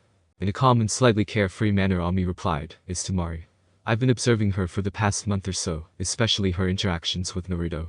Her body posture, the look in her eyes, even the tone of her voice, all show that she's in love with him. It's also obvious that she has been trying to hide this little fact. I know that because I did the same things as she is doing, except for the fact that I did a far better job at hiding my feelings. Also, I noticed a slight look of longing in Naruto's eyes whenever he looks at Tamari. It's the exact same look that he has when he looks at any of us." After carefully thinking about what Ami had told her, Ino cheerfully said, "So how do we get Tamari to join the harem? Would it be easier for us if we were to approach Tamari first, talk to Naruto first, or go after both of them at the same time?" Neither Mikoto nor Ami was at all surprised by how easily Ino accepted the idea of Tamari sharing Naruto with them. Ino might have a very aggressive and assertive personality, but she also had a huge heart. Mikoto then spoke up and said, "In answer to your question, Ino, Ami and I were thinking of double-teaming the two of them. You and I would work on getting Naruto to admit to his feelings for Tamari, while Ami works on Tamari." Ino quickly voiced her approval for the plan as she couldn't come up with anything better. The trio then spent a few more minutes in the onsen before they got out, changed, and headed inside for some lunch. Naruto, Kiba, and a few other chunin were running through the tree branches towards one of the newly established early warning outposts, about 3 miles from Konoha. They had all been attending one of the mandatory monthly chunin meetings when a message arrived stating that the outpost was under attack. Sarutobi, who had been observing the meeting at the time, had immediately asked for a team of volunteers to go and help the ninjas at the outpost. As the group started to approach the outpost, Naruto started to feel a familiar dark presence in the general direction of the outpost. For a moment Naruto's face showed a sense of uneasiness, as he tried to figure out where he had felt that sort of presence before. His face immediately hardened when Naruto realized where he had felt that presence before. In a commanding voice, Naruto called out, "Everyone stay on your guard. Our foes are sound ninjas that have active curse seals." While several of the older chunin wanted to know how Naruto could possibly know who they were up against, no one questioned him.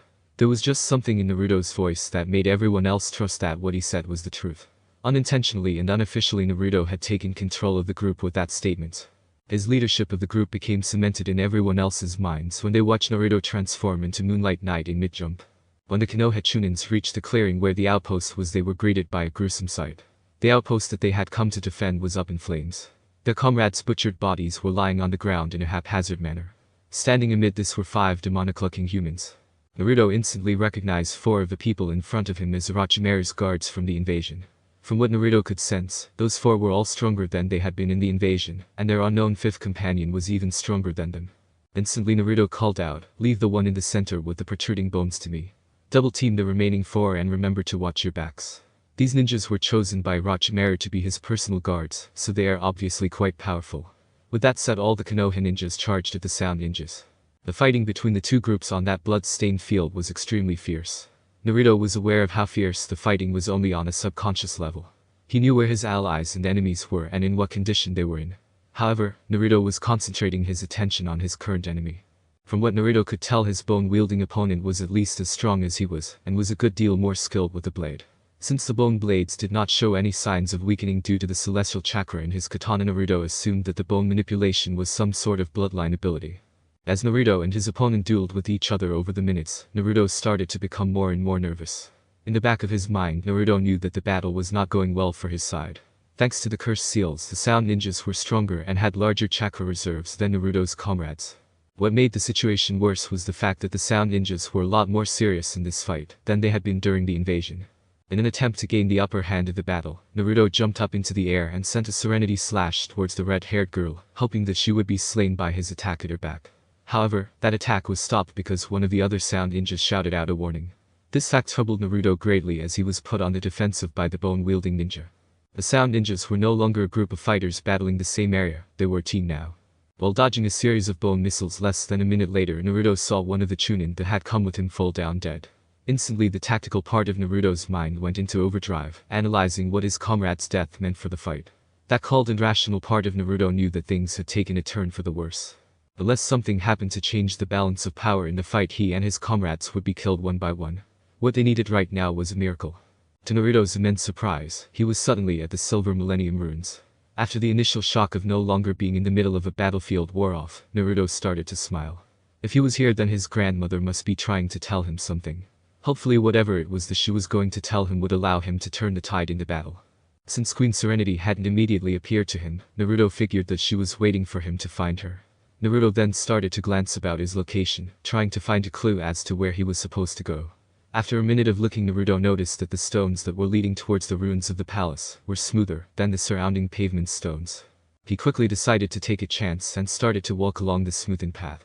The path had led Naruto to the palace steps, which he had promptly started to climb. Once he had finished with the steps, Naruto had then proceeded into the palace. Instead of following any sort of path, Naruto was now following his gut feeling. There was just something inside of him that seemed to be telling Naruto where he needed to go. Upon reaching a set of ornate double doors, Naruto knew that he had found where he needed to go. Naruto opened the doors and saw his grandmother Queen Serenity, calmly standing on a slightly raised platform. Behind her were 5 thrones, 4 were covered in silver, while the larger one in the center was made out of gold. Resting on each of the thrones was a crown, with the center throne having a larger and more ornate crown than the others. Queen Serenity gave Naruto a small smile, and then picked up the crown from the central throne. She then quietly approached Naruto and gently placed the crown on his head. In her motherly voice, Queen Serenity then said, "A perfect fit. If your queens were here right Naruto now, I'm sure that all 4 of them would approve." See, the surprised look in Naruto's eyes only brought a slight chuckle to Queen Serenity. "Don't be so surprised, grandson. I know all about those 4 women that you hold so special in your heart. Just give all of them a chance and I assure you that things will work out." Without giving Naruto a chance to respond to her previous statement, Queen Serenity adopted a slightly more formal tone and stated, "Now then Naruto, before you came here you were in the middle of a battle, correct? It is a battle that you and your comrades are steadily losing due to the fact that your opponents are stronger, more skilled, and have better teamwork than your forces do. You have already lost one of your allies, and as far as you can tell, it is only a matter of time before these Sound 4 kill your other teammates. Naruto started to look down to the ground in embarrassment. However, before Naruto could start to brood about the situation, Queen Serenity laid her hand gently on his cheek and softly continued on. You have nothing to be ashamed of, Naruto, for how the battle is going. After all, you went into a situation without having any knowledge of who your opponents were with a team that you didn't really know. Yes, you are powerful and yes, you are very skilled, but you are also still young, Naruto. There are still many things in the world that you haven't encountered yet or have the experience to deal with. For a minute the hall that Queen Serenity and Naruto were in was quiet, as the queen allowed Naruto to think about what she had said. Once that minute was over, Queen Serenity suddenly picked up Naruto and carried the startled boy over to the thrones. Before Naruto got over his shock and started to ask what was going on, Queen Serenity tenderly placed him in the golden throne. She then summoned a katana, which according to Naruto's gut, was the exact same katana that he used as Moonlight Knight, and carefully inspected it. Interesting, is it not, grandson? Queen Serenity said as the katana glistened in the earthlight.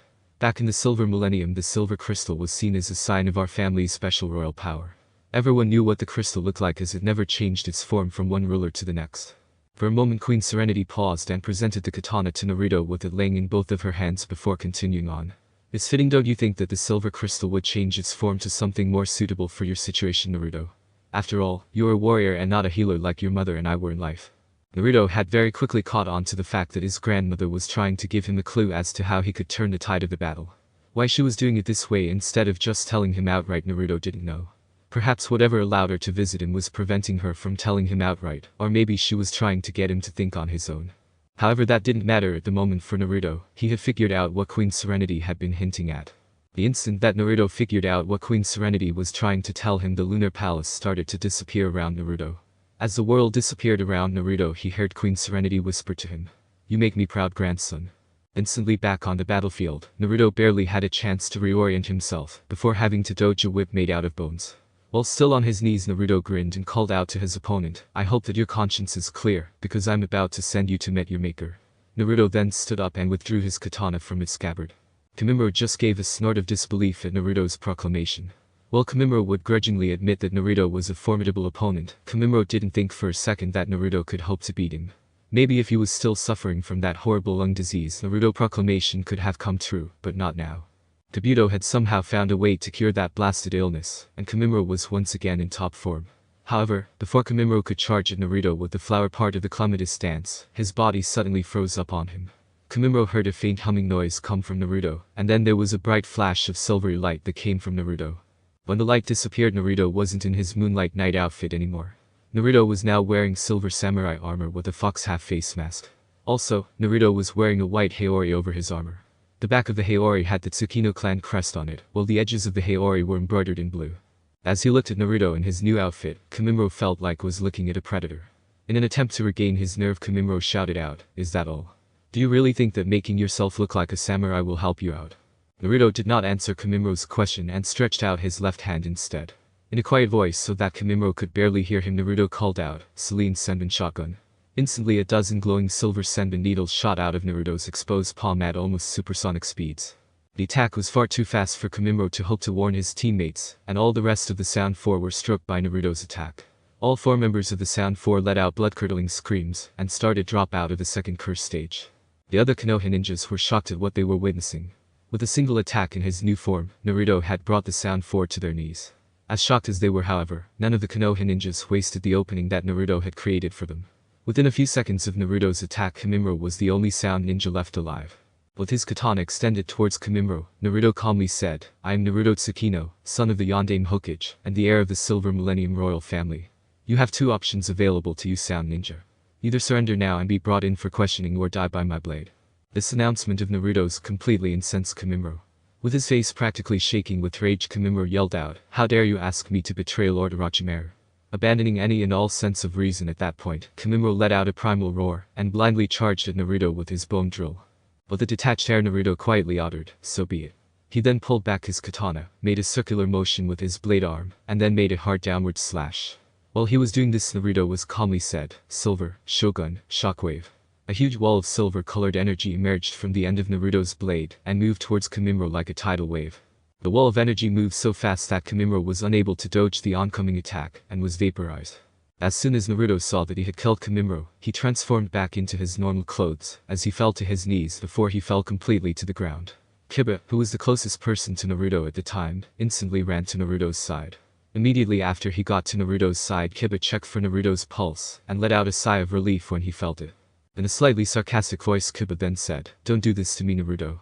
Ino would skin me alive if I didn't bring you back home alive." Sasuke and Kabuto were walking through one of the many secret bases that made up the hidden village of Oto.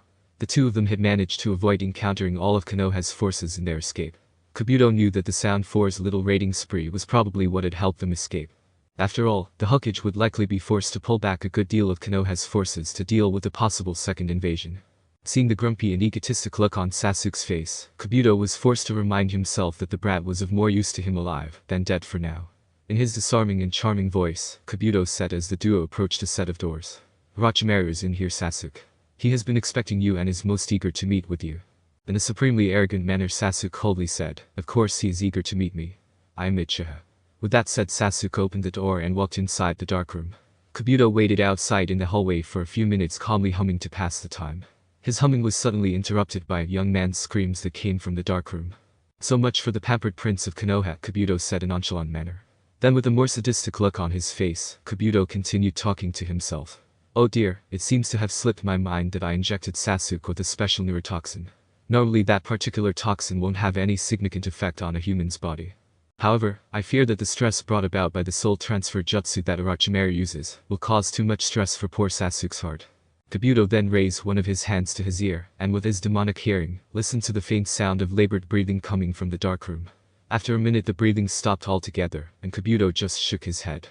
"Oh well, looks like it's time for me to take direct control of this part of the operation. Also, I should remember to send the brat's eyes over to Madara.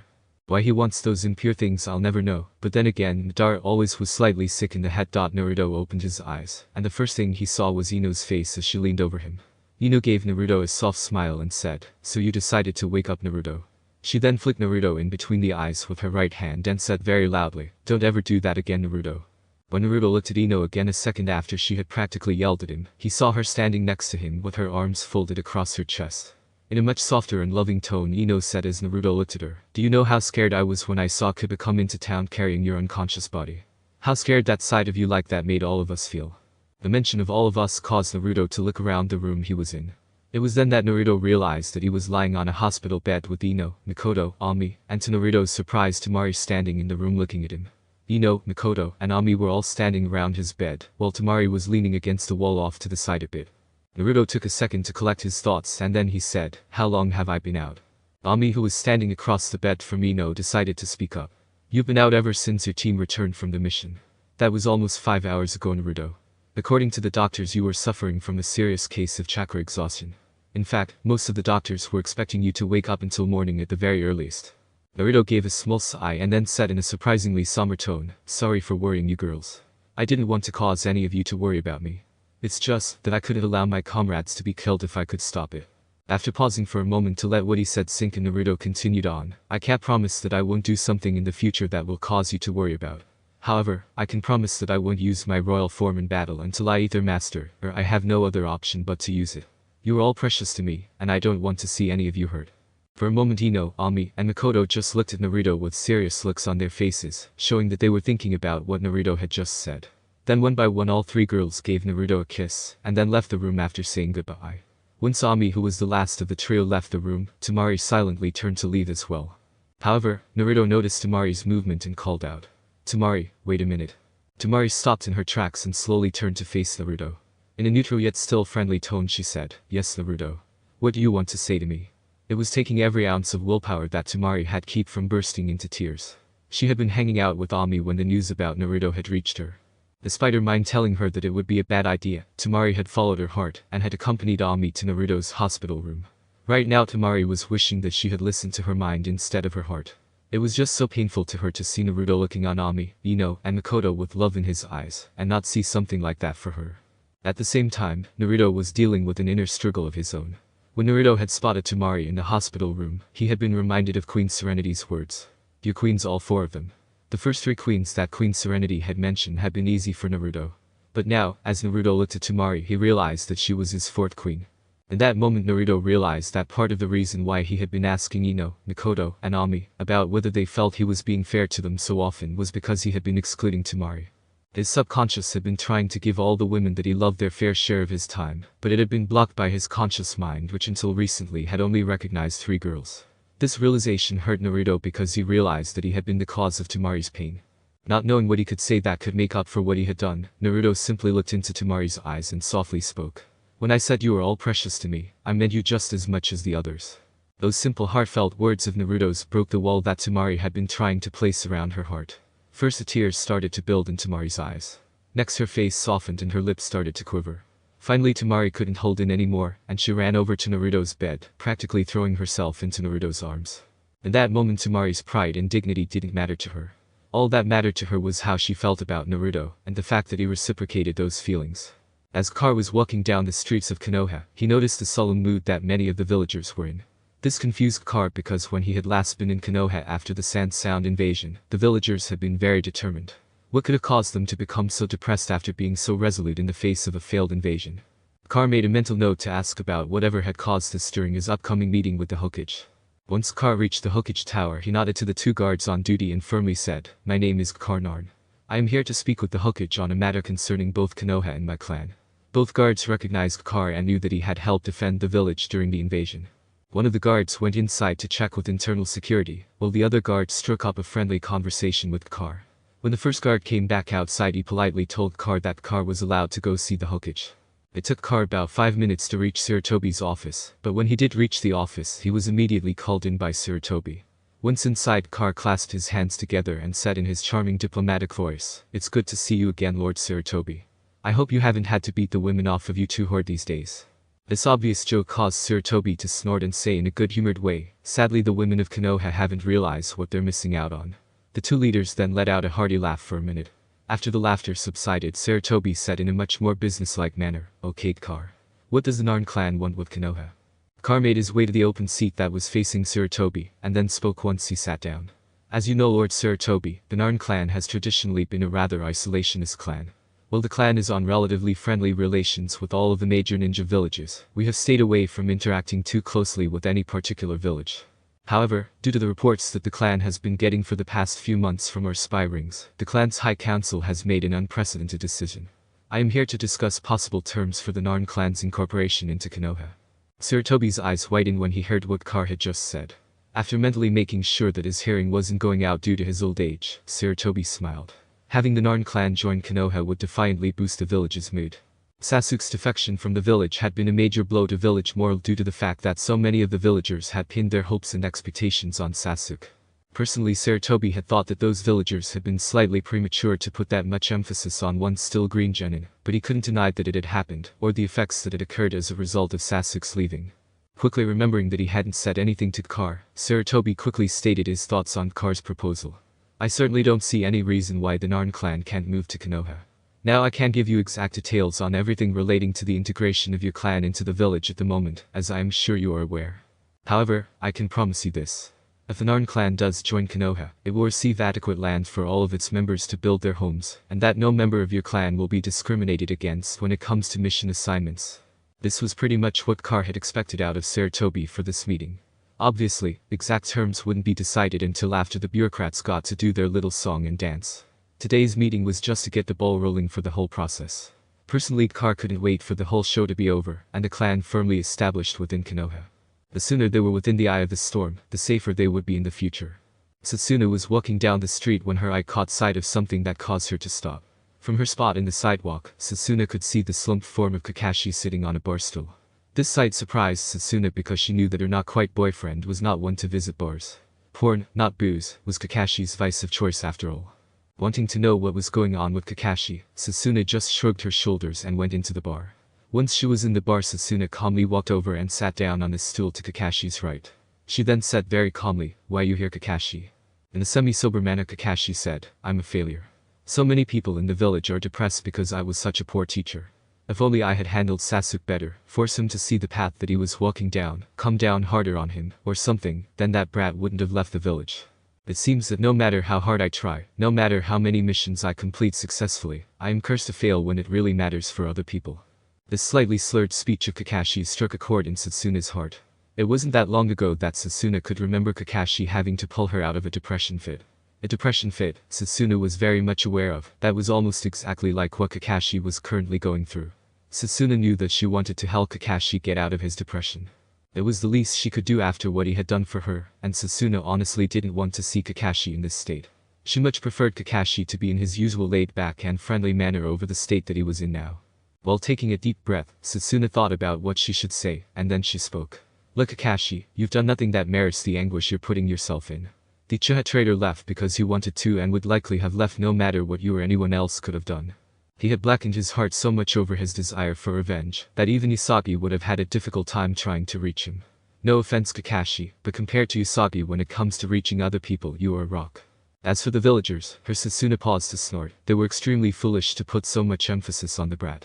I mean, they were singing his praises and treating him like a decorated war hero, when he was an academy student who had only survived a massacre, because the boy's brother didn't seem to think that it was worth his time to kill Sasuke. You would think that people living in a place like Konoha would realize that people are only worthy of praise when they work on their own merits. Now get your head out of that bottle Kakashi. Kakashi seemed to immediately sober up completely when Sasuna told him to get his head out of the bottle. Although he might never admit it out loud, Kakashi cared a great deal about what Sasuna had to say when she talked to him. After give the bottle one last glace, Kakashi immediately tossed the bottle out of the bar where it promptly smashed into the street. He then turned to Sasuna and said, "Thanks Sasuna helping me get my head back on straight." Sasuna then gave Kakashi a small smile and said, "You're welcome Kakashi, and don't let me catch you getting drunk again. Otherwise you'll see what happens when I use my time staff for 1,000 years of pain." Naturally Kakashi shivered in fear for a few seconds at Sasuna's threat. This caused Sasuna to chuckle humorously, "Don't worry Kakashi. I doubt that I'll ever have you do that to you, don't you think so?" With that Sasuna left the bar, and Kakashi just sighed as he paid his bill. Sasuna was a puzzle surrounded by an enigma wrapped up in a mystery to Kakashi, and she was, to borrow a classic Nara phrase, troublesome. And yet, Kakashi just couldn't help but want to spend time with Sasuna. As he walked out the bar Kakashi quietly wished that he could talk to his old sensei. If anyone could really help him out where Sasuna was involved, Kakashi was sure that Minato would have been that person. Tamari was walking to the Tsukino clan house, and she was wondering why Naruto had called her over. It had been about a month since she and Naruto had confessed their feelings about each other. At first Tamari had been afraid that she would have to face a lot of hostility from Naruto's other three girlfriends. However, to Tamari's surprise Ami, Mikoto, and Ino all welcomed her into the harem with minimal fuss. Apparently those three had already been aware of Tamari's and Naruto's feelings for each other, and those three had actually been planning to get Tamari and Naruto together. Of course, that didn't mean that the four girls didn't occasionally get into arguments. This was real life after all, and not one of Jiraiya's Icha books. However, those squabbles were relatively minor, and didn't result in any hard feelings between the four girls and Naruto. All four girls did care for each other, and they didn't want to see each other hurt. The concern that each of the four girls felt for each other was strictly that of a good friend or possibly that of a sister. It did not in any way translate into girl-on-girl action, as some of more perverted people had the nerve to suggest. Luckily the worst offenders wouldn't have to worry about contaminating the gene pool anymore. As Tamari turned the corner and started walking down the sidewalk to the gate of the Tsukino house, she noticed Ino walking towards her. The two girls met at the door and quickly said hello. They then headed inside, and once inside they headed to Naruto's office. When Tamari and Ino opened the door to Naruto's office, they noticed that Ami and Mikoto were sitting on the couch inside.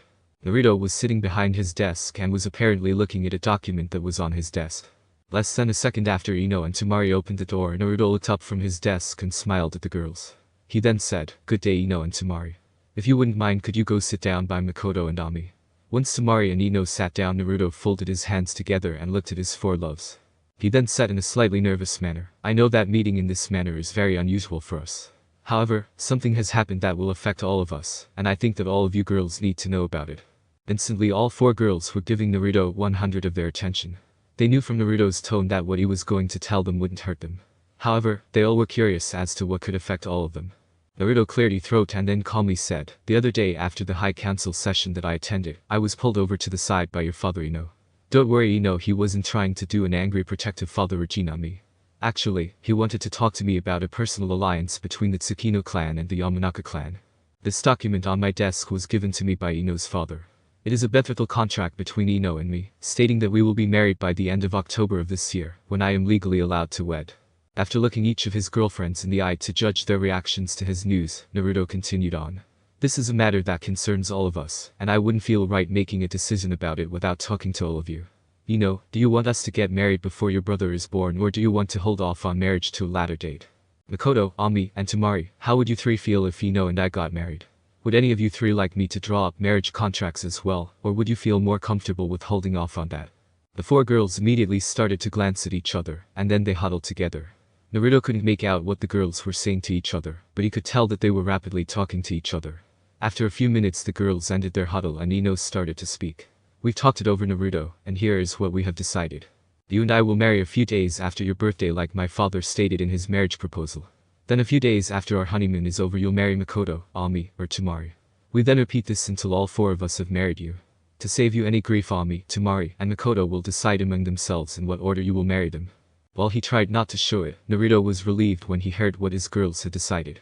All of his girlfriends were wonderful and very understanding people. However, Inoichi Yamanaka's little proposal could have definitely set off some fireworks among the girls. Naruto then got up and walked over to the girls. He gave the girls a smile that made them weak in the knees, and then he said, if that is how you girls want it. Who am I to deny the wishes of my princesses? Anko walked into the Hokage's office wondering why she had been summoned.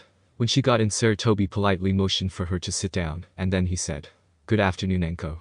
I was just reading your report on your last solo mission, and I must say that I'm impressed.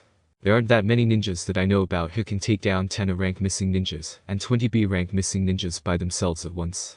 Before you say anything, I know that you took out about 2/3 of those ninjas by poisoning their food.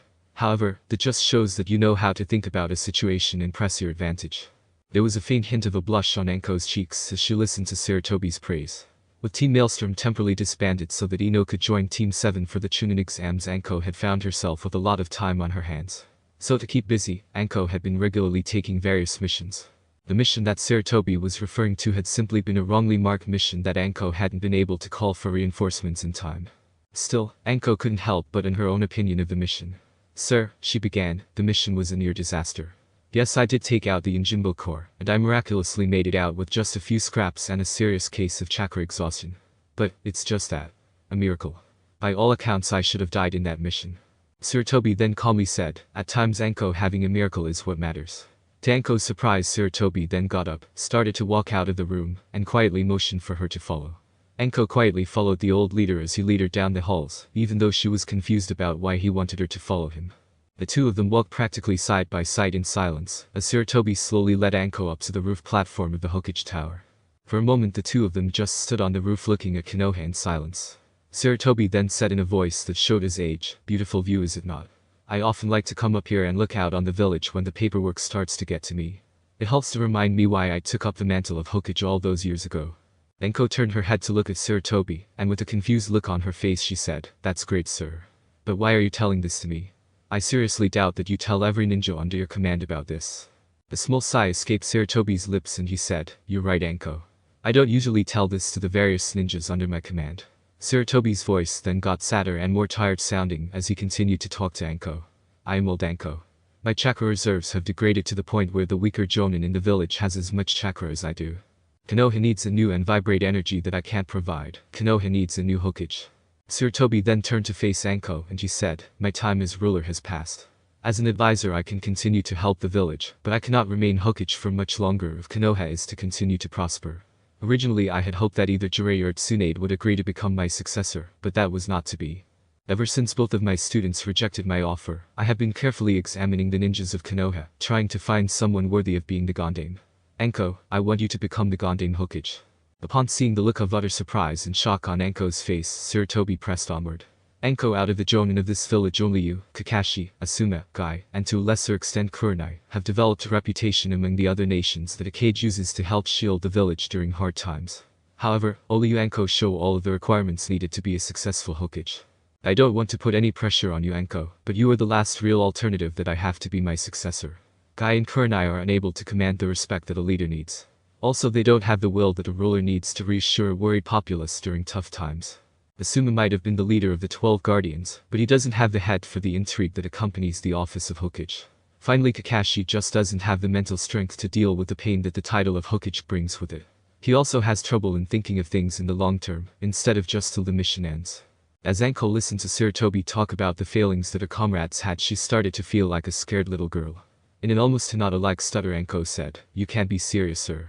I don't have those skills or abilities that you've been talking about. Hell, I'm worse at them than all the others. Sarutobi gently placed his hand on Anko's shoulders, and then said in his wise grandfather voice, "Don't sell yourself so short, Anko. You have all of these skills and more in great abundance. I know that you are worthy to be the Hokage, and that Konoha would flourish under your reign." Anko was still quite shocked to hear that Sarutobi considered her worthy of being the Gondang, even though his words had started to have their effect. She realized that Sarutobi wouldn't have suggested this unless what he claimed to see in her actually existed. He had been right on many occasions, and most importantly of all to Anko, he had always trusted her. How could she honestly stay worthy of Sarutobi's trust if she didn't trust him in return? Anko looked Sarutobi in the eye and firmly said, "I accept your offer to become the Gondang Hokage." Madara stood alone in a deep cavern under a megakure and smiled. In front of him was a giant black statue made out of demonic stone. The statue was almost completed except for the fact that it was missing the head of the statue. For over 100 years Madara and his two fellow agents had been working to complete this King of Hell statue.